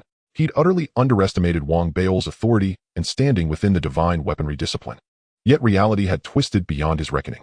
Now, trembling with fear, he abandoned pride without hesitation, dropping to his knees and wailing. "Father, father, I was wrong. Father, forgive me." "Enough, you're frightening the child," Wang Baol waved, dismissively amused. Hearing himself called a child, Lu Zihao's face twisted in helpless humiliation, but he dared not protest. "Xiao Hao, we harbor no irreconcilable grudge. From now on, don't be so mischievous." Wang Baol sighed wistfully, gently patting Lu Zihao's head. Ever since their first clash, he'd recognized Lu Zihao as clever but scheming. So before leaving his cave today, he discreetly instructed Lu Daobin to prepare just such a contingency. Adopting the air of a benevolent elder, Wang Baol offered a few measured admonishments, then, deeply satisfied, turned and strode back into his cave, buoyant with quiet triumph. Whether Lu Zihao would expose his identity later held no concern for Wang Baol. Concealment was ideal, but exposure mattered little. To Zhou Lu or anyone else, the dual senior instructors of Piamiao Dao Academy were no longer figures easily challenged. Watching Wang Baol walk away unscathed, Lu Zihao exhaled shakily, relief flooding him despite his lingering frustration. The inspectors cast icy glances his way before departing. Only Lu Daobin lingered, stepping close to Lu Zihao, voice low and ominous. "Study diligently. This time the senior instructor showed mercy. Cherish this chance. Don't invite trouble upon yourself again." He raised the 3 projection devices, keeping them, not returning them, clearly intending to preserve them as irrefutable evidence for future use. When the last figure vanished, Lu Zihao stood silent for a long while, gazing back at Wang Baol's cave, truly for the first time perceiving the chasm between them. "I will surpass him," he whispered through clenched teeth, abandoning all thought of exposing Wang Baol. Returning to the Martial Combat Department, he immediately entered secluded cultivation. To Wang Baol, Lu Zihao's affair was trivial. Back in his cave, he immersed himself once more in mastering the refinement of spirit-imbued blanks. Day by day, his speed steadily increased. Since entering the Dao Academy, Wang Baol had progressed from refining spirit stones to crafting blanks, amassing a substantial reserve, all of exceptional quality. This abundance meant he lacked neither material nor opportunity during his early mastery phase. Etching intricate runes onto high-grade spirit stones honed his precision and deepened his intuitive grasp of blank refinement. Meanwhile, the jade tablet on forging materials gifted by the divine weaponry pavilion elder gradually revealed its wisdom, its principles resonating with his Hansen practice, sparking insights that bridged theory and craft, sharpening his comprehension with each passing day. The essence of Ling Pai learning lies in arranging several spirit stones, each inscribed with different patterns according to various secret formulas. By activating the spiritual power contained within these stones, they can merge to form the spiritual foundation of magical artifacts. Such a spiritual foundation can be considered a semi-finished magical artifact to some extent. It merely requires the addition of the necessary metallic materials as specified in the formula, followed by polishing and refining to complete the magical artifact. Even without the subsequent steps, the spiritual foundation itself can unleash a certain amount of power. However, this power is weak due to the lack of enhancement from forging materials, and its durability is inferior to that of a genuine magical artifact protected by metals. During the process of inscribing patterns and refining the spiritual foundation, Wang Beil also began to grasp the vast and mysterious nature of pattern studies. Many times, unusual ideas would emerge in his mind, which he expressed through the patterns. Though the majority of his attempts were failures, this process of failure brought Wang Beil a peculiar joy. After another week, when his spirit stones were nearly depleted, he had made remarkable progress in the study of spiritual foundations. However, Wang Beil understood that he still had a distance to cover before he could become the top student. He needed to refine his skills further, so, in the following days, while familiarizing himself with spiritual foundations, he also dedicated a significant amount of time to refining spirit stones. As he refined spirit stones, his body gradually began to develop spiritual fat. However, having learned from previous experiences, Wang Beil closely monitored his physical changes. He believed that as long as he didn't become trapped as before, everything could be resolved. Moreover, the spiritual fat was quite advantageous. Once absorbed, it could help him break through. This time, he might directly move from being sealed to the supplementary pulse stage. Thinking of this, Wang Beil felt an even greater sense of pride, and thus his attitude towards spiritual fat changed significantly, even growing expectant. What he looked forward to the most was becoming the top student of Ling Pai studies, making him the unprecedented super invincible university head of the magical weapon department at the Pyongyang Dao Academy. When that time comes, I wonder which fellow dares to bully me. With this thought, Wang Bao's spirits lifted, and he couldn't help but laugh, especially when he imagined himself as the top of Ling Pai studies, exerting significant influence in the magical weapon department's administrative office. However, the Dao Academy has designated the magical weapon department as a pilot program. Once I become the only top student, I will still have to hold a student council meeting, but I can lead it all by myself. With a chuckle, Wang Beil felt increasingly pleased. In this delightful mood, he munched on snacks while delving deeper into the refinement of spirit stones and familiarizing himself with spiritual foundations. As his weight gradually increased, the thickness of the spiritual fat within him grew daily. Wang Beil also inscribed a multitude of patterns on the spirit stones. He refined and arranged various spiritual foundations with these pattern stones. It was like a cycle. Through continuous effort and refinement, the number of spiritual foundations around Wang Beil increased. Although he discarded many in the process, as days passed, by the time the fourth week arrived, he had produced no less than 100 completed spiritual foundations in his storage bracelet. Though the number of discarded attempts was greater, his success rate rapidly improved. Until now, he had achieved a success rate of 1 out of every 3 attempts. This success rate and level of proficiency were among the best in the entire Ling Pai Academy. In fact, even Lin Tianhao couldn't match this. His maximum was only 1 success out of 4 attempts. After all, in terms of proficiency with patterns, he was no match for Chao Kuan, and even less so for Wang Beil. Therefore, even during his secluded training, while Lin Tianhao was also in seclusion frantically improving his proficiency in spiritual foundations, he even made a trip to the academy's Qingbi to further enhance his results. However, for Wang Beil, surpassing him was not a trivial task, but it was also not exceedingly difficult. Thus, when the 5th week arrived after a visit from Lu Daobin, who informed Wang Beil that Zhang Lan and others had been re-imprisoned, Wang Beil hastened the speed of his spirit stone refining. In the following half-month, the quantity of spirit stones he refined surged, and his proficiency with spiritual foundations rapidly improved. Finally, on the last day of the half-month, Wang Bao's success rate in the refining of spiritual foundations broke through again, achieving a success rate of 1 out of every 2 attempts. I am about to become the super invincible university head of the magical weapon department. Laughing joyfully, Wang Beil struggled to stand up, his heart filled with excitement and anticipation. He glanced at his physique, not overly concerned. Isn't it just losing weight? This spiritual fat is easy to shed. Once it's gone, I can break through to the supplementary pulse realm. After several intense weight loss attempts, Wang Beil felt that losing weight was not a difficult task. In a moment of pride, he suddenly dashed out, beginning a run around the island. However, after running for 2 days, Wang Beil nervously discovered that his weight had not decreased at all. A sense of worry crept into his heart, but after considering, he still believed losing weight was not hard. No worries, I have other methods. With this thought, Wang Beil headed to the magma chamber. But when he emerged days later under the resentful gazes of countless students from the combat department, he looked at his still stout physique and could not maintain his composure, a strong sense of unease rising within him. I still have a trump card. Gritting his teeth, Wang Baol returned to his cave dwelling and immediately contacted Xia Haiyang. When Xia Haiyang appeared in Wang Bao's cave with his hair styled, with gel sparkling, and short, he stared wide-eyed at Wang Bao's body. No wonder the combat department students are complaining. God, Wang Baol, how did you gain weight again? Xia, brother, you are an expert in weight loss. Quickly think of a solution for me. The Death God pill will do as long as it helps me lose weight. Xia Haiyang was Wang Bao's last hope at this moment. He felt a bit anxious and quickly spoke. Classmate, I must remind you, I, Xia Haiyang, am a trader, not a weight loss expert. Xia Haiyang frowned and said solemnly. Without a word, Wang Baol raised his right hand, and a large number of colorful spirit stones flew out from his storage bracelet, piling up into a small mountain beside him. The colorful glow illuminated the cave, creating a dazzling spectacle. Xia Haiyang's eyes widened. After gasping, he patted his chest hard. Classmate, you came to the right person. I, Xia Haiyang, am the most professional weight loss expert in the Piaomiao Dao Academy. Bro, weight loss is my specialty. Don't worry, I will definitely help you lose weight. Xia Haiyang spoke, rapidly breathing heavily. Hearing Xia Haiyang's guarantee, Wang Baol immediately felt relieved and nodded in satisfaction. Soon after, when Xia Haiyang returned, he brought a substantial amount of Death God pills for Wang Baol. I stocked up a lot of these Death God pills. Classmate, here, eat as many as you want.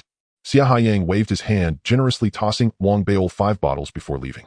Holding the Death God pills, Wang Baol swallowed over 10 of them in one go. As the heat surged within him, he eagerly sat there waiting for the spiritual fat to burn. Yet perhaps his spiritual fat was too resilient, or his body had adapted. In the end, Wang Baol only broke into a sweat. When he looked down, his physique remained largely unchanged. He quickly consumed more, but even after finishing all the Death God pills, there was still no change, prompting Wang Baol to cry out in despair. Heavens, why aren't they working at all? At that moment, Wang Bao's calm finally broke, his breath quickening, and the faint sounds of approaching fat grandpas echoed in his mind. Xia Haiyang, your Death God pills are fake this time. Wang Baol, panicking, took out his communication ring and contacted Xia Haiyang once more. Upon receiving the message, Xia Haiyang hurried to Wang Bao's cave. Upon entering and seeing Wang Baol's condition, he was stunned, noticing the empty pill bottles. No effect at all. No effect at all. Wang Baol lamented, looking at Xia Haiyang. If it had been someone else, Xia Haiyang would have doubted, but regarding Wang Baol, he still trusted him. At this moment, he scratched his head, his mind racing, and finally he grit his teeth. Classmate, wait for me 3 days. I'll think of a way. Don't worry, there's nothing that I, Xia Haiyang, can't accomplish. This challenging task, I, Xia Haiyang, accept. Looking at the resolute departure of Xia Haiyang, Wang Baol sighed, lowering his head to rub his belly, his face filled with distress. Why isn't it working this time? Previous experiences had filled him with confidence, but now the harsh reality left him battered, especially when he thought about his future weight loss journey, which weighed heavily on him. Sitting dejectedly on the terrace of the cave, Wang Baol gazed at the distant blue sky and white clouds, faintly seeing the silhouettes of many chubby grandfathers, which only deepened his gloom. He could only take out a handsome photo of himself and stare blankly. Is it that heaven is jealous of the talented? The heavens do not wish to see someone as handsome as me, so they must come to strike me down and block my path to weight loss. The more Wang Baol thought about it, the angrier he became. Finally, gritting his teeth, he took out a pack of snacks, but after glancing at it, he hesitated and tossed it aside. I can endure, Wang Baol said, angrily resisting the urge to look at the snacks, waiting for Xia Haiyang's arrival. This torment lasted for 3 days, until finally, Xia Haiyang returned. Upon seeing Xia Haiyang, Wang Baol was filled with excitement. Xia, brother, have you thought of a solution? Xia Haiyang walked into Wang Baol's cave, first adjusting his hair set, with gel, a hint of pride in his demeanor. After hearing Wang Bao's words, he cleared his throat. This is too simple for you, it's just weight loss. Even if the Death God pill doesn't work, I, Xia Haiyang, am an expert in weight loss. Once I step in, you will surely succeed in losing weight. Hearing Xia Haiyang's confident and arrogant words, Wang Bao's eyes lit up, and he hurriedly invited Xia Haiyang to sit down, offering him some ice spirit water, looking at him eagerly. Xia, brother, as long as you can help me lose weight, anything is negotiable. Xia Haiyang, sipping the ice spirit water, leaned closer and whispered. Let me tell you, in the Misty Dao Academy, there is a magical artifact. This artifact is worth its weight in gold, extremely precious. I can help you get it for 7 days. Xia Haiyang's voice was low, carrying a sense of mystery. Wang Bao's eyes brightened upon hearing this, and he leaned in closer. What kind of magical artifact? It sounds incredible. As the top student in the weaponry department, Wang Baol was sensitive to the term magical artifact and couldn't help but feel curious.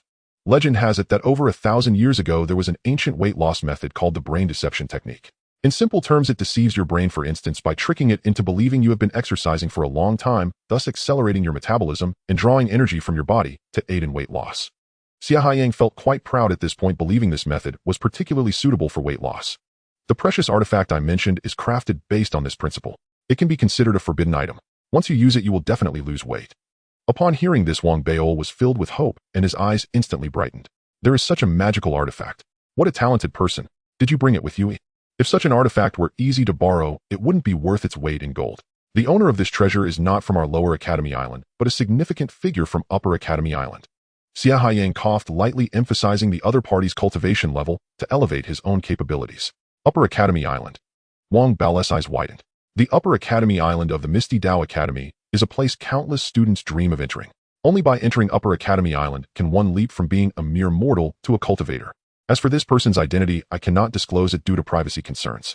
They also do not wish for too many people to know about possessing such forbidden items, and under normal circumstances this person would not lend out this magical artifact. However, there is nothing that Xia Haiyang cannot accomplish in the Misty Dao Academy. Just need to cater to their preferences. This person is quite amiable, so if you wish to borrow the artifact, you will need to create some puppet magical artifacts to exchange. In this way, I can facilitate the transaction, as this person enjoys collecting various puppet magical artifacts. Xia Haiyang paused when mentioning puppet magical artifacts, looking at Wang Beol. Puppet magical artifacts. Wang Beol hesitated for a moment. This type of magical artifact is relatively obscure in the spirit framework study, categorized into protective puppets and offensive puppets, with very few recipes available. Furthermore, one must master the spirit framework and return patterns to an astonishing degree to craft them. Among all the students in the Lower Academy Island's weaponry department, those who can create puppets are few and far between. These types of magical artifacts are difficult to craft, and I can at most create spirit frameworks. I also lack the materials. Wang Beol frowned, feeling that this matter was somewhat challenging. I have the materials. Whatever you need, just ask. Xia Haiyang's eyes sparkled as he said with a smile. I haven't finished yet. The other party has a penchant for collecting puppets and prefers humanoid forms, specifically tall, fierce, and intimidating ones.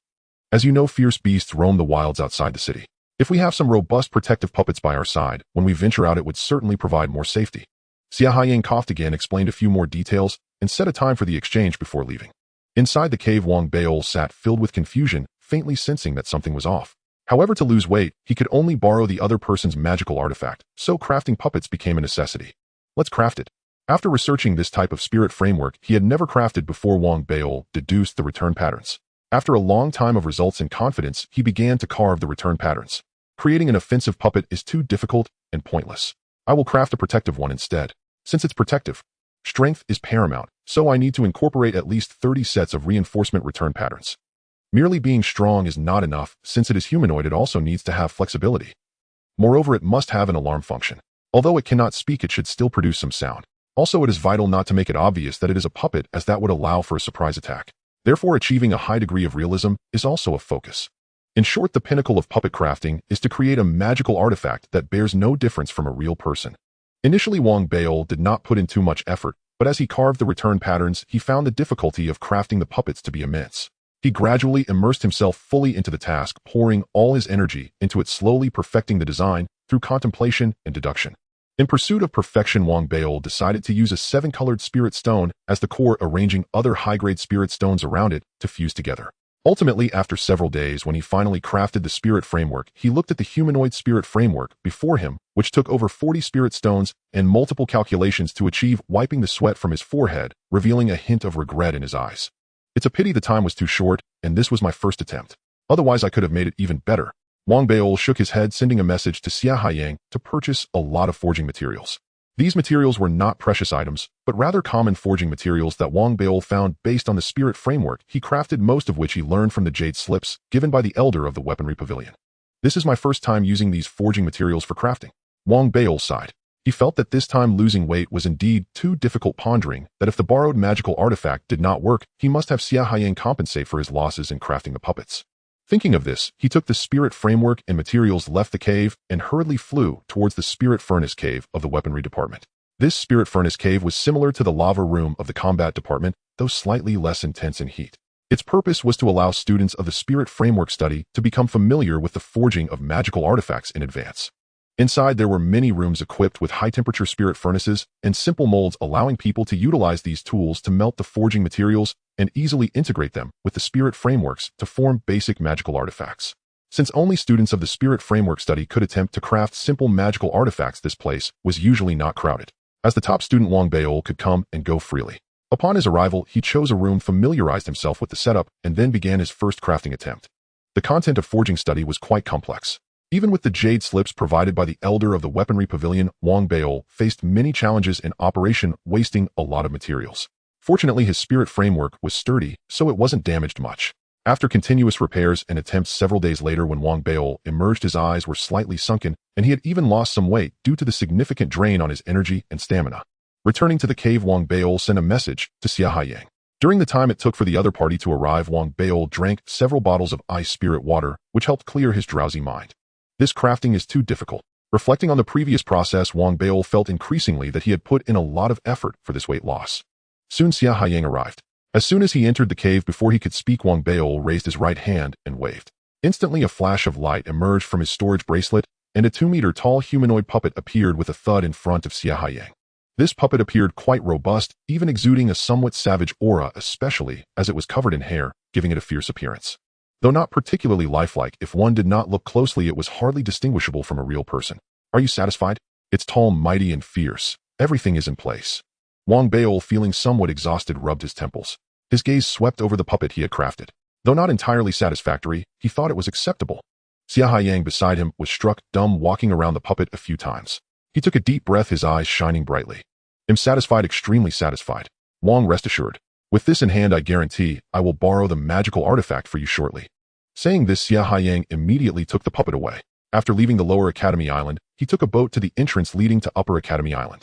From a distance, the scenery here was spectacular, where lake met sky, creating a magnificent view. However, upon approaching, the scene transformed into a foggy haze. Every time he arrived, Xia Haiyang felt nervous. As he neared, he took out a token and shook it a few times. Soon a vague figure emerged from the mist. Did you bring the items? The voice of the indistinct figure was low and carried an imposing presence. Xia Haiyang hurriedly took out the puppet, but before he could hand it over, the figure in the mist seemed to raise a hand, and with a gesture the puppet automatically flew into the mist. After a while, a surprised voice came from within. Using just over 40 spirit stones to condense this spirit framework with no more than 3,000 return patterns, yet its effects are comparable to those of 100 spirit stones inscribed with 10,000 return patterns. Though roughly made, it has its own charm. Quite impressive. The figure in the mist praised, and by the end his tone carried surprise. He tossed a helmet to Xia Haiyang before departing. Xia Haiyang let out a sigh of relief, wiping the sweat from his brow. Upon returning to Wang Baol's cave, his eyes were filled with excitement. Brother, the other party is particularly satisfied with your puppet. As he spoke, he handed Wang Baol a red helmet along with a jade slip that contained usage instructions. They said this magical artifact can be lent to you. After seeing Xia Haiyang off, an elated Wang Baol, too excited to heed his exhaustion, seized the crimson helmet and examined it. When he noticed 3 faint, almost imperceptible lines etched upon its surface, his eyes flew wide. 3 Bingwen. Wang Baol murmured in astonishment. He hurriedly retrieved the Yangqi Ju lower volume and flipped to the entry on magical implements. Comparing carefully, his eyes brightened. A Lingbao? According to the Yangqi Ju lower volume, these markings are called Bingwen. First and second grade artifacts do not bear them. Only upon reaching 3rd grade and becoming a Lingbao do 3 lines manifest. Realizing the object in his hands was a Lingbao, Wang Baol felt a firmer grip on his plan to slim down. He studied the usage instructions with care, then donned the helmet. This Lingbao should work right. He fretted, suddenly beset by anxiety. He had borrowed it at great cost. It was his last hope, and his heart raced with nervous anticipation. He drew a deep breath and bit down hard. Spiritual energy surged through him and poured into the helmet. In an instant, his head roared, his vision blurred, and distant, indistinct voices seemed to echo at the edge of his hearing. According to the instructions, he had to issue a command to deceive his own brain. I have not eaten for 3 months, he told himself. The moment he issued the command, his skull thundered again. His eyes snapped open, his body trembled, and his breathing sped up as if raced by a wild animal. Hungry, so hungry, starving. Although his stomach was not truly empty, the sensation of hunger surged through his consciousness like a tidal wave, overwhelming his mind and leaving his body shaking uncontrollably. Soon his eyes glazed, and he leapt up, letting out a weak cry. I can't stand it, I must eat. He tore open his storage bracelet and devoured snacks with frantic speed. Even after emptying them, the hunger gnawed on him. He guzzled water, but the hunger only intensified, becoming unbearable. No, I must endure. His screams grew feeble. He clawed at the walls in desperation. Only through immense will did he restrain himself from rushing out to eat. As his body trembled, the Lingji spiritual fat within him began to break down rapidly. The brain, convinced he had gone months without food, drove the process mercilessly. The ordeal lasted about the span of 1 incense stick. When the hunger finally ebbed, Wang Baol collapsed weak and hollow-chested. Darkness clouded his vision for a long while before he recovered enough to struggle up. Staring at the noticeably slimmer ring about his waist, he laughed with uncontrollable excitement. It worked, it's effective, he cried. Again, this time I haven't eaten for 3 years. He pushed himself to the limit. The imagined starvation slammed into him with indescribable ferocity, and with a scream he passed out. Even unconscious, his body convulsed, and foam slid from his lips. Yet the results were astonishing. His round form visibly withered, shrinking before the eye. The brain, convinced he teetered at the edge of death, erupted into frenzied activity. Under that frantic command, his metabolism cycled at an unprecedented speed, forcibly melting excess Lingji to release energy and sustain life. A full day and night passed. When Wang Baol finally opened his eyes, he weakly regarded the long-missed softness of his belly and felt his cultivation break the body seal, entering Bumai. There was no joy in him. He felt as if he had endured a descent into hell. His whole body ached, his head pounded, worst of all, his vision doubled, and he lay there lacking even the strength to rise. This weight loss is terrifying, Wang Baol said, pale-faced. He lay for many hours until some vigor returned. Struggling upright, he leaned against the wall, gazed at his slimmed belly, and took out his handsome portrait to steady himself. As long as I'm thinner, I never want to do that again. This Ling Bao, it's like gambling with your life. He shuddered, hastily removed the helmet, contacted Xia Haiyang, and returned it. He then convalesced in his cave for 3 days until fully recovered. Looking into the mirror and seeing himself no longer weak, Wang Baol seemed to forget the ordeal. Exhilaration returned. Losing weight. Child's play for me, Wang Baol. He laughed, struck poses before the mirror, chest puffed with pride.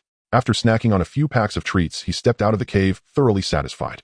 Next, it will be my moment to become the fabbing department's invincible Shueisho. With that grand ambition, Wang Baol strode straight for Lingpi Shuetong. When his figure appeared at Lingpi Shuetong, and he stood before the azure wall to begin his assessment, the news exploded through the fabbing department. This time it took scarcely half an incense before many students could arrive. The Shueisho bell resounded throughout the department. At the bell's toll, every student, every teacher, even the department master froze whatever they were doing and turned toward Lingpi Shuetong. When they learned it was Wang Baol undergoing the assessment, each mind seemed to thunder. My heavens, an unprecedented Shueisho for the fabbing department. Wang Baol. He dares to defy the heavens. For the first time in the history of Piaomiao Dao Institute, the Lingshi Huiwen and Lingpi 3 Shueisho in one. After a stunned pause, the uproar burst forth, reverberating through the entire department. At the same time, bells sounded from peaks in other departments. The booming clangs shook the very heavens, and for a moment the entire lower aisle of the academy was filled with thunderous bell tones. Those bells ring only when a department produces a single unique Shueisho, a rule since Piaomiao Dao Institute's founding.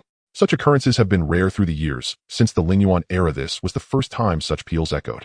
What's happening? Why do all the departments ring their bells? Look, there is a rainbow over the firmament. Shouts burst from every hall as countless students looked up in shock and saw a brilliant rainbow appear in the sky, resplendent and boundless. On the spirit net, other departments quickly learned the cause. Upon hearing that Wang Baol had become the fabbing department's sole Shueisho, all who heard it felt their hearts seize and their voices tumble into silence. Even the academy's administration cast long, thoughtful glances. For everyone in the fabbing department, this day was indelible. To possess the 3 Shueisho united in one person, how mighty that implication was. Merely imagining it set students' spirits trembling. The authority it conferred within the fabbing department to some degree already eclipsed that of ordinary teachers and rivaled the department master. At that moment, Wang Baol was unmistakably a power to be reckoned with across the fabbing department and beyond. When Wang Baol stepped from Lingpi Shuetong, he took in the gathered crowd, ordinary students among them and inspectors from the 3 great halls. The former looked at him with reverence, the latter regarded him with awe. His achievements were astonishing and unparalleled. Within the fabbing department, Wang Baol had fashioned a legend. As his gaze swept the throng, he spotted the elated Lu Daobin and others, then looked up at the blue sky and white clouds. Relaxing his expression, Wang Baol smiled lightly. Lu Daobin, restore your inspector status. Wang Baol's voice carried in all directions as he reinstated Lu Daobin and the students who had followed him. Each command he issued resonated with the weight of his rank. His voice need not be loud, bolstered by his position, it carried the authority of law. Those decrees echoed and could decide the future of a student's path. At last he spoke his final decree. Zhang Lan and the other 3, expel them from the academy and recover what they have studied. At those words the crowd inhaled as one, hearts trembling. To recover what they have studied was merciless, tantamount to stripping one of cultivation. Wang Baol bore a latent temperament, honed from climbing the ladder of power, root out the threat utterly. Once an enemy could not be reconciled, he extinguished them without mercy. For people like Jiang Lin Shaokuan and Zhang Lan, Wang Baol's method of resolution was always this decisive. As the decree rolled outward, the light about Wang Baol seemed to blaze even brighter. Lu Daobin and the others surged forward, loudly proclaiming their allegiance. Wang Baol returned their salute, drew a deep breath, and satisfied, turned to leave. Now surely no one can bully me anymore. Back at his cave, Wang Baol laughed and happily tore into a packet of snacks. Meanwhile, in the Lingpi Shueisho pavilion, Lin Tianhao stood on the loft staring toward Lingpi Shuetong. He listened to the bell that heralded the new fabbing Shueisho with a look of calm, no longer frantic as before nor as utterly desperate as Chao Kun. But when the sound of his own Shueisho token shattering reached his ears, the calm in his gaze vanished, replaced by a savage, burning hatred.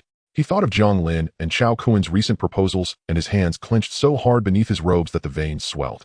After a long while, he stepped from the Shueisho pavilion expressionless. Returning to his cave, he opened his transmission ring, drew a breath, and spoke each word slowly and deliberately. Arrange it. I do not want to see Wang Beil ever again.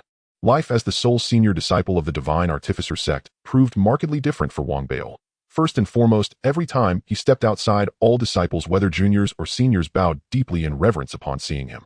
Senior disciples from other sects also shifted their demeanor toward Wang Beil dramatically, not merely sending ceremonial gifts, but actively visiting him to cultivate closer ties. Wang Beil welcomed this warmly. He understood the immense value of networks and the principle of reciprocity. Thus, in the days that followed, he grew intimately acquainted with nearly every senior disciple across the entire Dao Academy. Meanwhile, as Wang Beil's first year drew to a close, other freshmen from his cohort finally rose to become senior disciples. Among them, Zhao Yimeng became the second.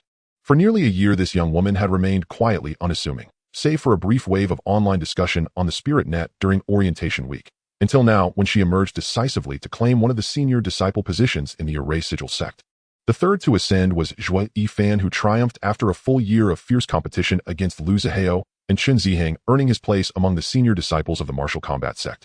Under ordinary circumstances, either of these two achievements would have sent shockwaves through the academy, but Wang Beil's own transcendence cast such blinding radiance that Zhao Yimeng's and Zhuo Yifan's ascensions faded into relative obscurity.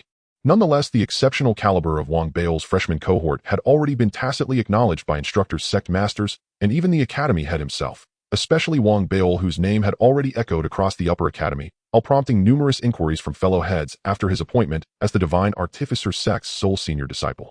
Even more so for the goat-bearded master, the sect master of the Divine Artificer sect, who fielded an even greater number of such inquiries, each time responding with undisguised pride. Wang Beil was personally recruited by me.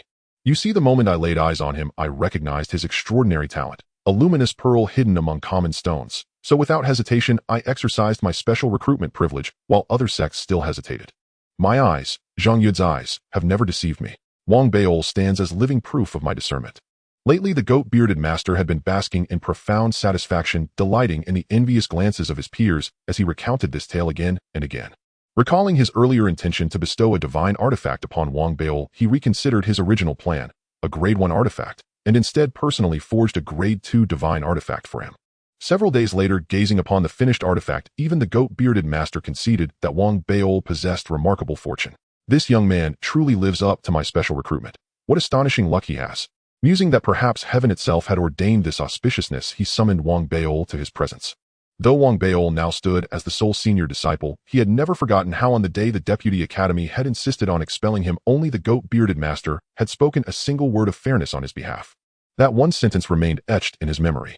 Upon receiving the summons, Wang Beil immediately adjusted his robes and ascended to the sect master's hall atop the mountain, where, entering the chamber, he found the goat-bearded master seated with a warm smile and promptly saluted with clasped fists. This junior disciple pays respects to the sect master. In with a hearty laugh, the goat-bearded master stepped forward to gently raise Wang Beil, his expression softening with quiet admiration. "Ah, you're truly outstanding. Exceptionally so." As he spoke, he clapped Wang Beil's shoulders with paternal warmth. Wang Beil blinked, smiling back. His impression of the goat-bearded master had always been favorable, and he gladly engaged in easy conversation. After reviewing Wang Beil's academic progress and exchanging light banter, the goat-bearded master was deeply pleased by his composure, neither arrogant nor anxious. Unlike past senior disciples who maintained polite facades, yet harbored inner disdain, Wang Beil was different. He was the goat-bearded master's own personal selection. Satisfied, the master raised his right hand palm upward and summoned forth a flying sword. The blade shimmered with deep violet luster, its surface rippling as if liquid energy coursed beneath its skin. The instant it appeared, waves of searing heat radiated outward as though the very air had turned molten. Faint distortions shimmered at its edges, space itself seeming to warp slightly, evidence of its extraordinary nature. Moreover, embedded seamlessly within the blade was a rhomboid aperture, not carved post-forging but fused organically into its essence during creation, a hallmark of celestial craftsmanship. Wang Beil needed only one glance. Drawing upon his mastery of divine artifice, he instantly sensed its peerless quality, and his expression shifted, subtly struck by awe. "What did you discern?" the goat-bearded master asked, smiling knowingly. At its core lie 7 rainbow spirit stones, a over 40,000 intricate return runes coil within its structure. Its velocity and fire affinity are exceptionally pronounced. As for materials, my exposure to forging alloys remains limited, so precise identification eludes me. Yet I can affirm they are anything but mundane. And this aperture? Wang Beol paused uncertain. And the goat-bearded master burst into delighted laughter at his analysis. Your assessment is remarkably thorough. That aperture is unfamiliar to you. Not surprising. It belongs to the highest tier of divine artifice lore taught only upon mastering the final stage of artifact formation. We call it the celestial aperture, the mark of heaven-born perfection where the artifact itself yields a natural void. Its emergence is purely serendipitous, beyond mortal control. Once filled with spirit stones, a celestial aperture amplifies the artifact's power significantly. In Wang Beol, this sword is yours. As he spoke, the goat-bearded master flicked his wrist, and the sword shot forward like a violet comet streaking straight toward Wang Beol. Wang Beol caught it deftly. His breath quickened. He glanced up at the goat-bearded master, then down at the gleaming blade in his hands. Overcome with emotion, he bowed deeply, fists pressed tight. Many thanks, Sect Master. And do not thank me. It is your due. Whether for your unparalleled performance in the dream trial or for holding 3 senior disciple titles simultaneously, you stand as the most exceptional disciple our divine artificer sect has ever nurtured. This sword is for your protection. Remember, never grow complacent. Strive harder, advance swiftly to the upper academy. I'll leap the dragon gate and become a true cultivator. The goat-bearded master stroked his beard, his expression turning solemn. Wang Beol drew a slow, steadying breath, bowed again in affirmation. And when the master lifted his teacup, Wang Beol understood the signal, respectfully took his leave. Back in his cave residence, Wang Beol withdrew the violet blade, admiring it with quiet delight. He inserted a rainbow spirit stone into the celestial aperture. As spiritual energy surged in the blade, flared with intense violet light, swelling rapidly into a massive sword. Seized firmly in his grip, he slashed sideways at a nearby boulder. A scorching shockwave erupted instantly. Half the rock vaporized under blistering heat, leaving behind a cleavage over a foot deep. So sharp. Wang Beol inhaled sharply. Though he'd never wielded offensive artifacts before, instinct told him this blade's destructive potency was extraordinary. Speaking of artifacts, I do possess quite a few spirit blanks. Wang Beol carefully stowed the violet blade inside his storage bracelet, then retrieved dozens of spirit blank artifacts he'd accumulated while practicing blank crafting, each painstakingly inscribed with return runes using high-grade spirit stones. These blanks were meticulously formed with premium spirit stones and intricate runes. They must not go to waste. Wang Beol scratched his head. As the senior disciple of the Divine Artificer sect, he owned only 2 artifacts, both gifts. To possess no self-forged artifact felt undignified. He resolved then to transform them all into functional artifacts, not only to arm himself with creations of his own making, but also to refamiliarize himself with the fundamentals of simple artifact crafting. Having made his decision, he contacted Xia Haiyang and exchanged vast quantities of refining materials, common yet costly in bulk. Fortunately, Wang Beol was flush with spirit stones. If needed, he could trade spirit blanks instead, as they often held greater value than raw spirit stones themselves. Soon Xia Haiyang delivered the materials, and Wang Beol entered seclusion within the spirit furnace cavern to begin his artifact forging. His first creation was an ultra-amplified megaphone. When activated, even Wang Beol recoiled. Its projection was thunderous enough to pierce through any clamor.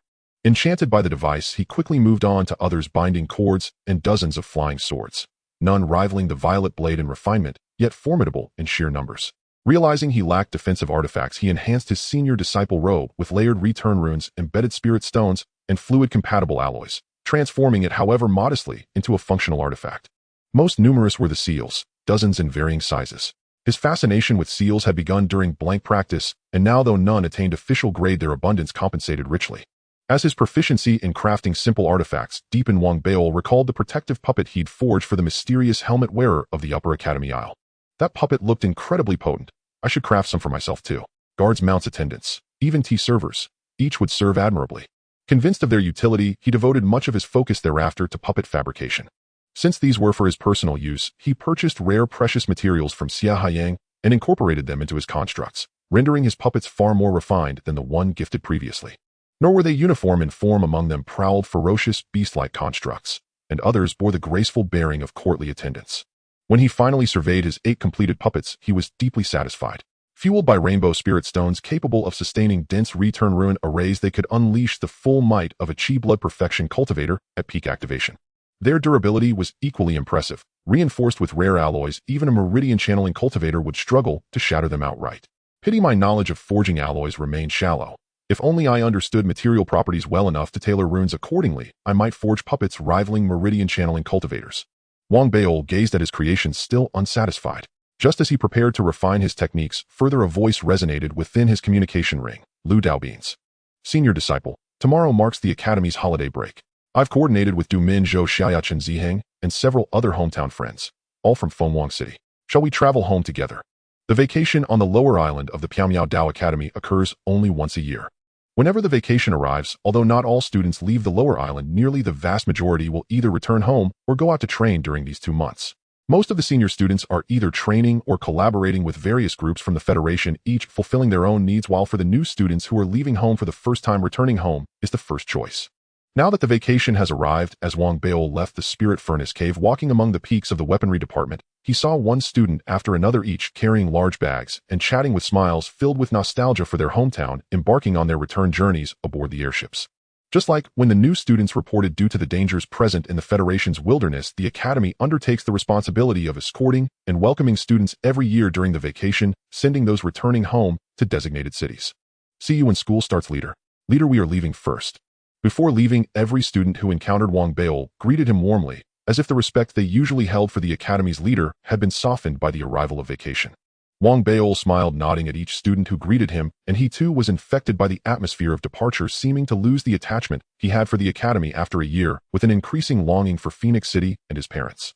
At this moment, with a heart eager to return, Wang Beol quickened his pace, returned to his cave to organize his belongings, tossed everything into the storage bag bracelet, and then went to buy a considerable amount of ice spirit water. This ice spirit water is a specialty of the Academy. The taste differs from other places. Be sure to bring some back for my mother to try. After that, he contacted Zheng Liang and spent a significant amount of spirit stones to buy some high-quality pills suitable for ordinary people. Once everything was packed, Wang Beol left the cave, glanced back at the place he had lived for a year, took a deep breath, sealed the cave's door formation, and turned with bright light in his eyes. I'm going home. He laughed heartily and ran down the mountain. In that moment, it seemed he had forgotten his identity as the leader and reverted to the way he was a year ago, running down the mountain straight toward the huge airship square by Qingwu Lake. The scene was similar to the start of school, a sea of people with laughter echoing all around. Students bid farewell to one another, stepping onto different airships. When Wang Beol arrived, he squeezed through the crowd and immediately heard shouting from not far away. Leader, over here, over here. Wang Beol looked up and noticed Lu Daobin waving at him from a hot air balloon airship not far ahead. Beside Lu Daobin stood several familiar faces, all classmates who had come from Phoenix City together. Among them, Du Min and the little white rabbit had already arrived. Upon seeing Wang Beol, Du Min snorted while the little white rabbit smiled. Shun Ziheng was also nearby. His expression was initially normal, but upon seeing Wang Beol, it became somewhat unnatural, clearly recalling the damage Wang Beol had inflicted during their previous battle with the martial arts department and the other party's rise in the weaponry department over the past year. Seeing Lu Daobin and the others, Wang Beol quickly pushed forward with all his strength. Usually his identity as the leader was not much of an advantage in such a crowded place. After much effort, he finally squeezed in and climbed onto the airship, wiping the sweat from his forehead. Just as he was about to take out the ice spirit water, Lu Daobin had already stepped forward to hand him a bottle. Leader, I've prepared everything for you, and I also bought gifts for your dad and mom. I've finished all the shopping, Lu Daobin said with a smile. Wang Beol looked at Lu Daobin, increasingly feeling that he was capable, laughed heartily, patted him on the shoulder, and began to drink the ice spirit water. Seeing this, Du Min turned her head and snorted again, clearly displeased with Wang Beol's demeanor. As he drank the ice spirit water, Wang Beol looked at the crowd outside the airship and then raised his gaze toward the distant peaks of the weaponry department. His longing for Phoenix City became more pronounced, and he had a lingering question that he could not shake: the mysterious mask, which was clearly missing more than half. Where did his father acquire it, and did the other half still exist? He had pondered this matter for a long time, knowing that the mask was definitely extraordinary. If others found out, it could bring unnecessary trouble to his family, so he restrained himself, not inquiring through sound transmission, intending to subtly seek answers after returning home this time. Soon, with the vibrations of the airship, one after another, the airships in the square gradually ascended, entering the clouds of the sky, and from within those clouds sped off in all directions. At this moment, the sword sun hanging high in the sky seemed to be gazing down at the world, watching these returning airships. The fragmented halo of the sun and the spiritual might emanating from the ancient bronze sword seemed to be somewhat different from before at this very moment. This year is the 38th year of the Lingyuan era. Days later, the airship heading to Phoenix City finally flew out of the fog, racing across the vast sky. Looking out, the azure sky and the boundless expanse complemented the wilderness on the ground. Occasionally, some birds of various sizes would appear flying across this blue, satin-like sky. The occasional cries of the birds gave them a unique beauty from a distance, but if one looked closely, they would undoubtedly see the bloodthirsty and fierce glint in their eyes along with the horrifying blood and flesh of beasts on their claws and teeth. This is the current Federation wilderness fraught with danger. Although the ferocious beasts no longer have unified commands or leaders as they did during the previous war, becoming disorganized, even a solitary beast roaming the wilderness still poses a significant threat to people. Moreover, due to the emergence of spiritual energy, the countless beasts and plants have undergone the most direct and substantial changes. However, for the various cities of the Federation, since the war of that year was a human victory, they can generally cope with scattered beast tides. Moreover, with the rise of ancient martial arts and cultivation within the Federation, hunting of ferocious beasts has begun. Institutions like the Piao Dao Academy, which can be considered giants in the Federation, have equipped their airships that escort students to and from with powerful spiritual treasures and strong protectors, greatly reducing the dangers of this journey. At this moment on the airship heading to Phoenix City, many students from the Piao Dao Academy are quite excited, as this is their second long-distance journey. After a year of interaction, they are much more familiar with each other than when they first enrolled, leading to much more conversation among them, and the subtle dynamics between boys and girls also occasionally blossomed during the journey. In fact, many have already paired up on this airship, indulging in sweet nothings, causing envy among many singles who couldn't help but mutter remarks like couples will die quickly from showing off their love. Wang Beol was no exception, sitting inside the airship's cabin, shaking his head with regret. As students, we should establish ourselves, make our mark, and take action. The Academy's words are likely forgotten. Indulging in romance every day is quite inappropriate. There were quite a few students inside the cabin, including Lu Daobin and others. Upon hearing Wang Bao's words, Du Min scoffed. The little white rabbit covered her mouth and giggled, while Chen Zihang rolled his eyes, ignoring the comment. What the leader said makes sense. Only Lu Daobin applauded from the side, wearing a look of admiration, unconcerned about the gazes of those around him. He always adhered to what his father had told him recently. As long as it was said by his superior, it must be right. As for the other classmates, many of whom were from the weaponry department, they all nodded in agreement, responding enthusiastically. Seeing that even after leaving the academy, he still had so many supporters, Wang Beol felt quite pleased. At this moment, he was in high spirits, looking around at everyone with gratitude and emotion. We have all grown up. I still vaguely remember when we first went to school together. Oh, I was just a naive and handsome young boy, slender with sword-like eyebrows and starry eyes, while you were all still children, innocent and pure. But now time does not spare anyone in a blink. We have all changed so much. Don't you agree? Wang Beol clasped his hands behind his back, his expression filled with nostalgia, as if reminiscing about events from many years ago. However, since it has only been a year since everyone entered the academy, and now they are on vacation, Wang Bao's pretentious demeanor immediately caused everyone to exchange glances. Even Lu Daobin paused for a moment, his mind racing to figure out how to respond to Wang Bao's words. He felt that agreeing would imply Wang Beol was old, but not agreeing seemed to contradict his father's wise saying. This is a tricky question. In the end, Lu Daobin took a deep breath, finding it quite difficult. The little white rabbit couldn't hold back any longer, laughing so hard her stomach hurt. Chen Zihang pretended not to hear, but Du Min could no longer withstand it. How old are you? This your grandpa Wang? Du Min sneered. We have all changed so much, minor. Just look, your chest has grown too. Hearing Du Min's sarcasm, Wang Beol glanced at her, lightly shaking his head with an even more wistful expression. Du Min's eyes widened in anger, her chest heaving, yet she found herself unable to retaliate. She understood all too well that with the fat man's sharp tongue, if she were to strike back, he would undoubtedly apologize, admitting his wrongdoing and insist that he was still just as small. Seeing that his words had extinguished Du Min's fiery spirit, Wang Beol felt an overwhelming sense of pride and couldn't help but marvel once more. Daobin, as time passes, you've grown quite a bit taller now.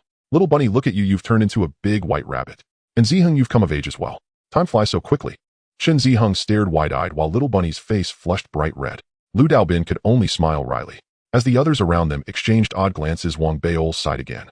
And I have aged considerably. I have become the head of the Law Weapon Department, the head of the Spirit Stone Academy, and the head of the Spirit Body Academy, collectively known as the Three Headmasters. Some even call me the unprecedented first headmaster of the Law Weapon Department, while others refer to me as the only university head in the Law Weapon Department's history. With a nostalgic expression on his face, Wang Beol seemed truly reflective on life, tirelessly detailing his titles. After finishing, he raised a hand to stroke his hair, as if thinking he had already grown some white strands. Once he finished speaking, the expressions of those around him turned to a mix of laughter and tears. It was clear that Wang Beol was finding new ways to boast about himself. While Lu Daobin and others were somewhat complacent, others like Chen Ziheng and Du Min were filled with disdain. They exchanged glances, pondering that with the vacation upon them, even if Wang Beol was the headmaster, he would lose his effectiveness. So they considered teaming up to give the fat man a good thrashing. However, thinking about Wang Bao's combat prowess made Du Min and the others hesitate and abandon the idea. After saying what he had to say, Wang Beol noticed the silence around him and blinked, turning to Lu Daobin. Lu Daobin, caught in Wang Bao's gaze, jolted awake, and quickly began to applaud. The headmaster is right. The headmaster has spoken beautifully. Time flies. A whole year has passed. We've all changed. Du Min, Shin Hung, and the other students from different departments all looked at Lu Daobin with disdain, while Wang Beil couldn't help but feel cheerful. Just as he was about to speak again, the blushing little bunny chimed in. What Brother Beil said is true. As soon as she spoke, Du Min couldn't sit still anymore. She quickly pulled little bunny aside, preparing to educate her friend on the right perspective on life. However, Wang Bao's eyes lit up with immense pride. Little, you find some time in the next few days to come play at my house. My mom's cooking is delicious. Zhou Zioya's face turned even redder, but her eyes sparkled. Just as she was about to respond, Du Min pulled her away, dragging her out of the cabin. Even so, Xiaoya turned back to Wang Beil, blushing and smiling, nodding gently. This scene further invigorated Wang Beil, who felt his charm was truly immense. Just as he was about to clear his throat and continue speaking, someone nearby exclaimed, "Isn't that the pool cloud rainforest ahead? Look up, there's someone in the sky." As the voice rang out, everyone in the cabin was astonished and rushed out to take a look. Wang Beil hurriedly ran to the deck, gazing up at the sky. In the sky, there was a fearsome beast resembling a winged lizard roaring as it fled. Its scales were as large as a fist, dark purple in color, and though it was drenched in blood, the ferocious aura emanating from it was suffocating, and its roar made everyone's eardrums ache. This is a true breath realm beast. A student specializing in fierce beasts on the deck exclaimed in shock. Wang Beil took a deep breath as the crowd around him was in awe. The airship's protective shield materialized, and an unnoticed calm gaze from within the airship's secret chamber seemed to pierce through the vessel, observing the area behind the beast. At the same time, Wang Beil and the others saw dozens of rainbows in the sky rushing from afar in pursuit. Each rainbow contained a flying sword radiating an astonishing aura. At the forefront of these flying swords stood a young man dressed in a white long robe, looking somewhat like a scholar. Yet his eyes gleamed with brilliance, seemingly able to rival the very light of the swords. The dozens of flying swords around him were under his control, appearing like a storm of sword rain. Under his command, their speed suddenly multiplied, transforming into mere afterimages, darting towards the ferocious beast like lightning. "You cannot escape, you vile creature." The beast let out a wretched and furious roar, attempting to resist, but it was too late to struggle. In an instant, it was pierced through by the dozens of flying swords, spewing forth a torrent of blood before its body was smashed into the ground with a loud thud. Dead. The young man in white swiftly approached the beast's corpse, clapping his right hand to collect it before glancing back at the airship in the sky, his eyes narrowing slightly. "Is that Su Lin from the Battle Weapon Pavilion of the Upper Academy Island of the Mysterious Path Academy?" Indeed. As he finished speaking, a cold voice drifted from within the airship's secret chamber. The young man in white smiled slightly, cupping his hands in salute. With a flick of his fingers, all the flying swords ascended into the sky, taking him away in an instant, gradually disappearing at the edge of the pool cloud rainforest. Everything happened so quickly, from the appearance to the conclusion, it was merely a matter of a dozen breaths. Until the figure of the young man in white vanished, the people on the airship were still in shock. After a long while, Wang Beil took a deep breath. The composure of the young man in white and his killing of the beast left a strong impression on him. Even the elder of the Law Weapon Pavilion from back then couldn't compare to the shock he felt today. After all, unlike the elder's ethereal demeanor, this young man had truly taken action to kill. The two were entirely different. So this is what it means to be a cultivator. Wang Beil inhaled deeply, looking down at the airship. The cold voice before had been emanating from within the airship, and he realized that this must be the strong protector of the airship escorting the students. Upper Academy Island. Wang Bao's eyes sparkled with curiosity and desire regarding the Upper Academy Island. Not only Wang Beil was shaken, all the students on the airship felt the same. Even days later, when they arrived at Phoenix City and disembarked the airship, they still found it hard to calm their hearts. When the airship of the Mysterious Path Academy descended, it was dusk. The sky was bathed in an orange glow from the setting sun, casting light upon the land and enveloping Phoenix City, making it appear as if draped in a thin veil. Located in the southeast of the Federation, Phoenix City is a small town with a population of only a few million. Within the entire Federation, aside from the 17 major cities like Mysterious Path City, there are thousands of smaller cities like Phoenix City. Though it is a small city, it has ample protective measures against fierce beasts. Additionally, due to its proximity to the large eastern cities, it has only experienced a beast tide once in the past 30 years since its establishment. For many living in Phoenix City, daily life is mostly stable and peaceful as long as they don't venture beyond the city. At this moment, after the Mysterious Path Academy's airship landed, several other airships from different academies could still be seen at the airport of Phoenix City, sending their respective students home. All the students who had left Phoenix City to enter various academies were filled with excitement and nostalgia as they disembarked, breathing in the familiar air of their hometown and gazing at the familiar streets, eagerly rushing a few steps to reunite with their waiting families. Wang Beil also gathered his thoughts, deeply imprinting the shock from witnessing the cultivator slay the beast in his heart. He cheerfully waved goodbye to Lu Daobin and the others, sprinting out of the airport. As soon as he reached the hall, he immediately spotted his tall, slender father scanning the area for him. "Old Wang, I'm over here." Upon seeing his father, Wang Beol grinned widely and shouted as he ran over. However, his loud voice immediately drew the attention of several parents around, who gave him strange looks. Wang Bao's father, hearing this, could only chuckle wryly as he glared at him. "You little rascal, showing off your loud voice already." Wang Beol chuckled and directly embraced his father, feeling the affection of a child. His father also showed a gentle expression, patting Wang Bao's head. "Beol, you've gotten fatter again. Old Wang, you've gotten thinner again." Wang Beol retorted defiantly, prompting his father's playful scolding. Thus the father and son, filled with joy at their reunion, left the airport heading home. Along the way, Wang Beol wanted to ask about the mask, but realizing the gravity of the matter, he felt it was inappropriate to discuss it outside. Thus he held back and planned to inquire after having a drink with his father that evening. Before long, the father and son arrived home. Returning to the place where he had grown up, Wang Beol felt a sense of nostalgia that stirred emotions within him, contrasting with the ambitions that had driven him to leave Phoenix City a year ago. Due to his father's archaeological work, the place where the Wang family lived was considered decent, even within Phoenix City being a small courtyard with a private entrance. Although in terms of value it couldn't compare to ordinary housing in Miao Miao City, it was still considered a comfortable living in Phoenix City. As soon as he entered the house, Wang Beol caught the delicious aroma of food. His eyes brightened, and he kicked off his shoes and dashed forward, spotting his mother coming towards him with a plate of braised pork. "Mom, I'm back." Wang Beol cheered, rushing forward to embrace his mother. "Slow down, child," she replied. Wang Bao's mother appeared to be around 40 with faint crow's feet on her face, yet her youthful beauty was still discernible. At this moment her eyes were filled with affection as she set the plate down and pulled Wang Beol to sit at the dining table, tenderly patting his head. "Beol, you've lost weight. Eat more," she said, picking up a large piece of braised pork and placing it in Wang Bao's bowl. His father, who was taking off his shoes, glanced at her and shook his head in silence, feeling that Wang Bao's thinness had much to do with his wife's indulgence. Soon the family of 3 was seated at the dining table. After inquiring about Wang Bao's life over the past year, his father took out a bottle of wine and began drinking with him. "Beol, eat less and drink more, understand? Come on, Dad, let me toast to you. From now on, our family can rely on me. You can take a break and don't always go out digging here and there, it's too dangerous." Hearing Wang Bao's words, his father chuckled and scolded him lightly. The boy still couldn't distinguish between archaeology and grave robbing, yet his heart was warmed as he downed the drink. Watching the father and son together, Wang Bao's mother felt a deep sense of satisfaction, her eyes softening, as if these 2 men were her entire world. "Mom, I'm really impressive now. I'm the only university top in our Dao Academy's weaponry department," Wang Beol boasted with a mouthful of braised pork. "Our Beol has always been smart and handsome, so it's only natural he became the top student. By the way, Beol, what does it mean to be the top student?" Wang Bao's mother asked, smiling as she added another piece of meat to his bowl. Wang Beol eagerly and patiently explained what being the top student meant to his mother.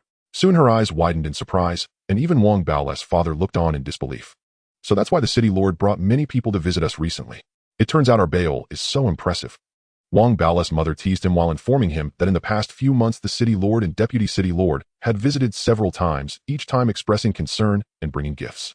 "Deputy city lord, his son is now under me," Wang Beol said proudly, raising his right hand to show off the bracelet on his wrist to his parents. "Let's not talk about that. Look, this is a storage bracelet that I received as a reward for answering a question from the elder of the upper academy." As he spoke, Wang Beol retrieved a considerable amount of ice, spiritual water, and pills along with some magical tools and presented them to his parents.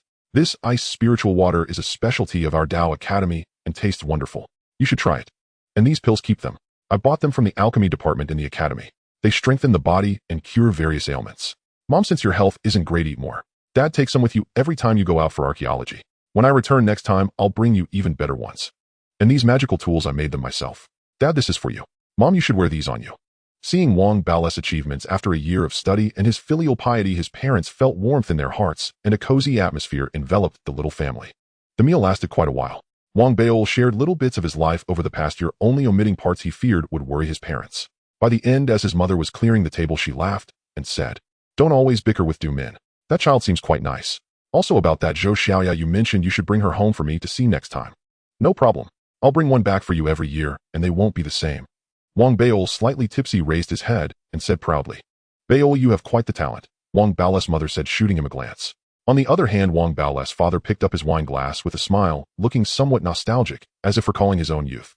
"Of course, Mom, I've learned all this from Dad." Wang Beol coughed lightly. As soon as he spoke, his father nearly spat out his drink, hurriedly explaining the situation, and it took a while to resolve the matter, turning to glare at Wang Beol. Wang Beol chuckled, quickly pouring more wine for his father. While they drank, he pondered the black mask's unusual origin. Knowing that any potential danger associated with it could affect his parents, he chose not to disclose the matter and instead subtly inquired. You mean the mask you stole? Little rascal, I haven't even bothered you about this. Fine, if you like it, just keep it. This mask? Let me think. I found it last year while I was out with the archaeological team at a site beneath Wuji Mountain in the Chian rainforest. After I returned, the institute examined it and found it wasn't a fragment of spiritual energy, so it lost its value. I bought it to research its age, but before I could study it, you little brat stole it. Wang Bao's father had a bit too much to drink and spoke a bit unclearly, yet he managed to reveal the mask's origin. Wang Bao then asked about the specific location of the ruins and whether there were other mask fragments. He received answers and learned that there was only this one mask. After helping his drunken father back to his room, he returned to his own small room, lying there and gazing at the moon outside, lost in thought. Chian rainforest. Wang Bao felt a peculiar connection to it. At this moment, he mentally sketched the location his father described, roughly pinpointing its position, planning to wait until he was stronger to find an opportunity to explore it alone. A night passed without incident, and soon half a month went by. During these 2 weeks, Wang Bao mostly stayed at home with his parents. Even when he occasionally went out, it was to accompany his mother to buy groceries or to play with his father at the archaeological team. Life seemed no different from the vacation before he entered the Dao Academy. Wang Bao found this rather comfortable.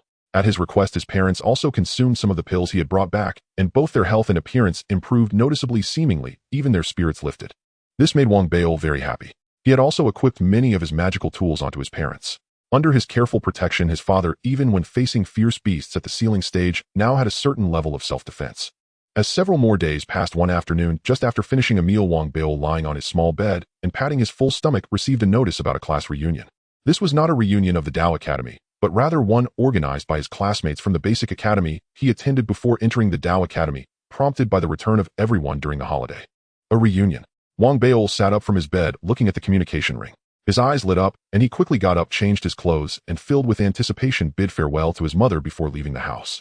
This was Wang Bao's first class reunion since graduating from the basic academy, and the venue was deliberately chosen to be the most prestigious, elegant wine house in Phoenix City. Upon arriving at the wine house, Wang Bao spotted Du Min, who had just arrived.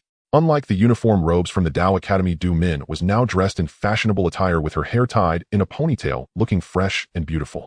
Upon noticing Wang Bao, she instinctively glared at him. Hey, why do you always glare at me? I didn't provoke you today, Wang Bao protested. Du Min didn't know why she had this impulse, but she couldn't help but glare at Wang Bao. Hearing his words, she huffed, lifted her chin like a proud little peacock, and walked past him. Indeed, small chest, small-minded, Wang Bao muttered as he entered the wine house. In the hall, he saw a semi-enclosed private room filled with people, all laughing and chatting. Among them was a young man dressed in formal attire, exuding an impressive demeanor. At that moment, he raised his hand, as if pointing out the world, his laughter ringing out loudly. When he noticed Wang Bao and Du Min, he turned his head, briefly glancing at Wang Bao, before his eyes lighting up at Du Min. Finally, the class monitor has arrived, the young man said with a smile, making room for those beside him. He was very welcoming, but he merely nodded at Wang Bao without much attention. Seeing this difference in treatment, Wang Bao blinked, recalling that their relationship during school had been quite ordinary. Therefore, he didn't take it to heart and sat down.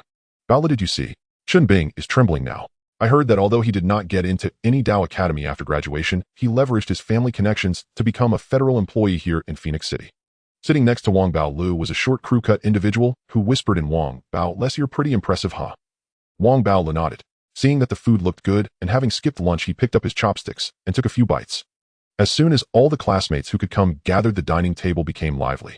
They teased each other, reminiscing about stories and embarrassing moments from their time in the Foundation Academy, with bursts of laughter ringing out occasionally. Wang Bao Lu joined in, but gradually he felt something was off. Most of his classmates had not changed much, yet a few individuals continuously boasted about their achievements, which made Wang Bao look quite uncomfortable. In particular, Chen Bing, dressed smartly and exuding confidence, was subtly flaunting his identity as a federal employee, claiming that securing a table at this winery was a symbol of status, and he frequently brought out his communication device, reprimanding others, appearing very busy and impressive. To make matters worse, there was another classmate, Huang Gui, who had entered the Holy River Academy of the 4 great Dao Academies. He sat there acting as if he were the leader among the group, occasionally raising his wine glass, his words carefully chosen, appearing calm, while every sentence seemed to show off his uniqueness. Unfortunately, he was surrounded by several classmates eager to flatter him, which gradually made him the center of attention at the dining table, overshadowing Chen Bing. If it were just that, Wang Bao Lu would have been merely uncomfortable, but soon Huang Gui from the Holy River Academy seemed to have drunk a bit too much. At this moment, he slammed the table, a look of sentimentality on his face. "Classmates, it's been a year since we last met, and everyone has changed so much. Du Min, you look more beautiful than before." He rambled on with nostalgia, and the tone struck Wang Baolu as familiar, making his expression turn strange. Noticing Wang Baolu's expression, Huang Gui chuckled. Everyone has changed a lot, but Baolu, why are you still so chubby? As soon as he said this, several classmates who were fawning over Huang Gui laughed. Other classmates also began to tease Wang Baolu, leaving him unable to express his irritation, so he could only gloomily pick at his food. Du Min, witnessing this scene, secretly laughed. It was rare to see Wang Baolu at a disadvantage. Perhaps it was due to Du Min's attire today and her past identity that made her quite noticeable here. After Huang Gui's exclamation, he looked toward Du Min. Du Min, I heard you and Wang Baolu got into the Floating Cloud Academy. That's great. Which department are you in? The alchemy department. Du Min smiled as she spoke. In the alchemy department, if you have any questions, feel free to reach out to me. Since we are classmates, I will definitely help you. Huang Gui's eyes lit up when he heard alchemy department, as if he had found a new topic, and he laughed. His classmates who had been flattering him quickly chimed in. Classmates, you may not know this, but Huang Gui in the Holy River Academy is not an ordinary student. He is the head of the botany department in the alchemy department. As soon as this was said, everyone around gasped in surprise. Although many didn't understand the significance of head, just hearing the title made it seem impressive.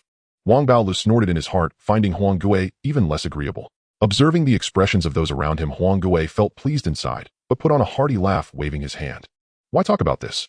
We are all classmates. Even if I am the head, does that make me superior to others? Zhou Xian, you should drink one more cup as punishment. The classmate who flattered Huang Gui laughed and raised his wine cup, drinking it all in one go. What the head said is right. I just wanted to share some knowledge about the title with everyone. You, Huang Gui laughed and shook his head, while Zhou Xian cleared his throat and continued. Classmates, the title of head is not simple.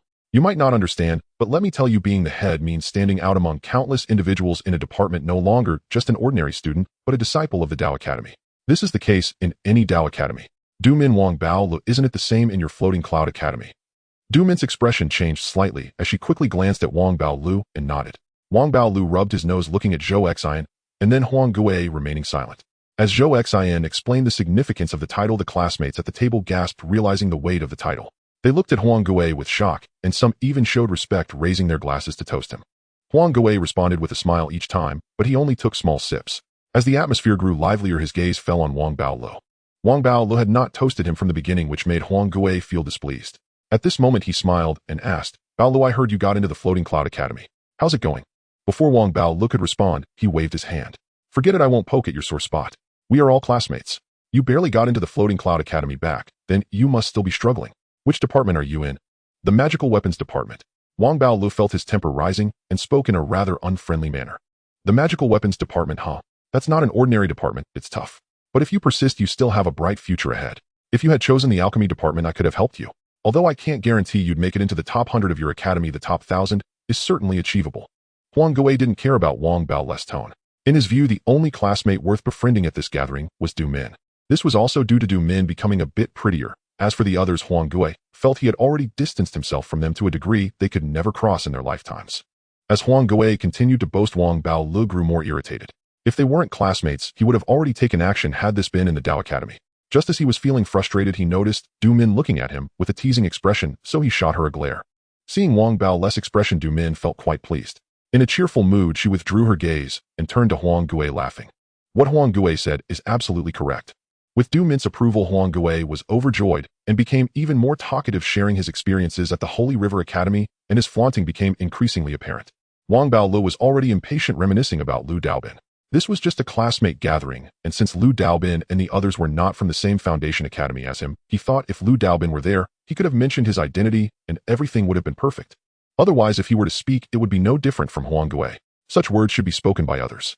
Feeling somewhat gloomy, Wang Baolu patted his belly and decided to get up and leave. At that moment, in the elegant hall of the winery, a tall man with piercing eyes, clearly possessing great authority, accompanied by attendants and waitstaff, walked through the hall, heading towards the private rooms inside the winery.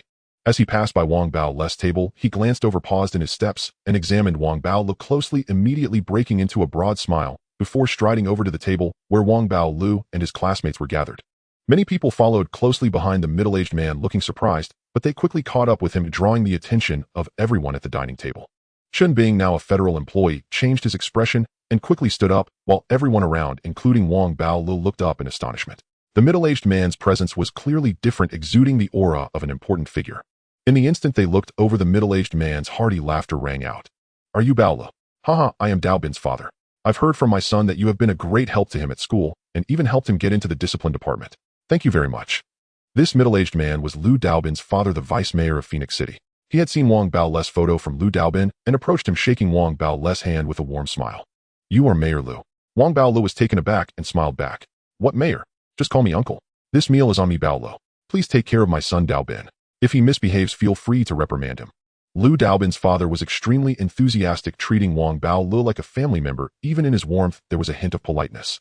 This scene immediately astonished the attendants behind him, who looked at Wang Bao with surprise, speculating about his identity and background. Quickly, Liu Daobin's father raised his wine cup to toast everyone at the dining table. Chen Bing, feeling excited, quickly acknowledged him. Noticing that the other party was a federal employee, Liu Daobin's father nodded, didn't dwell on it, and chatted with Wang Bao before leaving. At this moment, everyone at the dining table widened their eyes, especially since Wang Bao had just revealed the other's identity, and Chen Bing's actions confirmed it, leading to a heavy silence as they looked at Wang Bao with doubt. Clearly, the low-profile Wang Bao had given them a tremendous shock and an air of mystery at this moment. All eyes were on Wang Bao, and at last his chest eased. He smiled inwardly, thinking Liu Daobin's father would surely rise in station. As he glanced at his classmates, considering what to say, Huang Gui gave a light chuckle. Well done, Bao. I underestimated you. You actually managed to place someone in your department's disciplinary office. Not simple at all. But I understand why. I've been through similar things. As a school head, I am also in charge of our department's discipline. People will come to me asking favors, and I cannot always refuse. Huang Gui spoke calmly, then sighed, his tone heavy with earnestness. But Bao, you shouldn't keep petitioning the school head.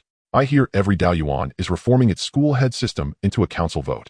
I'm thinking how to cultivate relations with the other two school heads. If you speak on their behalf too often, the school head close to you will grow displeased. Huang Gui adopted an air of sympathy. As his words spread, the oppressive atmosphere at the table caused by the deputy city lord's arrival eased considerably. Soon everyone brightened, and their attitude toward Wang Bao shifted subtly. Huang Gui's explanation had in their eyes made everything clear. Wang Bao cleared his throat. He longed to tell them he did not need the school head's help, that he himself was, and that the school head reforms posed no problem, because he required no dealings with the others. There were simply no others left. He had dealt with them. He felt such words would lack refinement, so he pondered a subtler phrasing. Before he could, a shout rose from the distance. The cry rippled through the winehouse hall, drawing the attention of Wang Bao and his classmates. From the innermost private rooms, many burly men strode out, securing every important point around the establishment. Flanked by dozens of attendants, a broad-shouldered man of imposing mien emerged step by step from the inner chambers. He wore a purple cloak. Even Liu Daobin's father fell back a respectful half-step, and the owner of the winehouse stood carefully at his side as the man made directly for Wang Bao's table. Before the man reached them, laughter preceded him. Chen Bing trembled, his head rang like thunder. He sprang up, nearly losing his footing, and with unprecedented reverence cried out loudly, I pay my respects to the city lord. At Chen Bing's call, everyone at the table drew a sharp breath and hurried to their feet. There is a gulf between city lord and deputy. To become the city lord of Lingyuanji, even of a small city, one must not only possess formidable cultivation, but also a deep background and ruthless skill, qualities necessary to hold such a post in the post-Beast War era of Lingyuanji. Thus, the arrival of a deputy had been startling. The appearance of the city lord set tidal waves in their hearts, mingling shock with awe. You are the future of our federation. I come to disturb your gathering. There is no need for you to rise. Sit down. The city lord of Fenghuang City approached with a smile.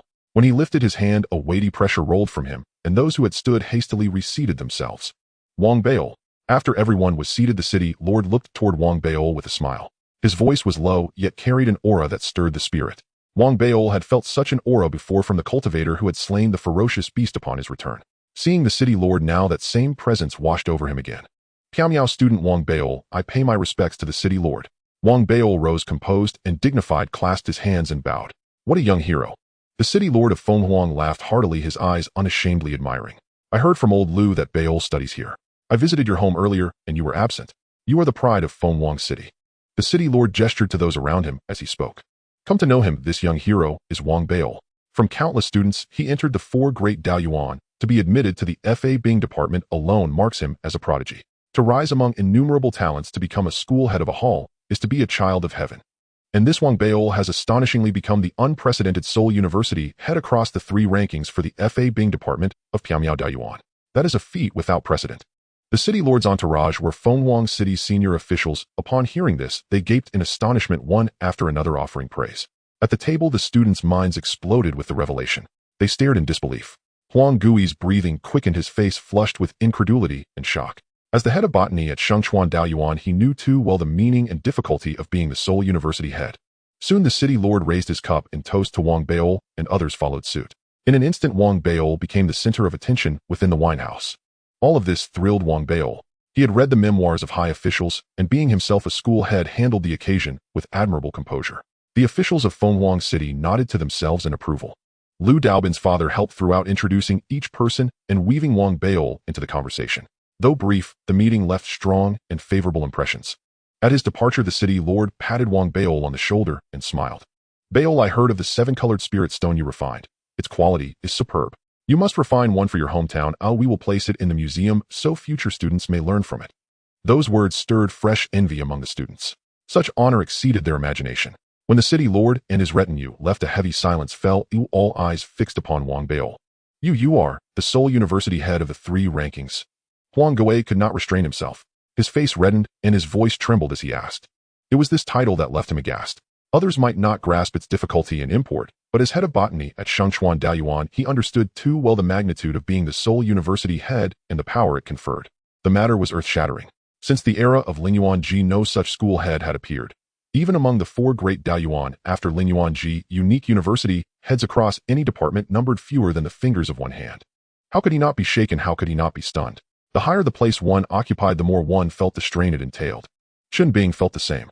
He might not know the full meaning of that title, but he realized that a city lord's such warmth could mean only one thing: Wang Baol's future was boundless. The other students remained dazed, their souls stirred by scenes from the gathering. They would likely never forget the impact of this meal. Seeing them thus, Wang Baol laughed. He had never intended to flaunt his status. He had kept a low profile and yet been recognized. That was no fault of his. Still, Huang Gui was his classmate. Though the other had shown off, Wang Baol did not wish to crush him, so he resolved to show modesty. "It's nothing really. I accidentally became the head of Lingshire Hall, but then I encountered the reforms you mentioned and the same troubles as you. You know me, stubborn to a fault. I was too lazy to ingratiate myself with the other 2 school heads, so I used a simple method and dealt with them. I then became head of Huantang and Lingpatang as well. It's straightforward now. When problems arise, I consult only myself." He spoke with a satisfied smile at his feigned modesty. Those beside him were cowed by his casual phrasing. Du Min ground her teeth. She had not expected Wang Baol to steal the limelight. Huang Gui fell silent, looking at Wang Baol with a complicated, bitter smile. Wang Baol's face bore a pleasant smile. The gathering soon ended. He strode out of the winehouse with head held high, leaving under Huang Gui's tangled gaze. Holidays flew by. A month passed in a blink, and only 10 days remained until the new term. In that time, Xiaobedu had visited Wang Baol's home and won his mother's favor. Lu Daobin often called, bringing generous gifts and taking Wang Baol on outings about Fenghuang City. Wang Baol thought the remaining days would be as carefree, until one night he received an urgent summons from Pyamiao Daoyuan. Wang Baol returned to the Daoyuan at once.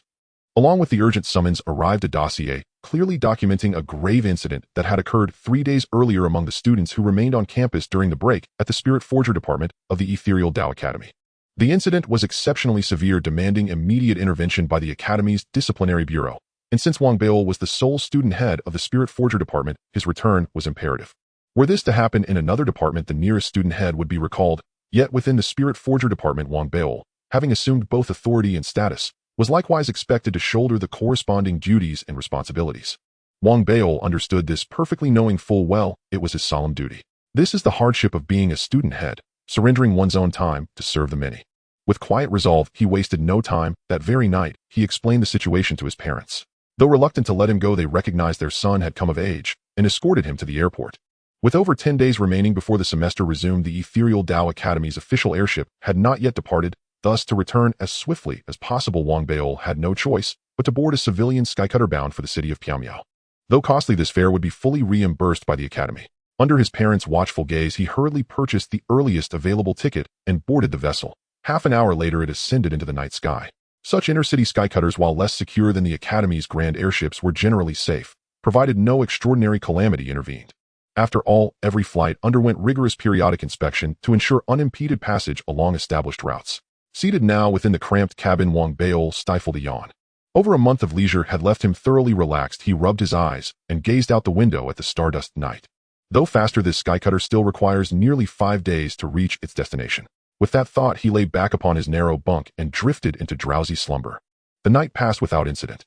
At dawn the next day, Wang Baol stepped out of the cabin, stretched languidly, and surveyed the other passengers aboard. Few traveled on this vessel. Only a dozen souls, including himself. 7 or 8 were evidently merchants shuttling between the two cities. The rest appeared ordinary folk. Among them were 2 or 3 youths near his age, and one remarkably was also a portly young man who greeted Wang Baol warmly upon spotting him. After exchanging pleasantries, Wang Baol made his way to the dining compartment, ate heartily, and, bored, leaned against the deck railing to admire the landscape unfolding far below. This skycutter truly flies swift. The terrain beneath suggests we'll soon enter the Qiyun rainforest. His gaze swept over the rushing mountains and valleys, recalling the ancient ruin his father had once mentioned. Alas, my cultivation remains insufficient. I'd dearly love to explore that ruin firsthand. He shook his head in quiet regret. He knew well the wilderness teemed with untold ferocious beasts. Even now, having reached the vein replenishment realm, his chances of survival remained perilously slim. His father's archaeological institute, for instance, dispatched hundreds on each expedition, including legions of elite guards, to guarantee safety. Wang Baol understood only by assembling a larger party could he hope to venture forth, but he wished to keep the ruin's location secret. Sighing softly, he resolved to wait until he attained the peak of the vein replenishment realm, then meticulously prepare potent artifacts and spirit pills before returning to uncover its secrets. Just as he resolved to retreat to his cabin, something extraordinary seized his attention. A colossal curtain of light plummeted from the heavens directly ahead. Jet black and spanning half a li, it materialized like a titanic iron slab, suspended vertically in midair, directly in the skycutter's path. Its appearance was too sudden, too violent. The vessel had no time to evade. In the instant, Wang Baol's eyes widened in shock. The craft slammed headlong into it. A thunderous, earth-shaking detonation erupted, followed instantly by a shuddering tremor of unimaginable intensity throughout the hull. What's happening? Who's piloting this thing? The abruptness stunned the passengers. Cries of terror filled the air. And in that very moment of collective outcry, the bow shattered outright. Fragments propelled by the vessel's prior velocity carried devastating force, hurtling like meteors to pierce hull plating and tear gaping wounds across the skycutter's frame. Wang Baol's face paled. One jagged shard screamed past his ear, its supersonic passage tightening his skin like a vice. Had he not clung desperately to the railing, the violent lurch would have hurled him into the void. What in the world is going on? His pupils contracted sharply, his mind reeled. From the black curtain's emergence to the catastrophic impact and bow collapse, mere breaths elapsed. He'd had no time to react. Death had brushed past him with chilling intimacy. Fortuitously, the skycutter's hull was exceptionally robust, and the black curtain itself possessed neither absolute density nor immovability. Thus, total disintegration was averted, yet the resulting shockwave remained staggering. Moreover, the vessel became violently lodged within the curtain, arrested mid-flight. The abrupt cessation from high speed generated crushing inertia, flinging every soul aboard helplessly through the air, slamming them against walls and decks. Simultaneously, piercing alarms shrieked across the vessel. Attack! Enemies inbound! Crew and guards scrambled upright, faces drained of color, terror warring with tension. Yet when they scanned their surroundings, their breath froze, and despair flooded their eyes. Passengers too panicked. Some cowered, trembling in the cabin, others burst onto the deck, only to recoil in horror, trembling uncontrollably, their voices breaking into shrieks. Those are sky pirates. Wang Baol's breath quickened. This crisis felt infinitely more visceral than any dreamtist he'd endured. Above them, the azure firmament now held 5 vessels, encircling their crippled skycutter completely. Crimson as congealed blood, each bore grotesque pirate sigils, exuding raw predatory menace, as they closed in with lethal speed upon the trapped craft. Had it ended, their resistance might yet have been possible, but as the 5 vessels drew near, 17 or 18 black-robed figures leapt forth, each radiating palpable slaughter-laced aura, eyes gleaming with cruelty and cold amusement. Every single one cultivated the vein replenishment realm. Several had even attained its pinnacle. At the sight, the guards' hope died, while passengers wept openly, death's shadow descending upon every heart. "We are Donglin Aeronautics," the vessel's middle-aged supervisor stammered, stepping forward, only to be cut off mid-sentence by a black-robed intruder who strode onto the deck. Silence. As the black-robed figures landed, their gazes swept the terrified crowd, searching, scrutinizing. They consulted jade slips, cross-referencing faces, especially pausing at the portly youth near Wang Baol's age. Their eyes brightened momentarily, then narrowed in disappointment after verification. Wang Baol's eyes narrowed. His pulse spiked. A chill of foreboding pierced his thoughts. He knew with absolute certainty this was no dreamtist. His life hung in imminent razor-edge peril. Without hesitation, he slid his wrist beneath his sleeve, concealing his storage bracelet, and withdrew a flying sword. Clutching the blade hidden within his sleeve, he contorted his features into abject terror, letting his body tremble visibly, watching as the black-robed cultivators, having completed their search, now fixed their stares squarely upon him. And when their eyes locked onto him, their expressions flared with sudden recognition, murderous intent surging violently. Without glancing at anyone else, they surged toward him with terrifying speed. Wang Baol understood instantly they sought him. "That brat right there." A black-robed figure sneered, accelerating.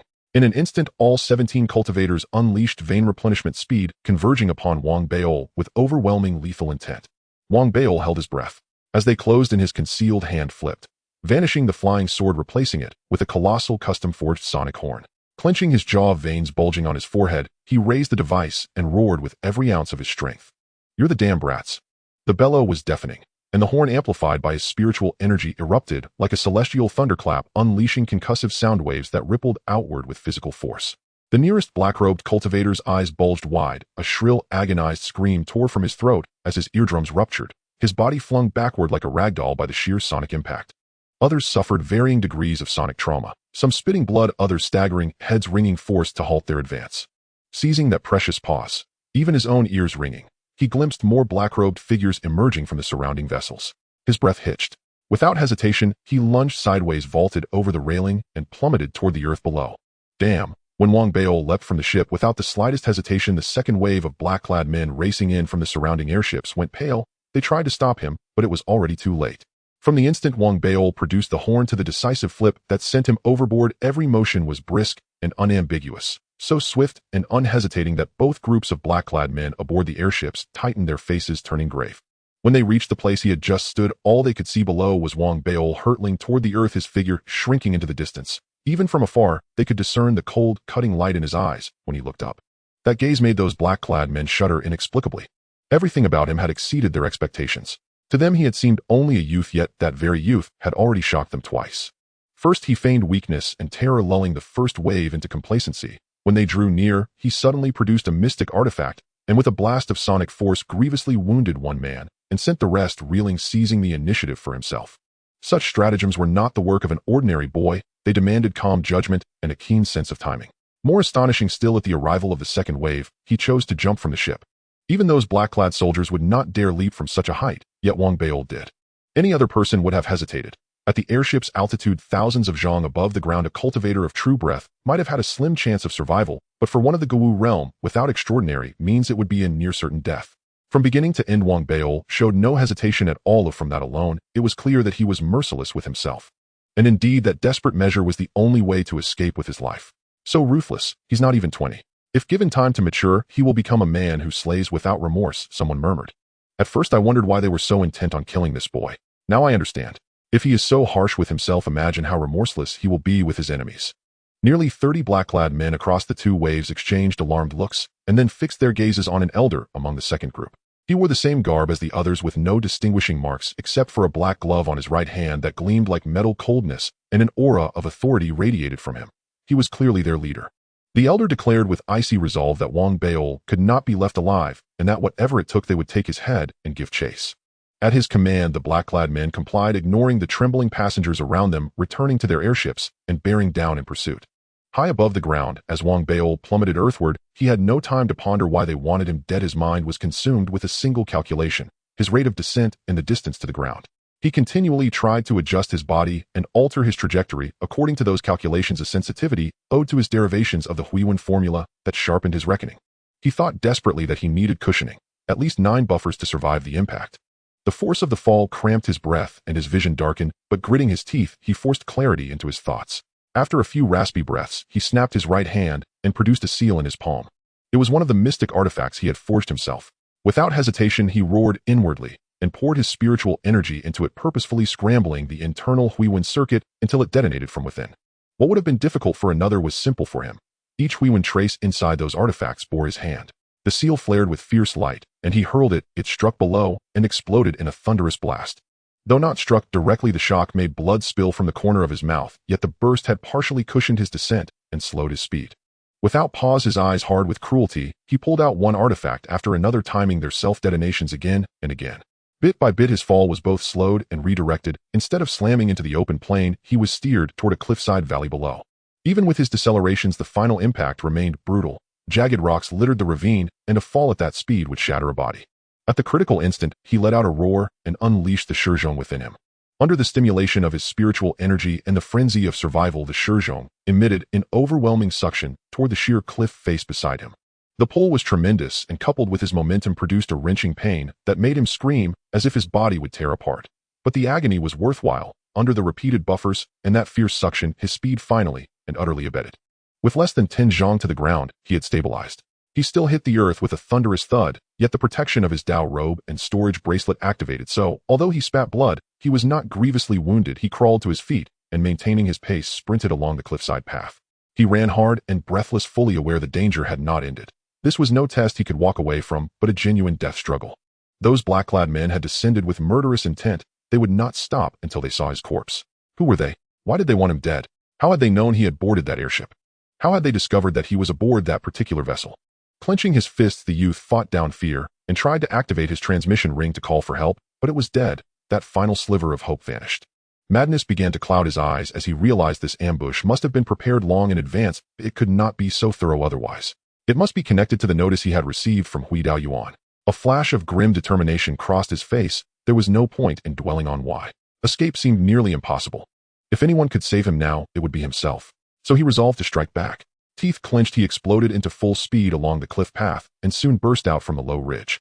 While running, he swallowed a medicinal pill, feeling his wounds ease even as his breathing grew ragged. I must calm down, he told himself, forcing slow, deep breaths. Though his hands still trembled, his mind was rapidly regaining composure. These men were utterly determined to kill him. Several airships and nearly 30 attackers had been deployed, and there could have been more aboard those vessels. They were numerous and included combatants at my peak. In single combat he might prevail, but outnumbered he would die without doubt. Yet he had advantages of his own, a cache of mystic artifacts. Although his lack of truexy allowed him only rudimentary control over them, by adjusting their Huiwen patterns, he could still make them lethal. He must split them up and avoid open terrain. He needed the cover of the forest. The jungle was his only hope. With that, Wang Beol lifted his head, picked his direction, and sprinted toward the distant Qi Yin rainforest. As he neared and stepped beneath the canopy, the roar of airships cut through the distance. He paused and glanced back, spotting 5 airships streaking toward him.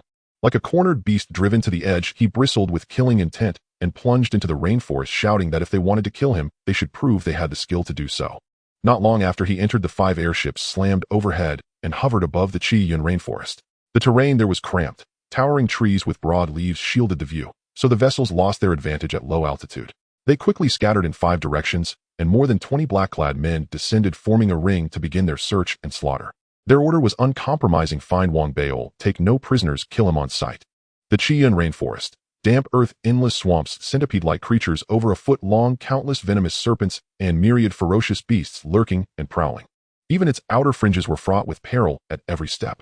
Though Wang Beol had never truly ventured deep into the rainforest, the dream-based examination he'd undergone had replicated it with astonishing fidelity, many details drawn directly from reality. In that sense, he was already intimately familiar with the Qi Yin rainforest. At this moment, he lay submerged in thick, viscous mud, a detoxifying pill held between his lips, enduring its suffocating discomfort with rigid stillness. Only one eye and his nostrils remained above the surface, narrowed as he scanned his surroundings. Soon Wang Beol's heartbeat quickened. Before him emerged a figure clad entirely in black, moving with blinding speed, scanning the area intently, especially the circular artifact clutched tightly in his hand. The instant Wang Beol noticed the artifact, his pupils contracted sharply. Though he did not recognize its exact function, as a top-tier student of the Divine Arms discipline, and ranked first among the 3 honors lists, he could deduce merely by its appearance that it must be a resonance-based tracking device. After all, once an ancient martial artist reached the body-sealing realm, they could suppress all traces of aura. Even thermal signatures became useless for detection. Only such resonance-sensitive artifacts retained efficacy in this environment. The moment he saw the device, a chill ran through Wang Beol's spine.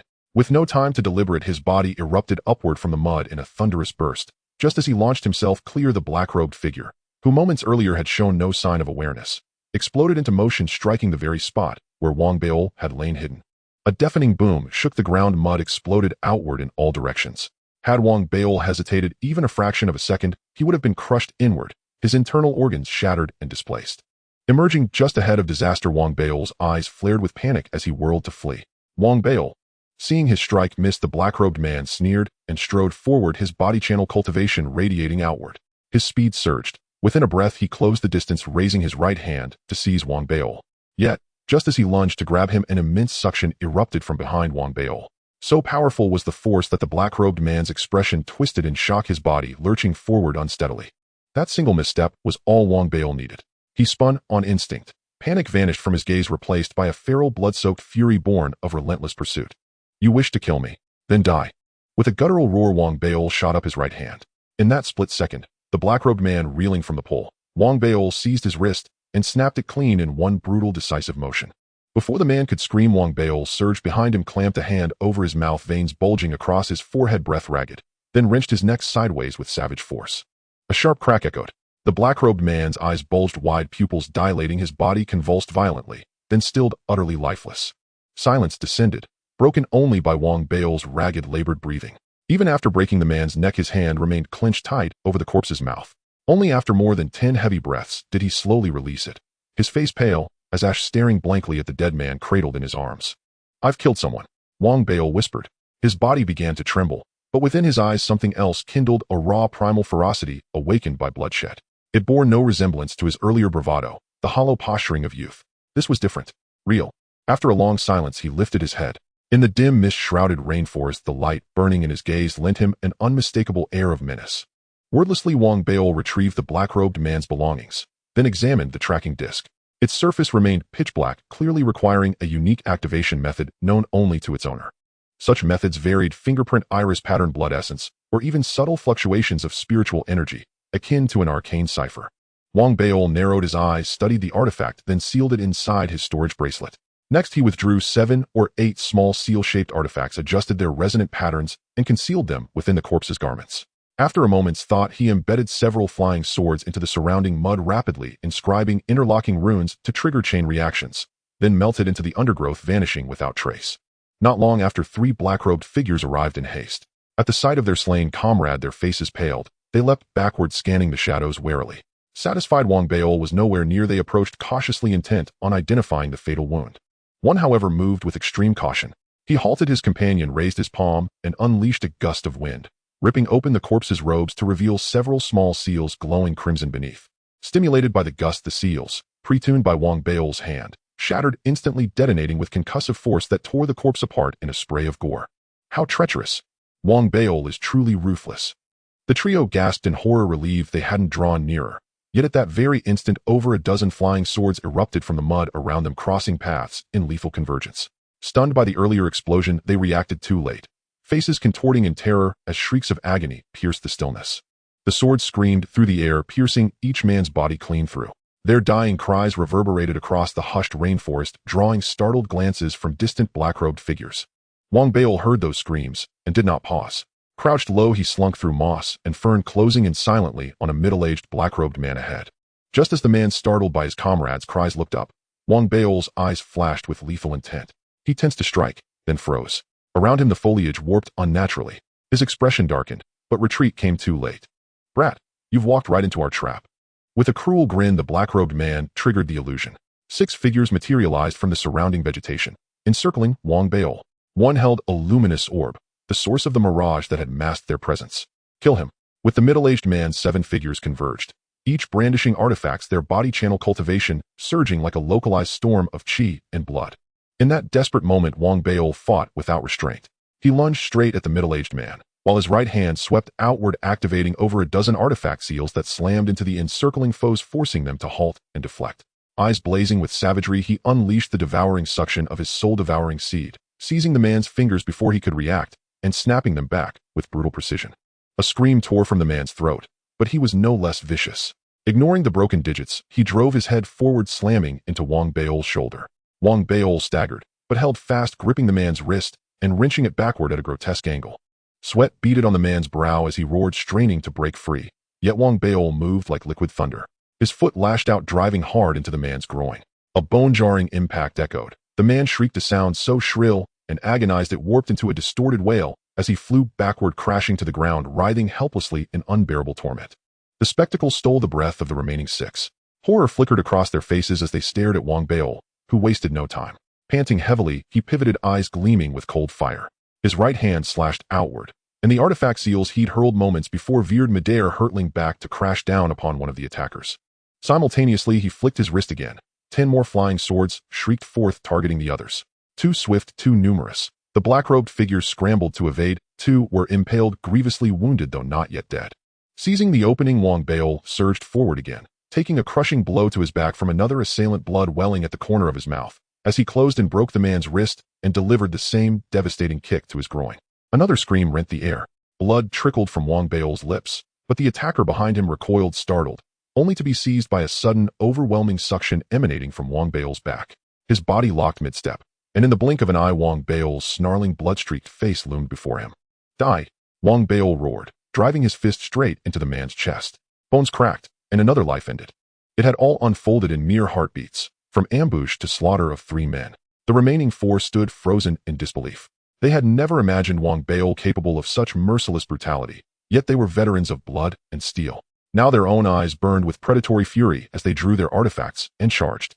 Wang Bao narrowed his eyes, raised his hand, and the artifact seals and flying swords obeyed his will, hurling forward as he himself darted into the fray, meeting the 4 heathen. Half a candle mark later, Wang Bao pressed a hand to his bleeding chest, swallowed the blood rising in his throat, and fled. Behind him 7 corpses sank one by one into the silent sucking mud. Had time been plentiful, Wang Bao might not have sustained severe injuries. Yet here within the Qiyun rainforest, his duel with the black-robed assailant demanded swift resolution. Any delay would inevitably draw more of their kind upon him. Thus, to mount a counterattack, Wang Bao had no choice but to bear a heavy toll. Even the final 4 enemies in their dying convulsions had inflicted grievous wounds upon him. Despite his possession of magical artifacts, his breath now ragged, he crouched low and dashed through undergrowth, swallowing pills greedily, while rapidly inventorying the remaining items within his storage bracelet. Pill reserves are dwindling, magical artifacts nearly halved. Wang Bao moistened his lips, concealed himself inside a hollow tree trunk, then retrieved the obscurity pearl seized earlier from a black-robed foe, activating it to veil his entire form before exhaling in quiet relief. Next, he drew forth a divination disc, narrowing his eyes in focused scrutiny. I must reconfigure it, not merely to activate it, but to invert its function so that it reveals their positions instead of mine. Such a feat would be impossible for most, yet Wang Bao, as top student of the divine artificer discipline, commanded unrivaled mastery over spirit stones, rune arrays, and spirit cores, and especially excelled in rune formula derivation. After examining the disc, he felt confident he could succeed. 8 divination discs remain. Even with several failures, a single success will suffice.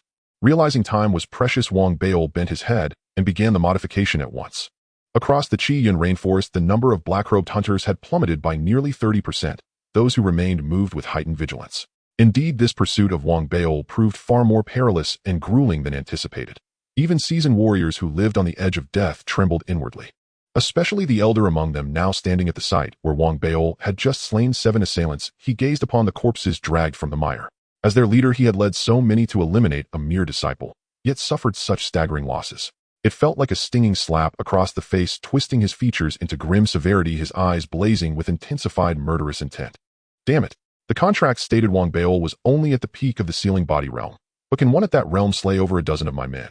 Even a peer-level bloodvein cultivator would struggle to achieve such carnage.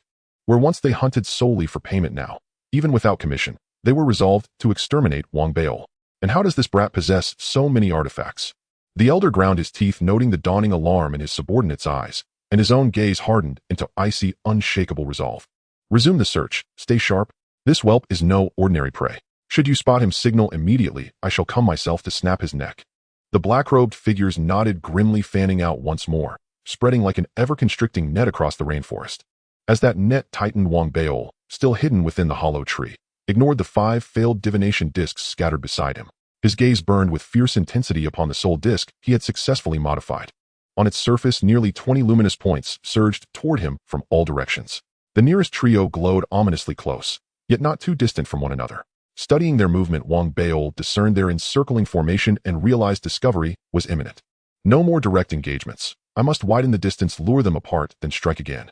Drawing a deep breath, he slipped silently from the hollow, constantly consulting the disc as he altered course, bursting forward in sudden sprints, freezing mid-stride, evading black-robed hunters one by one, always maintaining safe separation, racing ever deeper into the heart of the Qiyun rainforest. Had fortune held, Wang Bao might yet have pierced the encirclement, but just as he neared escape, his sprint halted abruptly. His breath seized, his face paled. He sensed a terrifying savage presence locking onto him. Slowly turning his head, Wang Bao's face, drained of color, sweat beaded upon his brow. There, coiled upon the trunk to his right, were 7 serpents, each as thick as an arm, their bodies a searing crimson. Yet their heads gleamed bone-white, uncannily resembling infant faces, their eyes radiating raw primal fury capable of chilling any soul to its core. Crimson bone, white infant serpents. Wang Bao's heart lurched. In the dream trial, he had faced one without flinching, but 7 appearing together filled him with dread. He inhaled, carefully retreating inch by inch, unwilling to engage unless absolutely forced. Be still. Do not cry out. I mean you no harm. Yet the moment he stepped back, the serpent's fury intensified. One reared its head, jaws agape. With a fierce curse, Wang Baol erupted forward, not fleeing but charging toward them. His right hand flashed to seal artifacts, serpent-repelling pills, and dozens of flying swords erupted in blinding speed, cleaving 6 serpents clean in an instant. It happened in a flash. Wang Baol had given everything, but it was not enough. The 7th serpent evaded the onslaught and unleashed a piercing infantile wail, carrying across the entire rainforest, audible to every living being within earshot. The sound was deafening, instantly echoing across the silent canopy. Wang Baol's expression darkened. He had never truly feared the serpents themselves, only this. For in the dream trial, he had learned firsthand how devastatingly loud their cries could be. Damn it! He snatched up artifacts and serpent corpses in haste, leaving the shrieking white infant serpent unslain, and vanished into the undergrowth, streaking away at full speed. Simultaneously, the black-robed hunters heard the wail and snapped their heads toward its source. Before they could rush forth, their elder leader smirked coldly, his gaze resolute. Though external voice transmission was blocked here, internal comms remained intact, and his right hand rose. Airships, bombard that location immediately. He had withheld this tactic earlier, fearing the noise might awaken the rainforest's apex predators, but prolonged pursuit coupled with Wang Baol's tenacity left him with no further restraint. The instant the order left his lips, 5 airships hovering distantly roared forward, descending swiftly before unleashing torrents of incandescent beams, each surging with blistering heat upon the whale's origin. Explosions shook the heavens, crackling relentless, earth-shattering. Trees shattered, mud erupted skyward, and the entire zone collapsed beneath the barrage, every inch reduced to ruin. Wang Baol was blasted from cover, blood spraying from his mouth. As he staggered into view, the elder's eyes flared with triumph. He threw back his head and laughed, then shot forward like a white lightning bolt, closing the distance in a heartbeat. His speed was monstrous. His blood-vein realm perfection aura exploded outward. His vital energy, refined to absolute zenith, seemed almost transcendent. Within his body, an ancient fortuitous encounter had seeded something rare, a faint nascent echo of true chi. It was not true chi, not yet, but this resonance elevated his combat prowess far beyond any ordinary bloodvein peak cultivator. Already wounded, battered by the beams, Wang Baol gasped for breath, only to find the elder wielding half-true chi force closing the gap in an eye blink. At the final moment, the elder raised his right hand, as if sucking all surrounding air into his palm, its surface flushing crimson, radiating oppressive heat that visibly warped the air as he struck with a crushing long-range palm blow. Died. Faced with mortal peril, Wang Baol knew flight was futile. He whirled, eyes blazing with desperate fury, and swept his right hand forward, triggering every seal artifact within his storage pouch. They erupted in unison, blazing with arcane light and wreathed in spiraling spiritual energy, hurtling straight toward the elder. Another cultivator would have recoiled, dodging such an onslaught, but the elder merely sneered. Without breaking stride, he clenched the gauntlet on his right hand, releasing an overwhelming pressure wave far exceeding the spiritual resonance of Wang Baol's seals. Shatter.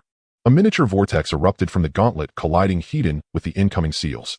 Cracks echoed sharply. The outer shell splintered, yet the inner spirit cores remained intact, absorbing the blast and dampening the elder's scorching palm force significantly. Though weakened, the palm strike still pierced through, yet only 40% of its original power struck Wang Baol. His Taoist robe and storage bracelet absorbed much of the impact. Blood sprayed from his mouth as he used the recoil to launch himself forward, faster, farther, while his hand hidden beneath his sleeve quietly flipped over. A violet dagger gleamed in his grip. This violet dagger was his ultimate trump card, known only to himself. He dared not reveal it prematurely lest defenses adapt. He reserved it for a single decisive killing stroke. Damn it! The elder recoiled in genuine shock, his expression souring. He had never imagined the spirit cores embedded within Wang Baol's artifacts could be of such exceptional quality. By now, other black-robed hunters converged, seeing Wang Baol spew blood under their leader's blow, their eyes lit with predatory hunger, ready to give chase. But at that very instant, catastrophe struck. A faint mosquito-like hum pierced the rainforest, resonating across the entire expanse. Its sonic wave sent shudders through every listener's soul. Even the forest's most ferocious beasts trembled, violently gripped by primal terror. Wang Baol recoiled in alarm, and in that same breath, as the elder and his hunters turned in shock, a colossal mosquito, tens of zhang wide, mountainous in scale, swooped from the distant jungle canopy. An indescribable aura of utter terror erupted from the beast, monstrous, apocalyptic, shaking heaven and earth. This mosquito was colossal. Its legs bristled with countless needle-like spines, and each beat of its wings unleashed a gale that sent towering trees trembling violently. Wang Baol and the others felt as though a hurricane had struck them heat-in. Especially its proboscis, horrifying to behold, gleamed with razor-sharp lethality, seemingly capable of piercing even gold or stone without effort. As it drew near, Wang Baol's eyes widened, his mind erupting in thunderous shock, seized by utter terror. The black-robed figures and the elder reacted no differently. Each trembled uncontrollably, like ants confronted by an elephant overwhelmed by an indescribable, soul-crushing pressure that threatened to shatter their very bodies. Indeed, none dared continue pursuing Wang Beol. All stood frozen in place, utterly motionless. Truly, the aura emanating from this mosquito was unspeakably terrifying, so overwhelming that Wang Beol even experienced a chilling illusion. If it so willed, its mere exhalation could instantly reduce them all to dust, body and soul obliterated in an instant. Amidst the group's stunned silence, the mosquito glided slowly forward, hovering low above their heads before lowering itself with unnerving deliberation. Its gaze, strangely intelligent, flickered with palpable impatience as if irritated by the 5 nearby airships. With a single wing beat, a tempest erupted. The vessels groaned and shattered apart, like toys flung violently into the distant jungle. Only one, reacting swiftly, managed to flee unscathed. This spectacle tightened their breaths, further intensifying their tremors. Yet the mosquito did not pursue the fleeing vessel. Instead, it settled heavily against a massive tree beside them, its gaze sweeping across the group. Whoever met its eyes choked on air. Even Wang Beol's scalp prickled, though thankfully its glance passed over him in an instant, finally fixing upon the elder. The elder began to shiver violently, his face pale with tension and dread. He had no idea why the mosquito singled him out. His heart screamed in silent primal fear. What monstrous beast is this? Damn it, the Federation's top 10 ferocious beasts list doesn't include mosquitoes. No one dared move, not even breathe deeply. Yet after a long agonizing pause, they realized the creature still lingered, plunging them deeper into panic. Wang Beol swallowed hard. Noticing the mosquito's exclusive focus on the elder, he felt a surge of quiet relief, and silently hoped it would eliminate the old man entirely. Cautiously, he edged backward just a single step. As he moved, his eyes remained locked on the mosquito, ready to freeze at the slightest twitch. Yet after 3 or 5 careful steps, it showed no reaction, as if utterly unaware of him. His mind quickened, his breath grew shallow and rapid, and he accelerated his retreat. The black-robed figures noticed Wang Beol's maneuver. After brief hesitation, they too began inching toward him, tense, trembling, yet hopeful. Soon they rejoiced inwardly. The mosquito truly ignored them. Still, no one dared flee outright. Instead, they crept forward with agonizing slowness, until from afar the entire scene seemed to slow to a crawl. Wang Beol and the black-robed figures alike moved like figures in a dream, striving silently to escape. Seeing the others slip away, the elder panicked. He shifted his weight slightly, attempting his own retreat, but the instant his body stirred, the mosquito's eyes flashed with sudden icy menace, a silent lethal warning. That glare nearly brought him to tears. A despair howled inside his skull. Wise, they're allowed to move. I'm not. I've done nothing to offend it. Wang Beol and the black-robed figures witnessed it all, faces twisting in bewildered awe. Wang Beol's heart hammered wildly, gratitude swelled within him. For this mosquito. What a noble mosquito, he murmured in admiration, then broke into a swift, decisive sprint, accelerating until he was 100 jauns clear of the creature.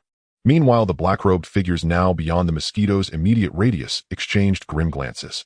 Though their leader remained trapped, their mission remained unfulfilled. Under the command of 2 peak-channeling cultivators, they surged forward in pursuit of Wang Beol.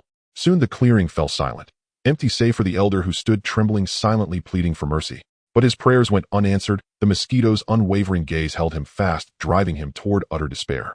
Deep within the jungle, far from the mosquito's oppressive aura, Wang Beol's immediate peril had not abated.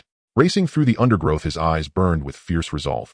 Unaware that through these trials his instincts had sharpened, his decisions now came swift and ruthless, his strikes brutal and decisive. My plan must change. 1 airship remains. If I cannot eliminate every pursuer swiftly, the elder will catch me and death will follow. Though the elder faces his own crisis, I cannot rely on the mosquito's whim. Why it fixates on him remains unknown, and it has yet to act. Wang Beol paused, then hardened his expression with steely determination. The only path forward is to annihilate everyone, except the elder, without delay. Only then can I avert this calamity entirely. At that thought, he glanced down at the violet flying sword resting in his palm, its edge gleaming with cold resolve. In a blur of motion, he ceased flight altogether, veering sharply to intercept the black-robed pursuers, death trailing behind him like a shadow. The black-robed cultivators pursued with ruthless efficiency, still loosely dispersed, yet tightly coordinated, racing through the jungle under the leadership of 2 peak-channeling masters. Suddenly, a round-robed figure clad in the ceremonial garb of a school head darted from the foliage ahead, vanishing into thick grass, sprinting frantically. There, the 2 masters' eyes flared with killing intent. They leapt forward, surging ahead, as 7 others followed in furious, roaring pursuit. Just as most of them charged toward that fleeting figure, 2 black-robed figures broke from the pack, racing to join the hunt. In that split second, the surrounding grass warped violently. Wang Beol erupted from concealment, moving faster than thought, closing the distance before either could register alarm. Before they could cry out, he flicked his wrist. Violet light slashed the air. His miniature sword pierced the first man's forehead with impossible speed, while Wang Beol himself crashed bodily into the second, driving his knee hard into the man's groin. Ignoring the desperate counterstrike, he clamped a hand over the man's mouth and slammed him, back first, into a nearby oak. A sickening thud echoed. The man's eyes bulged wide, then glazed over in death. Beside him, the other collapsed, his skull transfixed by the violet blade, half its length buried deep. Though this sequence unfolded in less than a heartbeat, Wang Beol gasped for breath, his stamina nearing its breaking point. Even with spirit pills replenishing his reserves, each strike demanded absolute life-or-death precision, exacting a crushing toll on both body and will. With no time to rest, he wrenched the sword free, withdrew another puppet from his spatial pouch, issued a terse command, and dashed forward, flanked by the automaton. Ahead, 4 black-robed figures scoured the jungle, unaware of the storm closing in. Moments later, the 2 peak channeling masters finally cornered the robed figure, only to discover it was a decoy. Its plump shape came not from flesh, but from layers of hidden garments stuffed beneath the robes. Their faces darkened instantly. At that precise moment, a blood-curdling scream tore through the jungle. They rushed toward it, only to find 4 corpses and the shattered remains of a puppet. Beware, Wang Beol is among us. He commands puppet artifacts. Watch your surroundings. Their voices rang out sharp with fury and humiliation. Even as their warning echoed, another shriek pierced the air, raw, final, and cut short. He's here. He's wearing our robes. The voice died mid-sentence. Silence rushed back, thick and suffocating. The remaining black-robed figures froze, hearts pounding, breath ragged, scanning each other with razor-edged suspicion, then instinctively drawing closer, backs pressed together.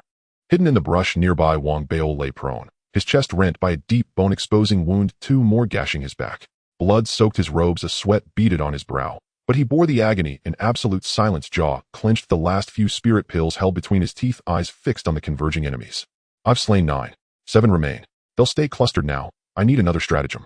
He retreated slowly, mind racing, when suddenly a shrill, accelerating drone pierced the air. High above, the colossal mosquito streaked across the sky, vanishing into the distance. The remaining black-robed figures recoiled in shock, staring upward, while Wang Beol's pupils contracted sharply. It's gone, and whether the elder still lives is unknown, but I cannot gamble. This is my chance. I must seize it now. Wang Beol took a deep breath, reflecting that in this series of brutal skirmishes he had exhausted every conceivable method to claw his way step by step from a dire predicament to his present position. Yet now, with the mosquito having fled and the elder still alive, and potentially closing in at any moment, he had no time left to deliberate over tactics or methodology. Especially not when such a fleeting opportunity, the mosquito's passage, was so extraordinarily rare. Kill. A low feral roar surged within Wang Beol's heart. His eyes blazed with an incandescent cold light as the pill dissolved on his tongue, and a wave of warmth surged through his body. In that instant, he erupted forward, unleashing his full speed, racing straight toward the 7 figures. His appearance should have been detected immediately, but the mosquito's lingering aura of dread delayed the 7 black-robed cultivators' reaction by the barest fraction of time. To Wang Beol, that sliver was enough to close the distance between them. Wang Beol. By the time they registered his presence, he was already within 10 zhang. At that moment, his cultivation channel reinforcement realm flared to life. With a single explosive leap, he drew forth a colossal horn and unleashed a bellow so thunderous it eclipsed all prior efforts, the most ferocious cry he had ever mustered in over a decade. The roar was cataclysmic. Driven beyond its limits by Wang Beol's desperate will, the horn shattered instantly. Yet in that very instant of fragmentation, a shockwave of sound erupted, like a typhoon, colossal, visible, and devastating, sweeping across the battlefield in a single shattering sweep. Though the 7 black-robed cultivators were prepared, the assault caught them off guard. Each was thrown violently backward, stunned into momentary paralysis, their minds ringing with dissonant echoes. That dazed hesitation, those fleeting seconds of mental static, was all the opening Wang Beol needed. He accelerated once more, rapidly closing the remaining 10 zhang.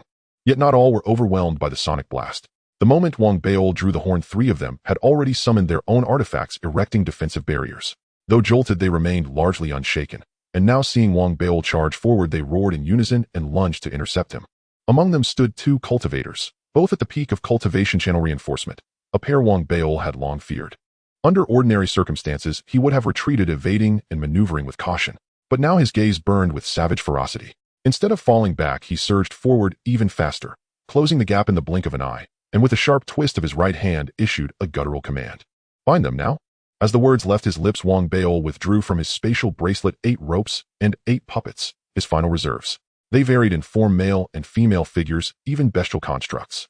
Upon appearing, they responded instantly to his command, surging forward alongside the ropes toward the 2 peak-level cultivation channel reinforcement cultivators.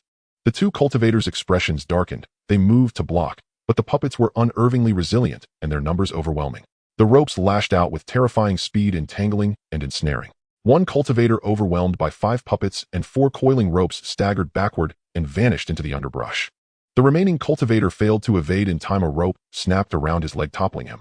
2 puppets seized him, instantly locking him in an iron grip. As he struggled, his face contorted, his expression shifting in an instant from defiance to raw alarm. From sonic impact to puppet deployment, everything unfolded in the space of a lightning flash. Wang Beol was already moving in for the finishing blow when he noticed the cultivator's eyes flicker and his palm clenched tightly around some concealed object. Wang Beol's gaze narrowed. Without hesitation, he altered course, abandoning the bound cultivator entirely, and drove headlong into a third black-robed figure. The black-robed figure spat blood, staggering back in terror, only for Wang Beol to raise his right hand and slash it downward. Instantly, over a dozen flying swords shot forth, razor-sharp, unerring, hurtling toward the retreating figure. Amid shrieks of horror and despair, even the cultivator's defensive artifact proved useless, pierced effortlessly. Yet the onslaught did not end there. Gasping for breath, Wang Beol charged toward the remaining 4. Though dazed by the horn's blast, the 4 now faced mortal peril. Their faces paled as they scrambled backward, preparing counterattacks, only for Wang Beol to flick his wrist again. 7 or 8 small seals hurtled forward, detonating with thunderous concussions upon impact. One cultivator, unable to dodge, was struck squarely on the skull and collapsed instantly. Heavens above, how does he possess so many artifacts? Even as a disciple of the artifact division of the Ethereal Tao Academy, this defies all reason. The other 3 trembled inwardly. Wang Beol's artifacts, forged with high-grade spirit stones as core matrices, carried formidable explosive force. Even those who avoided direct hits were blasted backward, spitting blood. Before they could recover, Wang Beol was already upon them. His fingers flashed violet, slicing cleanly across one cultivator's throat. His right leg snapped upward, crushing another's groin with brutal precision. As a piercing wail tore through the air, Wang Beol twisted, broke the last cultivator's wrist, then drove his forehead into the man's temple. His expression was terrifying, his chest heaving with ragged, desperate breaths, as he turned his gaze toward the bound cultivation channel reinforcement cultivator. Of the original 7, 5 now lay dead by his hand. At that very moment, the remaining cultivation channel reinforcement cultivator, bound only loosely by a few ropes and restrained by just 2 puppets, wrenched himself free. Though disheveled, he stood upright, staring at Wang Beol with profound shock and unmistakable relief. Slowly, he raised his clenched fist, opened it before Wang Beol's eyes, and let a common medicinal pill drop to the ground. Wang Beol, you are indeed brilliant, but you have just missed your finest chance to kill me. Wang Beol's eyes flickered. He had indeed intended to eliminate this cultivator first, but the man's tightly gripped hand suggested something hidden. Though deception was possible if real, being drawn into prolonged combat, while the other 4 recovered, would have forfeited every tactical advantage he'd secured. In that split second, he made his choice, abandon the uncertain target and instead strike with absolute certainty, eliminating the remaining 5. Thus, even if his judgment proved flawed, he retained initiative and dominance over the battlefield. It is not too late, not yet. A glint of frost-white fury flashed in Wang Beol's eyes. He launched himself forward once more, straight at the cultivation channel reinforcement cultivator, who swayed aside and met him heated in furious combat. Their exchange was blistering, blow for blow, each movement a blur. The black-robed cultivator, not only at the apex of cultivation channel reinforcement, but wielding a long saber artifact, sent spirals of spiritual energy rippling outward with every swing, clashing repeatedly against Wang Beol's violet flying sword. Yet just as the cultivator began adapting to Wang Beol's rhythm, a sudden flare ignited in Wang Beol's gaze, and deep within his body the devouring seed erupted with terrifying force, unleashing a gravitational vortex of pure suction. Though cunning and ever vigilant, even feigning adaptation, the cultivator could never have conceived that Wang Beol possessed a technique transcending even the ancient martial realm. After all, every soul who had ever felt the devouring seed's pull in this battle was already dead. All his prepared countermeasures, born of instinctive wariness, remained unused. In utter disbelief, his body was wrenched forward, pupils dilating wide as a cry of shock died unspoken, just as Wang Beol's violet flying sword pierced his throat in a single seamless motion. Even in death, his eyes remained wide open, his right hand gripping Wang Beol's robe, his gaze burning with fierce, unyielding resentment, before he slowly crumpled to the earth. Wang Beol bent forward, hands braced on his knees, breathing heavily, greedily gulping air, when he heard footsteps behind him. Turning, he saw the black-robed elder emerging from the thicket, his countenance storm-dark with suppressed fury. The elder's eyes burned crimson. He advanced step by deliberate step until he stood 10 zhang away, surveying the carnage surrounding him. After a long silence, his gaze settled once more upon Wang Beol, his voice a low, gravelly echo thick with menace. Had I foreseen this outcome, I would never have accepted this commission. Alas, now I have no choice but to kill you. With that, the elder raised his right hand and clenched his fist, summoning a vortex of wind around him, radiating an aura of chilling absolute lethality.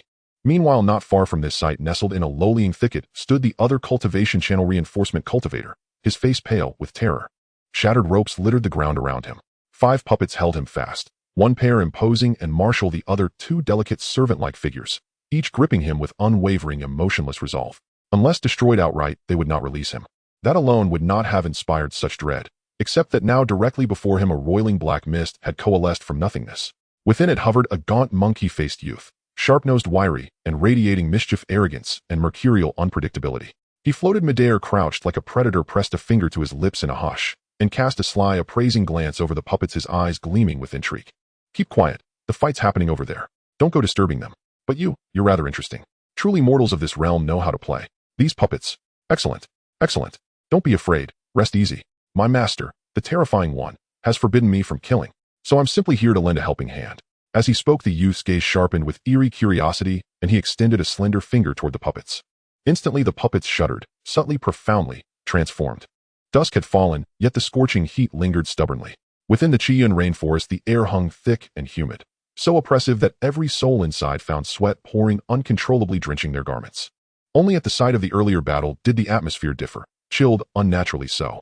Whether from the lingering aura of death or the frigid, razor-sharp killing intent exchanged between Wang Beol and the elder, this patch of ground seemed severed from the surrounding swelter, cloaked in a spectral stillness.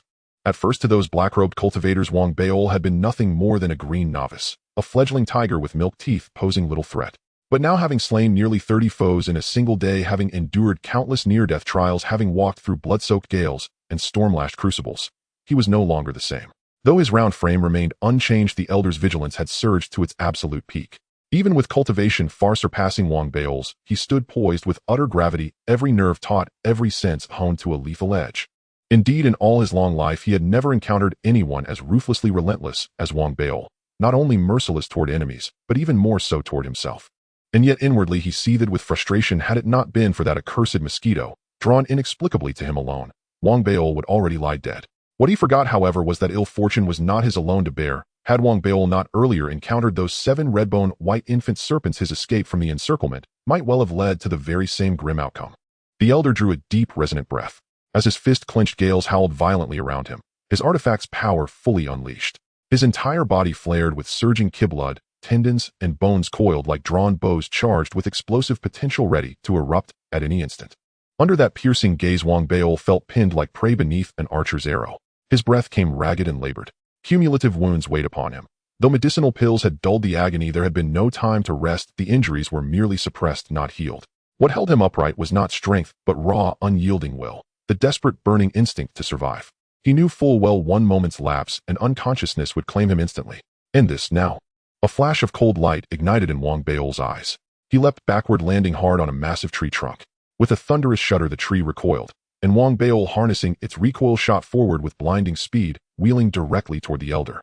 His right hand snapped up, and in a whirlwind of shrieking metal, 7 or 8 flying swords erupted into the air. Among them gleamed the vile-thud miniature sword. The elder's gaze flared. The instant Wang Beol retreated, his body launched skyward, transforming midair into a hunting falcon, wings of wind trailing behind. His right hand slammed forward, fist clenching. Blue light flared across his gauntlet, coalescing instantly into a shimmering barrier shield that swept sideways to intercept the incoming blades. From afar, the two streaked like opposing comets, colliding in a cataclysmic flash. "Detonate!" Wang Beol roared. Instantly, the 7 or 8 swords encircling the violet blade exploded, shattering into a storm of razor-edged fragments that slammed headlong into the elder's gauntlet shield. The luminous barrier warped, flickered, destabilized, and the violet sword pierced straight through, hurtling toward the elder's chest in a heartbeat. The elder snorted coldly. Though he recognized the violet sword's rarity, undoubtedly a grade 2 artifact equal to his own gauntlet, he knew better. Without true chi, flawless control over artifacts was impossible. Evasion would be effortless. In that split second, he twisted, his right leg lifting with crushing force, generating a sonic boom, radiating searing heat as it swung in a devastating arc toward Wang Beol's waist. And as his foot lashed out, a needle-thin black thorn snapped forth from the tip of his boot. All this unfolded in the blink of an eye. Wang Beol's eyes burned with suicidal resolve. He did not flinch. Instead, he took the full impact. The elder's kick cracked ribs like dry twigs. The black thorn punched deep into flesh. Blood erupted from his mouth, but he staggered not backward. Instead, he seized the elder's ankle, and within him the devouring seed erupted with terrifying force. Die! The devouring seed's sudden suction wrenched the elder's expression. His body jerked, momentum arrested for a fatal fraction of a second. Seeing the violet sword mere inches from his chest, his heart lurched. Yet decades of battlefield instinct surged forth. Veins bulged across his forehead. He bellowed, twisting midair, launching himself upward, while bringing his gauntlet right hand down with blinding speed. Snatching the violet sword barehanded, his eyes blazing with feral triumph. Halt! The gauntlet flared with blinding sapphire brilliance, unleashing its full power, clamping down on the violet sword. Just as he prepared to reverse its trajectory and drive it into Wang Bao's heart, the unthinkable occurred. The sword, deceptively exquisite, proved hollow at its core. Under the gauntlet's crushing grip, it shattered, splintering into countless violet shards that sprayed outward like lethal shrapnel. Even the elder froze, stunned, before his face contorted in alarm. He hurled Wang Bao away with desperate force, but despite his half-true chi mastery, the explosion occurred too close, too fast. One shard sliced across his cheek, a numb, chilling sting. A sharp gasp escaped him. You poisoned it. He recoiled violently, circulating his cultivation to seal off meridians and stem the toxin spread, reaching for his antidote pill, when suddenly Wang Bao let out a savage laugh and lunged forward once more. This was his final gambit, prepared during his earlier escape from the Elder's assault. The poison was extracted from the venom glands of the redbone white infant serpents. And though the violet sword had originally been forged with exceptional durability, Wang Bao, drawing on his expertise from the artifact forger discipline, had deliberately weakened its internal structure, embedding toxin reservoirs within its core, rendering it volatile and unstable. Hence the catastrophic detonation. Even the Tiankong enhancement array's amplification effect had been deliberately disabled to avoid arousing suspicion. After all, more fragments meant greater odds of striking true. Now, though blood gushed from his mangled waist, survival eclipsed all else. The devouring seed erupted again, propelling him forward with terrifying speed, closing the gap before the Elder could swallow his antidote, then driving a crushing fist straight ahead. And you didn't poison your own weapon. Wang Bao wheezed, already sensing numbness spreading from his waist, wound vision swimming black at the edges, realizing the thorn concealed in the Elder's boot had been laced with venom. Sweat beaded on the Elder's brow, while his expression darkened anew. He struggled, but this Wang Bao was unhinged, the devouring seed pulsing relentlessly, anchoring him in place. His grappling techniques were precise, brutal, his entire being burned with the singular fanatical will to drag his foe into oblivion, leaving the Elder overwhelmed, unable to retrieve his antidote. Let us see who succumbs first. Wang Bao gritted out, surging forward again, locking limbs with the Elder in a vicious, grueling clinch. You madman! The Elder raged, feeling his wound begin to necrotize his entire body, convulsing in escalating agony. Clearly the toxin was racing through his veins. Panic seized him. He struck out wildly, hammering Wang Bao with furious blows. Wang Bao spat blood, but his eyes burned with manic, unbreakable resolve. He lowered his head and charged, smashing his skull into the Elder's forehead, snarling with savage glee. Come on, ready to kill your Uncle Wang. The Elder trembled. Cornered by mortal peril, he too descended into frenzy. Clenching his fist, he struck again, but at close range grappling was Wang Bao's domain. Ignoring vertigo and darkness, enduring another blow, Wang Bao seized the Elder's wrist, wrenched it sideways with a sickening crack, then drove his hip forward, slamming with brutal precision into the Elder's groin. Think you're the only one who can play rough, old fiend. I'm younger. I heal faster. You'll drop before I do. Blood flecked Wang Bao's lips as he spoke, his words laced with psychological warfare. The Elder screamed, a raw animal shriek, eyes blazing crimson as he renewed his assault. Soon they crashed to the earth, rolling, biting, tearing. No longer masters of meridian refinement, but primal snarling beasts locked in savage, mud-slicked combat. Yet this grotesque struggle did not last long. With a final guttural cry, weak, broken, the Elder tore his own left hand free from Wang Bao's grip, stumbling back, finally wrenching himself loose. By then Wang Bao was spent, utterly drained. He tried to rise, but lay trembling face, purpling, paralyzed by exhaustion. The Elder staggered, half his body already rotting flesh sloughing away to reveal crimson bone beneath. In terror he fumbled for his antidote pill, hands shaking violently, yet it slipped from his grasp, rolling into the dirt. His body convulsed once, then began dissolving visibly, flesh melting, bones emerging, until only a skull remained, grinning hollowly as it liquefied. Wang. His final breath escaped as a ghastly chuckle, then his head collapsed into viscous ruin. Watching the Elder's gruesome demise, Wang Bao dragged in ragged, shuddering breaths. He bit down hard on his tongue, jolting himself awake, and crawled forward, murmuring incoherently, I don't want to die. I haven't become federal president yet, haven't tasted half the snacks I dreamed of. His consciousness fraying, he reached the spot where the antidote pill had rolled from the Elder's hand. Too weak to lift it, he collapsed face first onto the pill, and with his last lucid impulse opened his mouth wide, swallowing the pill along with clods of earth, gulping it all down. How long had passed? When Wang Bao opened his eyes and looked up, he saw patches of azure sky through the gaps between the leaves, and within those narrow fissures the blazing sword sun. He felt as though he had just awakened from a dream. A harrowing chase, a desperate counterattack. As consciousness sharpened, searing pain erupted across his entire body, jolting him upright with a gasp. I'm still alive. Relief surged, until his gaze dropped to his own battered form. His breath hitched again and again. The sight was terrifying even to himself. Gashes deep and raw crisscrossed his flesh. His robes, soaked crimson, clung like second skin, each wound resurrecting the memory of that razor's-edge confrontation with death. Who dared try to kill me? Clenching his teeth, Wang Beol staggered to his feet, then instinctively reached for his pill pouch. His fingers closed on empty air. A wry, bitter smile flickered across his lips. All my pills and treasures are gone. He scanned the corpses strewn around him, then scoured them thoroughly, until at last he unearthed several spirit artifacts and vials of pills. He sniffed each, cautiously hesitating. He knew nothing of their effects, and feared poisoning above all. After a moment's pause, he stowed the pills away with a sigh. Too dangerous. I've barely cheated death. If I swallow the wrong thing and die trying to heal myself, it would be the ultimate irony. With quiet regret, Wang Beol picked up a gnarled branch for support and limped toward the elder's crimson bones. He stood silent before them for a long while, then bent down and retrieved the elder's gauntlets and storage bag. The elder leader of the black-robed assassins had been formidable indeed, worthy of possessing a spatial storage bag. As Wang Beol sorted through its contents, he winced sharply. The wound across his waist burned fiercely. Drawing a slow, steadying breath, a flash of keen brilliance flickered in his eyes. There may still be survivors. I must learn who hired them to kill me. He glanced left and right, assessing his condition. Grievous wounds, yes, but his stamina had recovered enough to fight if need be. He slipped on the gauntlets, turned to leave, when suddenly a faint, trembling voice drifted from afar. Save me, save me. Wang Beol whirled around, instantly alert.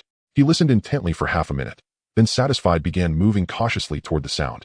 Within moments he reached a shallow depression and froze. His eyes flew wide open as if struck by celestial thunder. Speechless, he stared dumbfounded. This. Inside the hollow lay a gaunt, middle-aged man, skin stretched taut over bone, utterly emaciated, naked and hollow-eyed. Around him sprawled 5 motionless puppets, also stripped bare. Save me. The man's eyes fluttered open, tears welled and spilled down his sunken cheeks. Heavens, what have you done to my puppet constructs? Wang Beol's mind reeled, stunned into silence. It took him long seconds to regain composure. Then recognition dawned. This was the black-robed cultivator who had fled earlier, the one who'd reached the peak of meridian reinforcement. Yet now his pitiful state defied belief, so grotesque, so incomprehensible that Wang Beol could only blurt out, "How ravenous are you? To sleep with my constructs? You actually slept with them?" The sheer absurdity overwhelmed him. To Wang Beol this man was clearly unhinged, yet in his outrage he tested control over the 5 puppets. When their eyes snapped open in unison, he exhaled in relief, gathered them reverently, then turned furious upon the naked man. You've gone too far. The former Meridian Reinforcement Master's eyes flooded with profound grievance, as if to speak, but his voice failed him, swallowed by exhaustion. Shameless. Then don't blame me for testing these pills on you. Fury flared. With a sharp grunt, Wang Beol withdrew every pill from his spatial bracelet, selected one of each kind, and forced them one after another into the man's mouth. After 7 or 8 different concoctions, the man not only survived, but seemed marginally revived. So Wang Beol drew back his fist and struck him hard across the chest. Blood sprayed, a choked cry tore from the man's throat as he collapsed once more. You degenerate. Wang Beol snorted, then ignored him entirely, swallowed the same 7 or 8 pills himself, and closed his eyes to meditate. 2 hours later, when he opened them again, his wounds had visibly improved. The middle-aged man, meanwhile, lay trembling, his gaze now fixed on Wang Beol with raw, unmasked terror. Speak. Tell me who sent you to kill me. Wang Beol turned his cold gaze upon the man and demanded. The man hesitated. Wang Beol's eyes hardened. Then, without another word, he produced yet more unknown pills, held each one before the man's face so he could see clearly, and fed them to him one by one. After 3 or 5 pills per dose, Wang Beol observed the man's reaction. If improvement appeared, he struck him again. If none, he administered more. Round after round, the man grew weaker, yet gradually something shifted. He fell silent, refusing even to scream as poison coursed through him, forcing Wang Beol to administer an antidote just to keep him conscious. Fine, you're a true man of grit. Wang Beol bristled, rose to his feet, mind racing for alternatives. But faced with a man who'd first begged for salvation, then embraced death itself, he found himself at a loss, until suddenly a thought sparked. He raised his right hand and flicked his wrist. The 5 puppets reappeared from his spatial bracelet. No sooner had they materialized than the man began to tremble violently, terror blazing in his eyes, and cried out, I'll talk. Just put them away. Put them away, please, quickly. The man's visceral reaction made Wang Beol inhale sharply. He'd only meant to test a hunch, yet the result stunned him. Doubt bloomed. Had the man truly slept with his constructs, or had something far stranger occurred? I only know we accepted the contract in Pyongyang City. The leader mentioned it once. The client is said to be the offspring of a high-ranking dignitary. The man spoke frantically near tears. A glacial light sharpened in Wang Baiol's eyes. He'd suspected as much already, and now hearing those words his certainty solidified to nearly 7/10. The offspring of a high-ranking dignitary. Lin Tianhao. Did he order my death because I seized his position as academy head, or are there other reasons I've yet to uncover? Indeed, if I were dead he and Chao Kuan would reclaim the title, and surely the deputy dean played some role.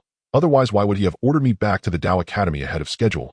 A flash of lethal intent crossed Wang Baiol's gaze. In surviving this ambush he hadn't noticed how deeply his nature had hardened, how ruthlessness had taken deeper root within him. Yet he understood his enemy's power dwarfed his own. Retaliation for now was impossible, but justice within the bounds of established rules. That he could deliver. Quick, put them away, please. The man's desperate plea broke Wang Baiol's train of thought. He looked, and saw the man shuddering uncontrollably, eyes wide with primal fear. Wang Baiol's expression turned strangely thoughtful. He studied the man, then his puppets, realizing with quiet awe that had those constructs not restrained him, Wang Baiol himself might well have perished here. So, puppets can be used this way. He felt his knowledge expand, then recalled Xia Haiyang's mention of the mysterious figure from Shangyuan Island, and suspicion stirred anew. Did that buyer acquire puppets, and make such specific demands, for hidden motives? No, that line of thinking is unhealthy. He shook his head, banishing the notion, then dosed the man with more pills, knocked him unconscious, bound him tightly, and slung him beneath his arm before departing. He intended to keep this man alive. Traversing the Qian rainforest along his original path, Wang Baiol searched for other survivors, until he reached the place where he'd encountered those monstrous mosquitoes. He halted. I recall 4 aerial skiffs crashed, and 1 escaped. He tilted his head, scanning the sky, then changed course, heading straight for the crash sites of the 4 fallen vessels. One by one he inspected them, finding no survivors. Yet 1 skiff had suffered relatively minor impact damage. Though its pilot was dead, Wang Baiol, being the head student of the spirit weaponry discipline, recognized it as a refined spirit artifact. He examined it closely, then began repairing it on the spot. Hours later the skiff was barely functional, but sufficient to reach the Piaomiao Dao Academy. With a deep hum its engines ignited. Slowly it lifted off, ascending into the rainforest canopy before vanishing into the distance.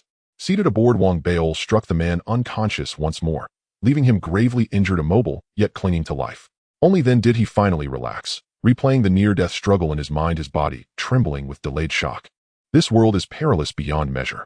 Once back at the academy, I must study diligently and cultivate relentlessly. After a long silence he sighed, then turned to the window, gazing out at the Qian rainforest, and beyond at a distant mountain shaped like a giant outstretched hand. At the sight he murmured in quiet astonishment, that peak. Father said the ruins where the mysterious mask lies hidden are precisely there. Shall I go take a look? Wuji Mountain lies at the boundary between the core and peripheral regions of the Qian rainforest, where a river flows through the ravine between the 3rd and 4th peaks, cutting across the entire forest. From time to time large spined fish burst from the water's surface, sending up great plumes of spray before vanishing again. Distant observers would sense palpable danger in their violent emergence. Gazing down at the river, Wang Baiol felt an irresistible pull. After setting his airship to hover motionlessly, he stepped to the railing and looked down upon the 5 mountain peaks below, shaped uncannily like outstretched fingers.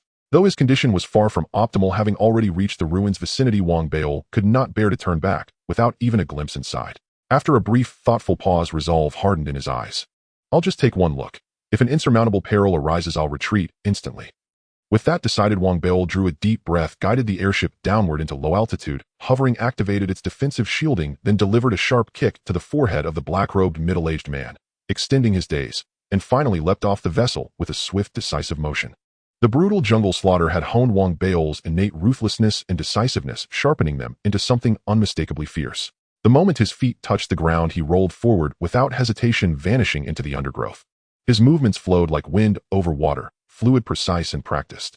To any outsider watching, he would appear as a compact, round figure darting with astonishing agility through the dense foliage, leaving no trace behind. After all, the life-or-death crucible of the jungle had forged within him formidable expertise in navigating such terrain, not merely adequate, but truly exceptional. Now crouched low and racing through the jungle, Wang Baiol scanned his surroundings constantly, pausing abruptly, then surging forward in sudden leaps, not following a straight path, but tracing gentle arcs as he gradually closed in on Wuji Mountain. From the sky, the 5 peaks had seemed modest in scale, yet now approaching from ground level, the mountain loomed colossal before him, resembling both grasping fingers and towering sky-piercing blades, its cliffs sheer and majestic. According to my father, the ruin's entrance is a cave embedded in the cliff face beneath the 3rd peak, Wang Baiol murmured, narrowing his eyes slightly as he lowered his head and edged closer. As he drew nearer, he noticed abundant droppings from birds and beasts, evidence that bolstered his confidence considerably. Such signs suggested frequent habitation or passage, implying this place was unlikely to be a death trap and thus relatively safer. Before long, Wang Beil set foot upon the first peak and quickened his pace, ascending along the mountain path toward the third.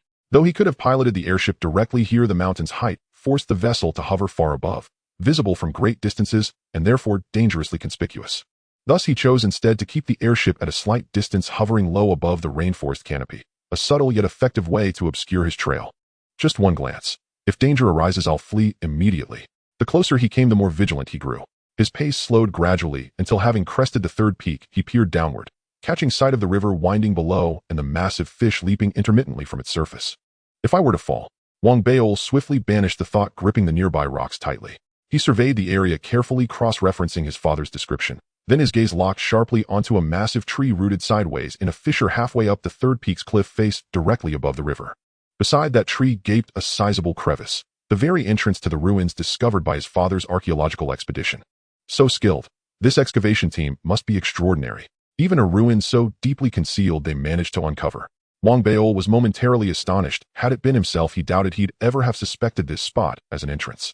Could father have been drunk when he told me this? He hesitated, yet reasoned that as his own flesh and blood, his father surely wouldn't mislead him so recklessly, and began inching cautiously along the cliff face toward the fissure. Fortunately, Wang Beil's cultivation had advanced to the vein replenishment realm, and his body harbored the devouring seed, an entity whose gravitational pull, when consciously directed, granted him exceptional stability upon the sheer rock face. Step by deliberate step, he neared the tree, and finally arrived beside the fissure's mouth. He did not enter immediately. Instead, he leaned in, scrutinizing the surroundings intently before pressing his palms firmly against the stone and vaulting smoothly into the crevice.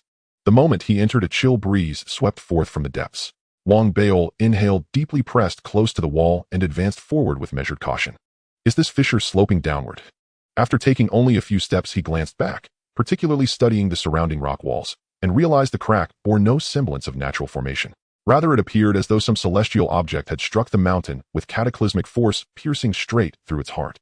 For the mountain to remain intact after such an impact, Wang Beil found it utterly astonishing. After a moment's reflection, he pressed onward. Yet upon reaching the fissure's terminus, he uncovered not a single clue. Even there, within a vast crater spanning dozens of zhang, the ground was immaculately barren. Not a shard, not a speck of dust, not even the faintest trace of bird or beast excrement. Either my father misled me, or else his excavation team was so obsessively thorough they removed every last fragment. Standing at the crater's edge, Wang Beil surveyed the emptiness around him, frustration mounting, especially after traversing this path with such painstaking vigilance, only to find nothing. He felt a profound sense of despondency. Yet unwilling to surrender entirely, he combed the area once more, before letting out a long, weary sigh and abandoning the search, turning to leave. Just then, however, Wang Beil froze mid-step, turned back toward the crater and, after brief consideration, retrieved the black mask from his spatial bracelet, intending to place it at the crater's center to test whether it matched the impact object. The instant he withdrew the mask, it flared with dazzling brilliance for the first time outside of dreams, radiating prismatic light that flooded the cavern walls.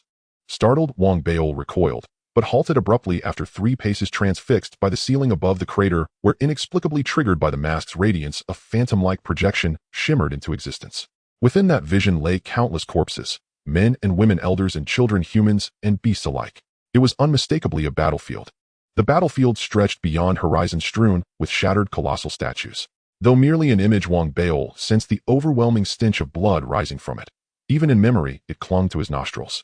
The sky itself was stained crimson, and massive handprints descended from the heavens, crashing violently into the earth. Faintly discernible amid that scarlet firmament were several enormous suns, now winking out one by one. And at the zenith of the sky hovered a colossal face, featureless yet emanating icy absolute indifference from its eyes, which gazed down upon the few remaining figures still standing upon the blood-soaked land, one figure encircled and shielded by a desperate throng. It was a woman, wearing a black mask. Even veiled, the moment Wang Beil beheld her, 4 words exploded unbidden into his mind. Peerless grace. Her eyes blazed with unyielding defiance and indomitable will, a resolve so fierce it dared cleave even gods asunder. As she lifted her gaze toward the celestial visage, her right hand rose slowly, and from the void coalesced an ancient bronze sword brimming with infinite slaughter intent. At its appearance, the heavens convulsed, the earth thundered, and time itself seemed to freeze, leaving only that bronze blade suspended serenely beside her. The sight of that sword struck Wang Beil like lightning. His mind roared, his vision blurred, and as the mask's radiance faded, the projection dissolved instantly, returning the cavern to silence and shadow. Wang Beol stood frozen, his breath ragged, his expression shifting wildly, until after a long hollow silence he departed in a daze, whispering hoarsely to himself, voice trembling with disbelief and awe. That sword, that sword. Emerging from the fissure, Wang Beol suddenly tilted his head upward, staring at the sword's sun blazing in the sky, astonishment warring with a profound, ineffable shock. Carrying this unrestrainable tumult within him, Wang Beol returned to his airship, sat motionless for a long while, then took a slow, steadying breath before guiding the vessel steadily away. Unbeknownst to him, a pair of eyes watched his airship recede into the distant horizon, only withdrawing once it vanished beyond the clouds. Their owner stood at the fissure's mouth atop Wuji Mountain, bathed in the amber glow of sunset, face obscured, clad in flowing white robes, hair streaming silver white in the twilight breeze. Behind him drifted a swirling mass of black mist, within which lurked a simian-faced youth with a pointed snout. Beside him a lone mosquito circled silently in the air. Night had fallen, the azure sky dissolved into a star-strewn firmament, a vast celestial tapestry draped over the world. Beneath that starry expanse a swift airship raced into the distance. A shimmering protective barrier enveloped it, pulsing faintly against the nocturnal void, its light flickering with an uncanny resonance. Inside the airship, alongside Wang Beol and the black-robed middle-aged man he had captured alive, sat numerous other passengers, those who had originally traveled with Wang Beol. The airship bound for Pyongyang City had been ambushed, frozen midair, and its communications severed, leaving them stranded until Wang Beol returned and transferred them all to this vessel. Within the airship, awe radiated from every passenger toward Wang Beol's solitary return. They could scarcely fathom it. Pursued by dozens of pulse-refining experts, he was no ordinary cultivator. Yet he had not only leapt alone from the stricken vessel, an act bordering on madness, but now stood before them and scathed, his aura thick with the metallic tang of blood. That scent spoke volumes, and the black-robed man's near-death pallor, his shattered composure, left every soul trembling inwardly. Their glances turned reverent, hushed, fearful, not daring to question, not daring to provoke. Wang Beol paid them no mind. Clad in a tattered, blood-stained Taoist robe of the senior disciple rank, he sat alone in a private cabin, gazing silently out the window toward the mist-shrouded Qian rainforest, until after a long while he withdrew his gaze. Even 2 days later, the slaughter and the haunting images from the Wuzishan ruins felt like fragments of a fever dream. Her mask, and that sword in her hand. Wang Beol murmured, his eyes lifting to the abyssal night sky. Truly the Starseed ancient sword, the one said to pierce the sun itself. Yet its size does not match. He exhaled deeply, burying the matter deep within his heart, then recalled the 9-live sword-dead pursuit, his gaze hardening into frost. Lin Tianhao. His eyes narrowed. The incident had left him feeling as though a thorn pierced his spine, and now dread coiled around his family. 2 days earlier, upon leaving Qian rainforest, he had contacted his parents at once. Only upon learning they remained unharmed did his breath ease. Now his expression darkened further. I am the sole senior disciple of the Divine Artillery Department, yet even my status invites assassination. If their sights shift to my family. A chill ran through him, his fists clenched tight. I am 70% certain Lin Tianhao orchestrated this. His father is a figure of immense influence. First I must uncover who he is. Yet his father's identity must be extraordinary. Otherwise, even the deputy dean would never stoop to conspire with his son. Thus immediate retribution remains improbable. Wang Beol's eyes narrowed again as he sat in silence, weighing how best to resolve the crisis with the resources at hand. Time passed.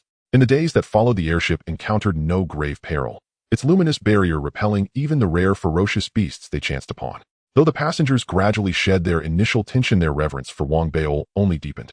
Ultimately, after careful deliberation, Wang Beol directed the airship not toward Pyongyang City, but straight to the lower Academy Island of the Pyongyang Taoist Academy. The passengers voiced no objection. After bowing deeply in gratitude to Wang Beol, they swiftly disembarked and made their way to Pyongyang City. Watching them depart, Wang Beol turned and gazed upon the familiar academy grounds. Drawing a slow, steady breath, he seized the black-robed man and strode resolutely toward the Dean's Peak. As formal instruction had yet to begin, few students remained on the lower Academy Island. Yet Wang Beol's renown there was legendary. Even among this sparse cohort, his arrival ignited instant recognition. Seeing his blood-soaked rent robes, their eyes widened in shock. That's Wang Beol. What happened? His robes are drenched in blood and torn in multiple places. Amid their stunned murmurs, Wang Beol wore no expression. Not by design but necessity, he possessed no other robes. Gripping the ashen-faced, despairing captive, he moved with urgent speed. Before word of his return could spread, he had already ascended the Dean's Peak. Under the astonished gazes of the peak's attendants, he marched straight to the grand hall's entrance and bowed deeply, calling out in a clear, resonant voice. Disciple Wang Beol returns from the brink of death, requesting audience with the dean. His voice rang across the mountain. Within the hall, the dean sat cross-legged in meditation. Yet the moment Wang Beol spoke, his eyes snapped open. Hearing those words, the dean's gaze sharpened, his right hand slashed forward in a single decisive motion. Instantly, the great hall's doors slid open. Sunlight poured in, and silhouetted against the golden light stood Wang Beol clad in his tattered crimson-streaked robes. At the sight of that bloodied attire, the dean's face paled. He surged to his feet. What has occurred? Wang Beol stood outside the hall, meeting the dean's gaze. After a long, silent pause, he closed his eyes, then opened them again, stepped inside, and cast the black-robed man aside.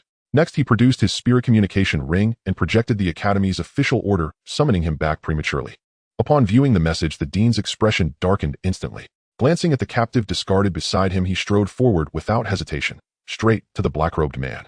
The man trembled violently, desperate to beg for mercy. But before a syllable escaped his lips, the dean, face grim, eyes blazing with incandescent fury, struck downward with his palm, slamming it onto the man's crown. It was not a killing blow, but a devastating suppression of consciousness. As the dean's ring flared, it extended into a needle-thin spike that pierced the man's crown in an instant. Amid violent convulsions, the captive's memories were being forcibly extracted, siphoned raw by the dean's spirit artifact. Wang Beol watched, breath catching, silent, observant. After a long while, the dean withdrew his hand, and the needle retracted. The black-robed man shuddered once, then collapsed, foaming at the mouth, limbs jerking uncontrollably. The dean did not spare him a glance. Standing there, the dean of the lower academy island of the Piaomiao Daoist Academy, he struggled visibly to contain his wrath, his eyes burning with barely restrained conflagration. This matter will be answered, fully and justly. Thank you, Dean. This was only the second time Wang Beol had spoken since entering. Bowing once more, he turned and departed. After he left, the dean's countenance remained stormy. After a long silence, he let out a cold, disdainful snort. Verify thoroughly. Determine if any falsehood taints this account. At that very moment, the air behind him warped, and a hoarse, ancient voice echoed from the void. Understood. Back in his cultivation chamber, Wang Beol did not venture out, only waited. He understood his standing within the Piaomiao Daoist Academy well enough to know this incident struck at its very foundations. Yet he also grasped Lin Tianhao's formidable lineage. Though specifics eluded him, he recognized its profound weight in shaping the outcome. As he waited, 2 days slipped by. On the summit of the Dean's Peak, the Dean stood beneath the full moon, listening to the rasping voice drifting from behind him. Dean, the investigation is complete. I personally visited Qian Rainforest, examined the scene, recovered the corpses. 27 assailants participated, mercenaries disguised as skipperates, all at the pulse refining realm, including 2 at its apex and 1 nearing true Qi awakening. The fleeing airship was also located, but all aboard had been silenced. Though the black-robed man's memories had revealed much, confirmation still struck the Dean with visceral force. He turned sharply toward the source of the voice. Was Wang Beol truly the sole combatant? Indeed. Verified through passenger testimony and corpse examination, most victims died from single decisive strikes. Many cleaved by artifacts, others obliterated by artifact detonations. The airship itself was destroyed by aerial beasts, a natural occurrence in Qian Rainforest. Every detail confirms the battle's extreme lethality and staggering difficulty. Wang Beol exhausted every artifact he possessed and applied every principle of divine artillery he'd mastered at the academy. Perhaps hidden techniques aided him, but regardless, the assassination attempt was real. The mastermind is Lin Tianhao, with Chao Kuan and Jiang Lin instigating the plot. The hoarse voice beside the Dean carried palpable disbelief. Even he found the revelation astonishing. Secrets. Everyone keeps secrets. That matters little. But Lin Tianhao, your audacity knows no bounds. Do you dare challenge the very bedrock of our 4 great Daoist academies? After a heavy silence, the Dean whirled and vanished in a blur, streaking directly toward the upper academy island. Clearly, this matter breached institutional boundaries and demanded judgment from the highest echelon of the Piaomiao Daoist Academy. From beginning to end, not a whisper of the mosquito or the sharp-jawed, monkey-faced youth concealed within the black mist crossed their lips, nor did it surface in the captive's memories. As if erased by some unfathomable law, the thread of reality dissolved, silently, utterly without trace. 2 more days passed. With enrollment mere days away, the investigation's conclusion arrived, and Wang Beol received the Dean's notification without delay. Even with his prior expectations, the official verdict left him utterly astounded. Our principles are inviolable. Your safety, and your families, is guaranteed under the solemn protection of the Piaomiao Daoist Academy. Let any dare threaten them again. What does a counselor's title matter? These were the Dean's final words in the notice. Wang Beol's breath quickened. After a long pause, fierce light blazed in his eyes, his spirit surging with unprecedented vigor. For the first time, he felt the academy was not merely an institution, but a bastion worthy of absolute trust. His father is a counselor. So be it. Lin Tianhao, Chao Kuan, Jiang Lin, you've awakened the wrath of your uncle Wang. Wang Beol threw back his head and laughed, a thunderous, defiant roar, as he leapt to his feet. Activating his spirit communication ring, he sent urgent summons to Lu Daobin and his entire cadre of inspectors. All were to return immediately. Wang Beol's nature had always been one of ruthless retribution, especially after his near-fatal ordeal in the Qian Rainforest, where a single misstep could have sealed his demise. Even now, were he forced to relive that trial, he could not guarantee, with absolute certainty, that he would emerge unscathed once more. This massacre had not only breached the fundamental red lines of the ethereal Tao Academy, but also ignited Wang Bao's fury. Thus, though the dean's official notice contained no directive for him to act, Wang Bao himself petitioned to carry out the enforcement personally. Even if such action would draw greater enmity, Wang Bao no longer cared. After all, Lin Tianhao and his allies already harbored deep hostility toward him. Since reconciliation was impossible, confronting them face-to-face and delivering vengeance with his own hands was far more satisfying. The dean's notification and disciplinary verdict did not name Lin Tianhao alone. Chao Kuan and Zhang Lin were also implicated, evidence that the investigation had been thorough. Though neither had directly participated in the killing, both had conspired in its planning. To deliver a slap across the face, one must do so before the eyes of 10,000 witnesses, and with one's own hand, to savor true catharsis. Wang Bao, buoyant with delight, sat inside his cultivation chamber and unwrapped a snack, crunching loudly as he imagined the scene awaiting Lin Tianhao and the others' return in just a few days, his excitement swelling with every bite. 3 days passed swiftly. Upon receiving Wang Bao's summons, Lu Daobin and the other inspectors of the Divine Arms Division dared not delay. They arrived at the Ethereal Tao Academy precisely on schedule, reporting directly to Wang Bao. To his subordinates, Wang Bao revealed nothing of the pending matter beforehand, merely ordering them to stand by. 2 more days elapsed, and then the Academy's opening day arrived. At dawn on opening day, Wang Bao rose early, donned his newly issued student chief Dao robe before the mirror, struck pose after pose, and finally settled upon what he deemed the most imposing stance. Then lifted his head with regal confidence, and lowering his voice into a resonant baritone, issued his command through his spirit communication ring. All Divine Arms Division inspectors, assemble at the Academy's skyport within 1 incensestic's time. Having delivered the order, Wang Bao drew a deep, satisfied breath, swelled with quiet triumph, puffed out his belly, clasped his hands behind his back, and strode confidently from his chamber. The moment he stepped outside, a thunderous roar split the heavens. Airships gliding in from every compass point filled the sky. On opening day, nearly all senior students returned, and even some freshmen arrived ahead of schedule aboard their vessels. Each year, the skyport teemed with life, a roaring tide of humanity. Especially this year, many returning seniors immediately joined welcoming teams, scanning the crowds for potential junior sisters, dreaming perhaps of a passionate, soul-stirring romance blossoming beneath the Academy's ancient eaves. Yet this year was different. For even as those airships descended, Lu Daobin and hundreds of black-robed inspectors, having received Wang Bao's order, had already converged upon the skyport at full speed, their sudden appearance sending shockwaves rippling through the surrounding students, who gasped in unison. What's happening? How many inspectors are there? There, the Divine Arms Division. Amidst the murmurs and sharp intakes of breath, Lu Daobin and his hundreds stood rigidly aligned, faces stern, lips sealed, awaiting in silent vigil. Moments later, as Wang Bao's figure appeared in the distance, every inspector, whether fervent or feigned, burned with fanatical intensity in their gaze and bowed as one. "Hail, Student Chief!" Their voices erupted like a tidal wave, reverberating across the skyport and sending shivers through the assembled students. Wang Bao, supremely pleased, strolled forward with hands clasped behind his back, halted before the phalanx of black-robed figures, and without uttering a word, fixed his gaze upon the airships descending slowly from the heavens. After formally requesting personal authority over the matter, the dean had provided him with the vessel identification codes for Lin Tianhao, Chao Kuan, and Zhang Lin.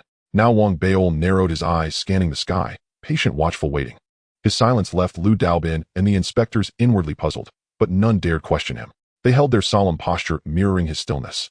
To the onlookers, the skyport's usual vibrant clamor dissolved into an eerie hush. A heavy, suffocating tension thickened the air, prompting whispered speculations and furtive glances. One by one, airships landed. Their senior passengers, initially jubilant, laughing and exchanging greetings, fell abruptly silent upon spotting the hundreds of black-robed inspectors. Bewildered and unnerved, they instinctively fell quiet, veered away, and gathered at the periphery to observe and inquire. A few vessels carried freshmen escorted by faculty. Unaware of the inspector's authority, these newcomers burst forth in unrestrained joy, only to falter mid-cheer as they noticed the wary, awestruck stares directed at the black-robed figures. Who are they? Look, there's a plump man standing before them. His robes differ from everyone else's. He must be someone extraordinary. As these hushed questions spread, the accompanying faculty glanced briefly at Wang Bao, offering a terse explanation.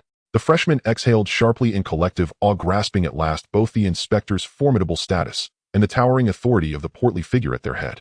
As more airships touched down and the crowd swelled, the skyport's din began to rise once more, until suddenly Wang Bao's gaze locked onto a descending vessel. His eyes narrowed. Without hesitation, he strode forward. At his movement, the hundreds of inspectors surged forward in unison, footsteps pounding like war drums, reigniting astonishment across the skyport. When the vessel landed and its senior passengers disembarked, one youth among them, pale-faced, wide-eyed with dread, stood out unmistakably: Jiang Lin, former Spirit Stone student chief. Though previously disciplined by Wang Baiol, Jiang Lin had been released without charge during Wang Baiol's brief fall from grace, after the first student chief assembly. Nursing bitter resentment, he had learned of Lin Tianhao's plot and lent his scheming mind to it. Now catching sight of Wang Baiol, his pupils contracted violently, his breath hitched, a chilling premonition seized him, and his feet froze mid-step.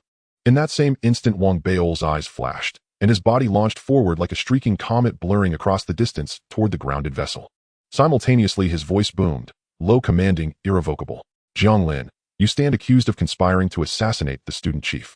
Your enrollment is hereby revoked. By official mandate, I arrest you. All inspectors, seize Jiang Lin. His declaration crashed over the skyport like a typhoon, igniting pandemonium. Jiang Lin's face contorted in raw terror. He recoiled as if struck by celestial lightning, stumbling backward with a shrill animal cry. Wang Baiol, what are you doing? His companions and instructors, momentarily stunned by Wang Baiol's sudden assault, instinctively moved to intervene. Yet upon hearing the accusation, they sucked in breath and scattered, instantly clearing Wang Baiol's path. In seconds, he stood before Jiang Lin. Jiang Lin's eyes burned with primal fear and despair. He roared and tried to wrench free, resisting lawful arrest. Wang Baiol's gaze turned glacial. In a blur, he closed the gap, raised his right hand, and seized Jiang Lin's wrist, twisting it with brutal surgical force. A scream tore from Jiang Lin's throat, cold sweat erupted across his brow. Wang Baiol's killing intent flared white-hot. In one fluid motion, he shattered Jiang Lin's other wrist, then drove a vicious elbow straight into his chest, rupturing meridians and obliterating his ancient martial cultivation. Jiang Lin spat blood, his cultivation no match for Wang Baiol's battle-hardened strength. As crimson sprayed, he was hurled bodily from the vessel, crashing onto the ground unconscious, immediately dragged away by Lu Daobin and his team. The entire sequence unfolded in the blink of an eye, brutal, decisive, terrifying. Its sheer ferocity left spectators wide-eyed and breathless. The words Wang Baiol had spoken echoed in their minds like thunderclaps. Accused of conspiring to assassinate the student chief. Heavens, what in the world is happening? Expelled. I remember. I saw Wang Baiol a few days ago, drenched in blood.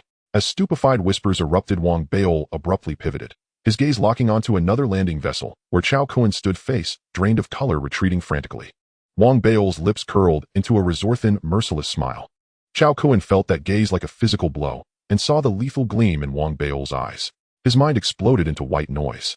Despair surged, but before he could flee, Wang Baiol's voice cut through the air. Chao Kuan, you stand accused of conspiring to assassinate the student chief.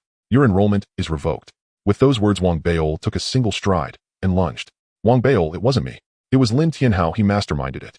Spare me. I beg you. I'll never dare again. His voice cracked with terror. Jiang Lin's fate had already shattered his resolve. Now he stumbled backward, babbling desperately. I dare not. But would it even help? A cold gleam flashed across Wang Baiol's eyes. Having thoroughly studied autobiographies of high-ranking officials, he knew well that mercy toward enemies was a fatal weakness. One must strike with absolute force, reducing them to utter powerlessness. Especially now, recalling the life-or-death ordeal in the Qiyin rainforest, his gaze sharpened to razor-edged intensity. In an instant, his body launched upward, speed erupting like thunder as he shot straight toward Chao Kuan. Meanwhile, Lu Daobin and the others had recovered from their earlier shock. Realizing Wang Baiol intended to confront the former student chief, their breaths quickened, particularly those who had once been imprisoned by Chao Kuan. Their spirits surged with fervor, and they rushed forward en masse to block his escape. Get out of my way. Chao Kuan roared, a cornered beast consumed by madness. Eyes bloodshot, voice raw with desperate fury as he lunged for freedom. Yet he had forgotten this was the ethereal Dao Academy. Even if he broke free here, he could flee no farther. He would not get the chance. Lu Daobin's encirclement sealed his retreat completely, while Wang Baiol's speed was blinding. Within mere heartbeats, as Chao Kuan faltered under the blockade, Wang Baiol closed in like a storm. Wang Baiol, I demand to see the dean. Chao Kuan's flesh trembled violently. Overwhelming despair and terror twisted his features into a grotesque mask of hysteria. Seeing escape impossible, he whirled around and shrieked. Before his words could finish, Wang Baiol lashed out with a devastating kick, directly into Chao Kuan's dantian. A violent convulsion racked Chao Kuan's body, blood erupted from his mouth as he staggered and collapsed to his knees, his face draining to a deathly pallor. The blow was delivered with ruthless precision, just as with Jiang Lin, shattering Chao Kuan's meridians and obliterating his ancient martial cultivation forever. Take them aside. After disabling two adversaries in succession, Wang Baiol stood calmly upon the skyport plaza and spoke with quiet authority. Lu Daobin and the others sprang forward, instantly dragging away Chao Kuan, trembling hollow-eyed, and Jiang Lin unconscious and limp. All senior students observing from the periphery felt their souls shudder. Their gazes upon Wang Beil were now steeped in awe and reverence, while the freshmen less familiar with the student chief's full reputation looked on with open admiration and veneration. Is this the student chief? He's truly magnificent. What's his name? Wang Beil. Which department is he in? I'm enrolling there too. How do I become a supervisor? He's absolutely dazzling. The freshmen gazed with starlit eyes, especially several young women whose glances at Wang Beil shimmered with unmistakable fascination. Their experience was limited, and his display of power eclipsed every cultivator they had ever witnessed. Worse still, or rather more intoxicating, was the aura he exuded, the sovereign authority to decree fate with a single word. As murmurs rippled through the crowd, Wang Beil remained motionless, eyes narrowed, hands clasped behind his back, belly slightly protruding, waiting patiently for Lin Tianhao's arrival. Chao Kuan and Jiang Lin were mere pawns. Lin Tianhao, the true architect, was the sole target of Wang Beil's retribution. Yet Wang Beil understood well Lin Tianhao's appearance was exceedingly unlikely. After all, Chao Kuan and Jiang Lin, lacking influence or inside knowledge, had charged blindly into disaster. But Lin Tianhao, son of a counselor, was different. When the shuttle designated for him descended onto the plaza, and not a single figure among the disembarking seniors bore his face, Wang Beil knew instantly Lin Tianhao had learned of the incident and chosen not to return to the academy. He won't come back. Wang Beil sneered faintly, turning to Lu Daobin. Announced publicly, Lin Tianhao of the Law Arms Department stands accused of attempting to murder the student chief. His enrollment is hereby revoked. Having spoken, Wang Beil bowed courteously to the assembled crowd before turning and walking away. Lu Daobin immediately affirmed the order, escorting Jiang Lin and Chao Kuan alongside the other supervisors. Swiftly, he dispatched instructions to broadcast Lin Tianhao's expulsion across the entire Law Arms Department and throughout the lower academy aisle. As the group departed, the skyport erupted in stunned clamor. Even the spirit net overflowed with discussion threads. This incident sent shockwaves across the entire academy. The academy did not suppress the matter. Instead, it officially confirmed the charges against all three: attempted murder of the student chief. The revelation ignited even greater uproar. Wang Beil's fame, already formidable, now soared to unprecedented heights, reaching the apex of prestige among all lower academy students. Even freshmen knew his name by heart. Upon learning his deeds, they could only gape in disbelief. The Law Arms Department's sole student chief, a core refining expert within 1 year. With such acclaim mounting daily, Wang Beil moved through the ethereal Dao Academy unimpeded, greeted with deference and eager conversation wherever he went, in any department, any district. His influence had spilled beyond the academy walls, spreading to the Federation's other 3 great academies. At last, Wang Beil's mood eased considerably. He understood clearly why Jiang Lin and Chao Kuan had received no warning. The dean had deliberately delivered them as an outlet for his wrath. Though Lin Tianhao himself had evaded confrontation, the revocation of his lower academy enrollment was irrevocable, a result Wang Beil recognized as the best possible outcome he could have secured. This vengeance remains incomplete. Wang Beil muttered coldly, recalling the harrowing chase that nearly ended his life. He grasped with chilling clarity how vital cultivation was, and how utterly dependent he'd been on his artifacts to cheat death. Next, I must forge more artifacts, especially that violet flying sword. Its decisive intervention lingered vividly in his mind. Drawing a deep breath, Wang Beil adjusted his robes and set off to pay respects to the head of the Law Arms Department. He intended to express heartfelt gratitude for the gift of the sword. Inside the department head's hall, the goat-bearded master watched Wang Beil's approach with quiet emotion. As head of the Law Arms Department, he possessed full clearance to know what had transpired, and given that the incident had occurred within his own department, its gravity stirred genuine indignation within him. Bao Lo, you acted rightly. There are those who, cloaked in privilege and pedigree, brazenly flout the Academy's laws, daring to test the very foundations of the 4 great academies. Such arrogance invites only disgrace. Thank you, Master. Without the flying sword you bestowed, this student might never have returned. Wang Beil sensed the goat-bearded master's sincerity and felt deeply moved. Bowing low in reverence, he withdrew from his storage bracelet the shattered fragments of the violet sword. Gazing upon the broken pieces, the sword cleaved into countless shards, the goat-bearded master's expression softened with profound empathy. He had heard reports before, but now seeing the weapon itself, he could vividly imagine the sheer brutality of Wang Beil's near-fatal ordeal. Lifting his eyes, he beheld the student chief he himself had handpicked as a special recruit, his gaze tender, proud, and filled with quiet admiration. No matter, I'll forge you another. Wang Beil's delight was palpable. Profusely thanking the master, he lingered for further conversation before taking his leave and returning to his cave residence, where he carefully arranged spirit stones and began inscribing resonance runes. My earlier artifacts were wielded crudely, but their importance cannot be overstated. This time I shall forge more, not only offensive tools but protective ones as well. This battle had laid bare his critical lack of defensive artifacts. Deep in contemplation, he bent over his work brush poised above the spirit stone. Time flowed onward. With the commencement of the new semester and the arrival of the entire freshman cohort, every department across the academy buzzed with renewed vitality.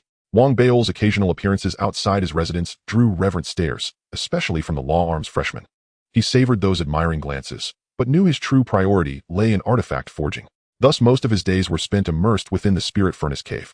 Half a month later, a messenger from the dean arrived bearing 2 lacquered boxes. The first contained a mirror radiating immense pressure, its surface etched with 3 martial sigils. Wang Bao's spirit jolted at the sight. This was a third-rank spirit treasure. He swiftly opened the second box and found within a jade pendant carved with a coiling dragon also marked with 3 martial sigils. The dragon appeared so lifelike that the moment Wang Bao's eyes fell upon it, its scales seemed to ripple, as if stirring from slumber. Also a third-rank spirit treasure. Understanding the rarity of such treasures, Wang Bao paused, inhaling deeply, then activated his communication ring to seek clarification from the dean. Instantly, the dean's voice resonated within the ring. The pendant was forged by my own hands, presented to you for personal protection. As for the mirror, it was sent by the Lord Protector's mansion of Ethereal City. It has been thoroughly inspected and poses no danger, should you wish to decline it. Wang Bao's mind raced. A subtle intuition crystallized Lin Tianhao's father had likely struck some arrangement with the Ethereal Dao Academy. Seizing the moment, he replied without hesitation, "Accept it. Why on earth would I refuse?" A chuckle of approval echoed from the dean's end. He had prepared persuasive arguments, only to find Wang Bao already comprehending the unspoken weight behind the gesture. After a brief pause, the dean's tone grew solemn and measured. Baolu, the 4 great academies, and the 17 counselor groups are both pillars of the Federation. Thus, certain matters cannot be pursued to their bitter ends. Let this incident conclude here, and I reaffirm my vow it will never happen again. Then the expulsion is rescinded. Wang Bao asked softly, his eyes glinting with icy resolve. The Academy's statutes remain inviolable. His enrollment in the lower academy all stands permanently revoked. With that, the dean offered a few conciliatory words before severing the connection. Within the spirit furnace cave, Wang Bao sat motionless, gazing first at the 2 boxes before him, then at his silent communication ring, his eyes narrowing thoughtfully. Enrollment in the lower academy aisle. Does that imply a tiered academic structure, upper and lower academies? No matter if the student registration is divided into 2 academies, this grudge. Wang Bao will remember it. Wang Bao snorted. He now understood Lin Tianhao's background and also grasped the Dao Academy's decision. Especially since he was well-versed in the autobiographies of high-ranking officials, he knew how to handle this matter and understood that to some extent the Dao Academy had already provided a form of justice. I will accept the gift, but I still need to take revenge. Wang Bao looked down at the small mirror, then picked up the jade pendant. After examining it, his eyes lit up. What a good item. The jade pendant was a spiritual treasure that possessed both defensive and offensive capabilities. Wang Bao sensed the spiritual power within it, checked the intricate patterns, and estimated its power, instantly feeling invigorated. The small mirror was also quite remarkable. Although it did not provide direct defense or offense, it could create a seemingly real projection, making it hard to distinguish between truth and illusion, and it had a certain degree of combat effectiveness, often yielding surprising results. Wang Bao was very pleased with these 2 spiritual treasures, especially since he had exhausted all the magical tools on him. The appearance of these 2 treasures made him feel that his pockets were not so empty anymore. But it's still not enough. I need to refine more magical tools. With them, even if I encounter danger again, I can use them to resolve the situation, especially the defensive ones. Thinking of this, Wang Bao became immersed once more in the intricacies of refining and crafting patterns. Thus a month passed quietly. During this month, Wang Bao practically lived inside the spirit furnace cave. His magical tools gradually accumulated with dozens of large seals and some ropes. The primary focus of his refinement was a type of bead magical tool. These beads consumed a tremendous amount of Wang Bao's energy. The spiritual core was entirely condensed from colorful spirit stones intricately engraved with an astonishing number of patterns. Once activated, these beads could create a protective light akin to a golden bell.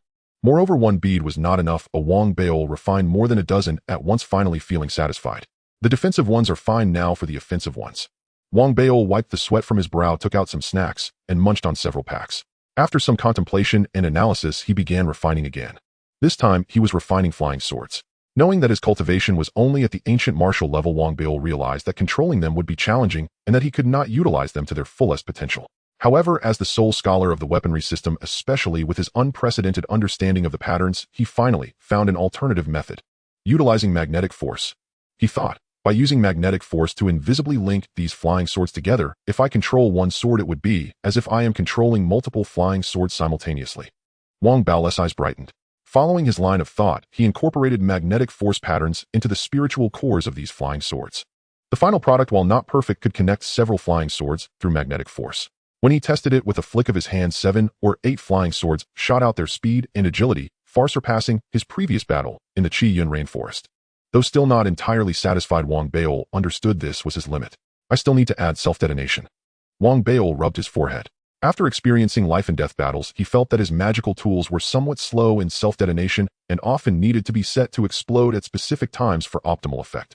So every one of my magical tools must have a self-detonation pattern, allowing them to explode whenever I desire. He added, and that big horn of mine, what a treasure it is. After refining it again, I need to find a way to enhance its power.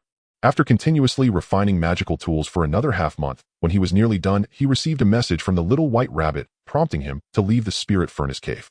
As he breathed in the fresh air outside and gazed at the blue sky and white clouds, Wang Beil touched his storage bracelet, feeling content. Now my pockets are filled with even more magical tools than before. If I encounter the Qiyun rainforest incident again, I'm confident I can take them all down without much effort. Feeling proud, Wang Beil took out some snacks and walked through the weaponry system. Naturally, everyone he encountered greeted him warmly. Many new students looked at Wang Beil with clear admiration. Watching them, Wang Beil touched the stubble on his chin, filled with emotion. I am getting old. The students from his batch were no longer considered new students, and each had begun to stand out in their respective systems. At this moment, Wang Beil looked at the new students and, imitating the headmaster, showed encouragement in his eyes, nodding at them. His encouragement was the greatest recognition for those new students, who were all incredibly excited. As Wang Beil walked forward, a chorus of greetings erupted around him. Enjoying his position and status, Wang Beil felt that his decision to enroll in the Misty Dao Academy was indeed the best choice of his life. It seems I, Wang Beil, am destined to be extraordinary. The more than 10 years of hiding in Phoenix City were all to make a remarkable debut at the Misty Dao Academy. With these thoughts, Wang Beil stepped out of the mountain peak of the weaponry system and descended to the foot of the mountain. At this moment it was dusk, and the distant afterglow painted the sky orange, creating a beautiful view. After waiting for a while, when Wang Beil finished a bag of snacks, he spotted the little white rabbit approaching from afar. The little white rabbit had previously messaged him saying she would come to visit, which was why Wang Beil had ended his refinement to come here and wait. Seeing Wang Beil waiting for her from a distance, the little white rabbit immediately blushed, her big eyes sparkling with a different light as she hurriedly ran a few steps toward him. Beil Gidge. As her voice reached him, Wang Beil's eyes widened. The little white rabbit's bouncing figure reminded him of the scenes from the dream trial. He cleared his throat and put on a dignified demeanor, smiling as he looked straight ahead. Soon the little white rabbit reached Wang Beil, her little face flushed. Just as she was about to speak, upon meeting Wang Beil's gaze, her heart raced, and she suddenly forgot what she wanted to say. Instinctively, she took out a pill bottle from her possession and handed it to Wang Beil. Beil Gidge, this is the healing pill I just refined. I've been in closed-door training for pill refining these days. Please take it. The little white rabbit said shyly, handing the pill bottle to Wang Beil. In the future, I will study hard on pill refining. Beil Gidge, I will strive to refine more, so that if you encounter danger again, you will have my pills to assist you. The little white rabbit said earnestly. After saying this, her face turned even redder, and she turned to leave. But soon she turned back and ran over again, handing another pill bottle to Wang Beil. I took the wrong one. Of this is the one. After speaking, the little white rabbit's face flushed like an apple as she hurriedly turned to leave. In fact, she was usually timid and had prepared many words beforehand.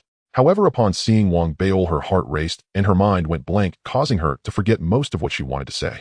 At this moment, watching the little white rabbit's hurried figure, Wang Beil felt a gentle warmth in his heart. Previously, he didn't understand why she had come, but now he realized she only wanted to give him pills. Looking down at the pill bottle in his hand, a peculiar feeling surfaced in his heart. When he looked up and saw the little white rabbit about to walk away, he blinked and quickly walked a few steps to catch up. Zhou Xiaya, why are you so timid? After preparing for so long to confess you messed it up. Didn't you practice several times before coming? Zhou Xiaya felt frustrated and failed to notice Wang Beil was following her, so he overheard her regretful mutterings. Listening to Zhou Xiaoya's whispers, Wang Beil cleared his throat. What do you mean messed it up? Aunt. Zhou Xiaoya was clearly startled by Wang Beil's sudden voice, turning to see him and becoming momentarily dazed. Beil Gidju. How did you catch up with me? Seeing the silly expression on the little white rabbit's face, Wang Beil felt that strange sensation in his heart grow even stronger, so he blinked. Of course, I'm here to walk you back to the Pill Dao system. Then, okay, thank you, Beil Gidge. The little white rabbit nodded lightly upon hearing Wang Beil's words, her mood lifting from the earlier gloom, and she seemed content in an instant. Thus, under the setting sun, Wang Beil and the little white rabbit walked through the Dao Academy, their shadows stretching long beneath them. The sounds of students studying from various mountain peaks, the distant sounds of new students from the combat arts system running, and the chatter of passing students all seemed to fade into the background, as if the entire Dao Academy was left with just the two of them. The smiles on the little white rabbit's face grew more frequent, and in the glow of the sunset, when she looked at Wang Beol, the light in her eyes seemed to outshine even the afterglow of the sun, making her radiate in astonishing beauty. This scene, whether it be the sunset or the surrounding atmosphere, was extraordinarily beautiful. However, not far away, a frail-looking youth dressed in student robes, pale and weak, with a somewhat vacant gaze, passed by in a daze. He saw Wang Beol and the little white rabbit beside him. Upon seeing the little white rabbit, the skinny youth suddenly halted, seemingly captivated by her smile and sweetness. His eyes brightened as he automatically overlooked Wang Beol, swiftly walking over to block their path.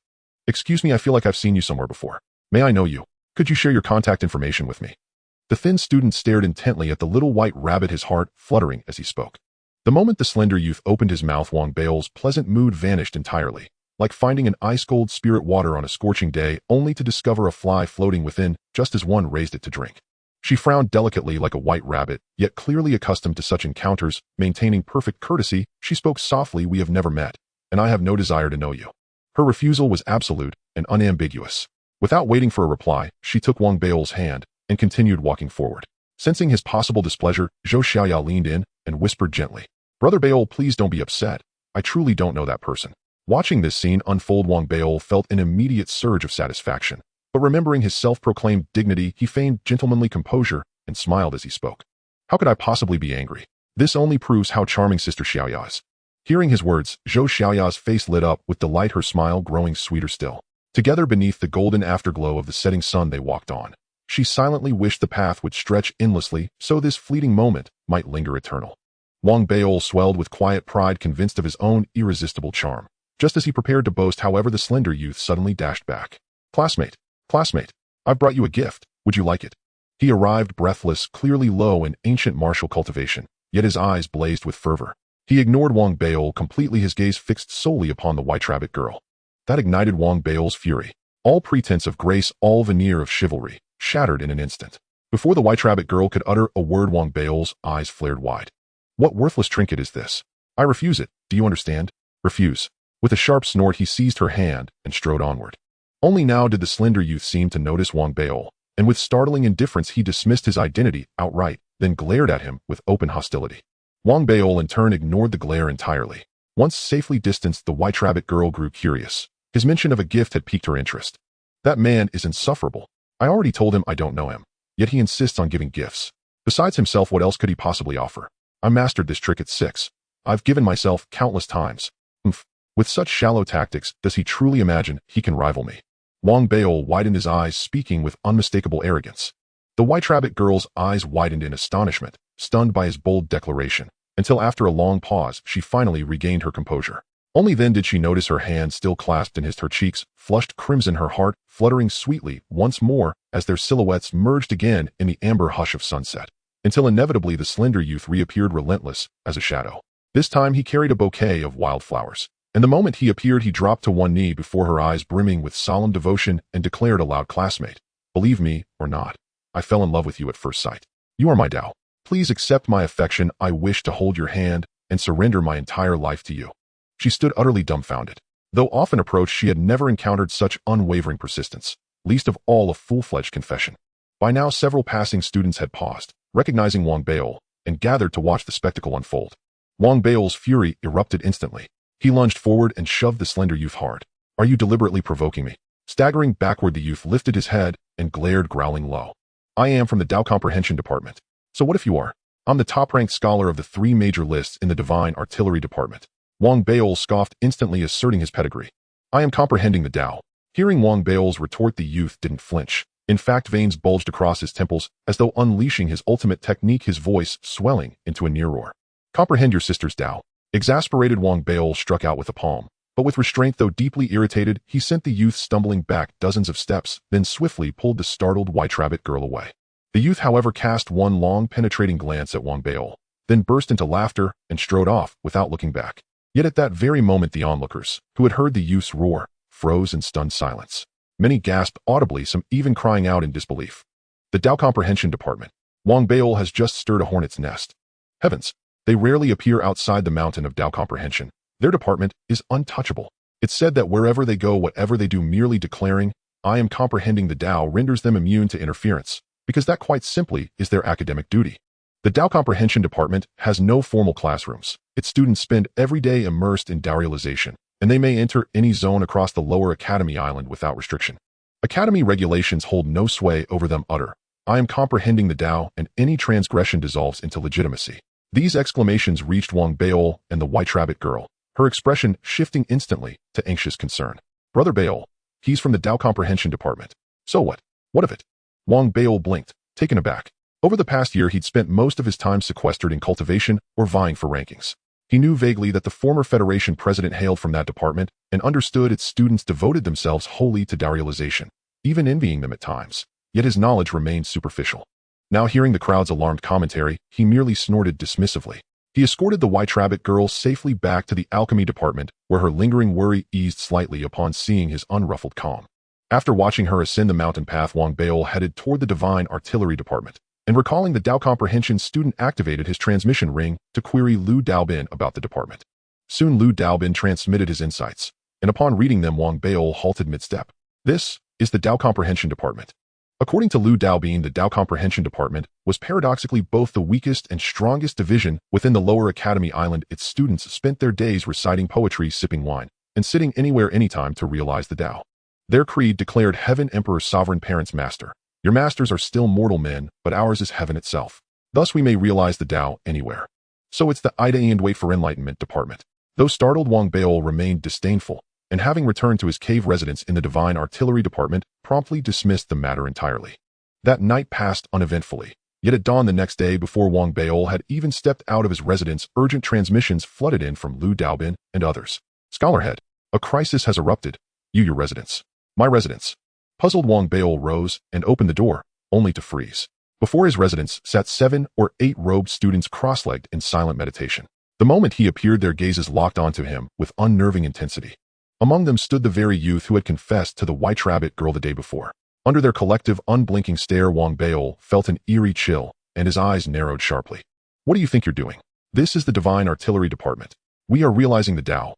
All 7 or 8 voices roared in unison, clenching their jaws, refusing to look away, radiating a defiant resolve. Strike me if you must, but I will realize the Tao until you break. Madman. Enraged, Wang Baol turned away, heading instead for the Spirit Furnace Caves. Yet no sooner had he stepped out than all 7 or 8 Tao Comprehension students rose as one and followed closely behind. At first he ignored them, but soon their dogged pursuit became unbearable. Wherever he went, even into the Spirit Furnace Caves, they entered too, seating themselves around him, encircling him tightly, embodying an ironclad vow: whatever you do, we follow. When Wang Baol ordered Lu Daobin to disperse them, Lu Daobin could only sigh helplessly. Once they declare we are realizing the Tao, even the Academy Discipline Office holds no authority to intervene. And these Tao Comprehension students were nothing if not tenacious. After 3 relentless days of harassment, Wang Baol finally snapped and acted. The consequence: at dawn the next day, dozens of Tao Comprehension students surrounded his residence, sitting in silent, unwavering vigil, their gaze fixed inward, their purpose absolute, realizing the Tao. Dozens of students from the Wu Dao sect sat cross-legged before Wang Baol's cave, their eyes fixed unwaveringly on the doorway.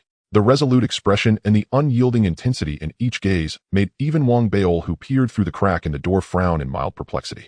This is absurd. I only pushed them a few times, and they've multiplied from 7 or 8 to dozens.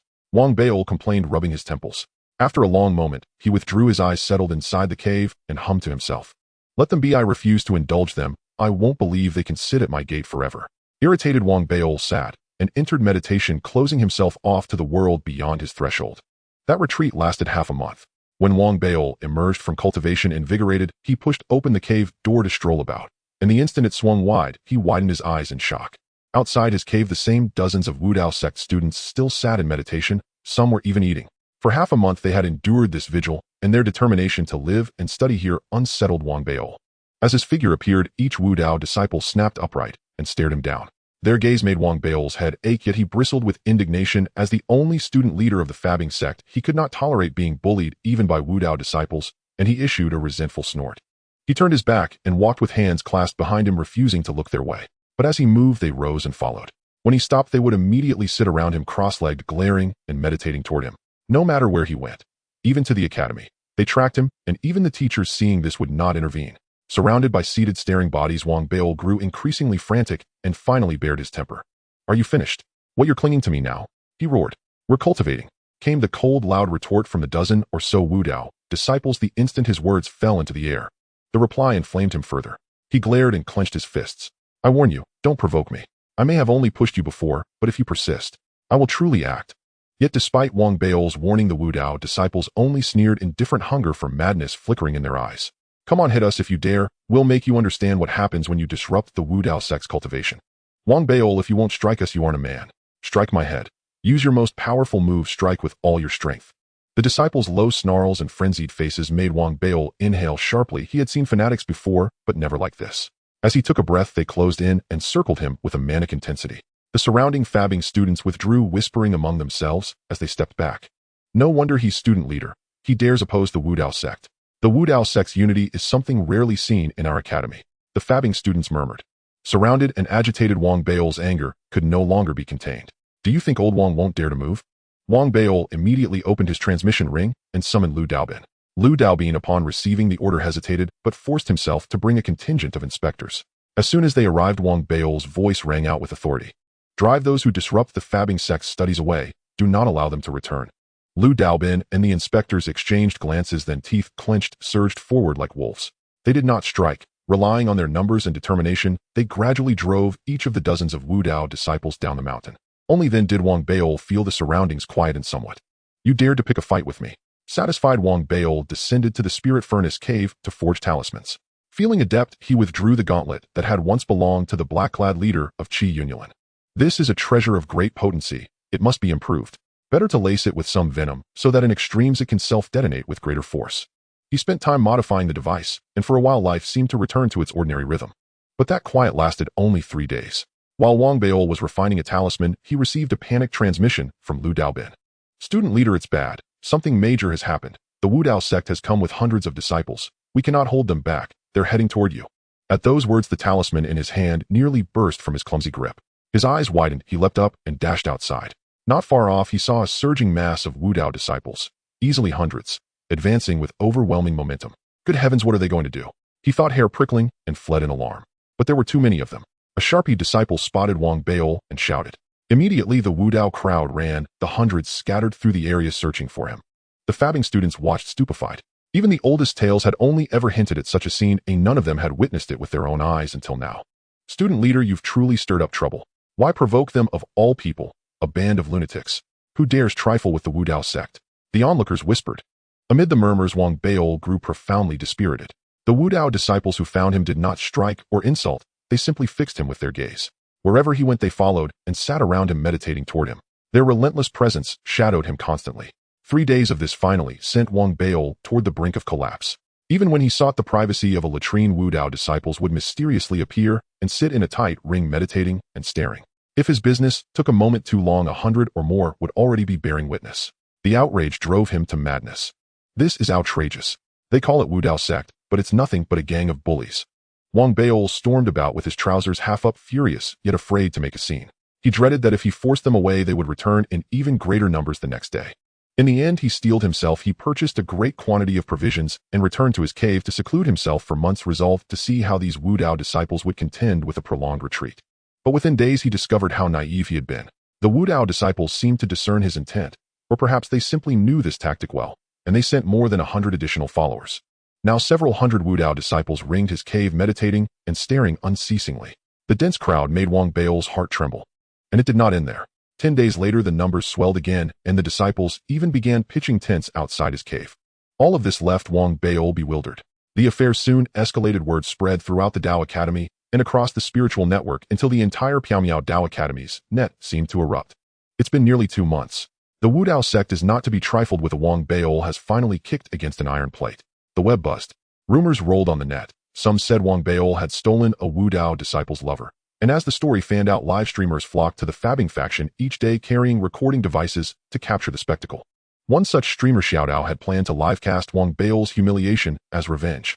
But a mysterious patron, a lavish donor, known online as Lianbang Zongtong Baba, had showered Xiaodao with gifts. To please this benefactor, Xiaodao pivoted his coverage to expose the Wu Dao sect's heavy-handedness.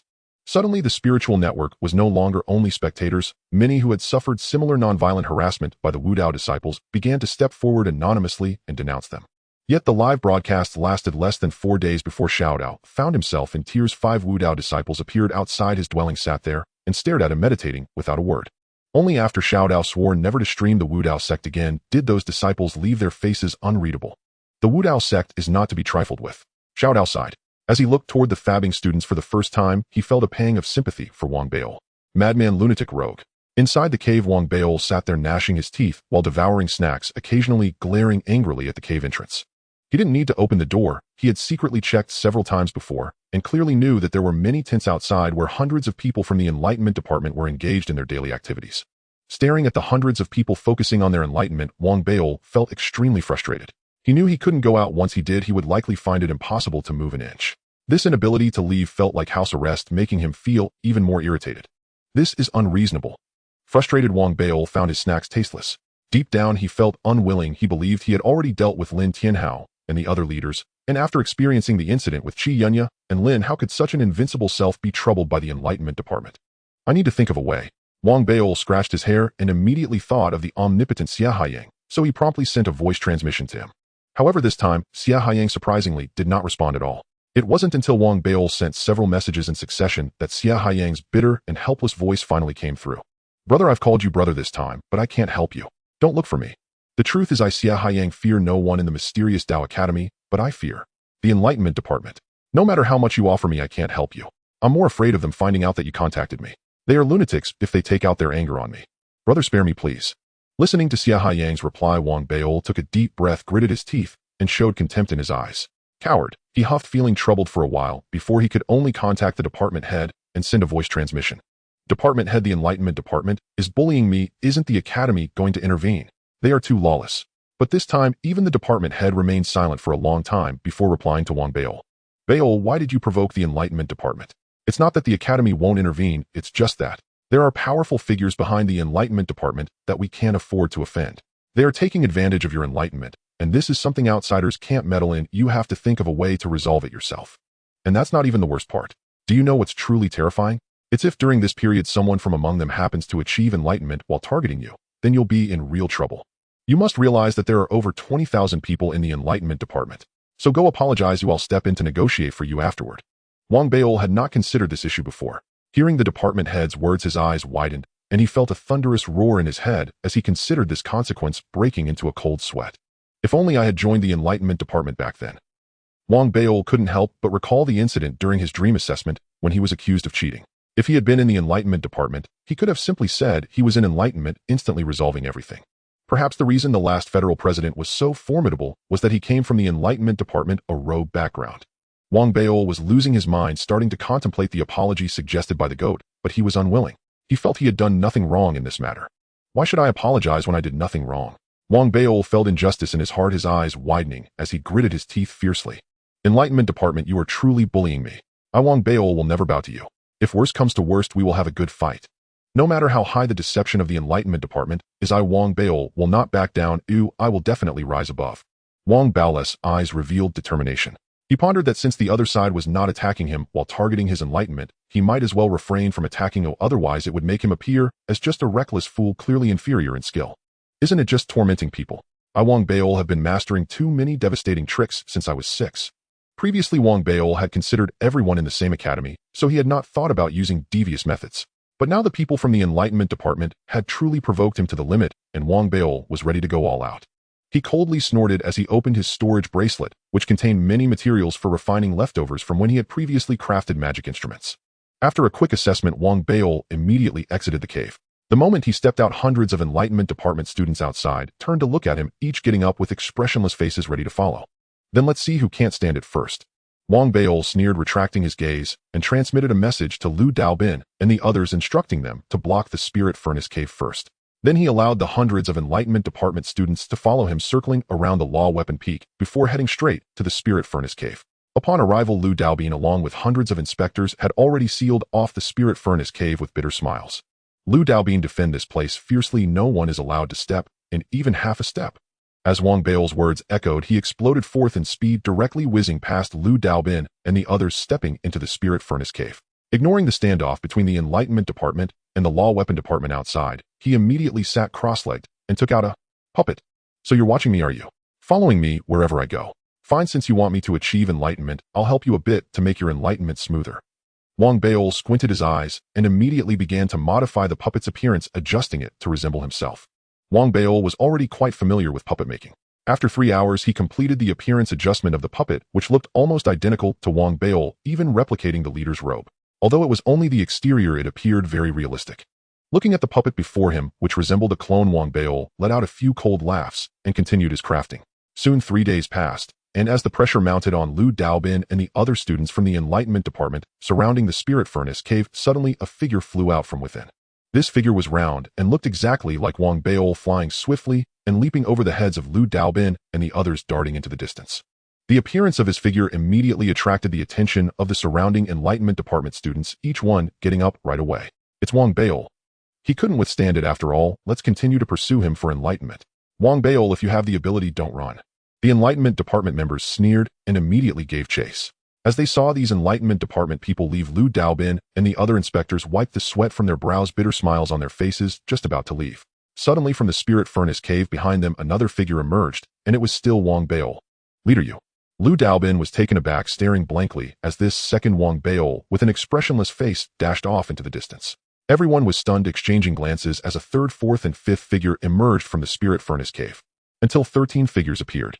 They were all Wang Baol, dressed in the leader's robes, each one scattering in different directions after exiting, which greatly astonished Lu Daobin and the others. Even those who sensed something amiss were left in shock. Are these puppets? Crafting puppets is indeed challenging. The external appearance is secondary. The key is the internal mechanism, which must master the intricate patterns to perfection and require a powerful spirit core to make them lifelike. Looking across the entire Lower Academy Island's Law Weapon Department, the only one capable of achieving this would be Wang Baol, who could refine the 7-colored spirit stone as a puppet core and skillfully manipulate the patterns to enhance them, successfully adjusting the appearance. In the astonished eyes of Lu Daobin and others in the following days, the students of the Enlightenment Department were left dazed, as previously there was only one Wang Baol in their eyes, but now on the peak of the Law Weapon Department, there were more than 10 Wang Baoles. They also noticed something was off, but Wang Baoles puppets were too lifelike, and the Enlightenment Department was not skilled in law weapons, making it difficult to see through. Thus the problem presented to them was, they could clearly see Wang Baol, but they couldn't find out which one was real. At the same time, they found that often they had followed and watched for a long time only to discover it was a fake. When they tried to find the real one, they encountered more fakes. Some Wang Baoles were running, some were still inside the Spirit Furnace cave, some returned to the cave to enter seclusion, while others strolled in the magma room, and many ambled about in the Law Weapon Department. It made it virtually impossible to locate the real body. Not only were the Enlightenment Department students flabbergasted, but even the Law Weapon Department students were shaken by this scene, each one opening their eyes, discussing animatedly, and even the Spirit Network was in an uproar. The conflict between Wang Baol and the Enlightenment Department has taken a new turn. Breaking news: Wang Baol has crafted more than 10 of his own puppets, causing the Enlightenment Department members to be unable to distinguish between real and fake. Even if they achieve enlightenment, they are only grasping false paths. For a moment, the Law Weapon Department peak was in chaos. However, puppets are still puppets. As the students of the Enlightenment Department gradually found clues and devised various methods to filter out the false puppets, achieving some success, the real Wang Baol walked among the crowd, expressionless, observing the distant Enlightenment Department students who ignored him, thinking he was also a fake, feeling a cold snort in his heart. Dispersing your gaze is just one of my objectives. My real purpose is to buy time to gather more of your appearances. Your Lord Wang has many tricks up his sleeve. Next, I want the Enlightenment Department to tremble at the sight of me. With a flash in his eyes, Wang Baol walked into the distance. The next day, on the peak of the Law Weapon Department, another puppet appeared, not resembling Wang Baol, but rather the culprit behind this incident, the Enlightenment Department student who had confessed to the little white rabbit. This puppet was crafted almost identical to him. Walking through the crowd without careful observation, it was nearly impossible to see the difference. As he walked through the crowd, seemingly searching for something, the puppet soon spotted the students of the Enlightenment Department, noticing the true self among them, who looked exactly like him, and thus approached that person. The real culprit behind this incident, a thin young man, was currently meditating on enlightenment, feeling frustrated while gnashing his teeth at his companions around him. Wang Baol is too cunning. However, we cannot give up. We must let him know the consequences of provoking our Enlightenment Department. Exactly, Brother Chin, don't worry. Since Wang Baol dares to confront our Enlightenment Department, we will definitely make him pay. While everyone was united in their resentment, suddenly one person inadvertently looked up and spotted the approaching puppet, freezing for a moment. Brother Chun, I think I see another you. Everyone was momentarily stunned, unable to comprehend what was happening. As they looked up, their eyes widened in shock at the swiftly approaching puppet, especially the culprit among them, the young man with the surname Chun, who was completely bewildered. He stared blankly at the identical figure of himself that sat down before him, gazing intently at him. You. The person before him, both in appearance and in the expression of wide-eyed astonishment, felt incredibly familiar to the young man with the surname Chun. He hesitated for a moment, but before he could finish speaking, the identical puppet calmly uttered a phrase. I am comprehending the Tao. Upon hearing this, the young man with the surname Chun nearly jumped up. This phrase was a specialized term from their Tao comprehension sect, something they typically said to others. But now seeing another self appear before him and say those words made his scalp tingle with unease. This scene was so astonishing that he gasped, feeling an indescribable strangeness envelop him. The surrounding Tao comprehension students were equally shaken, glancing between the young man with the surname Chun and the identical puppet, feeling an inexplicable weirdness in the scene before them. Wang Baol, it must be you. The young man with the surname Chun was furious. He stood up and kicked at the other self, but with a loud bang the puppet remained unscathed while he howled in pain, feeling a cramp in his leg. The puppet was simply too sturdy. Especially after receiving that kick, the puppet's eyes widened as it glared at the young man with the surname Chun and let out a low growl. I am comprehending the Tao. Comprehend your sister's Tao. Wang Baol, this is infringement. You have violated my portrait rights. The young man with the surname Chun shouted angrily, and the other Tao comprehension students stood up ready to assist. But just then over a dozen figures emerged from the distant crowd, all of them identical puppets corresponding to the Tao comprehension students. Among them were 4 puppets that looked exactly like the few people beside the young man with the surname Chin. Upon seeing the approaching puppets, those Tao comprehension students widened their eyes, dumbfounded. To deal with the Tao comprehension sect, Wang Baol had purchased a large amount of materials from Xia Haiyang, and the cost of these materials was quite staggering. Although Xia Haiyang was reluctant to offend the Tao comprehension sect, he still enjoyed doing business, especially since Wang Baol's earlier diversion of the sect's attention made their transactions remarkably smooth. With the materials in hand, Wang Baol put considerable thought into crafting these puppets, setting up return commands for them to lock onto their respective true selves. At this moment, having noticed the true selves among the Tao comprehension students, these puppets rushed over quickly, finding their counterparts standing before them with wide eyes and growling in succession. I am comprehending the Tao. This scene immediately caused the hearts of the Tao comprehension students to tremble. It was an eerily strange feeling to gaze into the eyes of their own duplicate, something they had never experienced in their lives. Clearly, this matter was far from over. Just as these individuals were becoming frenzied, days later, several hundred Tao comprehension students from the law weapon sect gradually discovered that identical versions of themselves had appeared within the law weapon peak.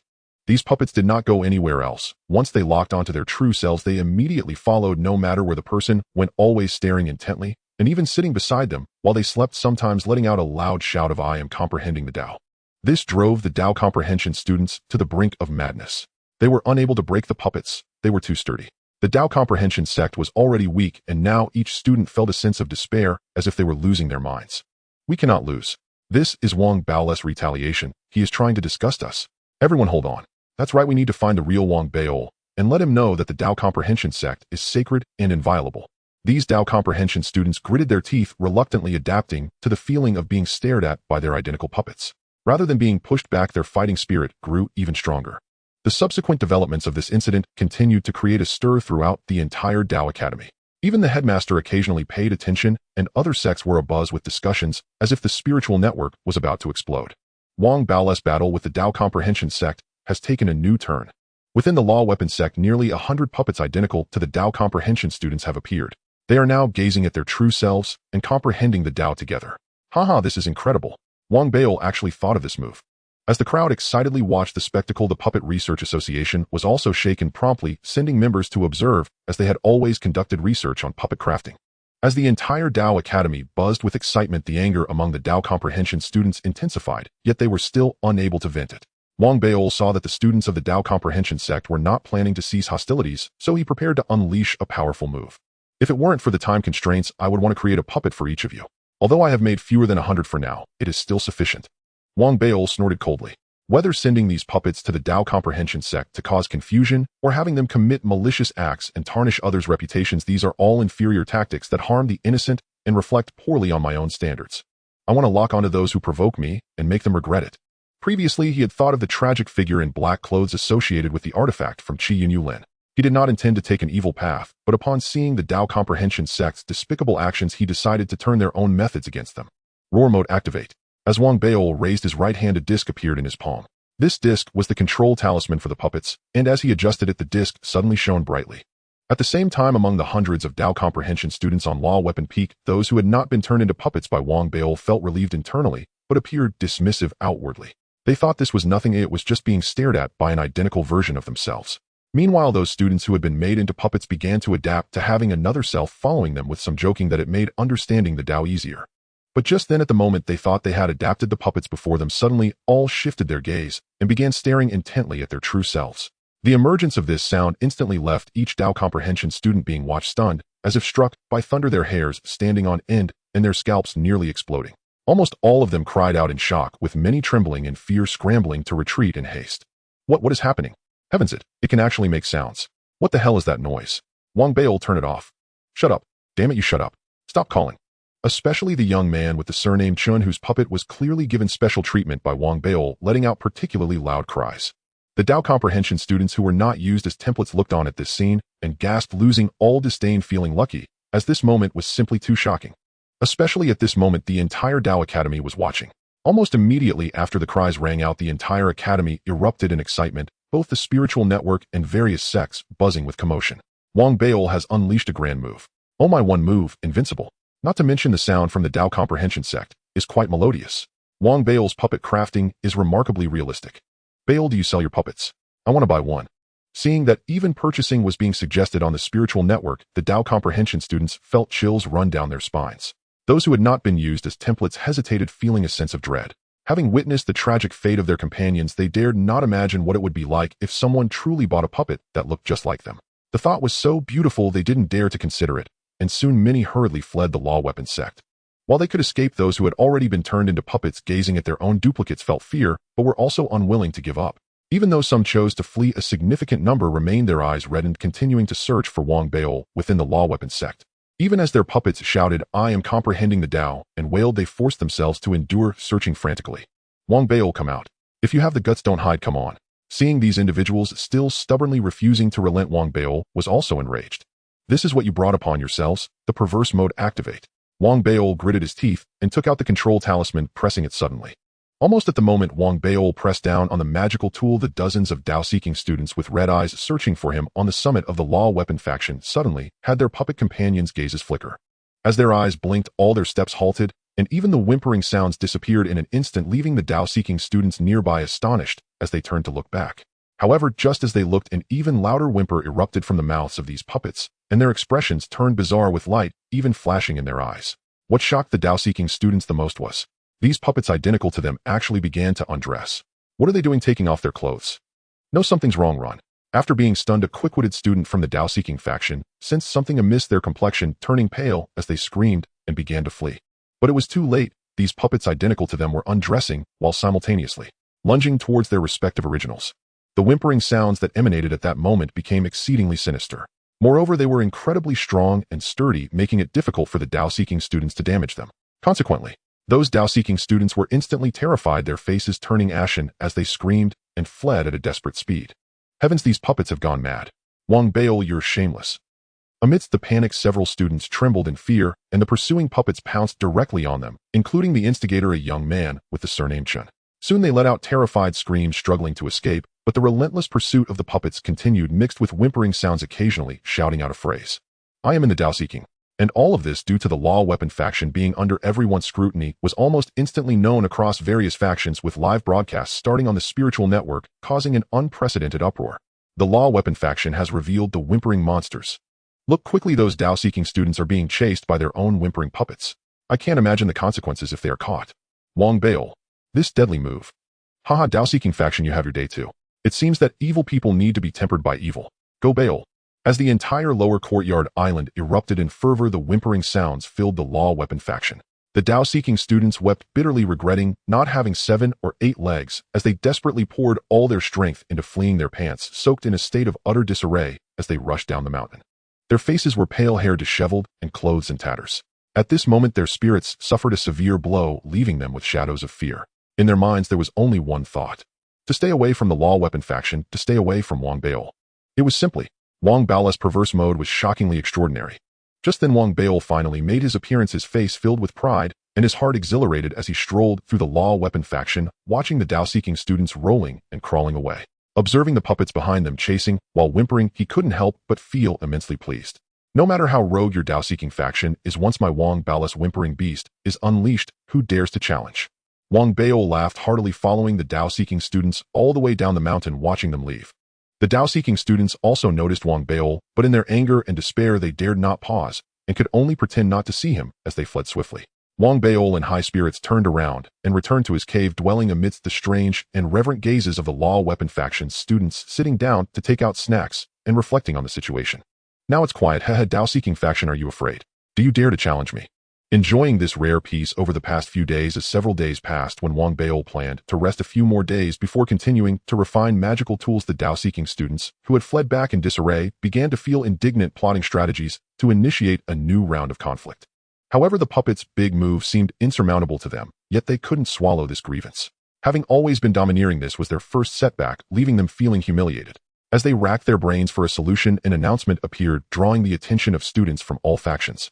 At the same time, the Tao-seeking faction also shifted their focus due to this announcement, no longer solely fixating on Wang Baol, but many looked at the announcement with excitement. Because this year's promotion examination will be held ahead of schedule. The so-called promotion examination is the assessment for advancing from the lower courtyard island to the upper courtyard island. Generally, this assessment does not limit the student's years, whether a freshman or a fifth-year student. As long as they believe their strength is sufficient, they can register to participate. However, the vast majority of participants in the major examination are fifth-year students. Once they succeed, they can enter the upper courtyard island. If they fail, they must leave the Tao Academy and seek their value in other professions. The difficulty of the major examination is immense, for although it is termed a major examination, in reality, it is a leap from ancient martial arts into the true breath assessment. The sole standard for success in the major examination is to become a true breath realm practitioner. This annual major examination typically sees around 40,000 participants, but only a small portion can ultimately enter the upper courtyard island. In terms of timing, it usually occurs before the holiday, but this time, it has been moved up. The reason for the advancement is that this time's promotion examination will feature a newly added secret realm trial open for the most outstanding students based on the past assessments held within their respective academies. In previous major examinations, 40,000 students would compete in the assessment venues prepared by the Tao Academy, relying on their own fortunes to vie for spots in the upper courtyard island. While the difficulty was present, it was not particularly intense, and the competitors were all students from various factions within the same Tao Academy. However, the newly added secret realm trial does not belong to the mysterious Tao Academy alone, but to the most outstanding students from the 4 federal Tao Academies who will participate together. The trial grounds they will enter also do not belong exclusively to any one Tao Academy, but rather a place of fortune collectively owned by the 4 Tao Academies seized after the Beast War amidst numerous forces. Due to some special reasons, this place of fortune can only be jointly opened by the 4 Tao Academies every few years. Because the number of entrants is limited, it cannot exceed 4,000 people in total, so each Tao Academy can only allow the top 1,000 students to enter. The advancement of this major examination is also due to the timing set by the 4 Tao Academies for the opening of this secret realm, so not only is the mysterious Tao Academy's major examination advanced, but the other 3 Tao Academies are facing the same situation. Because they need to select the top 1,000 students from their Tao Academy, a grand competition is required. In this grand competition, those ranked within the top 1,000 will enter the secret realm of the 4 Tao Academies, while the rest will enter the usual secret realm examination venues within the Tao Academy as before. As this matter spread with the announcement, it immediately overshadowed all other noises within the Tao Academy. It was evident that this jointly owned secret realm examination venue of the 4 Tao Academies had a level of fortune vastly exceeding ordinary examination venues. Above ancient martial arts lies the true breath, and even among true breath practitioners there are distinctions. True breath is the spiritual root. Sitting cross-legged in his cave, dwelling, Wang Baol also saw the announcement and received a transmission from the academy head urging him to participate in this major examination. And the spiritual root is an essential item for transcending to sainthood. Wang Baol took a deep breath, looking at the introduction to the true breath realm sent by the academy head through the transmission ring. Spiritual roots range from 1 inch to 8 inches. In common examination venues, no spiritual root exceeds 5 inches. Only in secret realm venues can one find spiritual roots exceeding 5 inches. The reason it's not called a spiritual root, but rather true breath, is that spiritual roots are intangible, only possessing an aura. The 3 realms of ancient martial arts fundamentally aim to prepare for the reception of true breath. After all, the human body is like a sieve with many invisible holes. Once true breath is absorbed, it cannot be retained, dispersing rapidly. Hence, the 3 realms of ancient martial arts exist. The first realm, blood chi, is to solidify one's foundation, while the second realm, body sealing, closes all the bodhis pores. The final realm, meridian sealing, seals off the last acupoints of the body. In this way, one can create a sealed body, allowing for the complete absorption of true breath, integrating it as part of oneself. Wang Baol looked at the introduction within the transmission ring, some of which he already knew, while other parts were new to him. True Breath Realm. Wang Baol fell silent, his mind recalling the young man he saw who had slain a True Breath Realm beast during his last holiday at home. After a moment of contemplation, he revealed determination in his gaze, deciding to participate. I have reached the peak on the Lower Academy Island, and to advance further, I must break through the ancient martial realm and step into the True Breath Realm. The autobiography of a high official once said that to achieve great success, one must not remain stagnant. Even if life is comfortable, now only by entering the True Breath Realm can one access the Upper Academy Island and reach new heights. Wang Baol clenched his fists, and a fierce battle intent surged in his eyes. Now he had gained some understanding of the Upper Academy Island. He knew very well that although he could dominate on the Lower Academy Island in the eyes of those on the Upper Academy Island, he might not be insignificant, yet there existed a chasm-like distance between them. To bridge this distance, the only way is to become a true breath. The life and death battle in the pool of cloud and rain made Wang Baol acutely aware that to avoid being bullied, he must continuously strengthen himself. Within the Federation's system, cultivation and official rank are inherently linked to some extent. Let's do it. Make it to the top 1,000, enter the secret realm to gain fortune and become a true breath. At this moment, as he made his resolve, many others like Wang Baol in the Lower Academy Island also reached their own decisions after contemplation. Although most of those preparing to participate in the major examination were returning students, there were still some newcomers whose ancient martial skills had reached beyond the boundary of ceiling, who decided to give it a shot after some thought, knowing that if they failed they could try again in the future, but giving up would leave them unsatisfied. Like Shui Yifan, who was currently in the martial arts department's training hall, just finishing his practice. As he wiped the sweat off his brow, he glanced at the news regarding the upcoming major examination within his sound transmission ring, and gradually a spark of enthusiasm lit up in his eyes. The top 1,000, huh? My goal is to be in the top 10. Similarly, within the martial arts department, individuals like Chun Ziheng and Lu Zihao were also making quick decisions, and other departments were no different. In the alchemy department, Du Min, and at this moment on the array department's platform, a stunning girl dressed in a Taoist robe had her beautiful hair lifted by the wind. The girl's expression was calm and elegant, as if she were untouched by the mundane world. The purity in her eyes revealed a deep-seated dedication to her cultivation. She was Zhao Yaming, renowned a year ago as a natural spiritual body. She could have gone to the Bailu Dao Academy, and though she became the top student later, she remained very low-key. True breath. Zhao Yaming whispered softly, her gaze serene, as if for her breaking through the ancient martial realm and stepping into the true breath was a path she must take in her life, without needing to consider whether or not to participate in the major examination. With everyone's preparations, the conflict between the Enlightenment Department and Wang Baol had largely dissipated with the emergence of this event, but it had not completely vanished. This was because news gradually spread within the Enlightenment Department that among those students who sought enlightenment through Wang Baol, one had succeeded in achieving enlightenment from him and was currently in seclusion to stabilize. This news immediately excited the Enlightenment Department. If it weren't for the major examination, there would likely be another round of students seeking enlightenment from Wang Baol, and the momentum would surely be even greater. Upon hearing this news, Wang Baol was taken aback. He recalled the head of the department's reminder and thought of the over 20,000 students in the Enlightenment Department. His heart sank. It must be fake, it has to be fake. Days later, as news of the Dao Academy's major examination spread and was known to all, and as registrations continued on the summit of the Enlightenment Department, there was a protruding cliff. Below it was a bottomless abyss, above it were blue skies and white clouds. Standing here, one seemed ready to soar. At this moment, on the edge of the cliff sat a handsome young man with a shaved head. He wore the Academy's robe and was not the top student of the Enlightenment Department, nor did he have any fame in the department. He had not participated in events targeting Wang Baol, as if all the empty accolades were unimportant to him. His world and everything he had centered around an empty cup placed before him, pure and simple. This cup, which contained not a single drop of water, had been placed before him for quite some time, and he had been sitting here for a while. He had even forgotten how long he had been meditating here until at this moment, as he gazed, suddenly a drop of water slowly appeared in the empty cup. The moment this water appeared, a smile broke across the bald young man's face, and as this smile emerged, an extraordinary vitality seemed to radiate around him. This vitality spread, causing some flowers and grasses around him to move without wind, as if they had grown a little. At the same time, behind him in the void, without a sound, as the air twisted, an old man emerged. The old man wore a simple Taoist robe, his face lined with wrinkles, but his eyes revealed a profound brilliance, exuding an authoritative presence. If one looked closely into his eyes, it seemed as if they contained a massive furnace. That sensation was such that it felt like one was seeing a person in his eyes, yet upon closing one's eyes the feeling was of the blazing sun.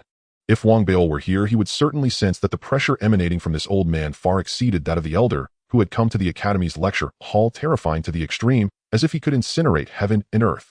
Yet the appearance of this old man did not draw any attention from the Lower Academy Island.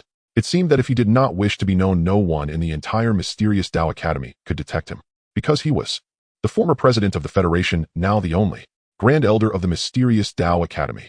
Indeed, although some time has passed, it can still be considered a success.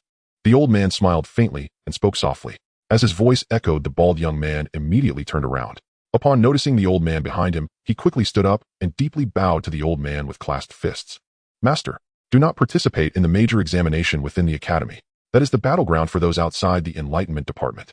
Here, I will take you to a trial ground unique to our Enlightenment Department. After the old man finished speaking, he waved his sleeve, and everything around them became hazy. When clarity returned, both he and the bald young man had vanished. Days passed, and as all registered students in the academy sharpened their blades for battle, the date for the major examination was finally set. The day of the major examination is just 5 days away. At this time, the number of participants had been finalized and registrations were no longer accepted. Due to the special circumstances this time, the number exceeded previous years, surpassing by over 10,000, reaching more than 50,000. The additional 10,000 students were all under 5 years of study, not yet at graduation age, but believed they had a chance to compete for qualifications. Even though only the top 1,000 could enter the secret realms of the 4 great academies, the opportunity was rare. Anyone with confidence was unwilling to miss this chance, aiming for the top 1,000. As for those who could not enter the top 1,000, although they could not access the secret realms of the 4 great academies, the mysterious Tao Academy had its own assessment secret realm. Even if the level was much lower, the highest they could achieve was only 5-inch spiritual roots, but for the vast majority, 5-inch spiritual roots were sufficient. Moreover, due to the increase in numbers, such a screening and struggle among more than 50,000 people would only occur when the secret realms of the 4 great academies were opened. For other students, it would often only happen once during their academic careers. Therefore, even those who did not register were all excited, eagerly paying attention. I wonder who will make it to the top 1,000. Let's not mention the first-year students. In the second year, there are Wang Beol, Zhui Yifan, Zhao Yameng, and so on. These people all have a chance. And don't underestimate the returning students. After all, they have been in the academy longer, and they have all honed their skills. They will definitely not miss this opportunity. Whether it was the discussions among students in the academy or the conversations of many people online, in the following 5 days, the topic of the major examination was all-consuming, and gradually the excitement for this examination reached a boiling point. As the date approached, the academy also announced the assessment methods for this examination. First, there would be a preliminary selection, choosing 2,000 from over 50,000. As for the top students who registered, they did not need to participate in the preliminary selection. They could join after the preliminary selection was completed, when only 2,000 remained. Next, from these 2,000, 1,000 would be selected to gain entry to the secret realms of the 4 great academies. The selection method was not complicated. These 2,000 would draw lots to determine their opponents, each facing 5 battles. The battlefield would be the peaks of various departments in the mysterious Tao Academy, with nearly 100 platforms. As for where they would be arranged, that too would be determined by drawing lots. Ultimately, according to the rankings, those who won all 5 matches would undoubtedly be among the top 1,000, while those with 4 wins and 1 loss would also face no issues. As for the others, they would need to participate in additional matches to compete for the remaining spots. This method of competition evidently blurred the definition of first place, and in some respects there was no first place at all. There were only the top 1,000. Luck also played a significant role. With the announcement of the rules and the commencement of the major examination, soon all students from the lower academy island of the mysterious Tao Academy were filled with passion, and those participating in the major examination began to compete on the hundreds of platforms after drawing lots. Battles suddenly erupted, and the teachers from various departments became busy serving as referees, while also preparing to prevent any casualties. In an instant, the roars from the academy's platforms and the cheers from students echoed through the heavens and the earth. Wang Beol did not spend all his time in seclusion in his cave, but rather frequently went to observe various platforms after the battles began. His focus was on watching the fighting styles of other departments, for he understood very well that he would inevitably encounter opponents from other departments this time. Array department, mechanisms, alchemy department. I need to understand how these people strike to have a better chance of victory. Wang Beol deeply understood that he could not afford to be careless, so while munching on snacks, he stood outside the platform, observing very attentively. Moreover, since many battles occurred simultaneously, even when he returned to his cave, he sought video replays online, closely observing to keep himself informed. Thus, as days passed, the more than 50,000 participants ultimately selected 2,000. Among these more than 2,000 people, nearly 90% are veterans of 5 years. Whether in cultivation or skills, they have reached a highly advanced level. Clearly, their years in the Tao Academy have allowed them to surpass the newcomers significantly. Notably, many of them have mastered their respective secret techniques in the combat arts department. Wang Beol observed closely as some of them could create illusory shadows behind them, a manifestation of their overwhelming vitality activated through specific methods. Others have grasped secret techniques related to speed, who once unleashed their speed is astonishing, causing even Wang Beol's eyes to narrow in surprise. However, these combat arts experts are not the most alarming to Wang Beol. What truly shocked him were the students from the alchemy and formation departments whose techniques were exceedingly bizarre. Wang Beol personally witnessed a senior student from the alchemy department who would have been no match for the combat arts department in a direct confrontation, yet he specialized in poison pills, forcing his opponents to concede. Additionally, there were students in the alchemy department who possessed pills capable of enhancing their own abilities. After ingestion, they would erupt with immense strength, astonishing everyone. The alchemy department's tactics vary wildly with different pills, making them unpredictable. Wang Beol was equally daunted by the formation department, as their formations could be established in the quickest of times, harnessing the power of the surrounding environment to either suppress or ensnare enemies. In one instance, he witnessed a formation department student set up an illusionary formation. Their opponent was unable to break free and had to concede within the formation. Beyond these two departments, the mechanics and other various disciplines were also impressive. For Wang Beol, this period of observation deepened his understanding of the entire structure of the mysterious Tao Academy. At last, after selecting 2,000 from the 50,000 participants, all registered students joined in marking the beginning of the second phase of the Academy's grand examination, which could also be seen as the final selection stage. For the observing students from all departments, the allure of this second phase was significantly greater than that of the first, even piquing the interest of the teachers, resulting in the addition of a third judge to oversee each match. It is important to note that each of the slightly over 2,000 Academy students can be considered an elite of the mysterious Tao Academy. One could confidently assert that the vast majority of these 2,000, having emerged from 50,000, are destined to become true breath practitioners. Even the 1,000 who would ultimately be eliminated could still gain the opportunity to become true breath practitioners within the Academy's own secret realms. Thus, the Academy places extraordinary emphasis on these 2,000 individuals, not allowing even a single incident of death to occur during the assessment. In fact, there were even officials from the Upper Academy Island present to prevent any minor accidents. Consequently, the assessment of these 2,000 individuals became the most critical matter for the entire mysterious Tao Academy, garnering peak attention. While countless students closely followed the developments, Wang Beol received notification that it was time to draw lots and select his first match and battlefield. There was no need to personally go to the designated location. The drawing could be conducted through the Academy's internal spiritual network. At this moment, Wang Beol was seated cross-legged in his cave dwelling. After taking a large sip of ice spirit water and wiping his mouth, he opened the spiritual network. Which department will my first match be against?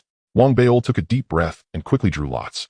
The results appeared swiftly, but instead of revealing his opponent's identity, it only provided the match time and location. The time was 1 hour later, and the location was the third arena of the weaponry department. Wang Beol was momentarily taken aback. Since it was his first time drawing lots, he had expected to see his opponent's identity. After scratching his head, he checked the spiritual network and found that many others shared his confusion. After some thought, he surmised the reason. They must be afraid that knowing the opponent's identity beforehand could lead to cheating. Hence, they only provided the time and location, and one must wait until reaching the arena to discover who the opponent is. The mysterious Tao Academy is indeed quite cunning. Wang Beol muttered a few words, and seeing that time was running short, hurriedly sat down to adjust his internal breath. Once he reached his peak state, Wang Beol exhaled deeply, calculated the time, and realized that it was nearly time for the match. He exited the cave and headed straight for the third arena. There were 10 arenas in total within the weaponry department. The third arena was located not far from the Spirit Stone Academy. At this moment, 3 teachers were seated outside the arena waiting for the arrival of both competing parties, while many spectators gathered around. These observing students may not have known the specific competitors, but everyone in the 2,000 was no weakling. Thus, for the watching students, unless it was a prominent figure or a specific match they were interested in, most matches would not differ much from one another. I wonder who will compete here. Are there any from our weaponry department? Everyone keep an eye on the spiritual network. The results will be announced soon. I want to see Wang Beol's match. I think Zhao Yaming is more worth watching. After all, she's a top student who got into the Bailu Academy. As the crowd discussed, a sudden gasp echoed through the crowd, and they quickly parted to make way for a young man in a Taoist robe, slender and cold in demeanor, yet bearing an air of arrogance as he strode forward and leaped onto the arena. Standing there, he flicked his sleeve, gazing haughtily at the sky. It's Wu Haisen. He is a 5-year senior who fought his way out from among 50,000 students. It's said that the magical artifacts he forges are quite powerful.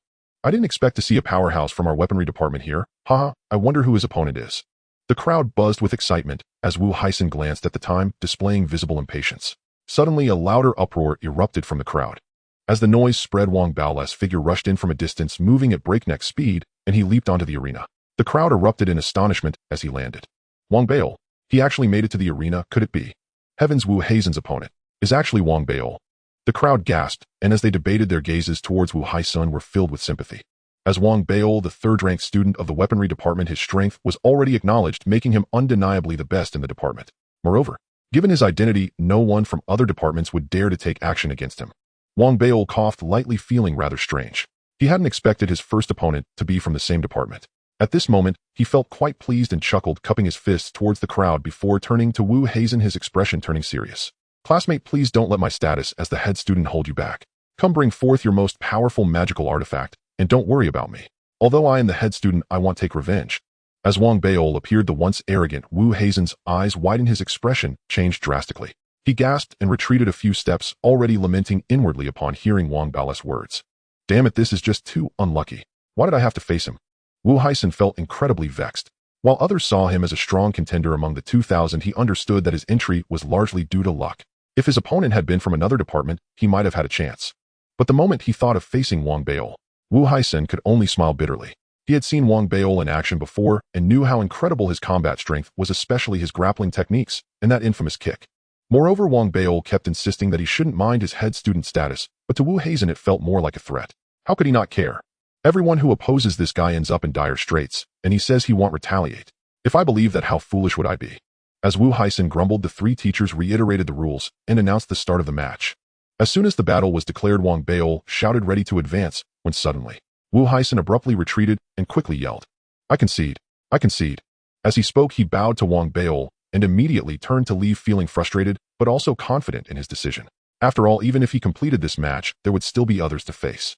Who could guarantee that once he stepped off the arena, a swarm of supervisors wouldn't come after him? Thus, preserving his energy for the next match seemed like a win-win situation. The crowd around them erupted in boos at Wu Hazen's decision, but deep down most understood and sympathized with him. After all, even if they were in his position, they would choose to concede. That's the only head student wielding great power. Conceding is the wisest choice. Even if he could win, he must consider the risks of offending Wang Baol. Seeing that he had won without breaking a sweat, Wang Baol felt quite pleased. He mused that he had reached the level of expertise mentioned in the high-ranking official's biography. It said that handsome people receive the world's kindness. I can confidently say that I have reached a point where just a glance from me makes others concede. In the entire academy, who else can achieve this? No one. As Wang Baol indulged in his self-satisfaction, he touched his face, glanced at his slim figure, feeling cocky and immensely proud.